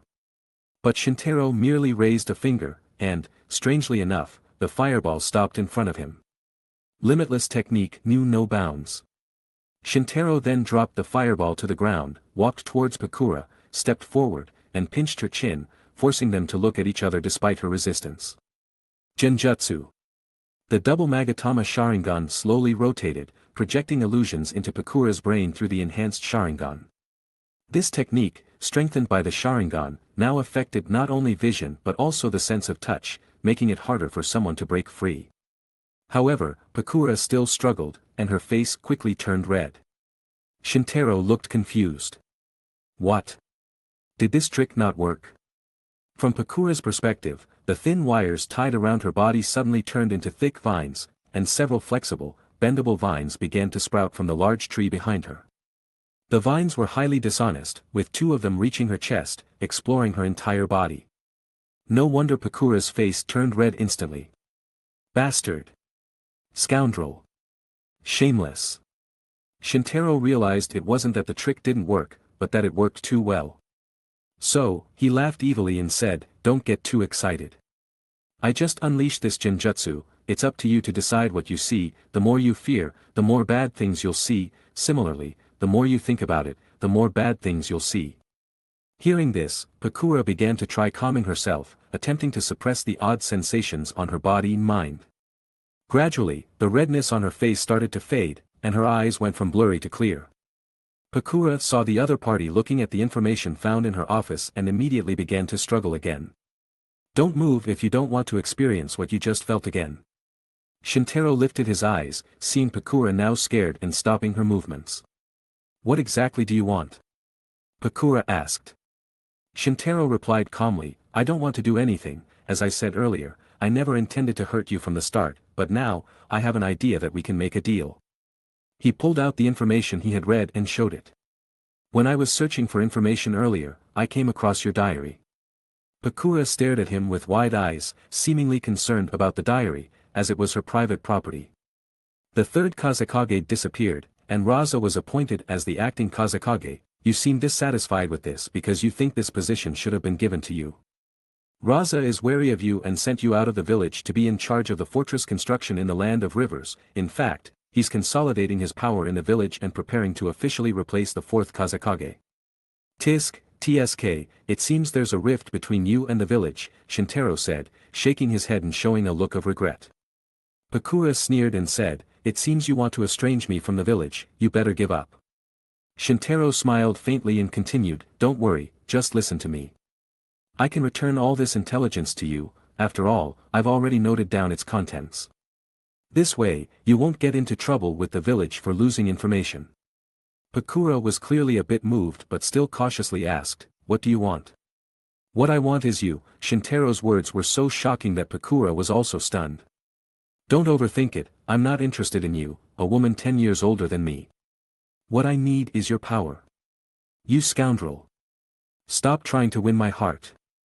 Shintaro ignored her emotions and continued to state his terms. If Raza dies on the battlefield someday, you might become the Kazekage. At that time, I hope to receive your help.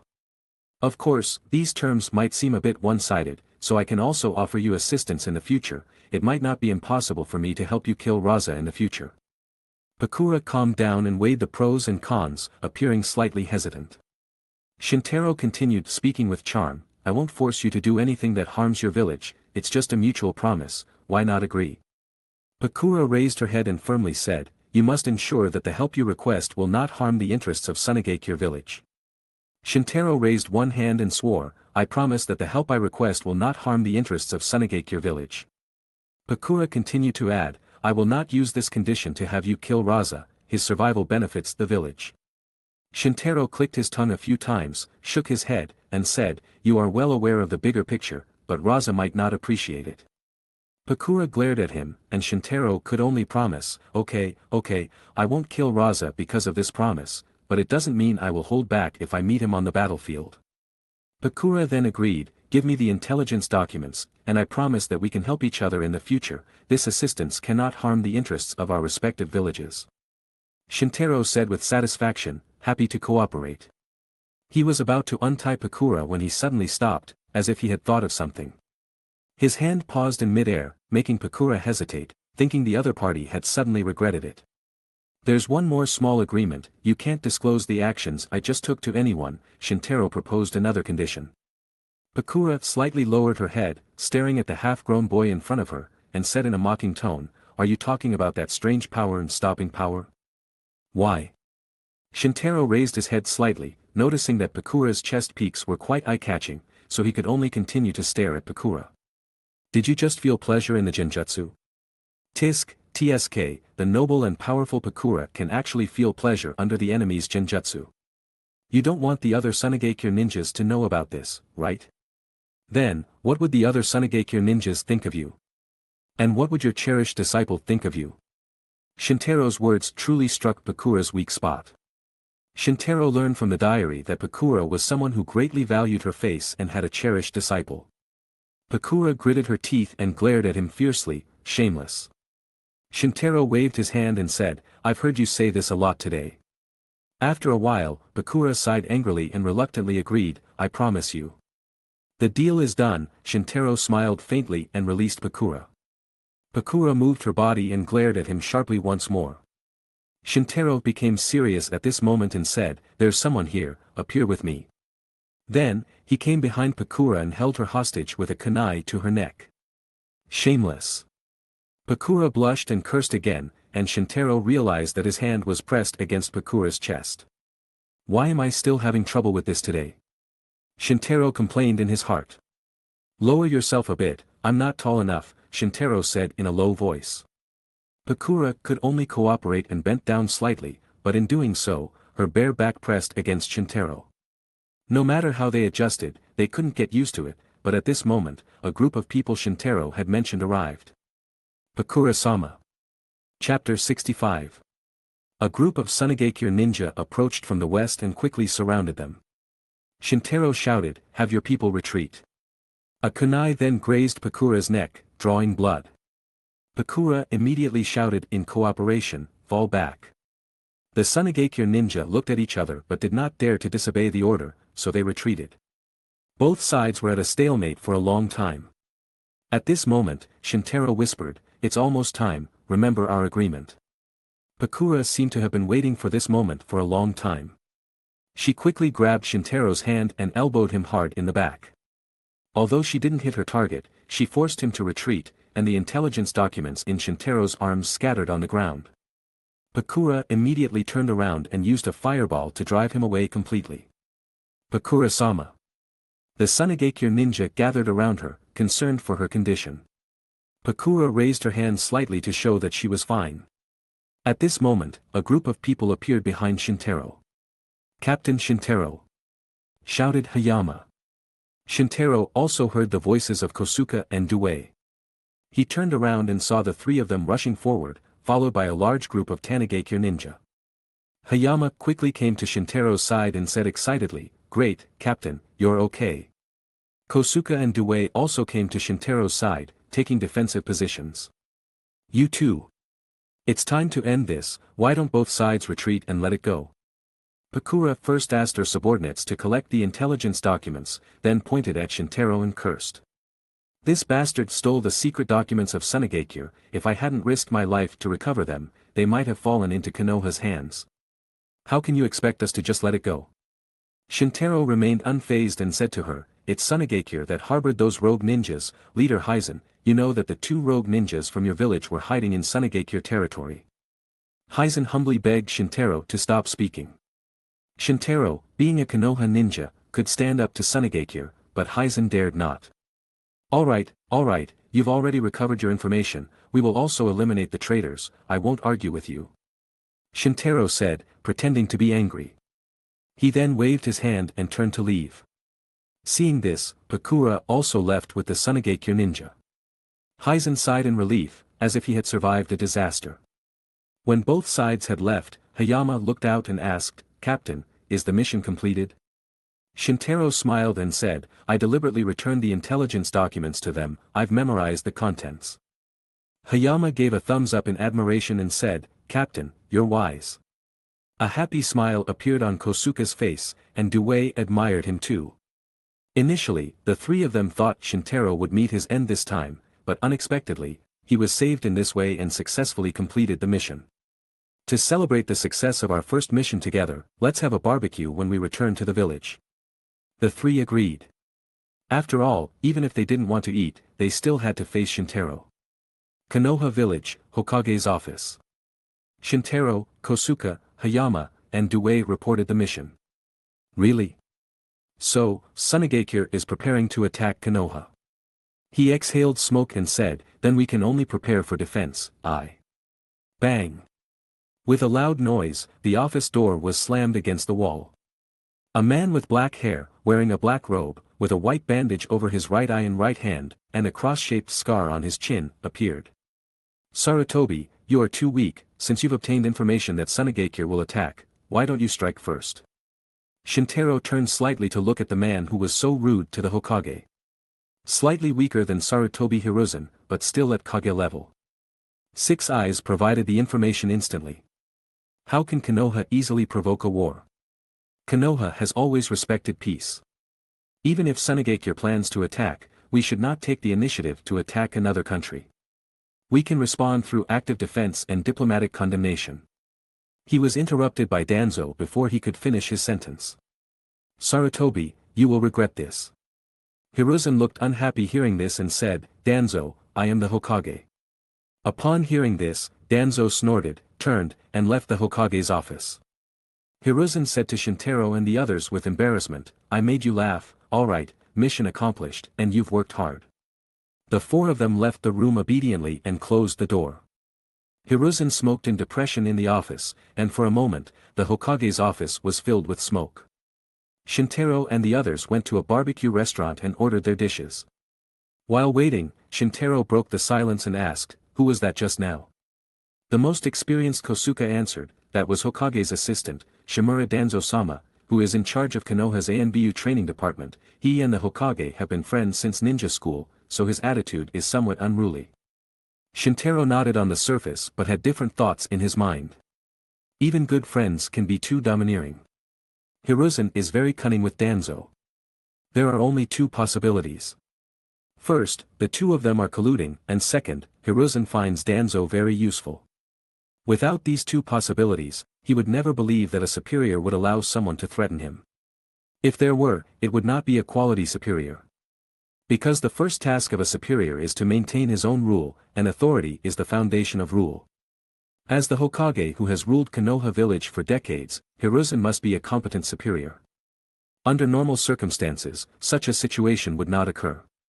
Shintaro had many thoughts in his mind, but when the barbecue was served, he put aside all his thoughts and began to focus on enjoying the food. After the meal, the 4 team members temporarily disbanded and returned to their respective homes.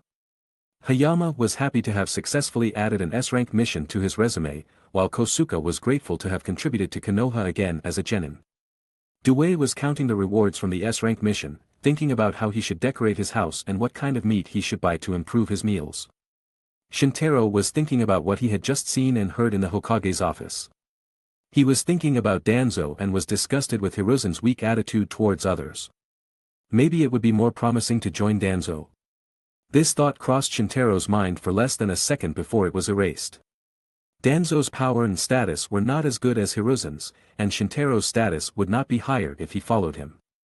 It's just that Hiruzen seemed unreliable at the moment. As expected, I still have to rely on myself. Shintaro sighed in his heart. At this moment, a ninja wearing a black robe and a mask blocked his path. Uchiha Shintaro, Danzo-sama has called you. Chapter 66. Shintaro looked up and saw that from the perspective of the 6 eyes, he could clearly see a large amount of fine chakra in the body of the masked man. Insects? They seem to be from the Aburame clan. He had met students from the Aburame clan during his time at the Ninja Academy. They had special insects with chakra that nested in their bodies. These insects usually fed on the host's chakra and aided them in battle. The Aburame clan was considered a wealthy clan in Konoha and was renowned as a family of insect controllers in the ninja world.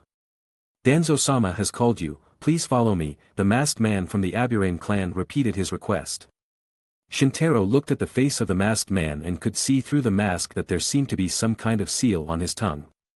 Combining this with his special identity and the way he observed Danzo's actions, it was not difficult to conclude that this was a prohibition against divulging secrets. Who are you? Shintaro asked.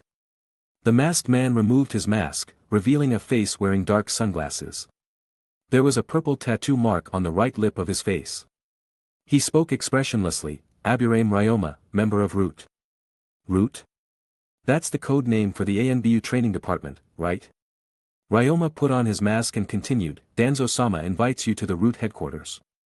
While Shintaro silently wondered whether all members of the Root organization were so rigid, he said, all right, you can lead the way. The Root organization base was located deep underground, and the ANBU training department building on the surface could directly access the large space 100 meters below ground. Hidden so deeply, it was indeed worthy of the name Root. The Root organization's base was like the roots of a tree buried deep underground, hidden beneath the shadows of Konoha's great tree. The entire base's framework was a solid reinforced concrete structure, and at such depth, the destruction of the Konoha village on the surface would not affect the Root organization's base at all. The depth and breadth of the Root organization's base were vast. Each level was connected with wooden bridges, and the layers were distinct, symbolizing that the Root organization was a hierarchical place. Ryoma led Shintaro to the innermost part of the headquarters and knocked on Danzo's office door. Danzo-sama, we have arrived. Enter, came Danzo's voice from inside. Ryoma then opened the door. Danzo sat behind the desk with his hands folded, staring at Shintaro with bright eyes. Ryoma, please leave us for now. Ryoma obeyed and stepped back, closing the door. Danzo-sama, Shintaro bowed slightly, his posture very proper. Danzo looked at him with dark, sharp eyes, and slowly said, you received information that Tsunegakure is preparing to attack Konoha. What do you think about this?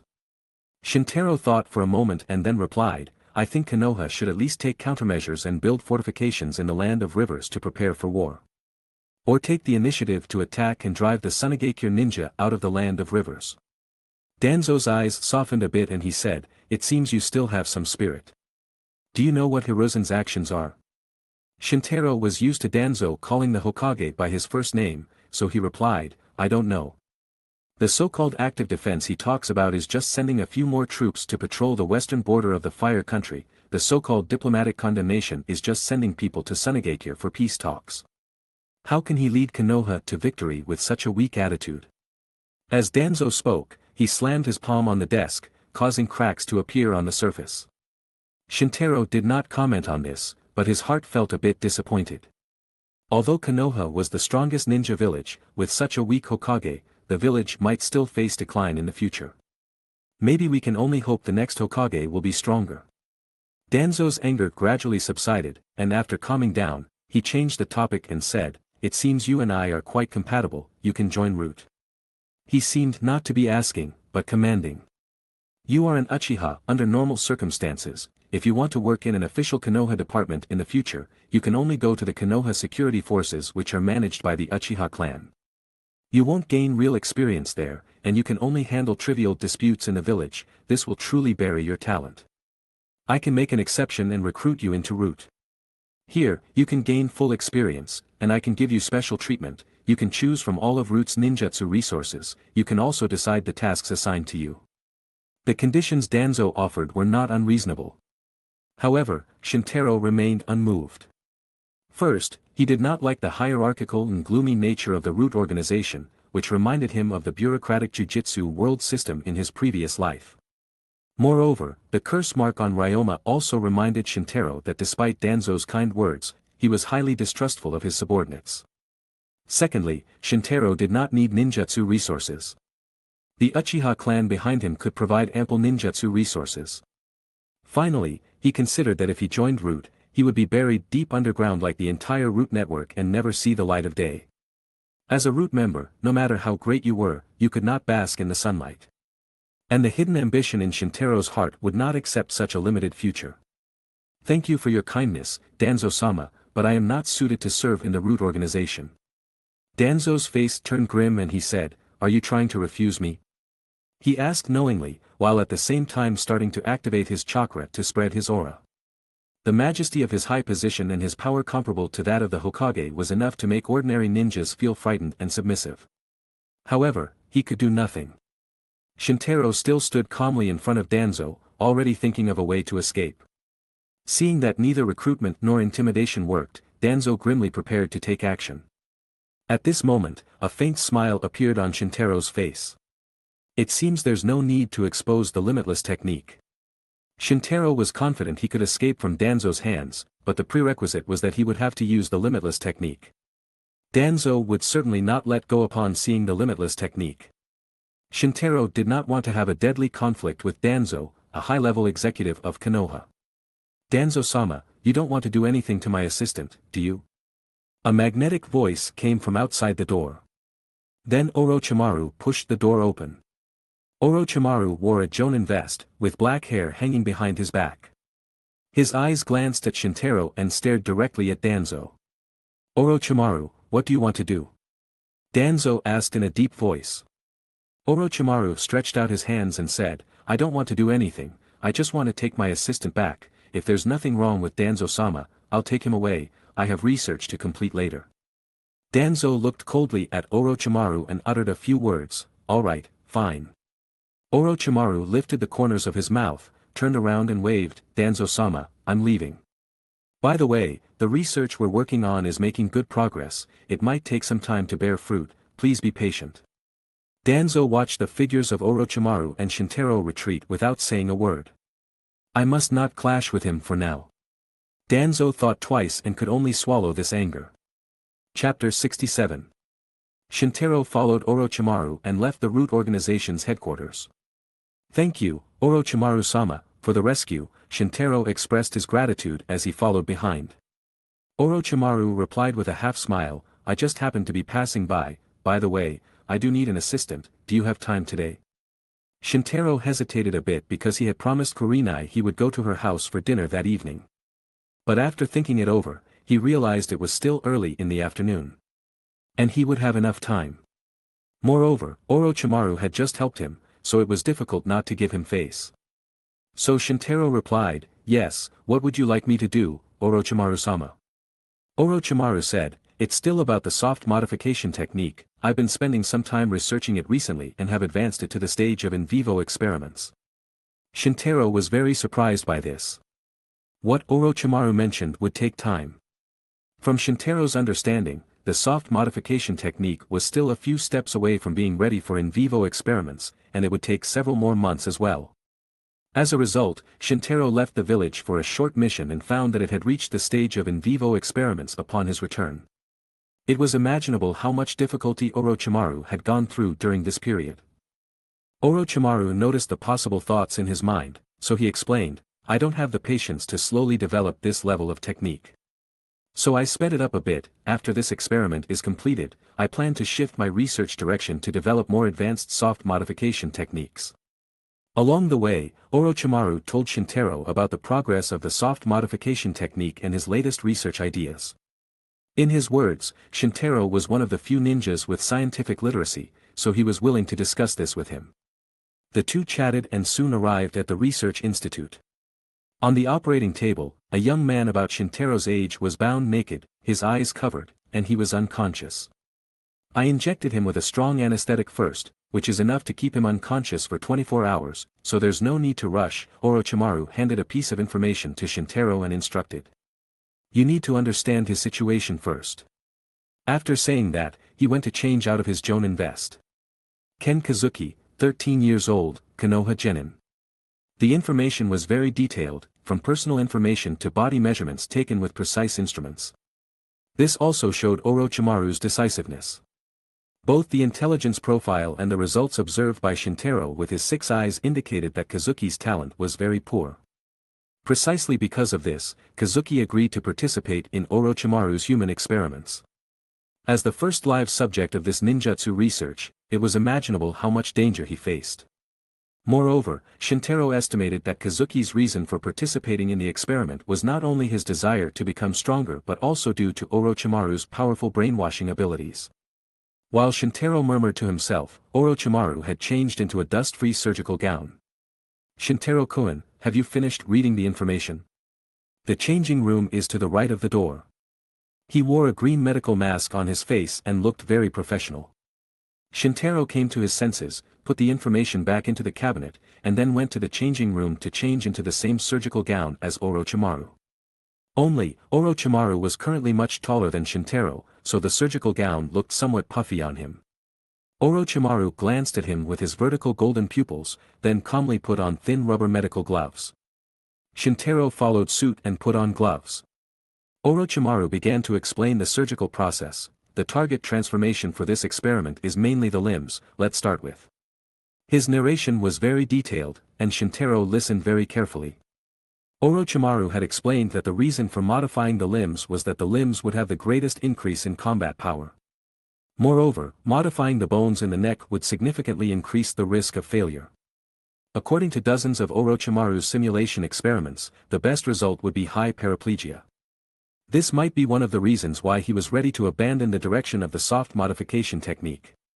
He finished explaining the process and experimental ideas, then the two looked at each other and formally began the transformation operation. Orochimaru was in charge, and Shintaro assisted. There's no need to go into detail about the process of the experiment. It can be said that Kazuki's skin was peeled, clamped, and his bones were suctioned from the marrow. If it weren't for the strong anesthetic injected beforehand, he would have died from the pain hundreds of times over. After completing the skeletal transformation, Orochimaru skillfully sewed Kazuki's skin and flesh of his limbs and used senjutsu to speed up cell division to accelerate his recovery. Kazuki's body was like a tattered rag doll, quickly and neatly stitched back together by a master tailor. At the same time, Shintaro injected a tube of meat plasticizer into Kazuki. Orochimaru meticulously checked several times and confirmed that Kazuki's vital signs were normal. The experiment was over, and all that was left was to wait for Kazuki to wake up. Shintaro also put down the equipment in his hands with relief. In the previous transformation operation, Orochimaru was responsible for the technical work, while Shintaro was essentially responsible for the physical work. Orthopedic surgery had always been physical labor, even for ninjas, let alone this was not ordinary orthopedic surgery. Orochimaru's vertical golden pupils stared at Kazuki's body, without the slightest excitement in his eyes. Shintaro could understand this. After all, even if Kazuki completed the soft modification, he would still be just a genin with special abilities. Although due to his bizarre techniques, most genin relying on close combat could be suddenly defeated, it would be difficult to deal with ninja at the Chunin level, let alone jonin. After all, his transformation was not perfect, for example, bones were a fatal weakness of this soft modification technique. The results of this experiment were almost entirely disproportionate to Orochimaru's and Shintaro's hard work. One was one of the legendary Sannin of Konoha, and the other was the most dazzling genius of Konoha in recent years. Their fame began to spread in various countries. It seemed unnecessary to work hard for genin-level results. However, scientific research is sometimes like this, and not all efforts will yield corresponding results. Thank you for your hard work, Shintaro-kun, I will handle the aftermath, you can go back. There seemed to be a slight weariness in Orochimaru's voice. Shintaro nodded, went to the changing room to change clothes, and left the institute. Seeing the bright full moon rising in the night sky, he suddenly remembered something and quickly ran to Kurenai's house. Phew! Shintaro ran to Kurenai's door without stopping, took a deep breath, and was about to knock. At that moment, the door opened. Kurenai, as he was about to explain why he was late, he was hugged by her. Shintaro unconsciously opened his arms, allowing Kurenai to press tightly against his chest. Where did you go this afternoon? You worried me. I heard you were taken away by ANBU people, I thought. Shintaro's expression softened. He held Kurenai with both hands, gently stroking her back and comforting her. I'm sorry for making you worry. Chapter 68. After Shintaro patiently waited for Kurenai to stabilize her mood, he whispered, I'm okay, let's go in and talk. Kurenai nodded and let him go. Shintaro went to the bathroom to wash his hands, while Kurenai took the opportunity to calm her emotions and wipe away the tears from the corners of her eyes. Then, they both sat down at the dining table. I was called by the people from the Umbu training department, their leader liked my talent and wanted to recruit me, but I refused. Then I was taken to the lab by Orochimaru to perform surgery on others. I was so busy that I just got out. Shintaro briefly explained his experience after lunch today. Only then did Kurenai finally feel relieved and said, so that's what happened, I was worried for nothing. Shintaro smiled, looked at the big bowl on the table, and changed the topic. Today is udon, I'm starving, let me see if your cooking skills have improved. He picked up chopsticks and prepared to taste. But Kurenai reached out to take the noodles and said, it's cold, I'll heat it up for you. Shintaro gently held her wrist and softly said, it doesn't matter, as long as you made it, it's fine even if it's cold. Kurenai was momentarily stunned, then blushed and withdrew her hand. Really, where did you learn these words? She turned away, not daring to look at him, and began to accuse him, it's all your fault, you knew you had to go to the research institute to be busy, but you didn't greet me beforehand. Shintaro slurped the udon, looked up, swallowed the noodles heartily, and then said. You can't blame me for this, if you want to blame someone, blame Orochimaru, he's the one who took me to the research institute without explaining the duration of the operation first. How could I dare blame Lord Orochimaru? He's a Sannin and I must not offend him. So you dare offend me? My future achievements might not be below the level of a Sannin. Why wouldn't I dare? After all, you're just a guy who comes to my house every day to eat and drink. Shintaro shook his head and chuckled, then continued eating the noodles with his head down. By the way, it's been a long time since we did a mission together, right? Shintaro looked up and asked casually. 67 days, Kurenai unconsciously stated the time accurately between now and the end of the last mission they did together. It went without saying what this meant. So both Kurenai and Shintaro were silent for a while. That's right, I shouldn't be too busy during this period, let's go on a mission together tomorrow without calling those two. Shintaro broke the silence and suggested, referring to Shikaku and Asuma.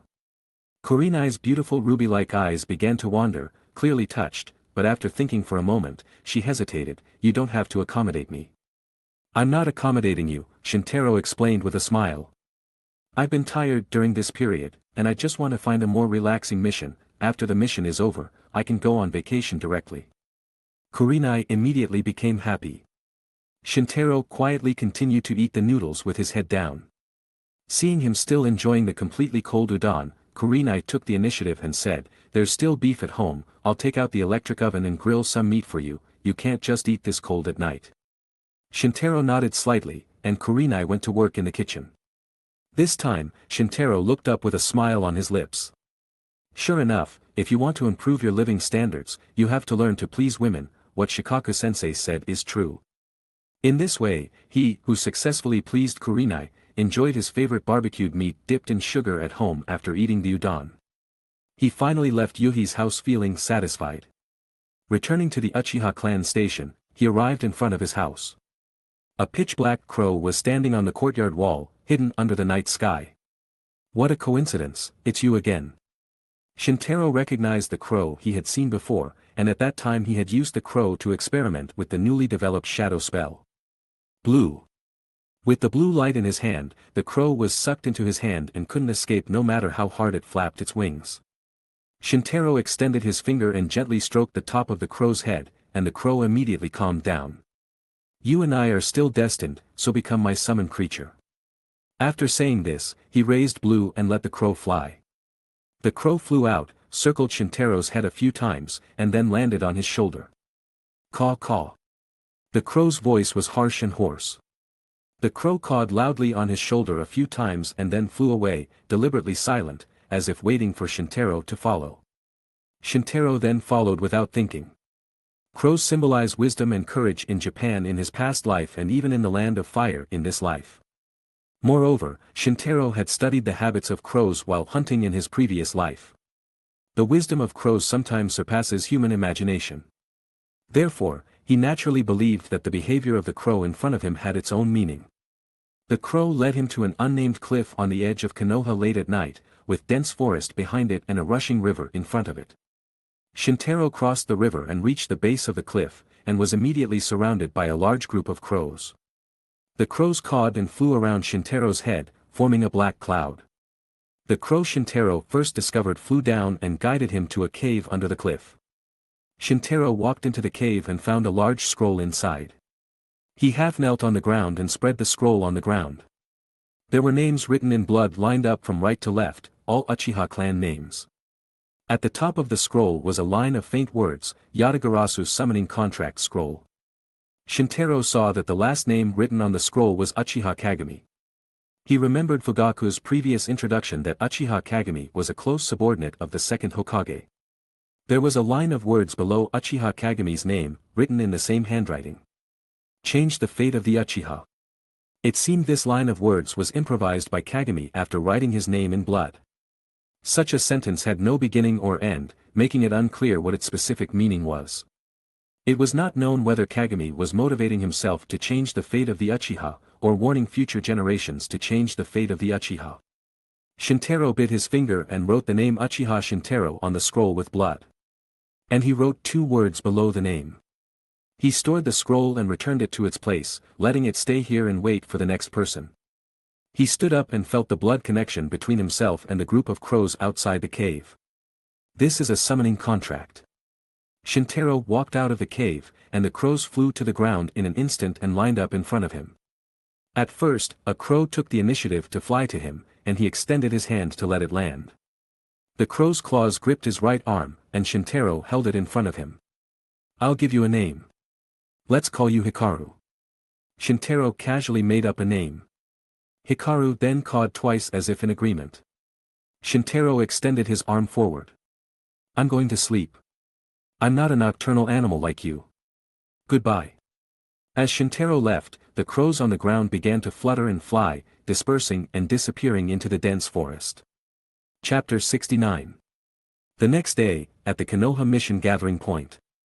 Shintaro and Kurenai arrived here to receive their mission. "Uchiha Shintaro, Yuhi Kurenai, what level of mission would you like to choose?" A staff member asked after checking their ninja IDs.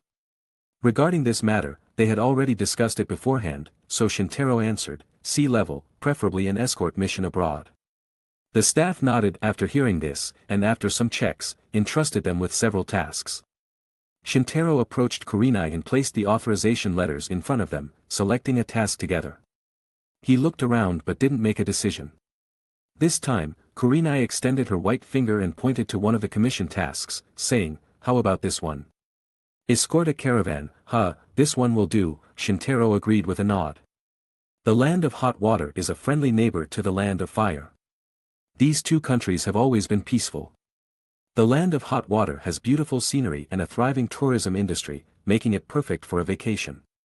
Kurenai smiled and said, "I heard the hot springs in the land of hot water are very famous, bathing in them can restore health and beautify the skin." Shintaro smiled and shook his head slightly, returning the other task authorization letters to the staff, and then went back to Kurenai after completing the task registration. "You're already beautiful enough, if you beautify yourself more, you won't leave others a chance to survive." The two chatted and laughed, which made the staff praise them. "He can talk so well at such a young age, no wonder he can take his girlfriend on a honeymoon." Shintaro took Kurenai to the hotel where the caravan group was staying and met with their client. The client was a businessman in the hot spring city of the land of hot water. He mainly traveled between the land of fire and the land of hot water to make money by buying and selling goods. Therefore, the size of the caravan was not large, and there were less than 10 people including 2 guard ninjas. The caravan set off that afternoon and encountered no danger along the way. However, one day, some thieves targeted the caravan and hid in the forest to ambush them. Shintaro struck the shoulder of one of them with a kunai from a distance and pinned him to a tree, which frightened all the thieves. This danger was still within the scope of a sea-level mission, which is normal.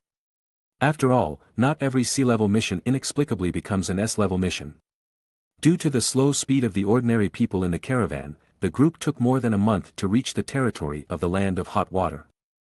Fortunately, the hot spring city was not far from the border, and the group successfully arrived in the hot spring city shortly after entering the land of hot water. The mission was successfully completed. But of course, Shintaro and Kurenai did not plan to return to Konoha immediately. They were here, and naturally, they had to spend a few days in the hot spring city before heading back. Coincidentally, the client gave them 2 extra hot spring coupons as a token of gratitude. But it was still morning, so Shintaro and Kurenai planned to take a walk first. "Welcome, would you like to try Inumanta Hot Springs? Welcome to Cat Cookie Hot Springs." The hot spring shops on both sides of the street were very different, and the contents of their shouts were also very different. A dog's head was carved on one side of the sign, and cat ears were carved on the other side. The staff in charge of shouting also wore a dog mask and a cat mask respectively. Together with the clear white dividing line on the ground, the whole hot spring city was divided into 2 parts. It all showed that it seemed the whole city was divided in half because of dogs and cats. "Kurenai, do you like cats or dogs?" Shintaro turned and asked casually. Kurenai thought seriously for a moment and answered honestly, "It's hard to say, I like both. If I have to choose one, I'd pick the cat."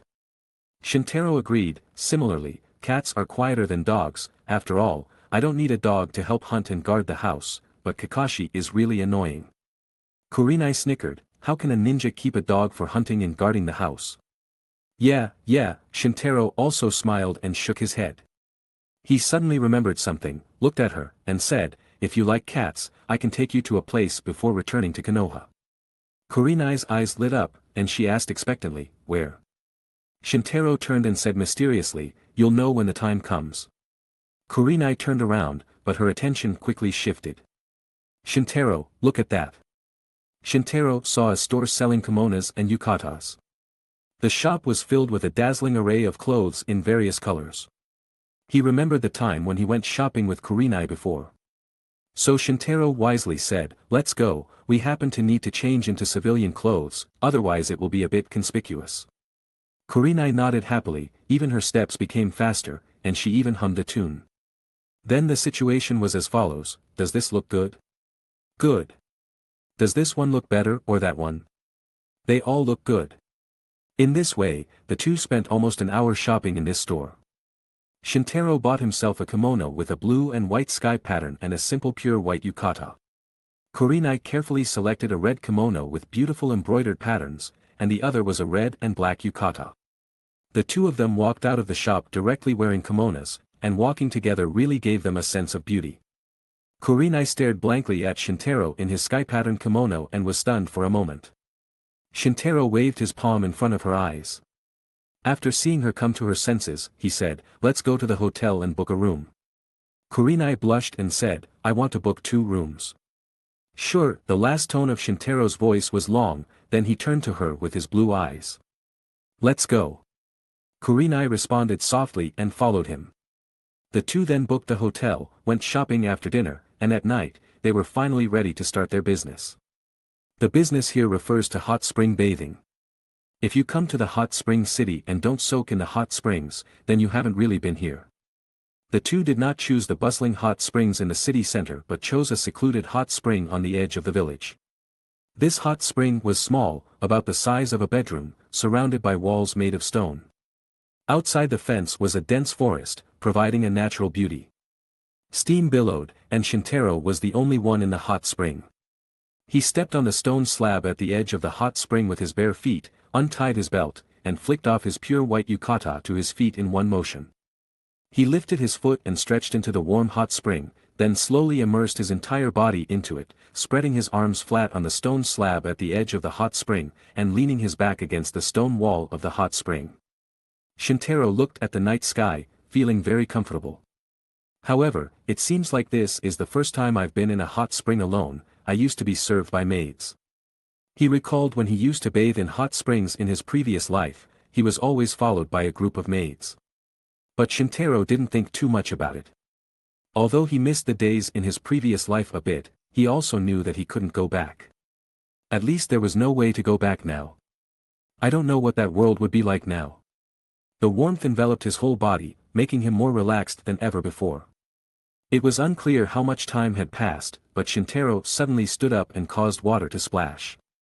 His eyes looked in a certain direction across the wall, which was where Kurenai was. Kurenai. Chapter 70. Shintaro immediately jumped out of the hot spring, standing naked amidst the mist. He grabbed yukata, put it on, and prepared to leap over the wall to reach the women's hot spring. The men's and women's hot springs at this location were separated by a considerable distance, likely to prevent peeking or because they were two distinct hot springs. However, this distance was still within the range of the six eyes' perception. At this moment, Shintaro sensed a malevolent aura approaching the women's hot spring where Kurenai was. Shintaro was in such a hurry that he didn't even have time to tie his yukata belt. Climbing the wall barefoot, his bathrobe flapped in the wind behind him, making him feel like he was walking under the moonlight. However, soon after, Shintaro slowed down and finally remembered he was taking a stroll, lowered his head, and tied his belt. It was fine to be barefoot. There were no limits to his soles. It seemed like his feet were touching the ground, but in reality, not even ants were crushed. Shintaro arrived at the women's hot spring and climbed over the wall to enter. He saw Kurenai wearing a yukata standing beside the women's hot spring, and in front of her was a man in a black robe standing still. By the wall, two girls in yukatas were cowering in the corner, trembling, clearly terrified. "Are you alright, Kurenai?" Shintaro asked knowingly. In fact, on his way over, he knew that Kurenai had instantly subdued the man in the black robe in front of her. Although this man had chakra in his body, he wasn't even as strong as a typical Konoha genin.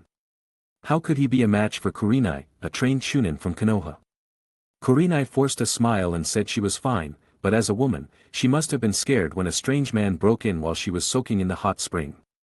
The man in the black robe was clearly under genjutsu, standing motionless in place. Shintaro approached the man, opened his two Sharingan, and cast another layer of genjutsu on him. "Ah! Don't kill me! No! Evil God, save me!" The man immediately squealed like a pig, as if he had just seen something extremely terrifying. This genjutsu made people see the deepest fears in their hearts. It was obvious that this man was afraid of death.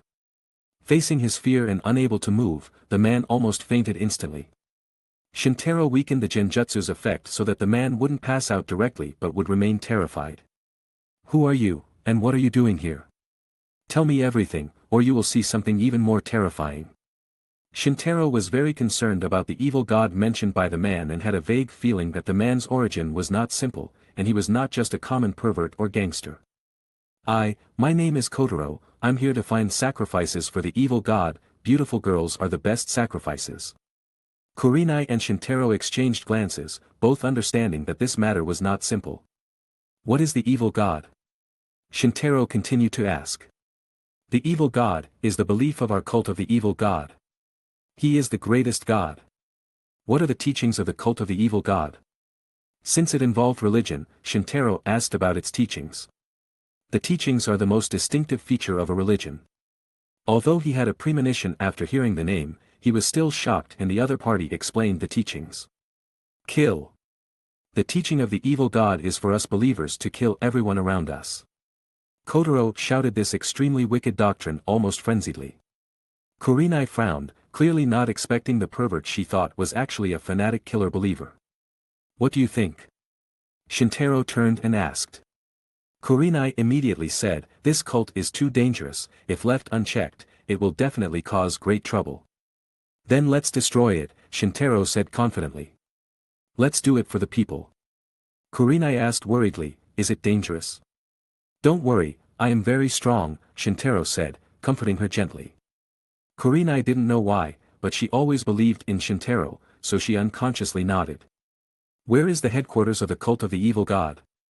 How many ninjas do you have? What are your methods? No, I can't tell you, otherwise, the leader will punish me. Kotaro refused with trembling lips. Shintaro smiled slightly and enhanced the effect of the genjutsu. Ah! I don't know where the headquarters is. Because every time I go there, my eyes are covered and I'm taken there by the cadres. Shintaro increased the genjutsu's effect. Ah! I'll tell. Although my eyes were covered, I could hear the last part of the road was very close to a waterfall, and there was an echo, it must be a cave. Shintaro asked for more details, what about the distance? About an hour's walk. Shintaro noted down the information and continued to ask, also the numbers and methods. Kotaro answered in panic, there are more than 50 ordinary believers like me, there are 6 cadres, and the leader, the ordinary believers are almost the same strength as me, and some are even weaker than me. I don't know the strength of the cadres and the leader, but they once captured a jonin from Yugikure to sacrifice to the evil god, it seems to be a curse using blood as the medium. A curse? Shintaro repeated the word with a surprised look on his face. Yes. A curse. Shintaro understood all the information clearly, so he increased the effect of the genjutsu to frighten Kotaro until he fainted, and at the same time used gentle fist to block the meridians all over his body. Shintaro looked at Kurenai and said, I'll go alone this time, if what he said is true, this operation is still a bit dangerous. As a ninja, which mission isn't dangerous? I'll protect myself, at worst, I can handle the ordinary believers. Seeing her insistence, Shintaro could only say, alright, let's go together. For him, this operation was necessary either to eliminate harm for the people or to understand the so-called curse, so it was natural for him to decide to go to the headquarters of the cult of the evil god to investigate. Kurenai went to comfort the 2 girls who had just bathed together. Both of you, it's okay, we are ninjas from Konoha village, we just caught a bad guy from the cult of the evil god here, please report to the officials and have someone arrest him. The 2 girls nodded, put on their bathrobes, and ran out. Shintaro opened the hot spring curtain, twisted it into a rope, and tied Kotaro tightly to the doorpost. Then he bit his finger and formed a seal to channel a large group of crows. Hikaru, take them to a cave near a waterfall, about an hour's walk from here, Shintaro instructed. Caw caw. Hikaru cried twice energetically, and then a large group of crows scattered to search. Shintaro then said, let's go back to the hotel to get our equipment. The 2 of them set off back to the hotel, put on their respective ninja outfits, gathered their gear, and then returned to the hot spring. Chapter 71. A large group of people gathered around the gate next to the hot spring.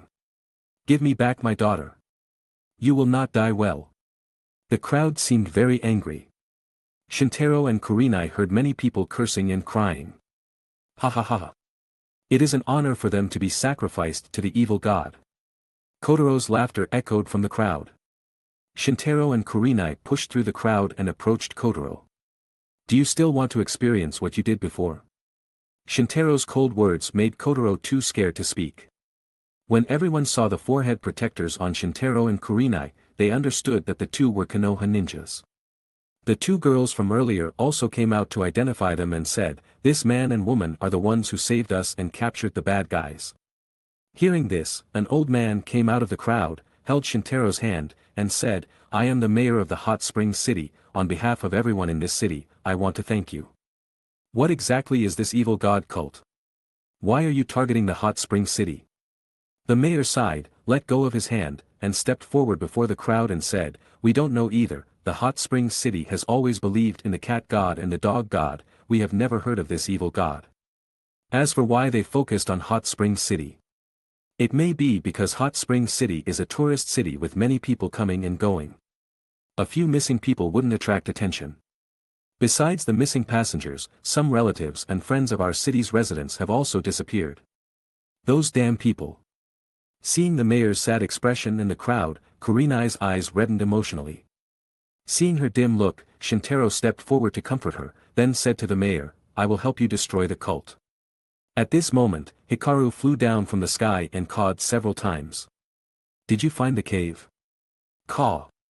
Alright, let's go." Hikaru led the way in the sky, and Shintaro and Kurenai immediately set off, leaving under the watchful eyes of the town's residents. Kotaro cursed viciously, "You will all become sacrifices to the evil god. You bastard." After hearing this, a man rushed forward and punched Kotaro in the teeth. Then many villagers rushed and kicked and punched him. The mayor watched and did not stop them. "You must return safely," the mayor prayed in his heart for the two of them.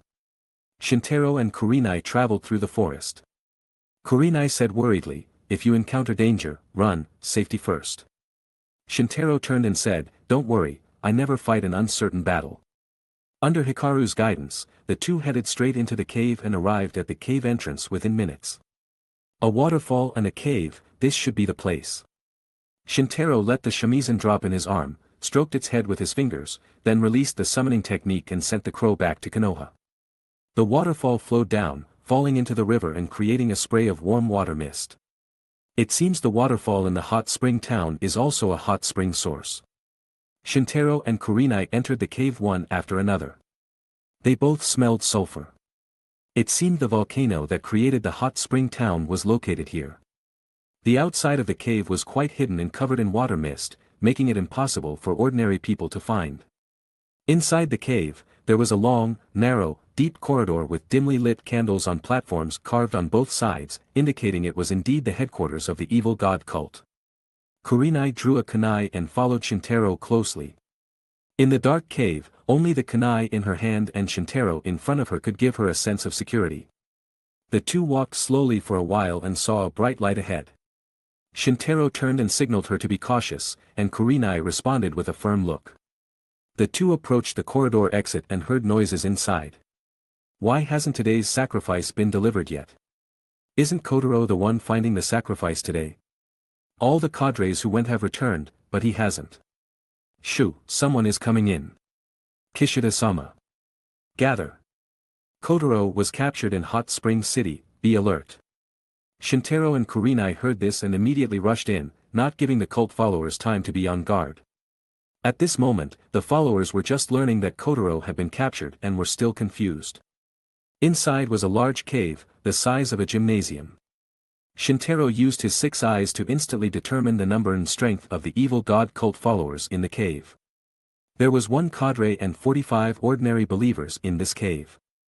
The cadre's strength was between genin and chunin. Half of the ordinary believers were just commoners, and the other half had strength similar to Kotaro's. With these commoners, Shintaro was not worried about any danger at all. He rushed towards the cadre, Kishida, first. Kishida reacted quickly and pulled out a black telescopic iron drill. The iron drill was more than a meter long. Such a strange weapon might be related to the so-called curse of the evil god cult. However, Shintaro wasn't interested in the small man in front of him and stayed close to him. Kishida thought the other party was too arrogant and immediately grinned ferociously. Konoha ninja, go to hell. He thrust the iron pick towards his opponent, but suddenly stopped. Kishida showed a shocked expression, but this was his last expression in life. Bang! Shintaro's punch filled with cursed energy and chakra caused Kishida's chest to collapse. His whole body flew like a kite with a broken string and hit the cave wall. He didn't even look at him and turned towards Kurenai. Kurenai was surrounded by the believers, but she wasn't a weak woman. She used genjutsu to control 5 believers in one move and killed several more with shuriken. Now she held a kunai and fought with several believers who joined forces to attack, always having the upper hand. Shintaro quickly joined the battle and cooperated with Kurenai to use physical skills to swiftly clear the believers inside the cave. There was another corridor at the end of the cave. The two came to the corridor and saw an artificial stone tunnel inside. Shintaro asked Kurenai to retreat behind him, then formed seals with his hands. Katan, Geiki no Jutsu. A large, high-temperature fireball containing powerful force passed through the tunnel and hit the stone door. The stone gate instantly shattered and collapsed. Shintaro and Kurenai then quickly passed through the tunnel and reached the deeper cave. Before fully entering the cave, Shintaro smelled the scent of sulfur from the hot spring mixed with the rusty smell of blood. Entering the inner cave, there was a space larger than the previous one. In front was a natural hot spring bath. The hot spring was not deep and only covered the ankles. In the middle of the hot spring lay a corpse nailed to the ground with iron rivets. A circle with an outer circle and an inner triangle was drawn on the ground surrounding the body. The blood flowing from the corpse dyed most of the hot spring red, making the whole scene look bloody and eerie. And this corpse wore the same cadre uniform that Kishida had worn before. Today is the day of the evil god's sacrifice. This person and the captured trash didn't complete their mission. So he was used as a sacrifice. A man with a pale face spoke in a cold and eerie tone. Chapter 72. The man wore a leather jacket and pants, his shirt open to reveal a well-defined 8-pack. His skin was pale, and his expression was ever-changing and fanatical, making him look like a zealot. The man was seated on a throne right in front of the cave but suddenly stood up with arms outstretched and shouted in a bewitching tone. Most faithful followers of the evil god. 2 filthy Konoha ninjas have intruded into our sacred place without permission. What should you do? The remaining believers and cadres of the evil god cult gathered in the cave and immediately reacted to the man's words. Kill! Kill! Kill! For the evil god! For the leader! The believers raised their hands and shouted fervently. The sound echoed within the cave, creating an unending chorus of fanatical cries. Shintaro ignored the actions of these madmen, turned to Kurenai, and said, "There are still 11 believers and 4 cadres, you deal with the believers first and leave the rest to me." Kurenai gripped her kunai tightly and nodded solemnly. She understood that this was the final battle to destroy the cult, so there could be no mistakes. Before the fanatical believers could attack, a red kunai was shot, breaking in the air and stopping the believers' cries. The believers of the evil god immediately put down their hands and glared sharply at the perpetrator. However, Kurenai was not afraid at all, and once again drew another kunai, assuming a defensive posture. The believers crowded forward and rushed toward Kurenai and Shintaro. Shintaro leapt over the ordinary believers below, heading directly for the cadres and the leader. He trusted Kurenai could handle these people, so he chose to ignore them. In mid-air, he twisted gracefully like a diver. Whoosh! Several shuriken pierced the sky, attacking the 4 cadres below. 2 of the cadres were instantly killed by the shuriken. One cadre's neck was grazed, grateful to have escaped, only for a shuriken from behind to stab into the back of his neck, causing him to collapse by the hot spring. The last cadre was the strongest and the luckiest. He dodged the frontal shuriken attack, and seeing the shuriken coming from behind in his field of vision, he leaned forward and fortunately avoided the blade. However, his luck ended there. Shintaro appeared in front of the cadre and used the same strike as he did in the previous cave. Thus, this cadre met the same death as Kishida. Shintaro shook his head slightly. He initially judged the cadre's strength to be between genin and chunin based on their chakra aura. However, the cadre's performance was truly unsightly. He thought that these rogue ninjas were not as good as Konoha ninjas who had undergone comprehensive training since childhood, resulting in poor awareness and combat skills. After Shintaro finished dealing with the miscellaneous warriors, he looked at the final boss of the evil god cult leader. Faced with the death of all his cadres, the leader showed no trace of sadness or fear. Shintaro then asked, "Your subordinates are dead, and you will soon die, are you not afraid?" Afraid? The leader was momentarily stunned upon hearing the word, then laughed heartily as if he had just heard the funniest joke in the world. Ha ha ha ha ha ha. It seems you don't know. Killing and death are the goals of the evil god cult, their deaths are also a kind of killing. It is the most sacred act in the world, they surely can serve the evil god after their deaths. The leader said while drawing a scythe from behind the throne. This scythe was blood-red and more than half the length of a human. The top consisted of 3 crescent blades that gradually diminished from top to bottom, and its tail was a telescopic steel cable.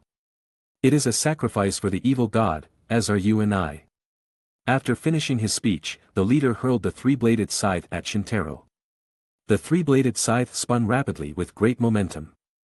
The leader's chakra aura was at the Jonin level, unlike the ordinary believers and cadres. Shintaro stepped back, and the 3-bladed scythe flew in, embedding itself into the stone slab on the ground. The leader pulled the steel cable, and the force transmitted to the 3-bladed scythe, causing it to detach from the stone's constraint and dislodge a piece of gravel. The leader retracted the steel cable, holding the 3-bladed scythe in his hand again. He rushed toward Shintaro, smiling and waving the 3-bladed scythe continuously. With such an attack method, even the leader himself might not know which part he was targeting. The combination of disorganized movements and the earlier throwing of the 3-bladed scythe made Shintaro realize that the other party only wanted to draw his blood. Shintaro still remembered the blood-based curse spoken by Kotaro. Blood and curses were interrelated, and it was easy for Shintaro to think of the Uchiha Clan, one of the 3 sorcerer families in the jujitsu world in his previous life.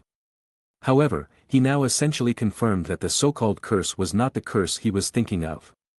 This was because the Uchiha Clan's blood manipulation technique controlled one's own blood, not relying on the blood of others.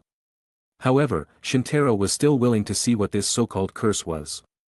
After all, he was the copy ninja, Uchiha Shintaro, and he would naturally become stronger as he saw more things, like the last time he saw the Nara clan's secret shadow technique and developed the 10 shadow. So Shintaro formed a seal secretly, and his Sharingan eyes were revealed. The Genjutsu was activated, and the leader immediately showed a surprised expression, stopping and returning to the ground from the hot spring, licking the 3-bladed scythe. Then he used the blade to cut his arm, letting the blood flow to the ground, and using his foot to draw a circle on the ground with a circle outside and a triangle inside. The leader forced Shintaro back with the 3-bladed scythe, and at the same time, pulled out a dark and sharp iron drill from his sleeve. Evil god! I will offer you 2 sacrifices. Thunk! The iron drill pierced the left chest, and blood spurted, splashing onto the leader's face. The leader had a look of satisfaction and happiness on his face, but he soon realized something was wrong. How is this possible? You haven't died. The leader's life quickly faded, he shouted his last words reluctantly, and then knelt on the ground. Shintaro approached the leader and said calmly, "You are not worthy to die with me." He ensured that the leader was dead, then looked back to see that Kurenai had also eliminated the last 10 believers. Kurenai came to Shintaro's side and looked at the leader's body, which was continuously bleeding on the ground. Everything should be settled, right? Shintaro smiled and nodded slightly, patting her shoulder and said, "Good job." Kurenai then looked at him with a strange gaze. Shintaro understood and stepped forward to hug her. "I won't forget this either." At that moment, Kurenai finally smiled. Shintaro then walked to the leader's throne, and his 6 eyes told him there was something unusual here, and perhaps the secret of the evil god cult was hidden here. He looked up and saw the pattern of a circle with a triangle inside on the wall behind, then turned and twisted the throne. With 2 clicks, the wall behind slowly began to separate, and the stones kept rubbing against the ground. The pattern on the wall split in half, revealing a passage in the middle. It seemed there was a cave inside. They both entered, Kurenai still on alert, and Shintaro's expression was not good because he had already seen what was inside. They entered the deepest part of the cave, greeted by a strange and nauseating smell. They saw a statue at the deepest part of the cave, and many corpses piled up haphazardly in front of the statue. The way these people died was by being nailed to death with iron hammers. 120 innocent bodies, this is the blood debt committed by the evil god cult, Shintaro said heavily. Kurenai covered her mouth in shock. Shintaro stepped over the bodies and found a hidden compartment beneath the evil god statue. After opening the hidden compartment, there was a detailed ancient book recording the curse, Jujitsu, Shurji Haiketsu. Shurji Haiketsu was the curse the leader wanted to use to kill each other. By licking the enemy's blood, they could complete the connection between the two people, and both would be injured and die together within the circle. As for manipulating blood, a puppet was used to achieve the effect of controlling the blood's owner. I thought it was the Uchiha clan's blood manipulation technique, but I didn't expect it to be more like the curse technique of soul worship. In addition to the ancient books, Shintaro also found several human experiment records in this cave. The evil god cult seemed to be conducting immortality experiments, trying to create an immortal human body, so it could cooperate well with the Shurji Haiketsu technique. He burned these sinful books to ashes and said, "Stop causing trouble for the world, evil god." Then a kunai shot and shattered the evil god statue. Shintaro saw a certain power dissipate from the evil god statue. This might be the source of the curse's power and the immortality experiments. It seems this world is not simple, he thought to himself. At the same time, in the courtyard of a wealthy family in Yugakure, a young boy with silver-gray hair and lavender eyes stood dazed under the moonlight. He was only 2 or 3 years old and didn't look very bright. "Haydn, what are you doing out here so late at night?" The mother of the boy named Haydn ran out anxiously. Haydn was quickly scolded for not sleeping properly. The mother was very worried about Haydn. The child had a strange temperament and wasn't very smart. She was concerned that Haydn would cause her trouble in the future. "Mom, I want to be a ninja," Haydn suddenly said. The mother immediately agreed and said, "All right, can you sleep first?" Haydn then nodded in agreement. The mother then looked at the sleeping Haydn with a complicated expression. "I don't know if it will be a blessing or a curse for this child to become a ninja. Sometimes, fate often changes without being noticed." Chapter 73. Shintaro and Kurenai returned to the city after eradicating the evil god cult and led the mayor and townspeople back to the evil god cult's cave. The townspeople were shocked by the bloody scene of corpses scattered on the ground. When Shintaro and the townspeople arrived at the deepest cave, the townspeople were initially terrified. However, upon learning that these were the kidnapped sacrifices of the evil god cult, they rushed in frantically, searching for their family members and friends. Seeing this, the mayor sighed deeply, then knelt down facing Shintaro and Kurenai. The two quickly helped the old man up. The mayor said, "If it weren't for the two of you, I fear no one would have found the rotting remains here. We don't yet know the names of our 2 benefactors, could you tell us?" Shintaro and Kurenai answered honestly. Unexpectedly, the mayor showed a surprised expression. "I didn't expect the benefactors to be the famous geniuses of Konoha." Calling them famous was certainly the mayor's praise. However, Shintaro had indeed gained fame in the ninja world, especially since the embarrassing incident of Sunagakure village and Pakura had spread. Because the land of hot water is a friendly neighbor to Konoha, Shintaro's reputation might have spread here earlier. To express his gratitude to the two, the mayor asked them to stay after returning to the city to face the impact. First, a grand banquet was held to express gratitude for destroying the heretical cult. Later, Shintaro and Kurenai were invited to stay and enjoy a 3-day trip to the hot spring town for free. Finally, the two left the land of hot water with farewells. Shintaro and Kurenai set off on their journey back to Konoha but were stopped by an uninvited guest shortly after entering the land of fire. Shintaro had sensed this person's aura outside the banquet. At that time, he was merely curious how such a strong person could be in a small place like the hot spring town. Unexpectedly, this strong man was targeting the two of them, or Shintaro himself. The other man had black hair, wore a gray turban and a black mask similar to Kakashi's. His eyes were red with green pupils, which looked very sinister, and the forehead protector on his forehead indicated he was a rogue ninja from Tgthegood village. S rank, he is the S rank rogue ninja Kakuzu. Rogue ninjas from various countries would be wanted by the entire ninja world, and there weren't many S-rank rogue ninjas in the whole ninja world. So they had a certain impression of their opponents. After seeing the man's appearance clearly, Shintaro said to Kurenai, "He must be targeting me, Kurenai, you can't help me if you stay here, quickly find reinforcements while I hold him off." In fact, he just didn't want Kurenai to stay here and increase risk. However, there was a ninja fortress in Konoha at the border of the land of fire, so he wasn't lying to her. Kurenai knew her strength was far inferior to Shintaro's, so she immediately ran toward the border after hearing this. Kakuzu did not take action to stop Kurenai. He was confident he could kill Shintaro before reinforcements arrived. 10 million Ryo, this is the bounty set by Sunagakure village. Kakuzu spoke and revealed his purpose. So you're here for the bounty, are you a bounty hunter? Shintaro seemed unfazed. Exactly, I've seen many geniuses like you in the past few decades, most of them are dead, and you're no exception. Kakuzu was confident the other party would die. Shintaro chuckled and asked, you speak so anciently, as if you're half dead, how old are you? Kakuzu chuckled and said, it's natural for juniors in Konoha not to know me, if you ask about my age, I can only tell you that I once fought the first Hokage. He seemed to wait for Shintaro to show his surprise and then amuse himself with it. However, Shintaro's expression remained calm. Aren't you surprised? I fought the first Hokage and survived, don't you know the strength of the first Hokage?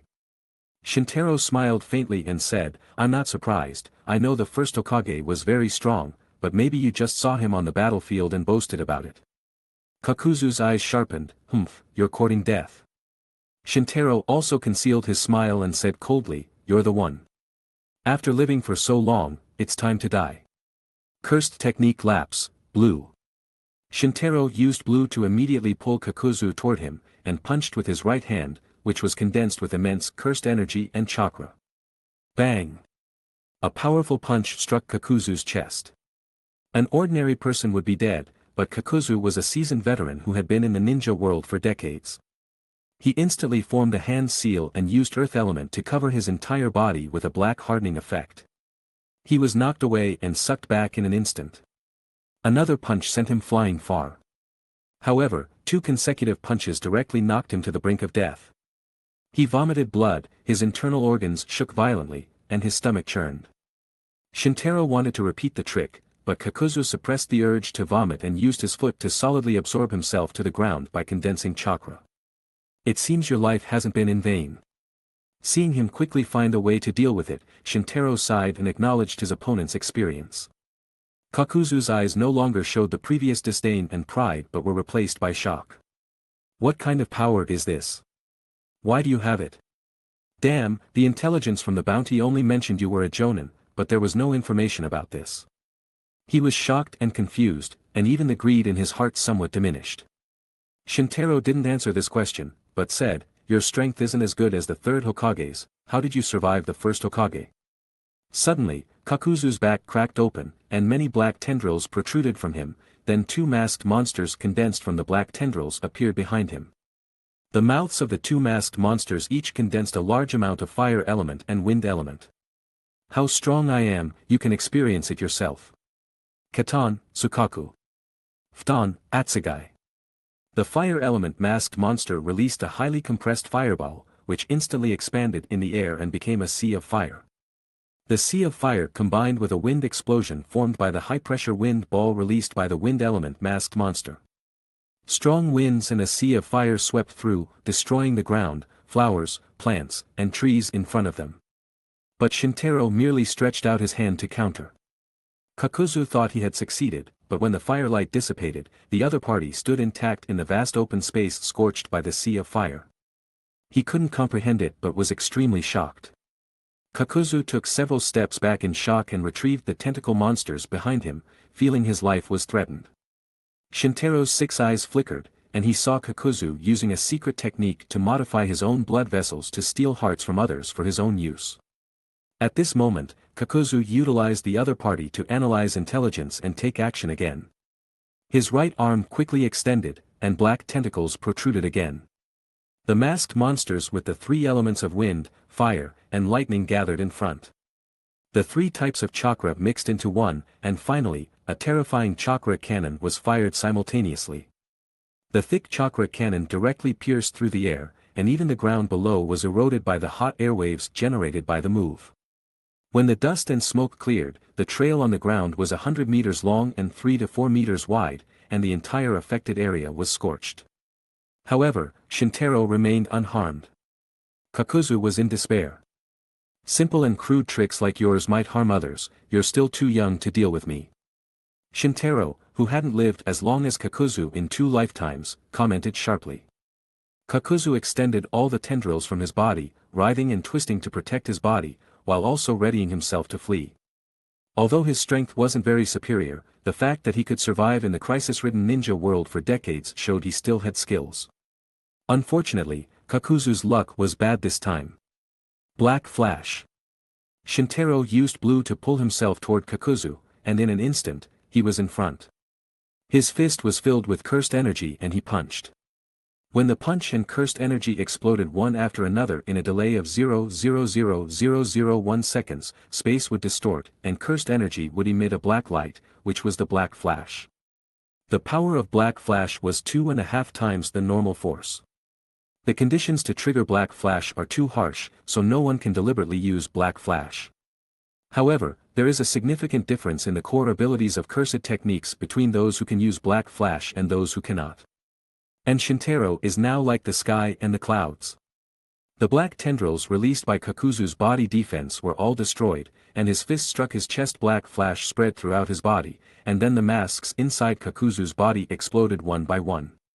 Only one heart with the earth element remained intact. Shintaro took his heart and crushed it. I don't know if Kakashi's new ninjutsu has been developed, it should be easy to use to deal with earth element. He muttered to himself, but Kakuzu, who had fallen to the ground, could no longer hear any sound. The person who fought against the first Hokage has died. Chapter 74. The fact is, Kakuzu died unjustly. He had already become the strongest enemy Shintaro had ever faced in this world.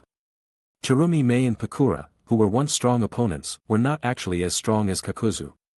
However, when they fought him, Shintaro didn't try his hardest for various reasons. Kakuzu faced Shintaro, who did not hesitate to use the Limitless technique with all his might. Additionally, Kakuzu had never seen the Limitless technique before due to two reasons: poor information and Shintaro's temporary breakthrough with the Black Flash. That's why an S-class rogue ninja, who had been in the ninja world for years, easily fell into the hands of Konoha rookie, Uchiha Shintaro. Shintaro gazed at the clouds in the sky with 6 eyes beside Kakuzu's body. After half a day, Kurenai arrived with support from the border camp. Kakuzu's body felt cold.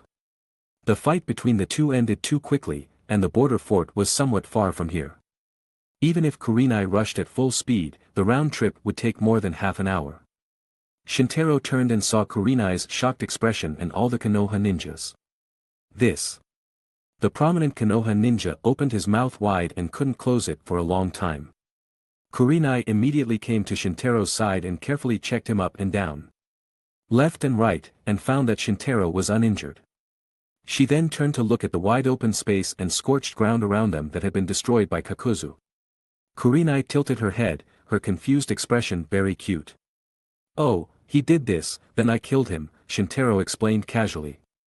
Kurenai clearly did not believe him, but since the other party intentionally hid it, she did not dig deeper. Among the reinforcements that came, their leader wore a Konoha Jonin uniform. He was a middle-aged man with 2 red fangs on his face and a blue turban on his head. With this appearance, one could tell he was a member of the Uchiha Clan. "I heard Minato say that you were a genius before. I thought you were just an ordinary genius, but I didn't expect you to have become this strong." Shintaro looked at the ninja from the Uchiha Clan and said humbly, No, I'm not that strong." "You killed an S-class rogue ninja and say you're not strong enough, then you have very high standards."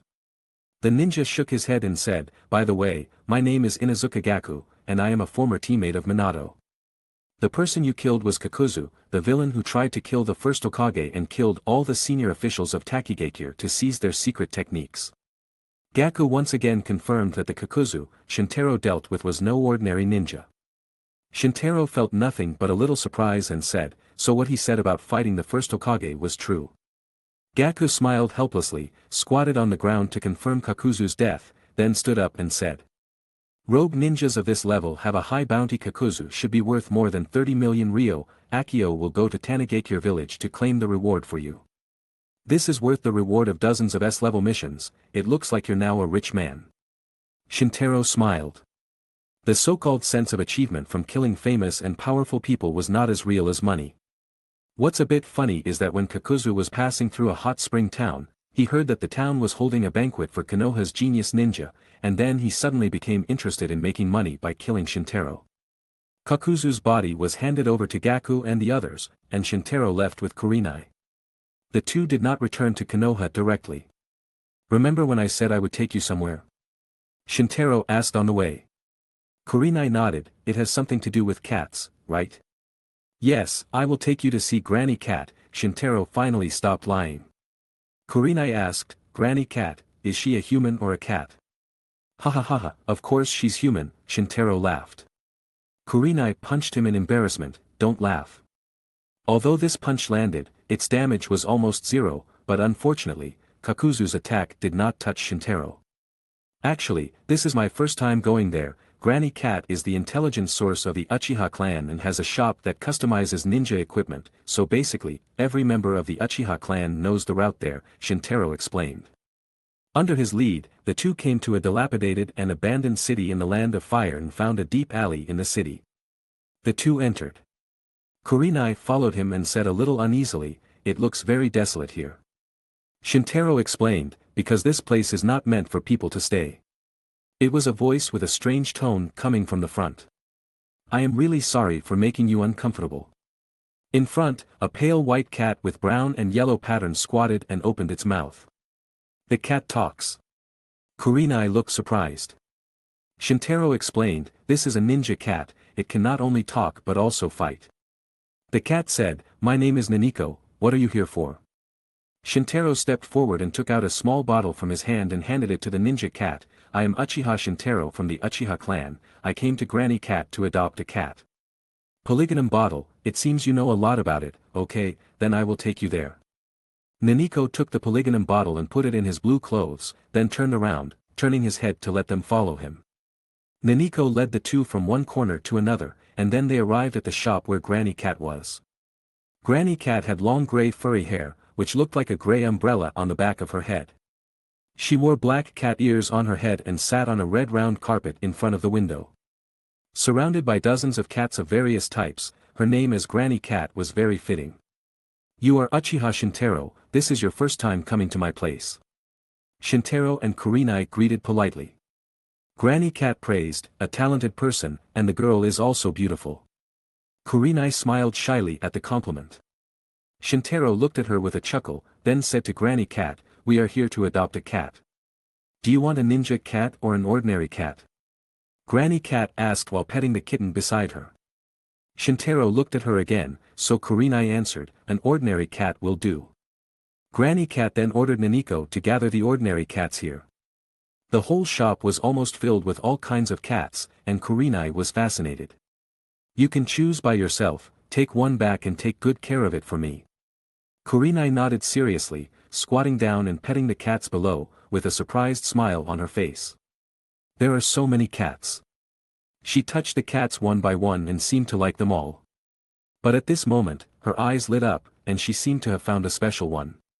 It was a white kitten that seemed to be only 6 or 7 months old. It had snow-white fur and ruby eyes. Kurenai picked up the kitten and stroked its soft fur, then turned to Shintaro happily. Shintaro also looked at her gently, and their eyes met. Kurenai said happily, this kitten is so cute, its white hair is like yours, and its red eyes are like mine. It's like us. She was halfway through her sentence when she realized her words were a bit too bold, and she immediately swallowed the last 2 words. Shintaro didn't notice and said with a smile, then let's take this one.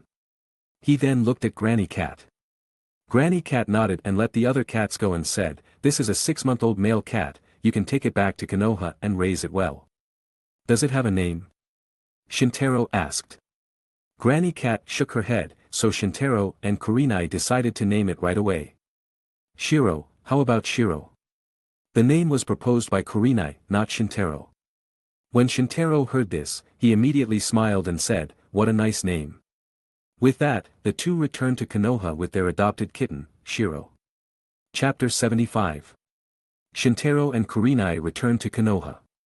The two decided to let Shiro stay at the Yuhi residence most of the time. If they both had missions, they would place Shiro at Shikaku's house for care. Therefore, they specifically decided to bring Shiro to Shikaku's house so that Shiro could adapt to the environment first and visit Shikaku and his wife. Shikaku's wife, Nara Yoshino, also seemed to like cats very much. She hugged Shiro and hummed like a child.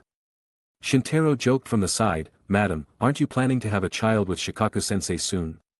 Yoshino looked up and raised her eyebrows, saying, "Of course I have plans, I even asked Shikaku to stop smoking to prepare for pregnancy." "Then I wish you a baby soon," Shintaro said while petting Shiro. Yoshino smiled and thanked him, then told Shintaro that Shikaku was in the study while she went to the yard with Shiro in her arms to play with the cat together with Kurenai. Shintaro came to the door of the study. When Shikaku heard the movement, he said, "Come in directly." Shintaro pushed the door open and entered. "Shikaku-sensei." He noticed that Shikaku's expression seemed a little serious. Shikaku realized this and gestured for Shintaro to sit down. "Did you just return to Konoha?" "Yes." Hearing this answer, Shikaku nodded and said nothing. Seeing this, Shintaro asked, "What happened?" Shikaku then said, "We have officially started a war with Tsunegakure." Shintaro was slightly surprised and said, "Why so soon?" Shikaku analyzed, maybe they felt that their plan to attack Konoha had been exposed, so they scrapped their initial plan and surprised us when no one was prepared. "It's not over yet, it seems that Kumogakure will take action. It said that this time the son of the third Reikage and the Jinchuriki of the Eight Tails will lead the troops, and Kumogakure seems to be coming out in full force. And their target is Konoha. Hokage-sama just held a Jonin meeting, and all the Jonin in the village have stopped their missions and are waiting for orders. I will be transferred to the battlefield in a few days." Shintaro nodded silently and thought to himself, it seems that Konoha will be fighting 1 against 2, but Konoha, as the strongest ninja village, doesn't even have any allies. He had stayed in Konoha for more than a few years and felt that something was wrong with Konoha's current policies. It's just that he was still too young and not strong enough before, so he didn't think he could change this. But now, Shintaro had reached considerable heights, and some of his actions could now directly or indirectly change the situation in the ninja world. As the news of his killing Kakuzu spread to Konoha, Shintaro's reputation in Konoha had changed from a rookie to a new powerhouse. Therefore, he already put himself in the position of a superior person to think about these problems. Maybe Shintaro could change this in the future. Shikaku was silent for a while and then changed the topic, saying, "I heard that you killed the S-class rogue ninja Kakuzu, it seems you've gotten stronger again. I will write a recommendation letter for you and recommend you to become a Jonin. If successful, you only need to pass the Jonin assessment to be promoted to Jonin. At that time, you will be the youngest Jonin in Konoha's history." Shintaro said gratefully, "Thank you, Shikaku-sensei. Who's asking me to be your teacher? Come on, let's play a game of shogi." Shintaro stayed at Shikaku's house and played shogi. The two won or lost, so they played another game, and Shikaku won. Shikaku wiped the cold sweat from his forehead, couldn't stop, and commented, "Your shogi skills have improved again." He was afraid he would fall if he went further. Fortunately, it was time for dinner, and Yoshino had prepared the dinner table. Shikaku and his wife left Shintaro and Kurenai for dinner. Yoshino also made a bowl of fish sauce for Shiro and placed the cat bowl in front of Shiro. Shiro stuck out his small tongue and licked the fish in the bowl. After finding it delicious, he buried his whole head in the bowl. The 4 people at the dining table also enjoyed their meal. During the war, such a warm daily life was rare. A few days later, Shikaku as a Jonin and his teammates were transferred to the western defense line of the Land of Fire, where the war situation was most serious, to face the attack of Tsunegakure. Although Yoshino was usually tough on Shikaku, she was also a woman who deeply loved her husband. On the day Shikaku went to the front line, Yoshino cried. Shintaro and Kurenai were also present at that time. They had never seen this strong woman lose her composure like this. But Shikaku still left. He couldn't disobey orders, and he also actively chose to complete his mission of protecting his family and country. After Shikaku left, Yoshino knelt weakly in front of her house door, unable to get up for a long time. Shintaro and Kurenai watched and felt uncomfortable, but such things continued to happen in Konoha. Tsunegakure's invasion of Konoha was just the small beginning of the Ninja World War. But when a grain of the times falls on someone's head, it becomes a heavy mountain that makes people breathless. Kurenai couldn't help but put herself in Yoshino's situation and began to feel the same way. She wondered if Shintaro received an order to rush to the battlefield, whether she would cry as hard as Yoshino. Kurenai thought she might cry even harder. Shintaro beside her did not think about this. What he thought was that Konoha, as the strongest ninja village, had fallen to the point where Tsunegakure dared to attack boldly. What he felt was a sense of suffocation. Shintaro thought about the history he learned during his time in ninja school. He thought of that time when the first Hokage captured the bijou alone and held the 5 Kage summit to distribute the bijou. Konoha also won the following 2 ninja world wars.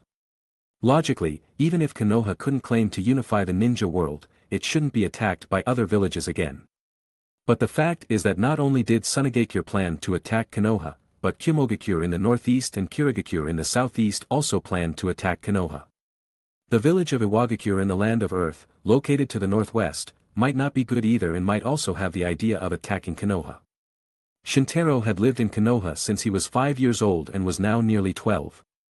Over the years, he had long regarded Konoha as his hometown in this world. There were many people he cared about living here. There was Shinku, who always selflessly took care of him, and Kurenai who always accompanied him through his lonely times. This father and daughter were the people Shintaro was most grateful to in this village. The Uchiha clan wasn't bad to him, and although there were some conflicts initially, they later disappeared. The leader of the Uchiha clan, Fugaku, was also kind to him. Although Shintaro could see that the other party had goals, at least he also helped him a lot. There were also the stingy guys who still kept in touch in the days after graduation. Then there were some friends in the ninja school, such as Kakashi, who once was the best genius in Konoha with him, and Asuma, who once had conflicts with him and later resolved their bond, etc. Because of these people in Konoha, Shintaro was no longer a loner in this world. Therefore, Konoha was very important in his heart. Now that Konoha was under threat from all sides, Shintaro was not only angry at those enemies but also felt a bit disgusted with the inaction of Konoha's higher-ups. One day, I will change Konoha. Chapter 76. Shintaro and Kurenai stayed with Yoshino until she recovered her composure before saying their goodbyes. On their way, Shintaro said, "Shikaku-sensei has gone to the battlefield. I'm worried Yoshino-san will feel lonely at home. If you have time in the future, please take Shiro to keep Yoshino-san company." Kurenai nodded understandingly and said, "I know, I'm not stupid." Shintaro smiled, but his smile soon hardened. Suddenly, an ANBU wearing a black hooded cloak and an animal mask appeared before them both. "Uchiha Shintaro, Hokage-sama calls you, please go to the Hokage building immediately." "Understood." After receiving Shintaro's reply, the ANBU quickly departed. Kurenai frowned and looked at him worriedly. After all, being called by the Hokage during wartime wasn't a good sign. Kurenai was worried that Shintaro, like Shikaku, would also be sent to the most dangerous battlefield. Shintaro gently placed his hand on Kurenai's shoulder. "No matter what orders the Hokage gives me, you don't need to worry. Because I'm strong, understand?" Hearing this, Kurenai's eyes welled up with tears. She bit her pale pink lip and said, "I'm sure you'll be fine." Shintaro nodded, wiped the tears from Kurenai's eyes with his fingers, then turned and headed to the Hokage building. Upon reaching the Hokage's office, he knocked on the door. "It seems I'll have to send you to deal with Kumogakure again, come in." Hiruzen's voice came from inside. Shintaro pushed the door open and saw a familiar face inside. Besides the Hokage, it was Minato. "Shintaro, you're here." Hiruzen waved and gently called him over. "Hokage-sama," Shintaro bowed slightly. Shintaro then greeted Minato, "Minato-san." Minato also smiled gently and nodded. "Shintaro, I have read the Jonin recommendation letter given by Shikaku. Your strength has indeed reached the Jonin level. I have always been optimistic about your talent. You will certainly become a pillar of Konoha in the future and an outstanding successor to the Will of Fire." Hiruzen spoke directly, then changed the topic. "However, you are only 11 years old, you are too young and lack experience, so I do not approve of your promotion to Jonin." Shintaro had killed the S-class rogue ninja Kakuzu, but he was not promoted to Jonin. Using age and experience as reasons was absurd. A ninja's strength is never measured by age, and in terms of experience, Shintaro had completed 2 S-rank missions. Shintaro scoffed internally but kept a calm face and lowered his head, saying, "I understand Hokage-sama's intentions." Hiruzen nodded happily and then revealed his purpose, "So I decided to let you train for another year, and then you can be promoted to Jonin after gaining enough experience. Tsunegakure has fully invaded, and Kumogakure in the northeast has also made some moves. I hope you can go to the Northeast Fire Nation defense line as a garrison. After 1 year, I will approve you to officially become Jonin." Coincidentally, Minato is going there to strengthen the defense. Minato, You are a senior, you and Shintaro should take good care of each other when you arrive. Understood, I will take good care of Shintaro, Minato answered respectfully. Shintaro then asked, then, can the assistant duty with Orochimaru-sama be suspended? Hiruzen smiled and said, you didn't know, Orochimaru was assigned by me to be the commander of the Northeast Defense Line a few days ago before you returned to Konoha, it also applies to you going there to be his assistant. Shintaro then had no more doubts. Hiruzen then informed him of the specific arrangements, gather in front of the Hokage building at 9 o'clock tomorrow morning, and then Minato will lead a total of 500 troops to the Northeast headquarters, coordinated by Orochimaru. Understood. After Shintaro bowed slightly, he bid farewell to both of them and left as Hiruzen indicated. After Shintaro left, Hiruzen sighed and said to Minato, Uchiha Shintaro's talent is truly too strong, a bit too strong. Minato looked at him with a complicated expression. After hesitating for a moment, he said, Hokage-sama, I think Shintaro is a good kid, there's no need to do this. Hiruzen lowered his head, and his expression was unclear, Shintaro may be a good kid, but the will of fire in his heart is not strong enough. Minato. You must further cultivate Shintaro's will of fire at the Kumogakure defense line. If he is willing to break free from the constraints of his clan, embrace the will of fire like Uchiha Kagami did, and work hard for the village. Then I can trust him fully like the second Hokage did. Minato, do you understand what I'm saying? Hiruzen raised his eyes and looked at Minato. Minato solemnly replied, understood, Hokage-sama, I will apply and teach the will of fire to Shintaro. Hiruzen nodded in satisfaction. Minato, I have always been very optimistic about you, among all my disciples, you are the best, you must work hard, perhaps after this war, you can become the next great successor of the Hokage position. Minato looked forward to it in his eyes, and he bowed and said, thank you, Hokage-sama, for your training. Hiruzen was no longer young, and he had more than once expressed his thoughts on the next Hokage. Minato was clearly considered by Hiruzen as a very suitable candidate for the next Hokage. By the way, how is Kakashi's strength now? Hiruzen asked again. Minato replied, Kakashi's talent is also very strong, and he is involved in all 5 elements, but he excels in earth and lightning elements, he is developing a lightning element ninjutsu, and his potential is no less than my Rasengan. Hiruzen had always been optimistic about geniuses who excelled in learning ninjutsu, including Orochimaru and now Kakashi. Yes, then he should be strong enough to be a Jonin, right? I plan to promote him to Jonin. Hiruzen showed his expectation for Kakashi's strength to grow. However, Minato's answer disappointed him. It's still too early to be promoted to Jonin now, at least he should wait until his new technique is successfully developed, perhaps he can be promoted to Jonin next year. Hiruzen sighed, agreeing with Minato's statement, and then gestured for him to leave. After Minato left, Hiruzen leaned back in his chair and murmured to himself, Jiraiya once said that no one compares to Namikaze Minato. This sentence also applies to Uchiha Shintaro. But you are different after all. Minato comes from a civilian background, while Shintaro, he comes from the Uchiha clan. The will of fire of Konoha still cannot be passed on to you. Chapter 77. Shintaro returned to Yuhi's house. Before he could leave through the entrance, Kurenai ran anxiously to his side. Shintaro, what did Hokage-sama want from you? Shintaro changed shoes and answered, it's nothing, it's just that my Jonin didn't approve my promotion, and then he sent me to the northeastern border. Kurenai sensed an inexplicable bitterness in his words and asked again, so when are you leaving? I'll leave tomorrow, Shintaro approached her and answered. They both walked to the living room. Shintaro sat on the sofa and said, I'll meet at 9 tomorrow morning and then depart. So urgent? The northeastern border, then you have to fight the Kumogakure ninja. Kurenai couldn't help but worry again.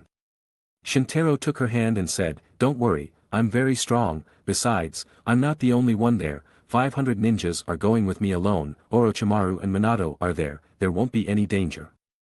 Kurenai was a bit shy but didn't pull her hand away. After a moment of silence, she said, I know, but, after you leave, I'll be the only one left in my family, my father was transferred a few days ago. Shintaro gently stroked her hand and said, Kurenai, you have to be strong, this happens during the war, when Uncle Shinku and I leave, you have to take care of yourself.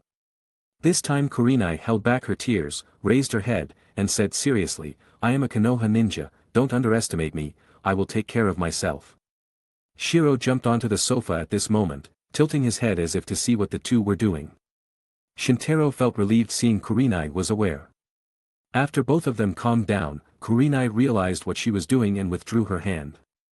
She bowed her head and didn't dare to look at him, her ears already red. Shintaro said with a smile, "It's late, let's go out for dinner tonight." Kurenai nodded and asked, "Still barbecue?" "I'm not having barbecue today, I can't let you eat barbecue with me every day," Shintaro said. "Let's go to your favorite seafood restaurant that sells wasabi octopus." Kurenai happily agreed but still asked him to wait on the sofa. She first ran to the kitchen and made a bowl of cat rice with fresh shrimp, minced chicken, chicken liver, and chicken hearts. She also whisked an egg on top and steamed it over water.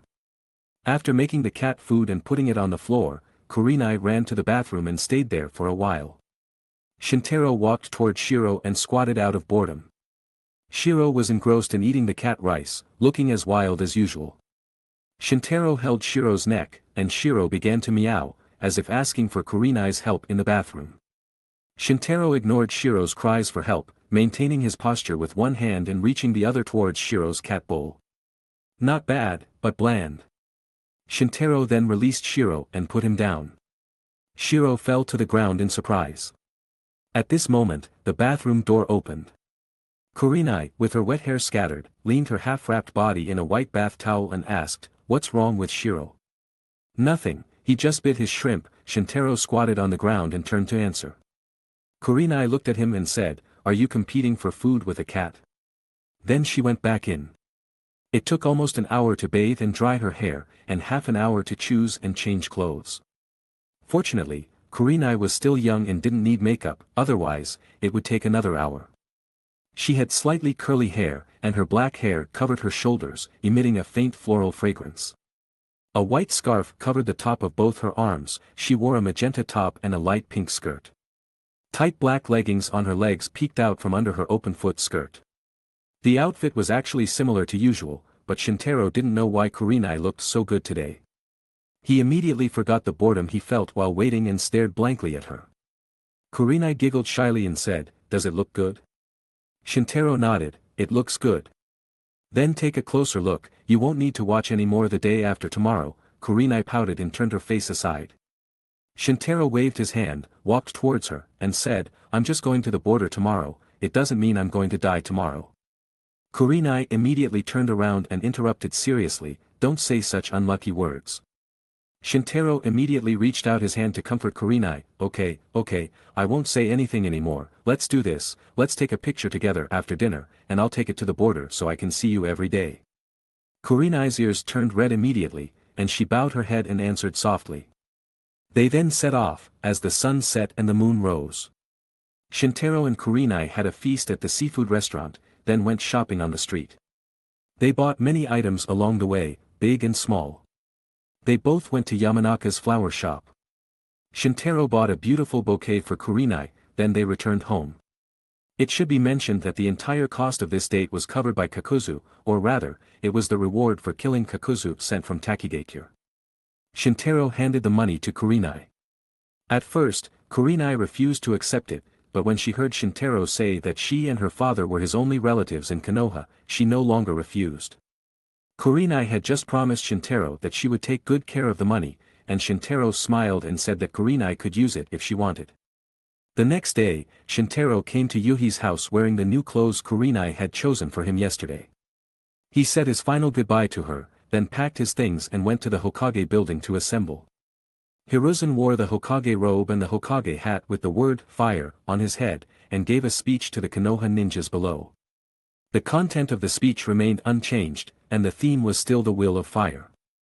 After that, the 500-strong force departed under Minato's leadership and marched proudly through the streets, looking like warriors on an expedition.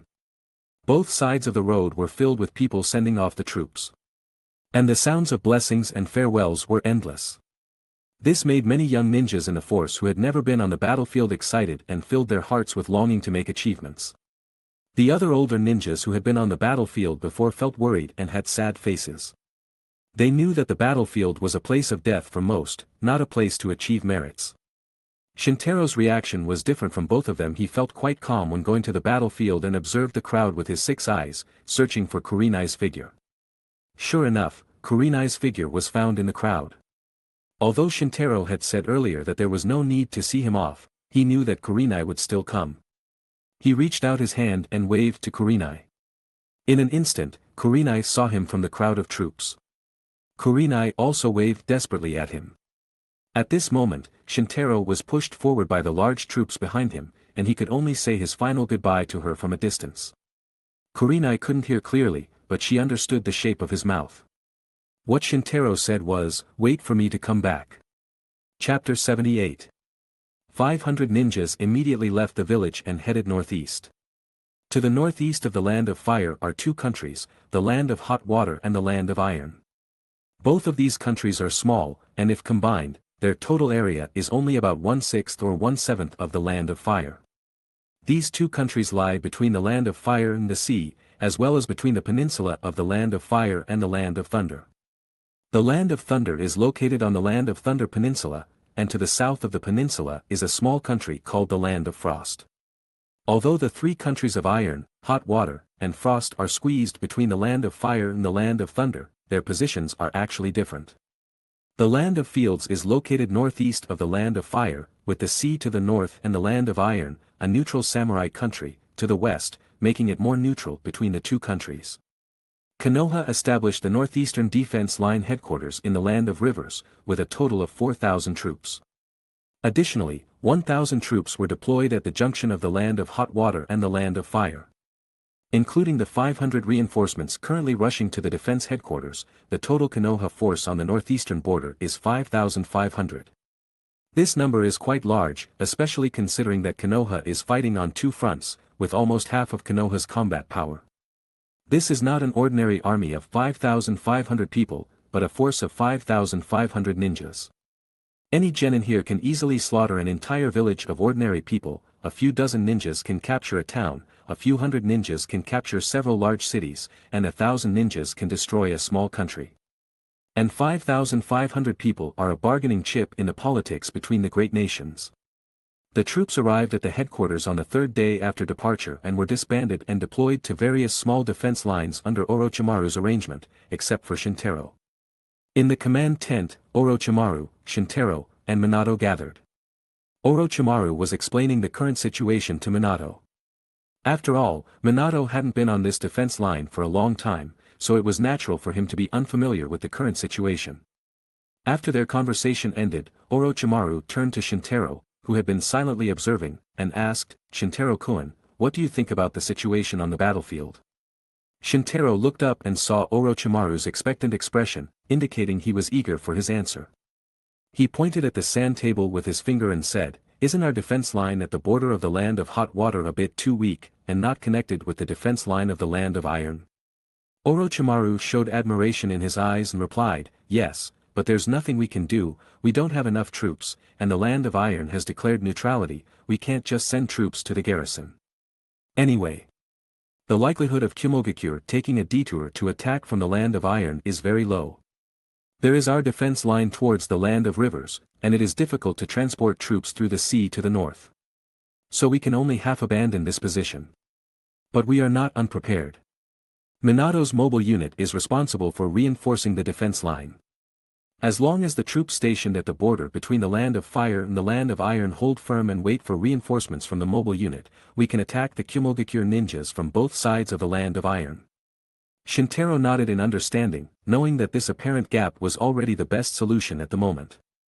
"So, Shintaro-kun, which position would you like to be placed in?" Orochimaru's golden vertical pupils stared straight at him and asked. Shintaro thought for a moment and replied, "The front line." He planned to make a name for himself on the border battlefield, which would greatly benefit his future plans. Orochimaru looked at him deeply and said, "You must be mentally prepared, the front line is the most dangerous." Shintaro nodded earnestly and said, "I understand." Orochimaru then looked at Minato, then, "Uchiha Shintaro will be transferred to your unit, Minato." Minato agreed immediately. He had two units under him, one being the mobile unit, stationed at the rear to prepare reinforcements for various battlefields. The other was the frontline unit, responsible for frontline reconnaissance and leading assaults, consisting of 200 people. These 1,000 ninjas were all under his command. Therefore, Minato's status in the entire border force was essentially second only to Orochimaru. Although Orochimaru was a generation higher than Minato, due to the special nature of the troops under Minato's control and his rising reputation recently, sometimes people thought Minato was in charge of the defense line on this battlefield. Minato initially wanted to transfer Shintaro to the mobile unit as a reserve force, but after repeated requests from Shintaro, he was sent to the frontline unit. Shintaro was transferred to Inuzuka Gaku's team. They had met before near the border between the land of fire and the land of hot water, when Shintaro had just killed Kakuzu. Gaku was very impressed with him, so he greeted him warmly when they met. Shintaro responded politely, and the two started chatting amicably. Minato was also present, so Gaku pointed at Minato and said, "I remember when Minato and I were on the same Jonin team, even though he was the captain, I still treated him as a younger brother. Now that Minato has entrusted you to me, I will treat you as my younger brother."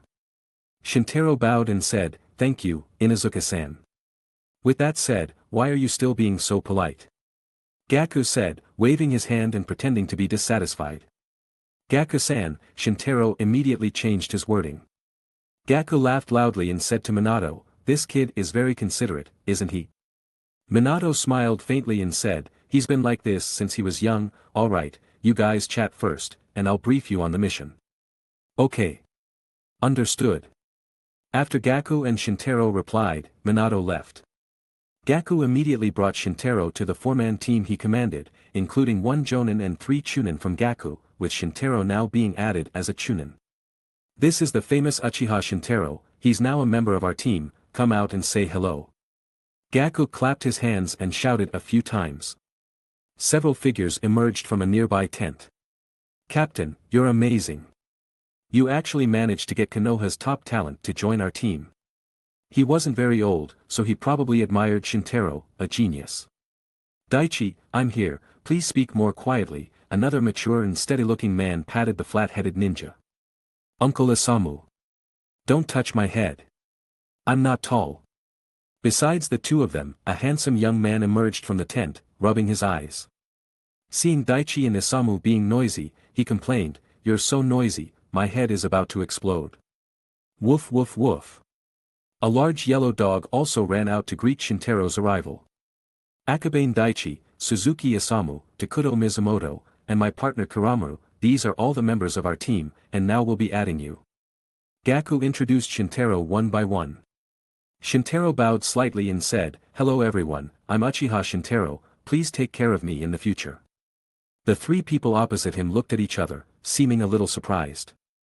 After all, the reputation of the Uchiha clan wasn't very good, and combined with his reputation as Konoha's #1 genius, they thought the person coming would be an arrogant genius.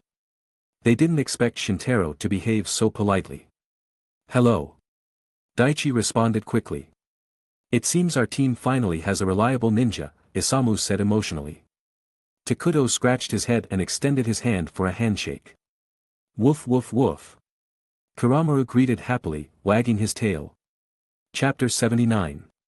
On the first day he joined the team, Shintaro got to know the 4 members and a dog. The first day went smoothly. Inuzuka Gaku's team patrolled the front lines and returned to camp. Shintaro's front unit was usually responsible for patrolling the front lines, but since there were many teams at the front, they weren't too busy. At night, the weather was quite cold in the land of rivers in late autumn. The team gathered around a campfire outside the camp to warm themselves and heat their dinner. Dinner was packed in an aluminum lunchbox, containing plum rice balls, a few thin slices of meat, some curry potatoes, and pickles. Though far from luxurious, it was still a 3-course meal. This was considered good food during the war. Shintaro quietly buried his head as he ate. This time, Daichi asked curiously, "Shintaro, why do you seem different from other Uchiha?" Isamu and Takuto also looked, expecting his answer. Shintaro then said, "My mother was a foreigner, and I take after her." Daichi suddenly nodded and said, "No wonder you're different from other Uchiha, and your personality is different too." Shintaro looked up and asked, "So what do you think of the Uchiha?" Isamu initially wanted to stop Daichi from answering this question. After all, the issue of the Uchiha was politically sensitive in Konoha. But he was stopped by Gaku, who signaled for Daichi to answer Shintaro's question honestly. Daichi, with his big heart, only expressed his inner thoughts. I feel that most Uchiha don't get along with us. The reason might be that many Uchiha work in the security department, they seem fierce and inhuman. And most Uchiha are arrogant, so I don't like them much either. Except for you, you're still a good guy. Daichi immediately expressed his inner thoughts. Shintaro gave a slight smile but was lost in thought. After dinner, a few were assigned to night patrol. After patrolling until late at night, they returned to the camp. It was quite crowded with 5 people squeezed into one tent, not to mention a large yellow dog. Shintaro could only sleep at the edge of the tent to feel better. In the second half of the night, stars twinkled in the night sky, and the bright moon lit up the world, as if the world had fallen asleep. Suddenly, there was a loud noise from a distance. Shintaro immediately woke up, and Gaku and Kuramaru also quickly awakened. Shintaro and Gaku swiftly woke the 3 other team members and rushed out of the camp. They saw thick smoke rising high in the middle of the camp, with flames flickering below. Something's wrong. Gaku said seriously. That defense line is the training camp, let's go support them quickly. Gaku immediately crouched on the ground, lying on all fours, chakra condensed in his palms and feet, then exploded instantly. Gaku almost instantly disappeared from his spot, leaving only 4 holes in the ground. Kuramaru rushed out at almost the same speed. Among the remaining people, only Shintaro could keep up with Gaku's speed and disappeared from his spot. Wow! Shintaro can run as fast as the captain. Isamu said in disbelief, no, he might be faster than the captain. Takuto said with a sleepy expression, we'd better catch up quickly. The 3 of them also started running, but they couldn't keep up with the speed of the other 2. A while later, Shintaro and Gaku arrived at the training tent. Shintaro sensed Orochimaru was in the camp. With a tearing sound, the tent was ripped apart. A giant snake coiled around a ninja and lifted him high. The ninja kept struggling in the air but to no avail. Why betray Konoha? Orochimaru's cold voice sounded from the tent. The ninja didn't answer, and then the giant snake tightened its body and choked the ninja until he passed out. Orochimaru retracted the giant snake, walked out of the tent, and casually lifted the ninja's collar like he was picking up a bag of trash. Orochimaru turned to Shintaro and Gaku, who had just arrived, and said, someone betrayed Konoha, collaborated with Kumogakure, and stole Konoha's defense map. Minato is pursuing them, you go too. Yes. Shintaro and Gaku immediately turned around and ran. Along the way, Shintaro saw many Konoha ninjas wounded and lying on the ground, groaning, and some had lost their lives. Surely the Kumogakure ninjas who dared to infiltrate Konoha's camp at night were elite forces. After chasing for a while, Shintaro used his 6 eyes to explore and study the situation ahead. A 20-member Kumogakure team was fleeing, divided into 6 groups, and only Minato was pursuing them. But even so, the Kumogakure ninjas were captured and eliminated one by Minato. This showed how oppressive Minato's presence was on the battlefield. Shintaro then pointed in a direction, the team furthest from Minato, where they might be able to help. Gaku ran while sighing in his heart, why can this kid run faster on 2 legs than I can on 4? Although their speed wasn't as fast as Minato's, it was still top-notch in the ninja world. So they could still catch up with the 3 Kumogakure ninjas. Katan, Raika no Jutsu. Shintaro spat out a dragon flame bullet towards the back of one of the ninjas. The flame bullet attacked swiftly, catching the Kumogakure ninja off guard.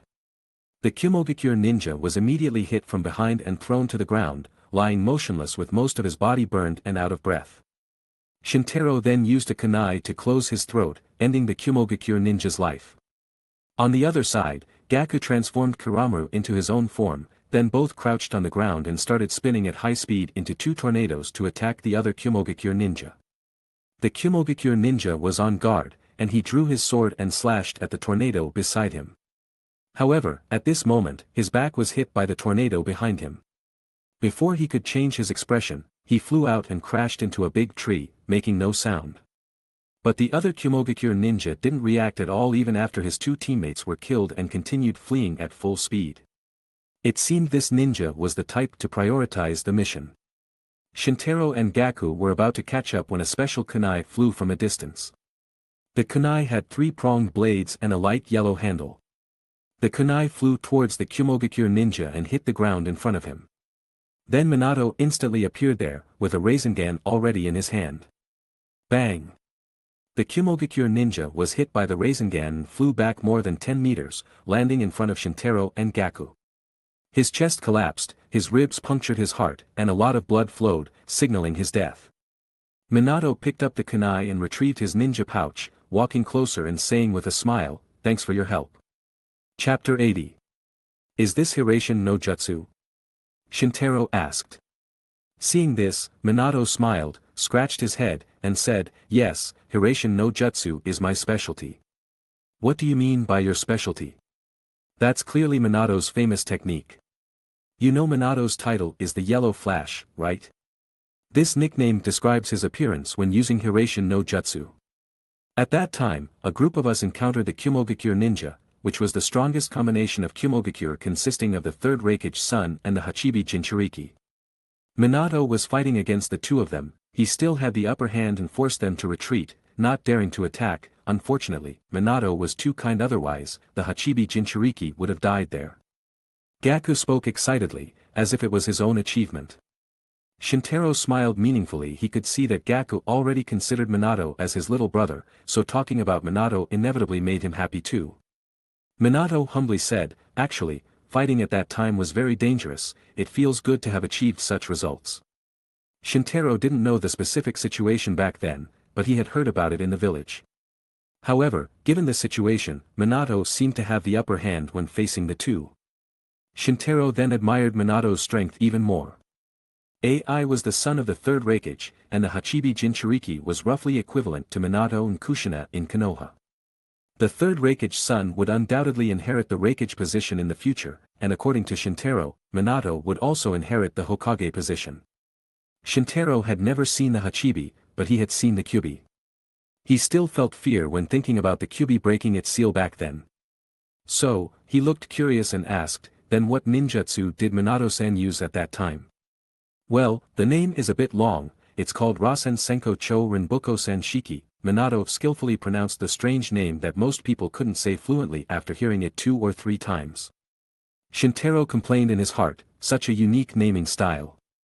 It's hard to imagine what his children's names will be in the future. He then begged, "Can you show it to me?" Gaku laughed and said, "I thought you were different from other young ninjas, but it turns out you really admire Minato." Shintaro smiled and said, "After all, he is the Yellow Flash." In fact, worship or not was one thing. Shintaro mainly wanted to see this trick because he wanted to imitate Hiration no Jutsu.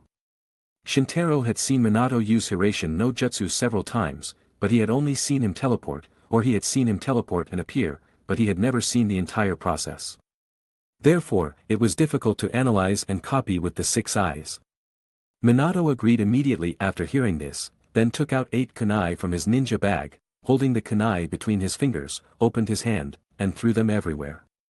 The kunai went in all directions, some landing on the ground and others landing on trees. Then Minato exerted his chakra and disappeared instantly, appearing on the ground in the distance almost simultaneously. He retrieved the kunai and put them back into his ninja bag and disappeared again, this time appearing on a nearby tree. This continued until all the kunai were retrieved. The whole process took less than 5 seconds. Minato put away his kunai and returned to Shintaro and Gaku and said, "So, did you see clearly?" Shintaro had been engrossed, with a gleam in his eyes, and he didn't realize it until Minato approached. Clearly, his tone was a bit disappointed. "What? Did I disappoint you?" "Actually, if you add a flash bomb, it would have a better effect in surprising and confusing the enemy." Shintaro quickly shook his head and said, "No, I'm not disappointed, I was just stunned." Minato then sighed in relief. He thought he was showing off his special skill to him. Actually, Shintaro did feel disappointed, but it wasn't directed at Minato, but at Hiration no Jutsu. Unexpectedly, cannot be copied. He was disappointed and immediately analyzed the reason. It turned out the secret of Hiration no Jutsu wasn't how Minato moved his chakra, but merely a switch. The true initiator of Hiration no Jutsu was the kunai. Specifically, it was the runes on the kunai. Those runes actually contained spatial power, and the secret within them couldn't be seen with just the 6 eyes. It seemed that Shintaro had no chance with Hiraition no Jutsu for now. However, this observation also inspired him. Spatial, maybe it can be done with Limitless technique. Shintaro was thinking about how to combine the Limitless technique with the inspiration he gained from observing Hiraition no Jutsu.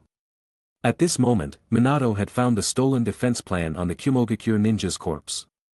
Minato called back to recover, and then interrupted Shintaro's thoughts. In the camp, Orochimaru took the defense plan handed over by Minato and praised, as expected from you. Minato humbly said a few words, then looked at the Konoha traitor who had fallen to the ground, and asked, why did he betray Konoha? Betrayal? No, we're all wrong, he was never a member of Konoha. His superficial identity was a war orphan in the land of rivers produced by the last ninja war. He joined Konoha to make a living, in fact, he was a spy sent by Kumogakure. Orochimaru said coldly. Shintaro observed the spy and saw that his brain seemed to be severely damaged. He probably suffered from severe memory seizures. The best scenario in the future was to turn him into an idiot. Although a bit too cruel, it wasn't surprising considering Orochimaru's behavior. Even though Minato felt such methods were somewhat harsh, he didn't elaborate on the major issue of right and wrong. Orochimaru quickly sent people to clean up the mess, care for the wounded, return the dead to Konoha, recover the Kumogakure ninjas' bodies, repair the camp's fortifications, etc. Compared to Minato, who fought on the front lines, Orochimaru's mission was more about coordinating the overall situation. Shintaro and Gaku returned to continue their sleep. The next day, the camp was still full of traces of the attack from the previous night. 2 teams on patrol were completely annihilated.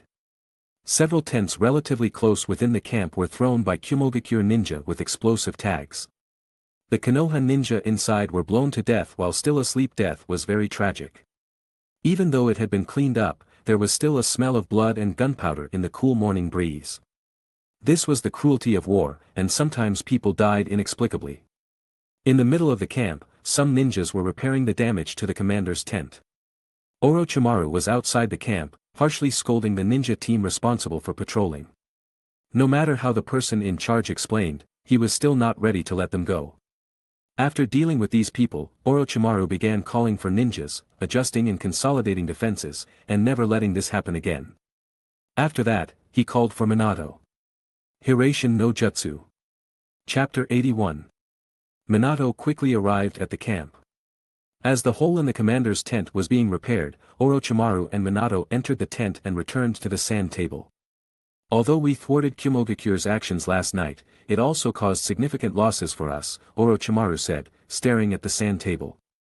Minato agreed, yes, I think the number of casualties might be in the dozens. 36 lightly injured, 9 severely injured, and 12 dead, Orochimaru, as the Supreme Commander, accurately stated the casualty report. There are also tents and fortifications that need to be replenished together, let Kumogakure feel the consequences. Could it be that you want to? Minato had a guess in his mind.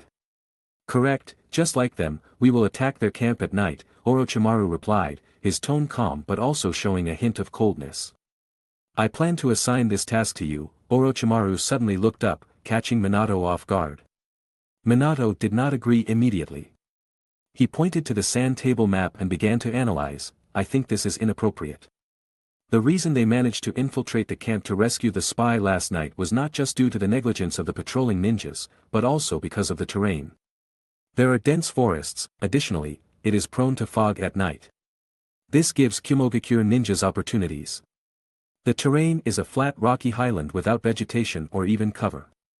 Our night attack would be easily spotted and it would be difficult to escape the enemy's pursuit. But Orochimaru turned around and waved his hand, his tone flat, that's why I'm giving this task to you, I don't care about the difficulties this mission might face, I only need to see the results. It's up to you to decide the specific details of the mission, at the latest, within 3 days, I want to see Kumogakure suffer at least 10 times the losses we did. Orochimaru then stopped talking, and Minato left reluctantly. Minato felt quite helpless because a hasty decision would cause serious losses on their side if he was not careful. He could only try his best to come up with a more stable plan to ensure the mission's completion while reducing casualties. As he worried, he thought of one person, and that was Shintaro. Maybe he can give me some advice. He found Shintaro, who was patrolling the battlefield, and explained the mission set by Orochimaru straight to the point. Shintaro first sighed in his heart, Orochimaru is indeed very unkind and insistent on his own way. Then he began to think about the dilemma Minato faced. Indeed, the terrain was an important factor. The terrain in the Land of Frost was sufficient for the ninjas patrolling at night to clearly see the surrounding enemies, and even if the task was completed, it would be difficult for those carrying out the task to escape, and they would need to find a very simple way. Shintaro squatted on the ground and used a tree branch to carve a simple topographic map. Minato was quite surprised by this. After all, Shintaro had only seen the battlefield map in the commander's camp. Since Kimogakure will attack at night, we should retaliate and make our move louder. Shintaro ignored Minato and talked to himself. Minato heard from his words that the other party seemed to have an idea. Kyomogakure's ninja camp is here, right? Shintaro asked. Minato nodded, so Shintaro continued, this is the only highland for miles with a wide view, they must think that camping here is safe. But there is another way we can get closer. Shintaro looked up at him. Minato, being intelligent, immediately understood his meaning. You mean, approaching from underground? Minato's eyes already showed a clear understanding. Yes. We can send Earth-release ninjas ahead to open a tunnel underground and enter the camp after approaching the highland. After causing damage on a certain scale, the troops will retreat in the same way and use explosive tags to blow up the tunnel entrance and block the enemy's pursuit route. Minato clapped his hands and praised, this plan is reliable, we can try it. The two then discussed the specific details of the plan and finally decided on the time and number of participants for the night attack. Minato then summoned 200 frontline troops and carefully selected 50 elites among them. Among the 50, there were 3 Jonin, including Minato. The rest were all at the Chunin and Special Jonin level, and there was not a single genin. Among these ninjas, half were Earth-release ninjas and ninjas proficient in Earth ninjutsu. All members of Inuzuka Gaku's team were selected. The next day, at dusk, this 50-man force had made all preparations, gathered supplies, and brought a large number of explosive tags. Under Minato's leadership, everyone crossed the border of the Land of Frost and began approaching the Kumogakure camp.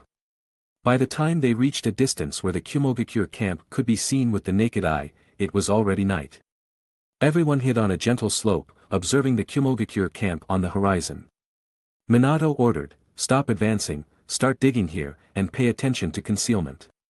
At this distance, it was still possible to be discovered if they were not careful, so everyone hid behind the slope and started digging. This not only hid their figures but also concealed the dugout gravel and soil. Shintaro continued to use Earth Release to break the ground. Daichi, beside him, was an Earth Release ninja. He also used Earth Ninjutsu to break the hard rocky soil into gravel and debris. Compared to other Earth Release ninjas, Daichi's achievement in Earth Ninjutsu was considered outstanding. How is it? Is my Earth Release power enough for a promotion? If you can be promoted to Special Jonin, that is certainly possible, said Gaku, stroking his beard. Daichi was elated, great, it seems I'm one step closer to my dream. Shintaro was digging the soil and asked, what's your dream? My dream is to become a great ninja like the Sannin or Minato-sama, Daichi detailed his true thoughts. Oh. Why not become Hokage?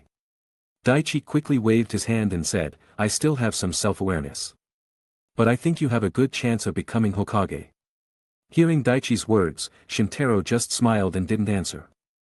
Seeing this, Daichi said, anyway, you are very talented, you can definitely do it, if you become Hokage in the future, thank me for my prediction.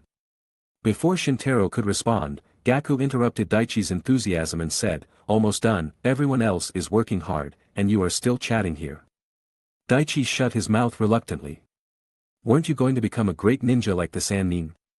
Why are you giving up so quickly? What do you know? This is called enduring humiliation. Takuto, who was yawning, laughed heartily, making Daichi suddenly feel very embarrassed, and he started working hard with a red face. Chapter 82.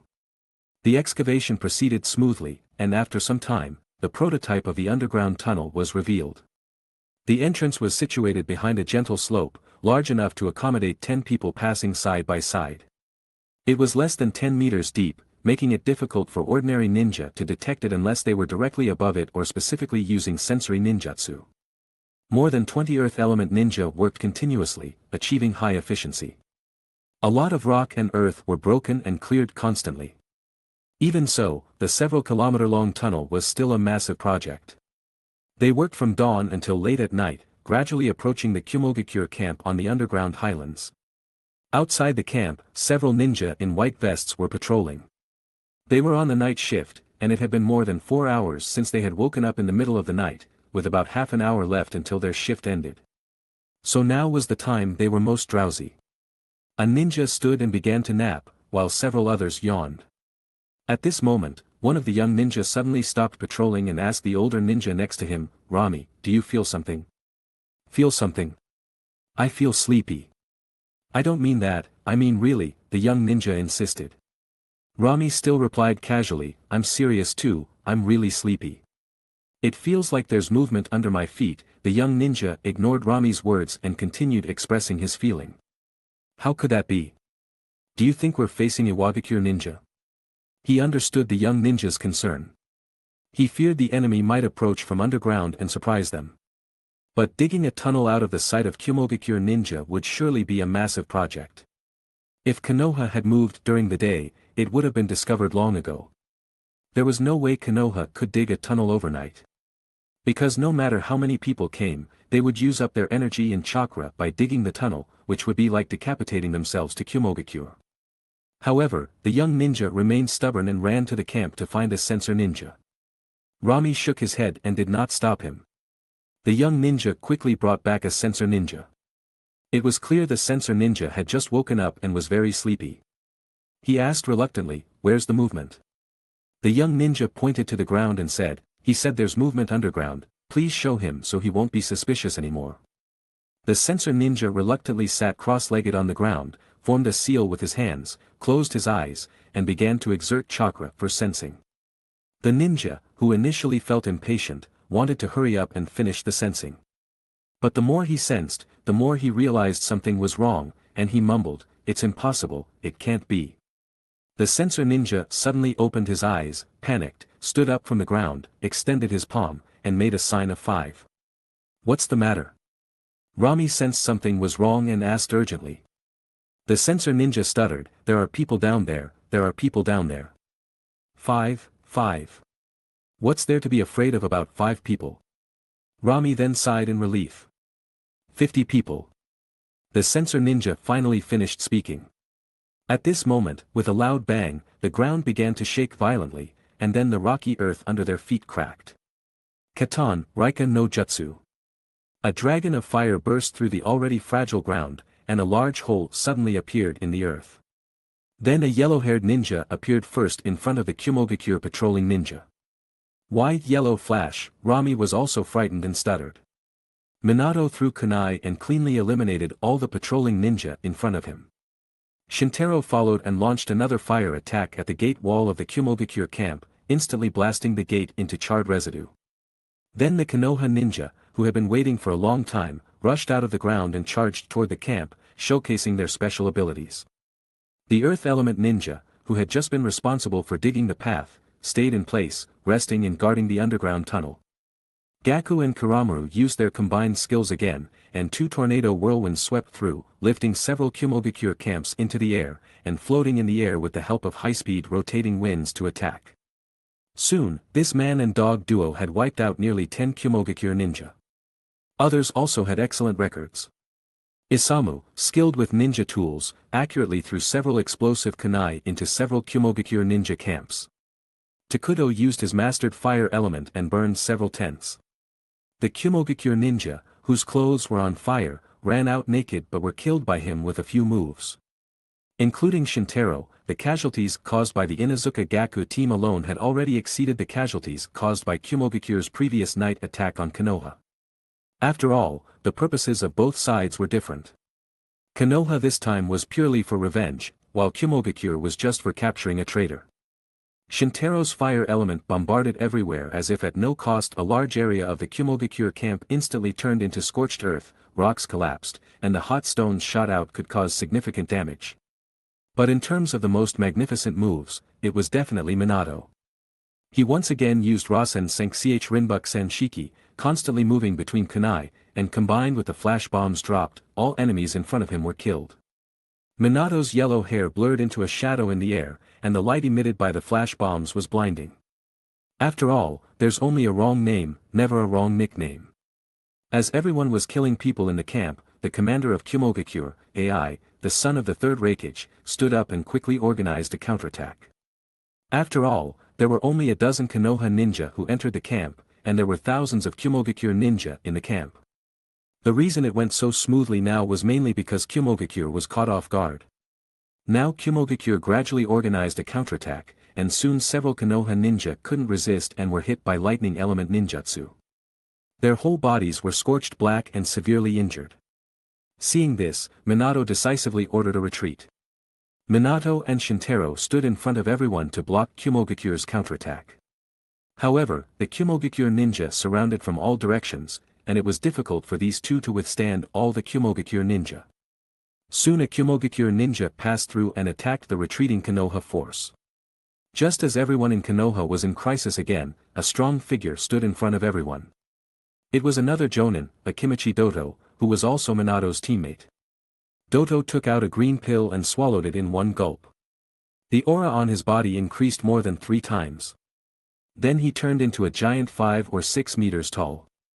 Seeing this, Gaku merged with Kuramaru, transforming into a 2-headed dog. Then he used a secret technique to turn into a sharp spinning slash that attacked the enemies surrounding Doto. This gave the Konoha ninja a chance to escape back into the tunnel. Minato shouted to the rear at this moment, "You two also return and block the way, I'll come from behind."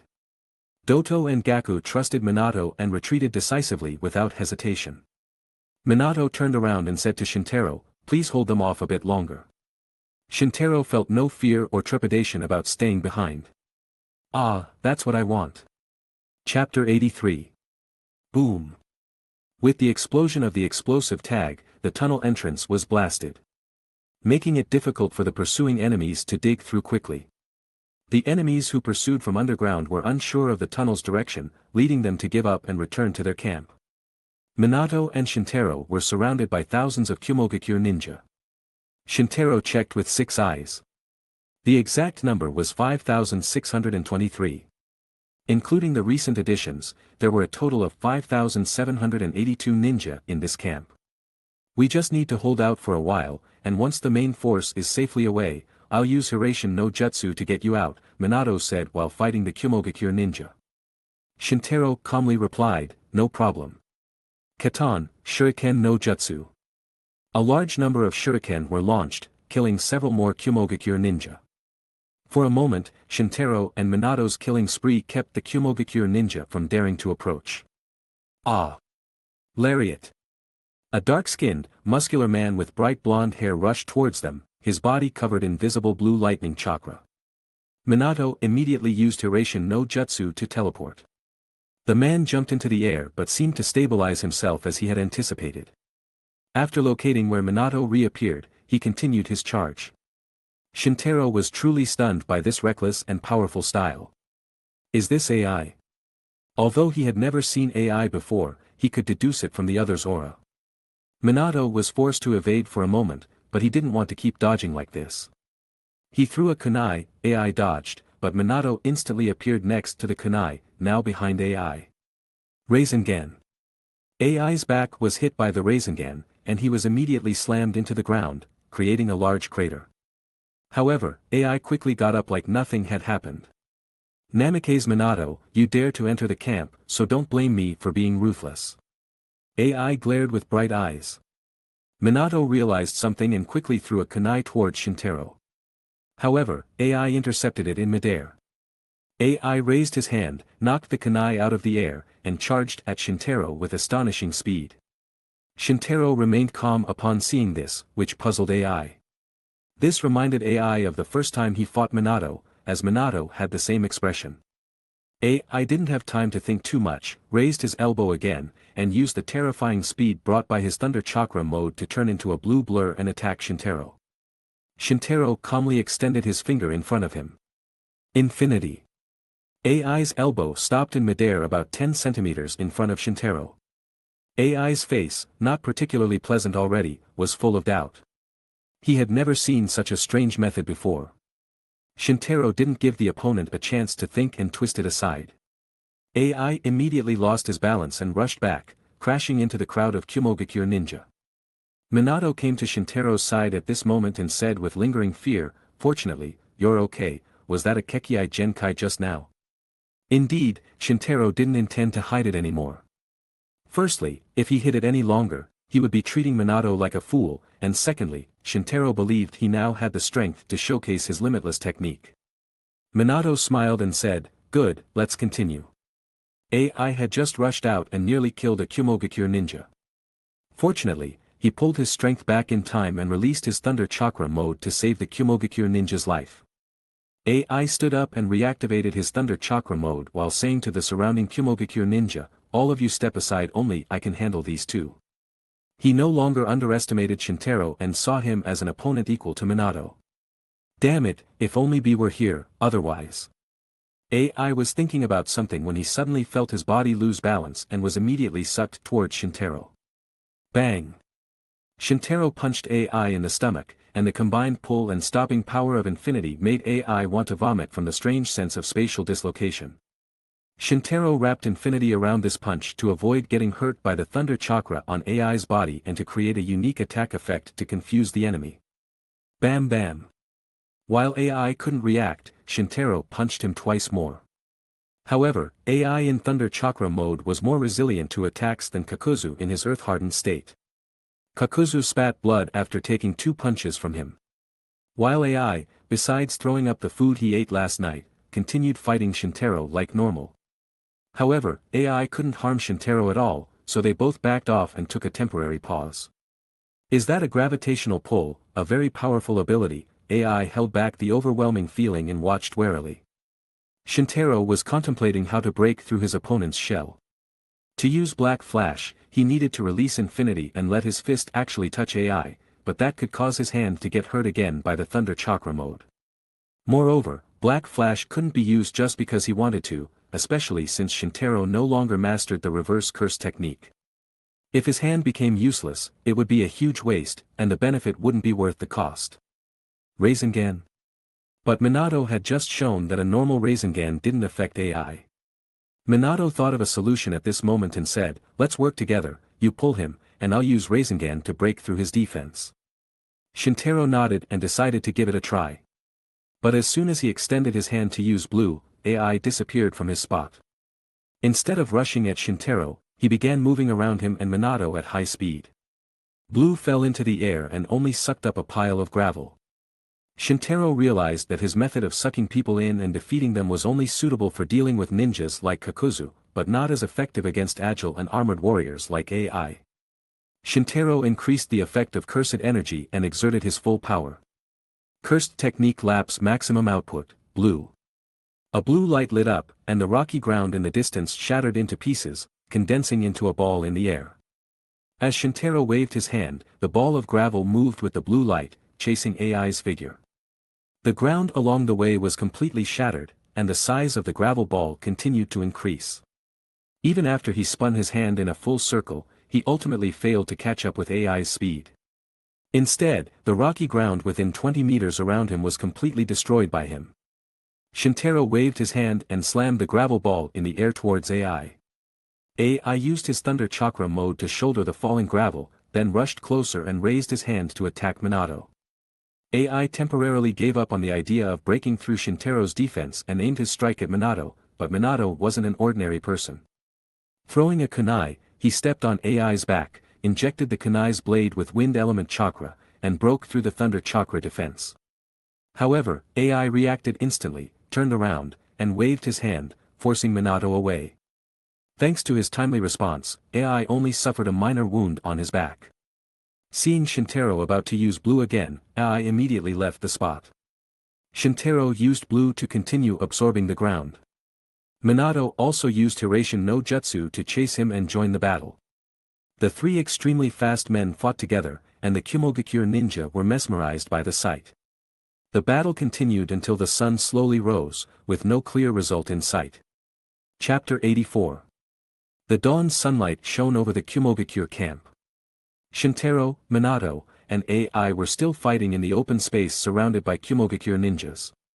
Shintaro and Minato seemed to handle AI with ease, even finding time to attack the surrounding Kumogakure ninjas. AI rushed between them but couldn't land any hits.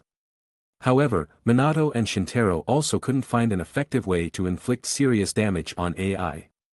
There was no point in continuing the fight. Minato moved beside Shintaro, and both decided to retreat.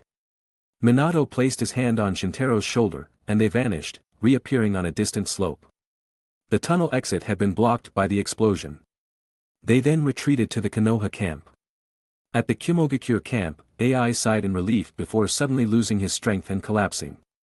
AI-sama. The Kumogakure ninjas gathered in panic. AI waved his hand, indicating he was merely exhausted. After all, Minato relied on Hiraition no Jutsu to teleport, Shintaro used blue to pull himself, but AI had to rely on his lightning element to stimulate himself to fight the two at high speed, which naturally placed a great burden on his body. After calming down, AI ordered his men to clean up the aftermath while he silently returned to the camp. AI sat behind his desk.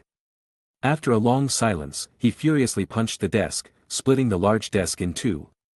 Damn it! Go and investigate. Who is the white-haired ninja with Namikaze Minato? Yes. Crossing the border of the land of frost, Shintaro began chatting with Minato. Minato-san, what ninjutsu do you think could break AI's lightning chakra? Shintaro asked. Minato first said, you and Kakashi are in the same class, so you don't need to call me so differently, if you don't mind, just call me sensei. Then he started thinking about the question, and after a while, he answered, that's a secret lightning chakra mode in Kumogakure village, according to attribute restraint, it's natural to use wind element to break it. But AI is so fast in lightning chakra mode, ordinary wind element ninjutsu can't touch him at all, so I want to combine the wind element with Rasengan, then use it with Hiraition no Jutsu, maybe then I can break it. Shintaro nodded after hearing this. He also believed this was a possible route. By the way, you also have wind element chakra, and your talent is outstanding, maybe you can help me develop this jutsu. Minato reached out and patted his shoulder for encouragement. Shintaro replied casually, but besides this method, he was also thinking of another way. Maybe blue and Rasengan could be combined. Minato asked again this time, by the way, when did your Kekkei Genkai awaken? Shintaro immediately thought of an answer, after the Chunin exam. This answer was, of course, incorrect. If Minato referred to the 6 eyes, he was born with them. If he meant the Limitless technique, Shintaro awakened it when he was still a genin. After giving the general answer of the Chunin exam, he didn't want Minato to know that he had been hiding it since he was young, making it seem too crafty. Minato nodded when he heard this and said, so, you are a double Kekkei Genkai ninja, this is uncommon in Konoha, truly amazing. Shintaro exchanged a few polite words, and they didn't discuss the matter further. You've achieved remarkable feats this time, I will write to Hokage-sama and recommend you for a promotion. Minato continued to win Shintaro's favor, clearly linked to the fact that he had just witnessed his true strength. Don't blame Hokage-sama for this, sometimes he can't help it. Minato was referring to Shintaro's rejection of the promotion to Jonin. Shintaro waved his hand and said, it's fine. Minato thought to himself and said, actually, I also feel there are many things in Konoha that need to change now. Just wait a little longer, wait until. He didn't continue. But even so, it showed that Minato regarded Shintaro as his own. Shintaro felt a bit touched deep inside and said, I believe Minato-sensei can change Konoha. A gentle smile appeared on Minato's kind face, and his eyes looked ahead firmly. Both moved quickly and soon returned to the camp. As soon as Minato returned to the camp, he rushed to the tent where Orochimaru was recovering, but Shintaro was stopped by a group of people. They were some members of Inuzuka Gaku's team and Karamu. Are you okay? Gaku asked with concern. Shintaro smiled and spread his arms without saying anything. Daichi actually stepped forward and walked carefully, looking up and down at Shintaro. It's fine. He seemed surprised. Isamu could only sigh, being able to fight in the Kumogakure camp until dawn and still be uninjured is as excessive as Minato-sama. Takuto's eyes widened, and he looked much more energetic. Kiramaru ran around Shintaro twice, wagging his tail before returning to Gaku. Shintaro said, "Aren't you happy to see me okay?" "Of course, I'm happy." Daichi smiled brightly. "I'm still waiting for you to become Hokage in the future." Shintaro laughed and said, "Then you'll have to keep waiting." Everyone laughed heartily, and Daichi's face turned red again. "Don't laugh." Unfortunately, Daichi never managed to keep the Inuzuka Gaku team in check. So, a few people laughed and dispersed. Soon, the news of the nighttime assault on the Kumogakure ninja camp led by Minato and Shintaro spread in the Konoha camp and to the Konoha village along with the ninjas reporting the battle situation. People started saying that Shintaro would become the second Yellow Flash, and they began thinking of nicknames for Shintaro, like White Flash, White Death, etc. In short, they imitated the naming style of Yellow Flash. Though it sounded a bit amusing, it also indicated that Shintaro had begun to show his prestige. In Konoha, Shintaro's acquaintances also heard about his reputation on the battlefield. Everyone had different reactions after learning this. Kakashi initially received the mission in the mission collection area but learned about it after hearing people discussing it. Then he decisively chose to join the team on an S-rank mission. "Shintaro is ahead, I can't lag behind anymore." Guy increased his training volume, not entirely for Shintaro, but mainly because during the war, all daily missions fell on them, the ninjas staying in the village, leaving them less time to train. After Asuma got the news, he seemed to get an idea and directly headed to the Hokage building. Kurenai was initially happy because Shintaro had made a contribution but soon became worried for him. Fighting inside the Kumogakure camp, "Shintaro must be injured, father, do you think I can go to the border to look for him?" Shinku beside her sighed, lamenting that women couldn't endure, and said, "You can't go, but you can write a letter." "Yes. Write a letter." The girl began to think wildly in her heart. After all, a wife writing to her husband far away on the battlefield is a theme often seen in drama creations. She seemed to include herself in it. In the Kumogakure ninja camp, there was another explosion, and the new table that had just been replaced was broken by AI's palm. "A Chunin. Are you telling me we were fooled by a Chunin?" AI got angry again at his subordinates. "There's also Namake's Minato," his subordinate said obediently. "Shut up," AI said angrily. He got dizzy when he heard the name Namake's Minato, and now there was another name, Uchiha Shintaro. Chapter 85. The day after Kumogakure's camp was attacked, the Kumogakure ninja launched an unprecedented assault, as if they intended to secure their victory in one battle and defeat Konoha in a single move. A large force came from the land of frost. Such a movement couldn't be hidden from the patrolling ninjas. The Konoha ninja team tasked with patrolling and guarding immediately retreated upon seeing this and returned to camp to report the military situation. The Kumogakure ninja force is approaching. People couldn't help but panic. At this moment, Orochimaru and Minato emerged from the camp, and everyone in Konoha looked to them as if seeking reassurance. Orochimaru turned to Minato and asked, "Are you sure about the information regarding the Kumogakure ninja camp?" Minato nodded and said, "Of course, Shintaro and I can guarantee this, the Kumogakure ninja camp can clearly accommodate over 10,000 people, but there are only more than 5,000 inside." "That's strange." Orochimaru left the message and quickly began to direct the battlefield. "No matter what, block this wave of attacks first. The main force will hold the original formation. Minato, the mobile force and the front troops are responsible for attacking from behind." Orochimaru led the main force to the position while Minato began to retreat in a classic manner. The fighting styles of the two were also very different. Orochimaru bowed in front of the large force and spewed countless long snakes. In a certain sense, the countless snakes here were not an exaggeration. These snakes gathered to form a sea that stretched as far as the eye could see. In front of the overwhelming number of snakes, defense and escape were meaningless. A group of unfortunate Kumogakure ninjas who rushed forward were quickly overwhelmed by the snakes, entangled, bitten, and devoured. Whoosh! Wrapped in lightning chakra, rushed towards the snake group. The snake's fangs had no effect on AI, whose body was filled with lightning. Along with the lightning, a large number of venomous snakes were thrown away, and countless broken snake bodies flew in the air. AI broke through the snakes and attacked Orochimaru. Lightning straight. He opened his mouth and uttered 2 words, then was hit by a gust of wind and flew backward. Fton, Tappa. Although it was only a level C ninjutsu, it still worked well in Orochimaru's hands. A strong wind immediately hit him, making AI unable to dodge. However, although the range was far, the damage was not ideal. AI was just blown back, without any scars on his body. After all, this was only a level C ninjutsu, and the upper limit of its power was very limited. However, Orochimaru did not intend to kill AI in this formation. His idea was just to hold him back and let the main force defend with all its might. It was Minato and his troops who broke the stalemate on the battlefield. A force of nearly 1,000 men fought from the forest on one side, directly piercing the waist and belly of the Kumogakure ninja force, aiming to cut them in 2.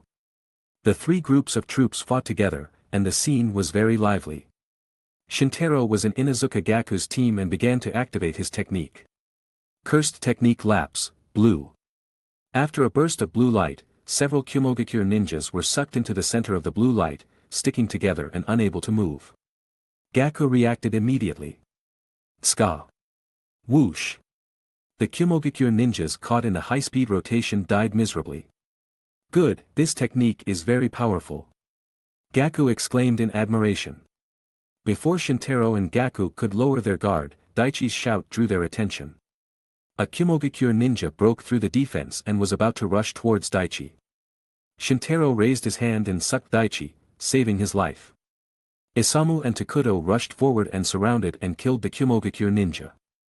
Daichi was sucked into Shintaro's arms, showing his big teeth and smiling, "Thanks."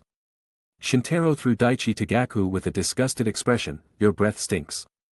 Gaku caught him and then let go, "Indeed." Daichi patted his butt and cried out in pain.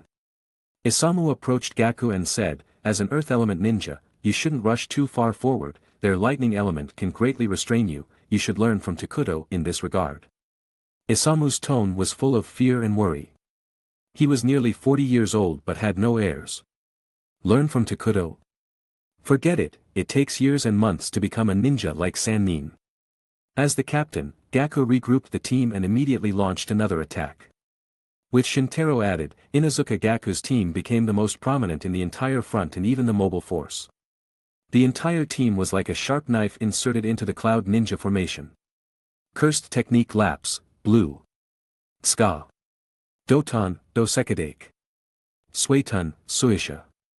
Katan, Kari Enden.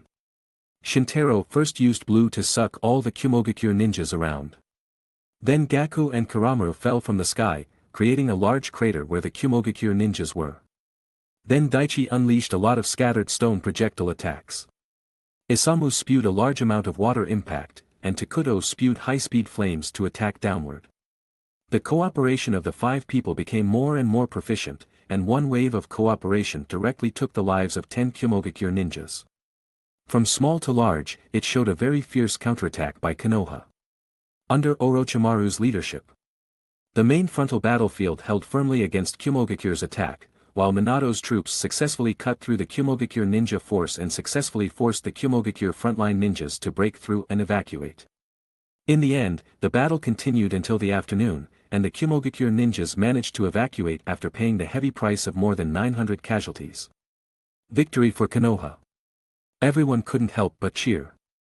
Compared to the Kumogakure ninjas, Konoha's casualties were less than 500, so it was not an exaggeration to say that this battle was a great victory. The atmosphere in Inuzuka Gaku's team finally relaxed. Phew. It's finally over. Yes, it's over, Isamu also sighed in relief. Takudo spoke with his actions, directly lying on the ground. Shintaro looked at the ruined battlefield, lost in thought. The ninja war changed the landscape of the country. Ninjutsu activated by the 5 chakra attributes of water, fire, wind, thunder, and earth turned the country into ruins. What? Are you worried? Shintaro shook his head and said, "No, I was just thinking about Kumogakure's plan." What plan? Gaku didn't understand. Shintaro explained, Kumogakure's initial strategy was clearly very wise. But now it suddenly became radical, and it seems they deliberately wanted to attract our attention. I observed their camp. It can clearly accommodate 10,000 people, but there are only more than 5,000 inside. So, they must be making a big move in the near future. Gaku thought seriously. Shintaro, let's go to the commander's camp together. Minato waved and spoke softly. Chapter 86. Minato and Shintaro arrived at the training camp where Orochimaru was located. The three of them gathered again around a table. Orochimaru got straight to the point. There is now a high likelihood that Kimogakure will have the strength to break through our defensive line and attack. Our defensive line protects the strategic arteries between the land of rivers and the land of frost, completely blocking Kimogakure from passing through the land of rivers to attack the mainland of the land of fire. Therefore, the Kimogakure ninjas might want to use shock troops to break the stalemate. Minato added, our military strength is at a disadvantage, so our response strategy can only be passive. The only troops we can mobilize in the camp now are my 1,000 soldiers, but now there are only just over 900 due to casualties. That's why we can't divide our forces further. The enemy's shock troops are conservatively estimated to number 4,000. Our troops must ensure that they act together to maintain combat effectiveness. Shintaro immediately understood their point. You mean the troops will remain stationary, send some teams to investigate the enemy's whereabouts, and then provide support? Minato's eyes showed appreciation, but Orochimaru wasn't surprised at all. Shintaro had been his assistant for some time. Orochimaru pointed to the sand table and said, Minato and I have discussed that Kimogakure may have three possible directions for their attack. First, landing on the coast of the land of rivers, and then attacking the fragile border defense line of the land of rivers. Second, still landing from the land of rivers, but turning and entering the land of frost to encircle us with the main force of the Kimogakure ninjas. Third, bypassing our defense line from the southeast by sea, landing and attacking an undefended area, or even directly assaulting the eastern coast of the land of fire. We must guard these three directions, so I am assigning this mission to Minato. He raised his hand to signal Minato to present his thoughts. Due to the limited troops, I plan to send only 5 teams to spread out for investigation.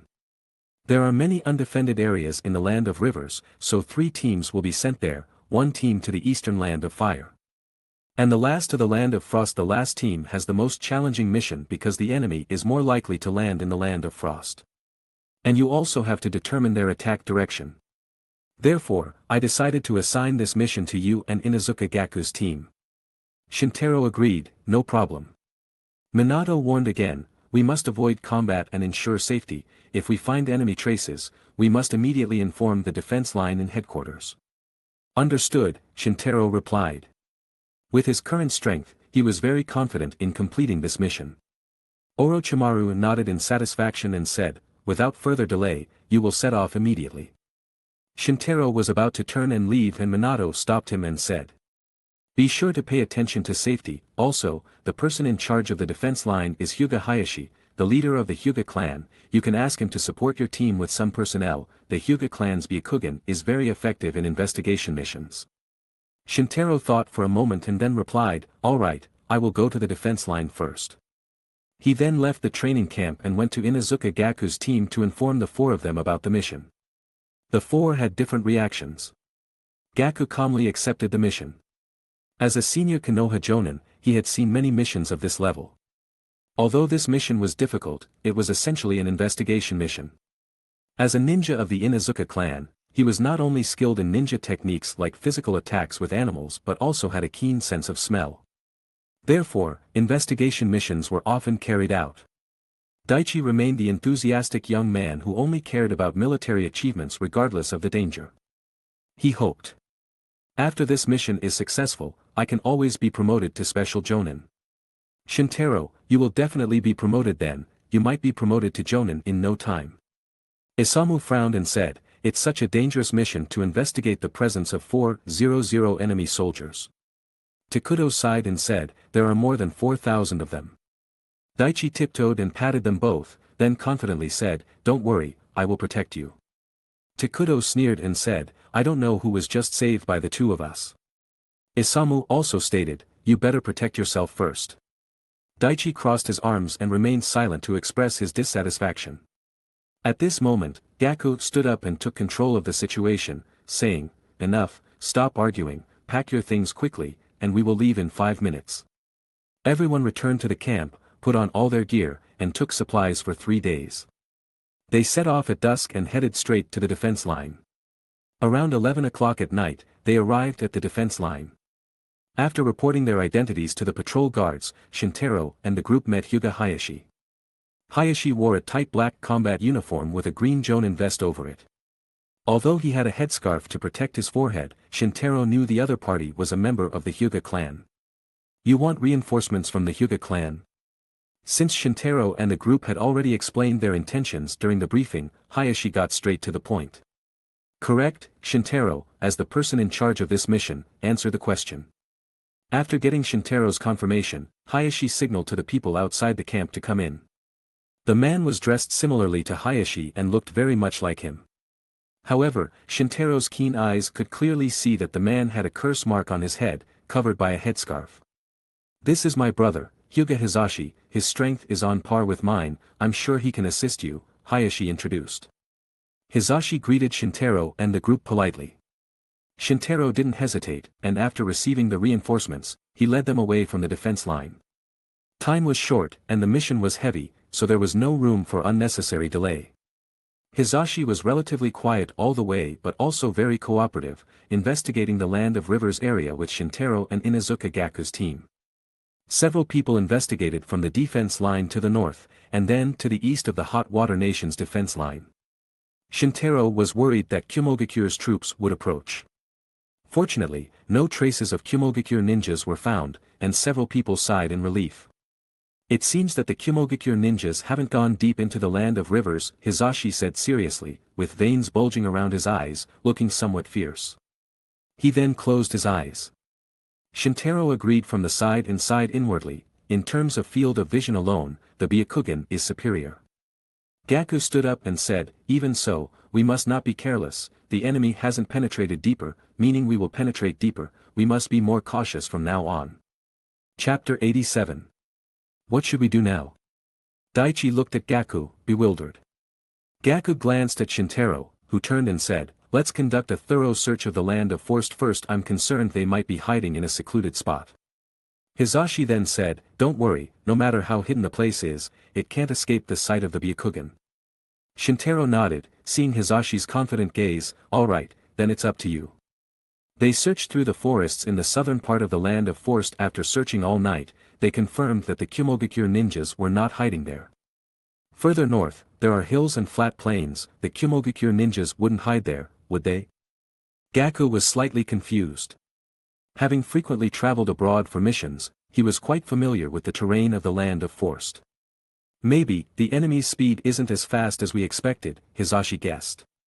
Shintaro thought for a moment and said, "Whatever the case, the remaining areas need to be carefully inspected." Hizashi didn't object and rubbed his eyes silently. Using the Byakugan all night was quite exhausting. Shintaro noticed Hizashi's predicament and thoughtfully said, "Take a rest first, I can also sense ninjutsu, let me handle it from here." Hizashi agreed. Shintaro then used his 6 eyes to investigate. Although he couldn't see objects 10 kilometers away as clearly as in front of him like the Byakugan, he could still clearly detect disturbances within several hundred meters. Moreover, the terrain in the northern part of the Land of Forest had wide open views, not requiring overly meticulous inspection. The group busied themselves, and after several searches, they confirmed there was indeed no trace of Kumogakure ninja invasions in the Land of Forest. "It seems the direction of the Kumogakure ninja attack is not here," Gaku sighed in relief. Shintaro nodded slightly and said, "But there's still the coastline we haven't checked." By morning, they stood on a hilltop, able to see the deep blue color in the north from afar. Everyone felt that the Kumogakure ninja would not attack the Land of Forest. The reason was simple: time was the most precious thing on the battlefield. The Kumogakure ninja forces set out at the latest the day Konoha attacked the camp at night. It had been 3 days since then, and they would have arrived long ago if they intended to attack. The sea. I've never seen it in my life. Isamu adopted an elder's demeanor and said, "You have a long life ahead of you, there will be many opportunities in the future." Tekudo leaned his head with one hand, covered his mouth with the other, and yawned, "It would be so nice to sleep on the beach with the sea breeze."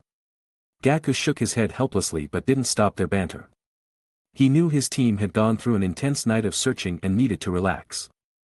Hizashi obediently said, "I'll accompany you to search the last beach and then leave."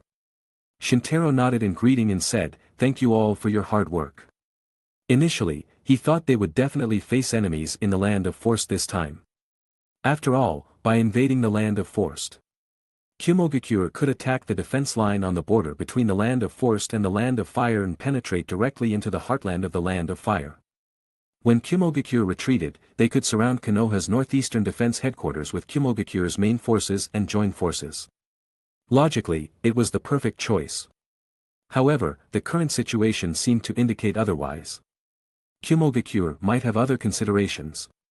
So Shintaro began to ponder if invading another place had advantages surpassing those of invading the Land of Force. He still couldn't figure it out. Attacking the southeastern part of the Land of Rivers or directly attacking the Land of Fire's coastline, although it seemed to avoid the two Konoha forces stationed in the northeast, it also put themselves in danger. The northeastern forces led by Orochimaru didn't guard the defense line, but it didn't mean there was no one guarding it. Another of Konoha's Sannin, Jiraiya, was stationed in the east and southeast of the Land of Fire, responsible for guarding against Kirigakure. The western part of the Land of Fire was guarded by Tsunade, the only medical ninja among the Sannin, responsible for countering Sunigakure, which excelled in using poisons. If the Kumogakure ninjas attacked in that direction, they would definitely be intercepted by the forces led by Jiraiya. Moreover, that direction was far from Kumogakure's main forces. Instead, the Kumogakure ninja force would become a single unit, easily surrounded and suppressed by Konoha. However, no matter what, Shintaro had completed his mission. As for the specific movements of the Kumogakure ninja forces, it was better left to other investigative teams to find out. Perhaps other teams had already encountered the Kumogakure ninja forces, Shintaro thought, as he and the investigative team headed to the beach. The group arrived at the beach in the Land of Force. The morning sunlight softly illuminated the sea's surface, and the moist, cool sea breeze blew against their faces. Daichi opened his arms to welcome the sea breeze. Except for his not-so-handsome appearance and monkey-like yell, the scene was quite picturesque. Isamu relaxed and looked at Daichi's back with a gentle expression, "This kid." Tekudo shivered slightly, "Sure, it's still no good, the weather's a bit cold, so I won't be able to sleep soundly." Gaku stepped out and said, "Since the mission is complete, I allow you to relax a bit." Long live the captain. Yeah. Daichi and Tekudo cheered, and Isamu completely relaxed, enjoying the sea breeze like Daichi. Hizashi's personality clearly didn't match the current relaxed and comfortable atmosphere. Hizashi said to Shintaro, "Now that we've confirmed no trace of Kumogakure ninja invasions on the beach, I'll head back." Gaku advised, "No need to rush." Shintaro was silent for a moment, then said in a very serious tone, "Hizashi, use your Byakugan to look across the sea." The sudden words made everyone's relaxed mood feel like falling into an icy cave. Hizashi immediately formed a seal and activated his Byakugan. Veins bulged around his eyes as he stared straight out to sea. His expression suddenly changed. Across the sea, there are enemies. In the sea 5 kilometers from the beach in the northern part of the Land of Force, a large fleet of dozens of transport ships was sailing on the sea. "B-sama. We're almost there, you can land in 10 minutes. In front of the fleet, a huge monster appeared from the sea. The upper body of the monster looked like a bull, with 2 horns on its head, but the lower body had 8 giant octopus tentacles, splashing out of the water from time to time. "The sun is up, but we haven't arrived yet, Bakayaro Kanayaro. If Aniki finds out, there will be punishment, Yo-Yo." The giant monster gradually transformed into the form of a young man, or rather, merged into the young man's body. This monster was Hachibi, the bijou of Kumogakure, and the young man was Killer Bee, Hachibi's Jinchuriki. Killer Bee rapped with a strange accent. His dark skin showed beneath his half-sleeved white vest, revealing an iron tattoo on his right arm. "Gyuki, it's all your fault for wanting to play in the sea, causing us to be delayed by a whole day, Bakayaro Kanayaro." In his spiritual world, Hachibi's voice was heard, "It's not easy going to the sea, wait, Bee, there's an enemy on the beach." Killer Bee looked into the distance and spotted several tiny black dots. "When we meet the enemy, we unite, my killing intent is my courage, how positive it is. I'm great, yay." He made a 6+1 gesture, looking somewhat drunk. After that, he left his fleet and headed towards the beach. Chapter 88. That's a fleet of over 400 people. Wait a minute, someone's coming from the other side. They're very powerful. I fear it's the Jinchuriki of the Hachibi. Hizashi quickly reported the situation, looking panicked. Shintaro gave instructions with a serious expression on his face. Go and report the situation. You must relay the news of Kumogakure's attack so they can mobilize forces to counter it. What about you? Gaku looked at him anxiously. Shintaro said calmly, don't worry, I'm very strong. Gaku said nothing more and immediately turned and ran back with several others. Daichi and the others looked back at Shintaro as they ran. Shintaro felt Daichi's and the others' gaze, so he turned around and waved his hand, signaling them to run quickly. At that moment, Daichi and the others focused on escaping. At sea, Killer B, who was running, saw several people preparing to escape. He spoke again, the hateful enemy is actually trying to escape, Bakayaro Kanayaro. If the information leaks, I'll get scolded again. Killer B transformed his lower body into the bijou and used the octopus tentacles to swim at high speed in the sea, quickly approaching the shore. Bakayaro Kanayaro. Move aside quickly, or I'll take action and kill you. Without saying a word, Shintaro opened his Mangekyo Sharingan. Megan, Jubaku Satsu. His only goal was to buy time, so he immediately chose Genjutsu. However, the Genjutsu seemed ineffective on the enemy. After being stunned for a moment, Killer B awakened. I am the Jinchuriki of the Hachibi, Killer B, and I'm the best at rapping. If you want to compete with me, you white-haired Uchiha kid, you're still a million miles behind. Bakayaro Kanayaro. Killer B raised his hand and spoke confidently. Cursed technique lapse, blue. Without saying a word, Shintaro pulled Killer B in front of him with blue and punched him. Bam! Killer B was caught off guard and one of his ribs broke. However, he reacted quickly and endured the pain. He pulled out two short sharp blades from his back and thrust them at Shintaro's neck. Quickly transform into bijou. B. This kid is strange. Killer B activated the bijou transformation without hesitation, and his body was immediately covered with the hot dark red bijou chakra. Shintaro, who had just failed the black flash attempt, was about to try again but was hit by the suddenly attacking Killer B. Killer B was actually wrapped in white bones, and he attacked Shintaro with high speed and strength. Shintaro was directly blown away but quickly absorbed himself with blue and didn't fly too far. A dark chakra ball condensed from Killer B's mouth. This chakra ball condensed immense power. It was a unique skill that only Bijou could use. Shintaro didn't dare to ignore it and prepared to launch Infinity. However, when the Baijidama flew out, it didn't attack Shintaro but instead targeted the escaping Inuzuka Gaku team behind. Shintaro immediately turned around, stretched out his hand, and threw blue once, pulling the Baijidama from the air. Boom! The Baijidama exploded instantly, creating a huge crater on the ground behind the beach. Thick smoke billowed from the hole, and the heavily scorched surface showed the terrifying power of the Baijidama. Shintaro didn't have time to be shocked by the Baijidama's power, as Killer B had already started to transform further into a full bijou. As a perfect Jinchuriki, Killer B could transform into the Hachibi and maintain his consciousness. The powerful chakra and terrifying power of the bijou were perfectly displayed. Killer B transformed into the Hachibi.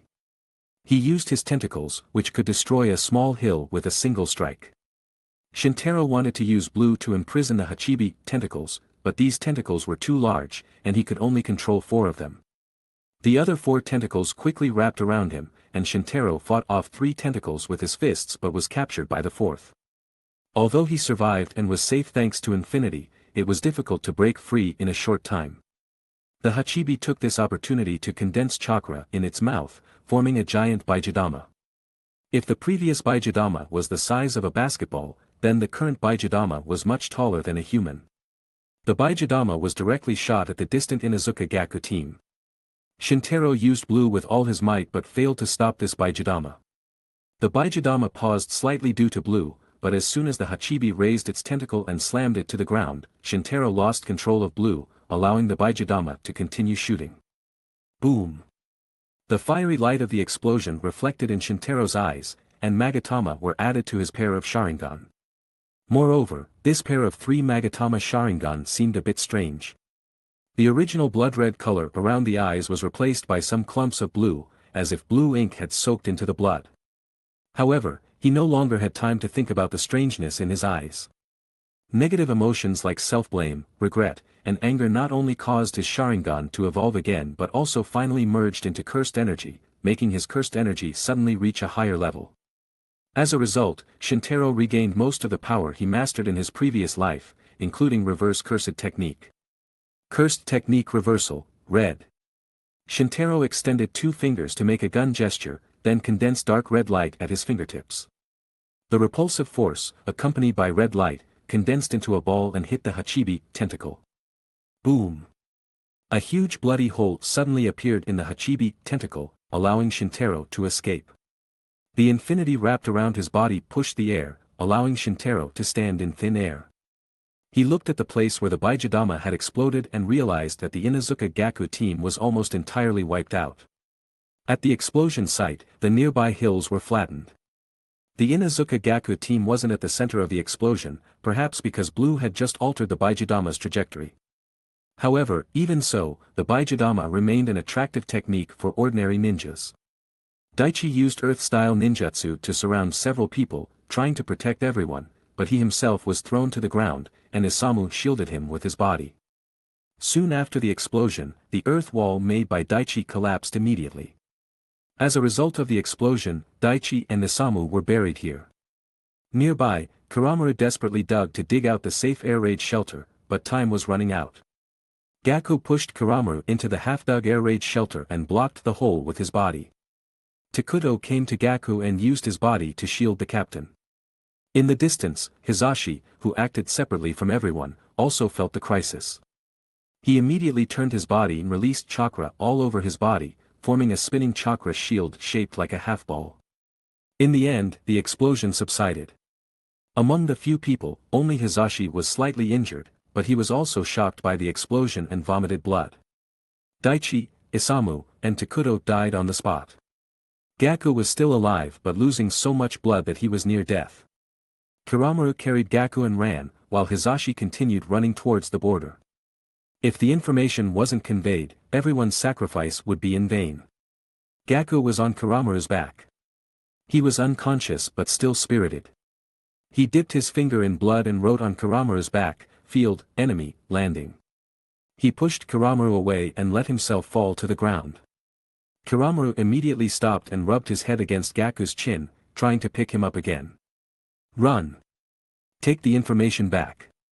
Kuramaru's eyes filled with tears, and he barked twice as a final farewell, then put Gaku down and ran at full speed. All this was seen by Shintaro's Sharingan and Six Eyes simultaneously. Infinite anger still lingered in his mind, but he didn't choose to explode, instead controlling it, because in this way, these emotions could be converted into cursed energy for his use. Shintaro turned to look at the Hachibi. "I will kill you." His tone was calm, as if he were conducting some kind of death experiment. Chapter 89.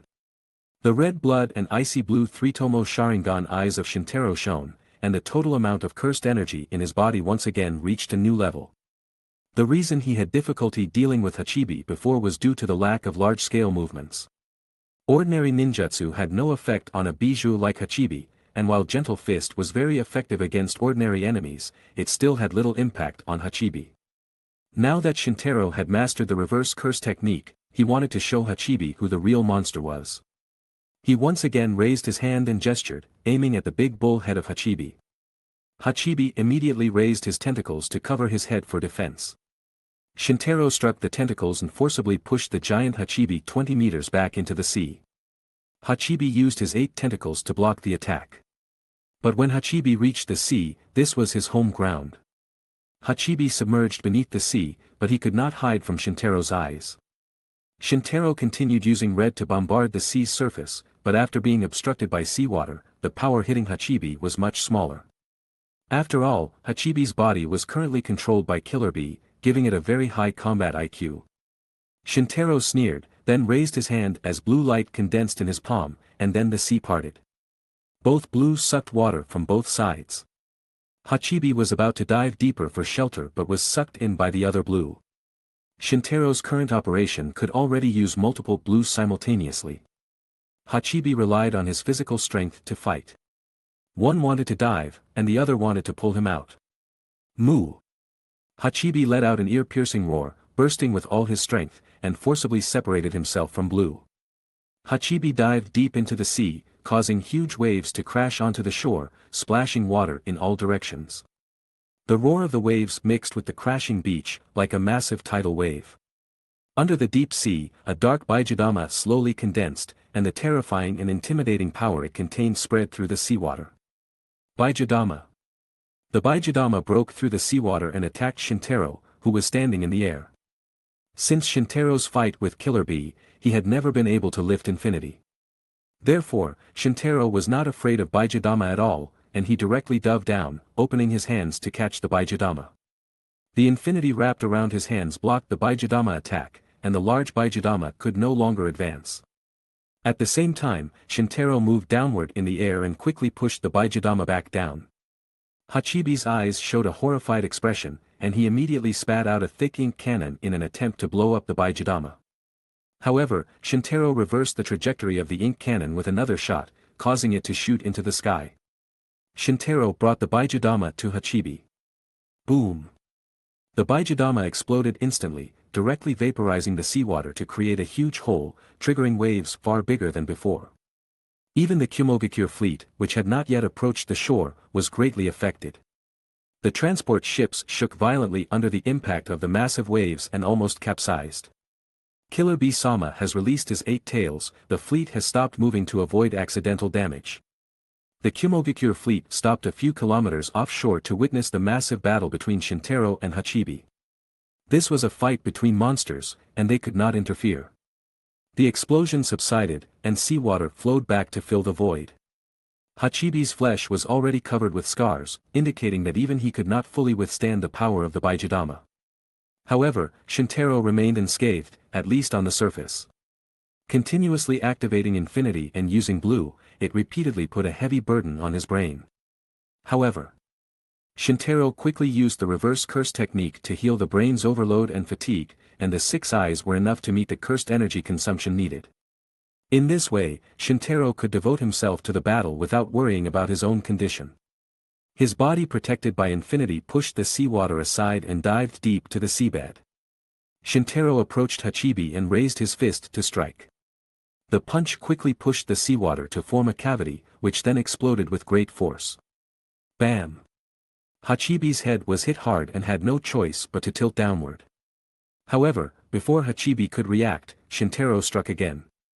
The 2 consecutive punches left Hachibi in Killer Bee's head spinning. Hachibi hurriedly waved his tentacles to counterattack, trying to capture Shintaro again. However, Shintaro remained alert. Quickly dodging the 8 tails, weaving between the octopus's tentacles, and occasionally using red to launch counterattacks. Hachibi struggled to retract his tentacles, wrapping his body, and then began to spin at high speed. Hachibi's massive body and the enormous twisting force generated by the high-speed rotation immediately caused most of the surrounding seawater to start spinning, soon forming a huge vortex. The whirlpool swept everything around it, including sand and fish in the sea. It seemed even Shintaro was not immune. Shintaro was sucked in by the great suction formed by the vortex and was forced to start spinning. But he quickly found a way to break it. He used all the cursed energy in his body to activate blue with unprecedented power, allowing him to maintain suction opposite to Hachibi. The powerful forces from both sides collided, and 2 opposing vortices immediately appeared on the sea's surface. The 2 opposing forces once again caused massive waves in the sea. In other words, since their battle moved to the sea, the giant waves never stopped. This extraordinary confrontation did not last long, as one vortex slowly devoured the other. The winner was Shintaro. Blue forced Hachibi to stop spinning and let him spin along with its own suction. Then Shintaro raised his hand and flew upward at the same time. He surfaced first and actually pulled Hachibi out of the water as well. Shintaro swung hard and threw Hachibi's giant body into the air, then aimed at Hachibi in the air with 2 fingers. Cursed technique reversal maximum output, red. Shintaro fired red 6 times in a row, each one stronger than the last. Every time Hachibi tried to land, he was bounced back into the air. Shintaro's method was ruthless, and his eyes couldn't help but show a mad expression. In the spiritual world, both Hachibi and Killer Bee were shocked. Madman, he's truly a madman, Hachibi sighed while enduring the pain in his body. In this situation, Killer Bee no longer wanted to sing, and quickly asked. Gyuki, what should we do now? Hachibi replied, I don't believe he has more chakra than I do, protect yourself and let him fight. So Hachibi used his tentacles to roll himself into a big ball, and was lifted high into the sky by the last Baijidama, and then smashed into the sea again. Shintaro didn't give Hachibi time to breathe, sucking him in with blue, raising his hand and punching again. Then an odd scene appeared in the sea. A white-haired boy flew in the air, chasing an 8-tailed giant wrapped in a ball and beating him mercilessly. It was clear that Hachibi was the stronger-looking monster, but he was beaten until he lost patience. The Kumogakure fleet watching from afar was terrified. This person's battle was even more frightening than when Hachibi went on a rampage. Chapter 90. Shintaro and Hachibi fought deeper into the sea. The Kumogakure fleet, initially watching from afar, gradually realized something was wrong. Retreat quickly. Finally, a Kumogakure Chunin stepped forward to direct the fleet to withdraw. The two were now just a few hundred meters from the fleet. Hachibi continued wrapping its tentacles to defend itself, and even though Shintaro used red to attack, leaving its body covered in bruises, it endured. Shintaro also saw that the output power of red was still slightly insufficient for a giant monster like Hachibi, 60 meters tall. However, he believed that his persistence would be able to kill Hachibi. At the same time, he planned to attack the Kumogakure forces. He hadn't forgotten that this wasn't just a battlefield between two people, but part of Kumogakure's invasion of Konoha's battlefield. Shintaro used blue to drag Hachibi's large body and throw it towards the Kumogakure fleet. Hachibi's massive body and its 8 large tentacles flew through the air and struck the back of the fleet. The huge waves created directly caused more than a dozen Kumogakure ninja transport ships to capsize. The fleet had turned and retreated somewhat towards the land of frost but was suddenly hit by the large waves. After the rear ships, bearing the brunt of the attack, capsized, the Kumogakure ninjas on board were forced into the sea. Although Kumogakure ninjas used chakra to walk on water, it also consumed chakra. This place was quite far from the shores of the land of frost and was a natural chasm that ordinary ninjas found difficult to cross. Therefore, the Kumogakure ninjas who fell into the water immediately panicked and rushed to the nearest ships for shelter. Nearby, the battle between Shintaro and Hachibi continued. Perhaps the prolonged fight could no longer be called a battle, but rather a one-sided beating. Shintaro made another strong move in the air, descending. This time, he accurately struck the blood hole he previously made with red at close range. The immense force and the original wound caused Hachibi's tentacle to break off and fall into the sea. Moo! Hachibi screamed in agony. So, you also know pain, Shintaro said coldly, not holding back at all, and continued to attack. He flew down, and the tentacle near Hachibi released 2 instantaneous shots. The close-range attack force was enough to easily break rocks. The 2 shots hit the same spot and broke off Hachibi's tentacle. This time, Hachibi let out an unprecedented roar, its eyes filled with rage. He was the great Hachibi. He had always been a bijou feared by everyone. He had suffered before but was also sealed by strong ninjas like the first Hokage and the third Reikage, but this time he was beaten like this by a junior Uchiha from Konoha. So, Hachibi became furious. Moo! Shintaro laughed angrily, with an uncontrollable tone of rage. So, you can also get angry. He raised his right hand high before he finished speaking, then slammed it down hard, injuring Hachibi again and knocking it to the seabed. Hachibi sank to the bottom of the sea, then emerged again like a giant beast from the deep sea. It extended its remaining 6 tentacles and attacked. Shintaro used blue to move to the root of the tentacle to avoid the attack, and at the same time, compressed a powerful shot to hit the tentacle's root.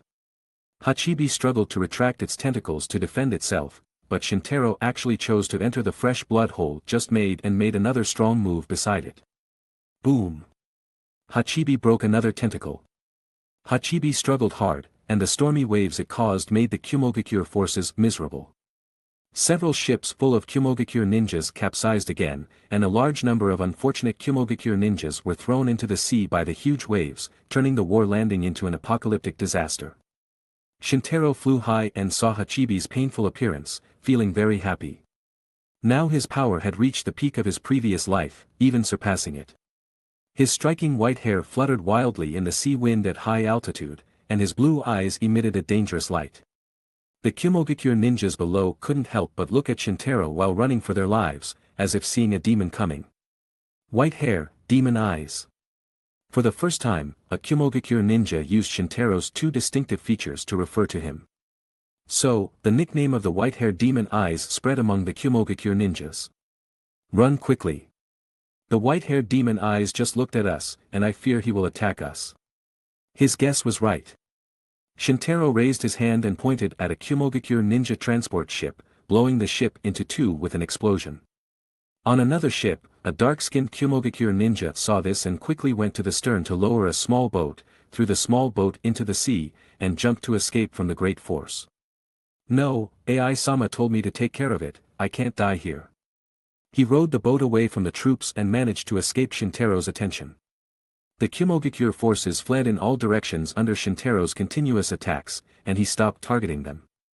Shintaro continued to focus on Hachibi.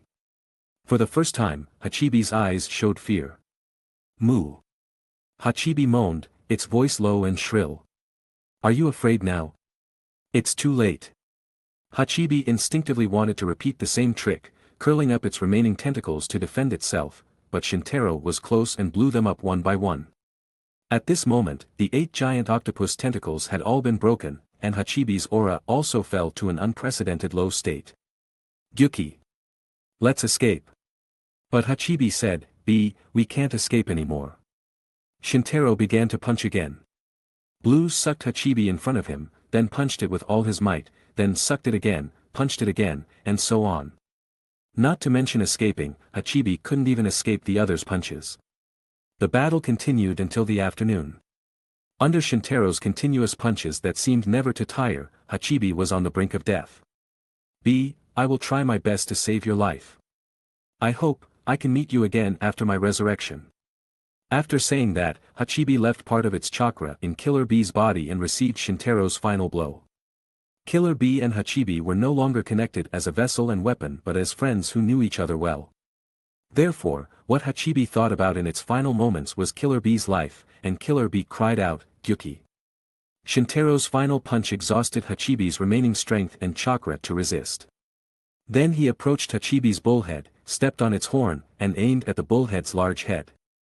Cursed technique reversal, red. Boom. Hachibi's large head exploded, and then Hachibi's large body began to disappear. In fact, Shintaro had long seen that Hachibi was a chakra creature, and its current death was merely a manifestation of chakra exhaustion. One day, when the chakra recovered, it would be resurrected somewhere in the ninja world. But Shintaro didn't care. He could kill Hachibi once, and he could kill Hachibi a second time. He glanced at Killer Bee, floating unconscious on the sea surface, ignored him, and turned to fly to the shore. He was now going to gather the remnants of his comrades. As for Killer Bee, let him stay in the sea to fend for himself. In the worst case, he would handle it later. Shintaro flew in the air. Before he could fly very far, his body suddenly stopped, then he immediately fell into the sea. Chapter 91. Shintaro felt like he couldn't control his body, and then he fell into the sea. The water all around his body pushed the water out, causing him to continuously sink to a depth of thousands of meters. He soon found the reason. It turned out that he had just used the Limitless technique in the battle, and kept using blue and red to attack, overloading his brain and causing damage. And to heal the damage, he continued to use the Reversal Curse technique. This made his body adapt to activate Reversal Curse technique and red simultaneously, making it impossible to turn them off. Both Infinity and Reversal Curse technique operate automatically, and their effects cancel each other out. To maintain this state, the brain has now taken control of all of Shintaro's mobility. In short, the CPU is exhausted, and nothing can be done except to maintain Infinity and Reversal Curse technique. The brain is the core of the production of cursed techniques and the printing of cursed techniques, and is crucial for a jujitsu sorcerer. Shintaro dared not disrupt this delicate balance recklessly. If something unexpected happened, it would be the end.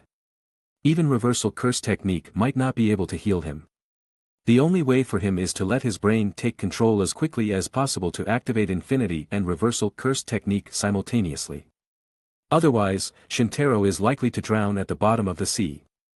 Deep underwater, the space that can be moved by Infinity is very limited, and the remaining air is only enough for one person to breathe for 1 or 2 hours. However, Reversal Curse technique still functions. Even if the air runs out, the damage from oxygen deprivation will be healed by Reversal Curse technique. But in this case, it will be more difficult to fully control the automatic state of Infinity. Moreover, Reversal Curse technique also has its limits. After hypoxia continues for several days, the degree of necrosis in Shintaro's body will exceed the limits of Reversal Curse technique.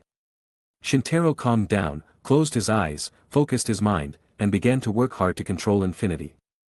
In the sea, a Kumogakure ninja rowed a small boat and approached Killer Bee. He just hid far away and finally waited for their battle to end. He saw Shintaro fall to the bottom of the sea and thought the other party was too severely injured. He had already sentenced him to death, so he dared to approach Killer Bee. The Kumogakure ninja pulled the unconscious Killer Bee into the boat and rowed the boat towards the land of frost. Dozens of minutes later, nearing dusk, the reinforcements from Konoha arrived late. More than 900 ninjas led by Minato and 100 ninjas led by Hayashi arrived near the shore almost at the same time. Minato immediately noticed the traces of the Baijidama explosion, as well as the bodies of Team Inuzuka Gaku and his team within the blast radius. Kiramaru rushed to Gaku's body and whimpered. Everyone in Konoha was saddened. Gaku initially had a glimmer of hope, but he actively chose to sacrifice his life to convey information to the defense line faster. The actions of Daichi, Isamu, and Takuto in protecting their teammates before dying were also quite touching.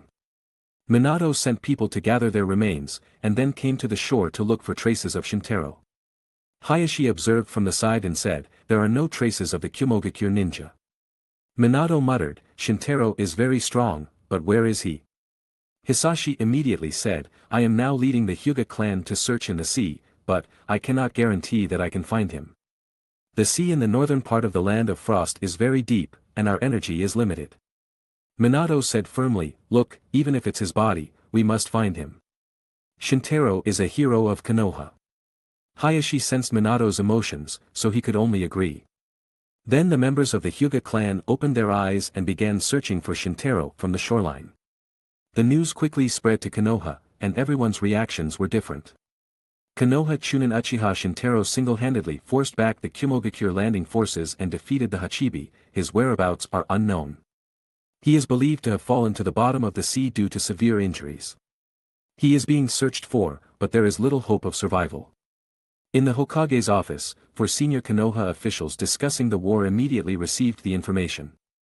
In their eyes, the information was equivalent to the death of Uchiha Shintaro. Hiruzen, Danzo, Hamura, and Koharu.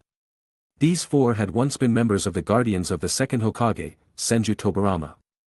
Hamura with glasses and a beard, while Koharu with a bun and earrings. Both wore the consultant robes of Konoha, and they already looked somewhat old.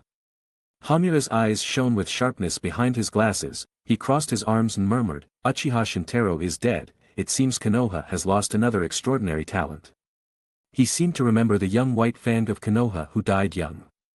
Koharu added, "Truly regrettable, he could have contributed more to Konoha." Koharu admired Shintaro's achievements.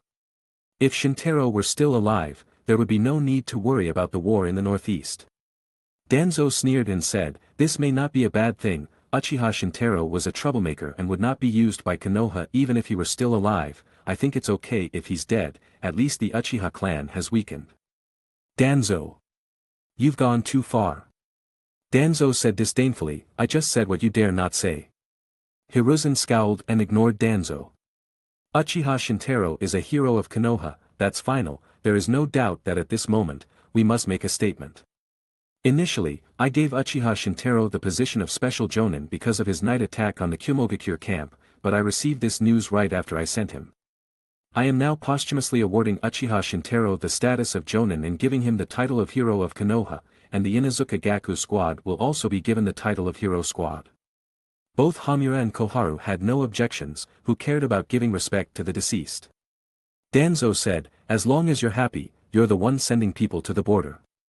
What do you mean I killed Uchiha Shintaro? Hiruzen said with a stern tone.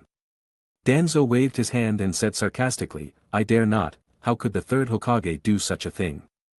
Hiruzen was so angry that he kicked Danzo out of the Hokage's office. You two should leave too, I'll be alone for a while. Hamura and Koharu also left. Hiruzen leaned back in his chair, lit his pipe, and began to smoke. For a long time, he muttered to himself, Shintaro, I didn't expect sending you to the battlefield would result in this, don't blame me. Sigh. He sighed and began to handle Shintaro's funeral affairs. Documents regarding the posthumous award of Konoha's hero, Uchiha Shintaro, were quickly posted to inform the entire village. Everyone felt sorry for this genius of Konoha, expressing both the glory of Shintaro's life and the greatness of his death. At this moment, a beautiful figure stumbled, it was Kurenai. Kurenai heard the news about Shintaro on the street. Unwilling to believe it, she ran towards the notice in front of the Hokage building, hoping to prove that it was just a rumor. She broke through the crowd and realized. The title of the announcement was about the posthumous honor of Konoha ninja, Uchiha Shintaro, and the members of Team Inuzuka Gaku who died in the line of duty. Kurenai felt dizzy, then fell to the ground. This appearance scared everyone, and then everyone realized that this girl was Shintaro's girlfriend.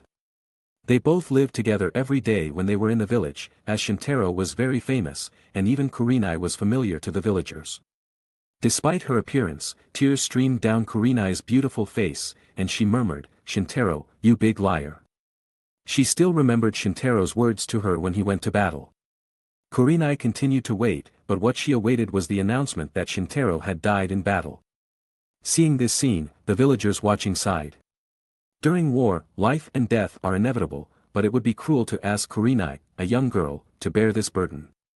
In addition to Kurenai, former classmates like Asuma, Kakashi, Guy, Obito, Rin, and Enko were also shocked and saddened by Shintaro's death. Shintaro was very popular in his generation, and everyone mourned spontaneously. Not only his classmates, but also Shikaku and others, as well as Kosuke, Hayama, and Duel who had been part of Shintaro's team. The Uchiha clan also mourned Shintaro, and his followers like Tetsuo cried the hardest. No one could imagine that Shintaro, whom they mourned, was still alive and well at the bottom of the land of frost. Chapter 92. Minato, we've been searching all day, and the Hyuga clan members can't hold on any longer, besides, Uchiha Shintaro should not be able to survive now, let's give up. Hayashi came to the beach and said to Minato. Even though dozens of ninjas from the Hyuga clan had been searching all day, the ocean was so vast and deep that finding Shintaro was like looking for a needle in a haystack.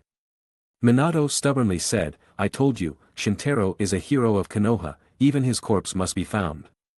Shintaro was sent to the land of frost on a mission by me, if I can't even find his body, how can I be worthy of him? How will I face Kurenai when I return to Konoha? At that time, Shintaro was assigned to work under me, Fugaku and Shinku also came to me and specifically told me to take good care of him, it was all because of my poor decision-making that this happened. Minato reflected on the fact that Shintaro was sent to the land of frost and died while on a mission, and he deeply blamed himself. At Minato's insistence, the search continued. At night, everyone searched under the bright moonlight. At this moment, the surface of the sea in the distance suddenly broke, and a figure flew out from there, right under the full moon. The man had flowing white hair and was very handsome. He looked like a god under the moonlight. If it wasn't Uchiha Shintaro, who else could it be? Shintaro. Minato, who had come to the sea to search directly, was shocked to see him. Shintaro opened his arms and embraced the long-lost heir. He had mastered infinity automatically. The brain can permanently perform infinity and reverse curse technique operations without affecting other activities. In addition, this automatic lower limit can also identify objects that threaten him, so infinity can never truly be turned off. Non-threatening objects like air can freely pass through infinity, allowing Shintaro to breathe. This breakthrough could be said to have been achieved under the threat of death. So he felt like he was reborn. After a moment, Shintaro opened his eyes and saw Minato and the others below. He landed on the sea and greeted Minato. Minato-sensei, how long has it been since we last met? I couldn't sense time in the dark depths of the sea. Minato was surprised, you were at the bottom of the sea, and you still survived. Shintaro smiled and said, don't forget my Kekkei Genkai. Great. We all thought you were dead, and now it's the second night after you disappeared. It's only been a day. It seems my talent is quite good. His extraordinary talent exploded at the critical moment of life and death, and he mastered automatic infinity in just one day. Now, his power had surpassed the peak of his previous life. Minato also felt that Shintaro had become slightly different. If he previously felt that Shintaro was a genius young man who had just shown his talent, now he only felt that Shintaro was an unexpectedly strong and mature man. Even Minato couldn't see Shintaro's current strength. Shintaro continued, I won't die so easily, bring me something to eat quickly, I'm hungry, I hope I can catch fish at the bottom of the sea. Minato smiled and said, alright, I'll take you to eat. Barbecue, Shintaro added. No problem, Minato's smile remained on his face, and his worried heart finally settled. Shintaro came to the temporary camp set up by Konoha's forces and enjoyed barbecue. Although it didn't have the taste of Q's barbecue, it was far inferior to Kosuke's skills, and there was no white sugar, but he was still satisfied. Perhaps because he hadn't eaten anything seriously for 2 days. During the investigation mission at that time, Shintaro only consumed food pills, and even less water fell into him when he sank to the bottom of the sea. After enjoying the barbecue, he slept soundly alone in a tent. The next day, he followed Minato back to the land of hot water. When Shintaro saw Orochimaru licked his lips and jokingly said, I knew Shintaro-kun wouldn't die so easily. Shintaro smiled and replied, then I must thank Orochimaru-sama for your trust. Orochimaru smiled thinly and said nothing. At this moment, Minato came in and said to Shintaro, the bodies of Inuzuka and the others have been collected and will be sent to Konoha soon. Shintaro then hid his smile and left the camp, preparing to bid farewell to their bodies. He hadn't been with some members of Inuzuka Gaku's team for long, but they were also comrades in arms. Shintaro went to their bodies covered with white cloth and observed a long silence. Minato also stood silently by. Gaku was acquainted with Minato, and their team consisting of Daichi, Isamu, and Takuto was also an elite Chunin team under Minato's tutelage, so he felt sad. After a moment of silence, the bodies were sent to Konoha, where they would be buried in the martyrs' cemetery. Minato then brought Shintaro to his camp and said he had something to give him. As the commander of a 1,000-man force, he also had a larger camp. Minato came to the back of the desk and gestured for Shintaro to sit. Then he found some documents and letters from the file on the desk and handed them to him. Minato said to him, these were all sent to you from Konoha, some were sent a few days ago, and some were just sent today. Shintaro then opened the documents and looked at them, then fell silent. Minato felt strange, so Shintaro handed the documents to him to read. It was a document promoting Shintaro to Special Jonin. Shintaro's expression became calm and he only felt ironic. Let alone Jonin, that was Daichi's hope. It fell to Shintaro, but it only showed that the top management of Konoha didn't trust him. He could imagine how the senior management felt after learning about his achievements. They were forced to give him the reward. But they worried that his promotion would be a threat if he was promoted too quickly, so they awarded him the title of Special Jonin. But aside from feeling ironic, Shintaro had no extra emotions. Although his strength surpassed his previous life, his current state of mind was also extraordinary. Minato awkwardly apologized and said, this is just a document from before, later, Hokage-sama will personally give you the Jonin position. Shintaro calmly opened the next document. As expected, it was a document posthumously promoting him to Jonin. The document also posthumously awarded him the title of Hero of Konoha. Inheritor of the Will of Fire, Hero of Konoha. Shintaro read the praise for himself in the document, not knowing what he was thinking. Minato nodded and said, you are now a hero in the eyes of the entire village, I think everyone in the village will be very surprised to know that you are still alive. Shintaro calmly accepted the praise from the senior management, then put the document down, with some letters in his hand. Minato said, these were also sent from Konoha, they just reached me. Shintaro then opened the first letter, and it was signed by Kurenai.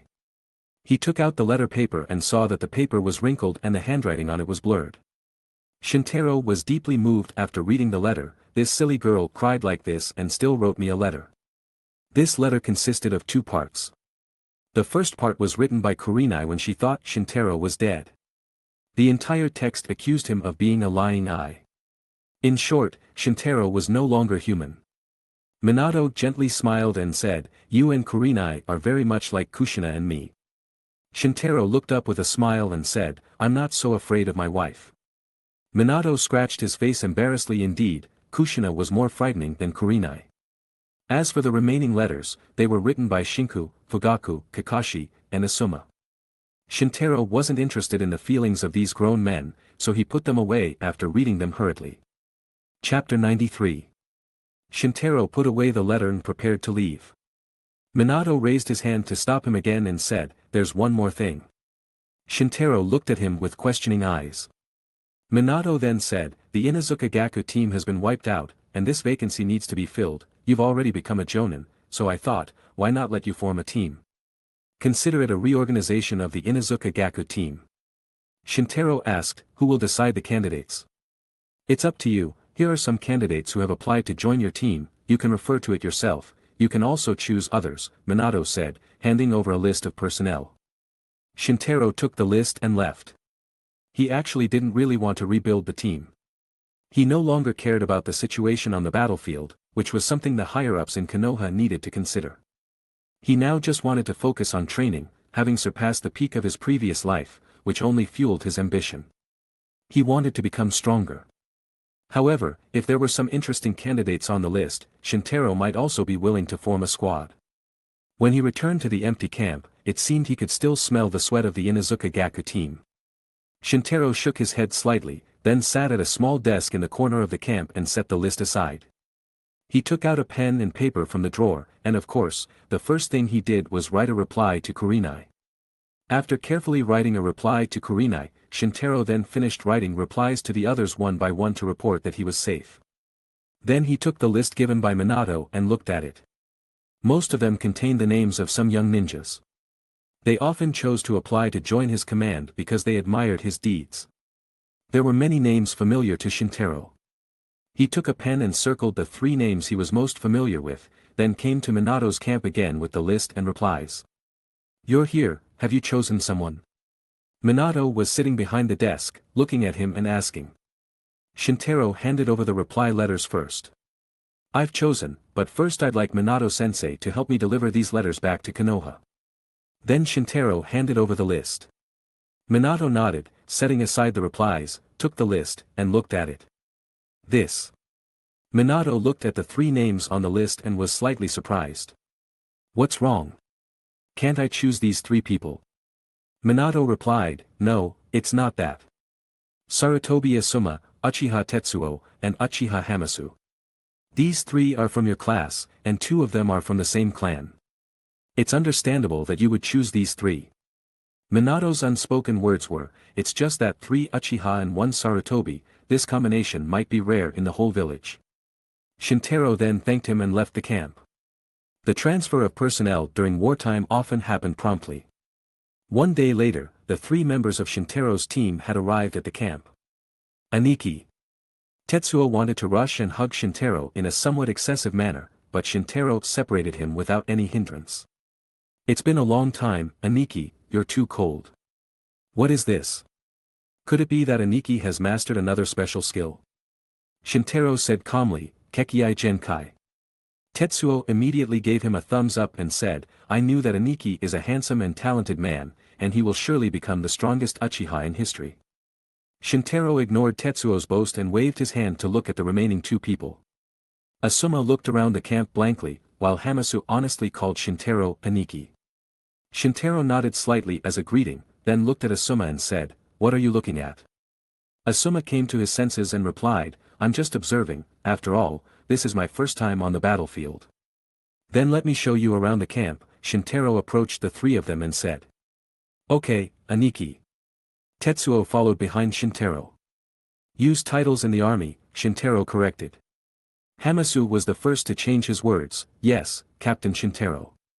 Tetsuo also called him Captain. After all, they both had been calling him Aniki since they were little, so they didn't have much baggage. Asuma hesitated for a while before he could say the word Captain. After all, he and Shintaro were once classmates, so it was a bit awkward to say it. Shintaro smiled faintly and said, "There's no one around now, so no need to be too serious." Asuma immediately said speechlessly, "You just tricked me like this the first time we met, right?" "Huh, how can you say that? By the way, I've received the letter you wrote, did you receive my reply?" Asuma nodded and said, "It was given to me while we were on the way." Shintaro nodded slightly and said, "When I wrote that letter, I didn't expect you to come to my team. Did your father know about this?" Asuma replied, "I approached him earlier to apply to join the Northeast Defense Line forces, but when I came to your team, he probably didn't know, at least I didn't tell him." Shintaro glanced at Tetsuo and Hamasu beside him, then said to Asuma, "I'm afraid if he knew, you wouldn't come so easily." Asuma asked confusedly, "Why?" Shintaro looked at him deeply and realized in his heart that the conflict between the Uchiha and Konoha's top management was not yet public. After all, Asuma was just a young Chunin in his early teens and did not know this, even though his father was the third Hokage. Shintaro shook his head and said, "Nothing. By the way, our current location is in the southwest of the camp, the one in the middle is Orochimaru's camp." Shintaro suddenly started introducing the camp, which made Asuma feel strange. He frowned but didn't say much. Tetsuo and Hamasu listened carefully, but compared to the quiet Hamasu, Tetsuo was more out of the box. Tetsuo asked expectantly, "Then when can we go to the battlefield?" Shintaro glanced at Tetsuo and realized that this young man, like most young ninjas who had just entered the battlefield, was filled with the desire for achievement. He glanced at Hamasu again and saw that Hamasu's heart was actually the same as Tetsuo's, but he didn't show it. Shintaro glanced at Asuma for the last time, and Asuma seemed to have the idea of coming under his command to achieve great feats. So Shintaro said, "I don't know, everything has to be controlled by Minato-sensei. But now the battle with the Kumogakure ninjas has reached a stalemate, I'm afraid it's unlikely that our frontline troops will directly enter the battlefield. Basically, it's reconnaissance missions that don't involve enemy contact." This answer disappointed the three of them. "Aren't the frontline troops supposed to be the first to face the enemy?" Asuma asked. Shintaro added, "That's when both sides confront each other. At present, Kumogakure had experienced 3 defeats. The camp was attacked at night, the general attack was repelled, and the landing force was defeated. Although the total strength of the troops was still superior, they had lost the courage to attack on a large scale. As the saying goes, a great advance can be made, then a retreat will be experienced, and 3 times will exhaust them.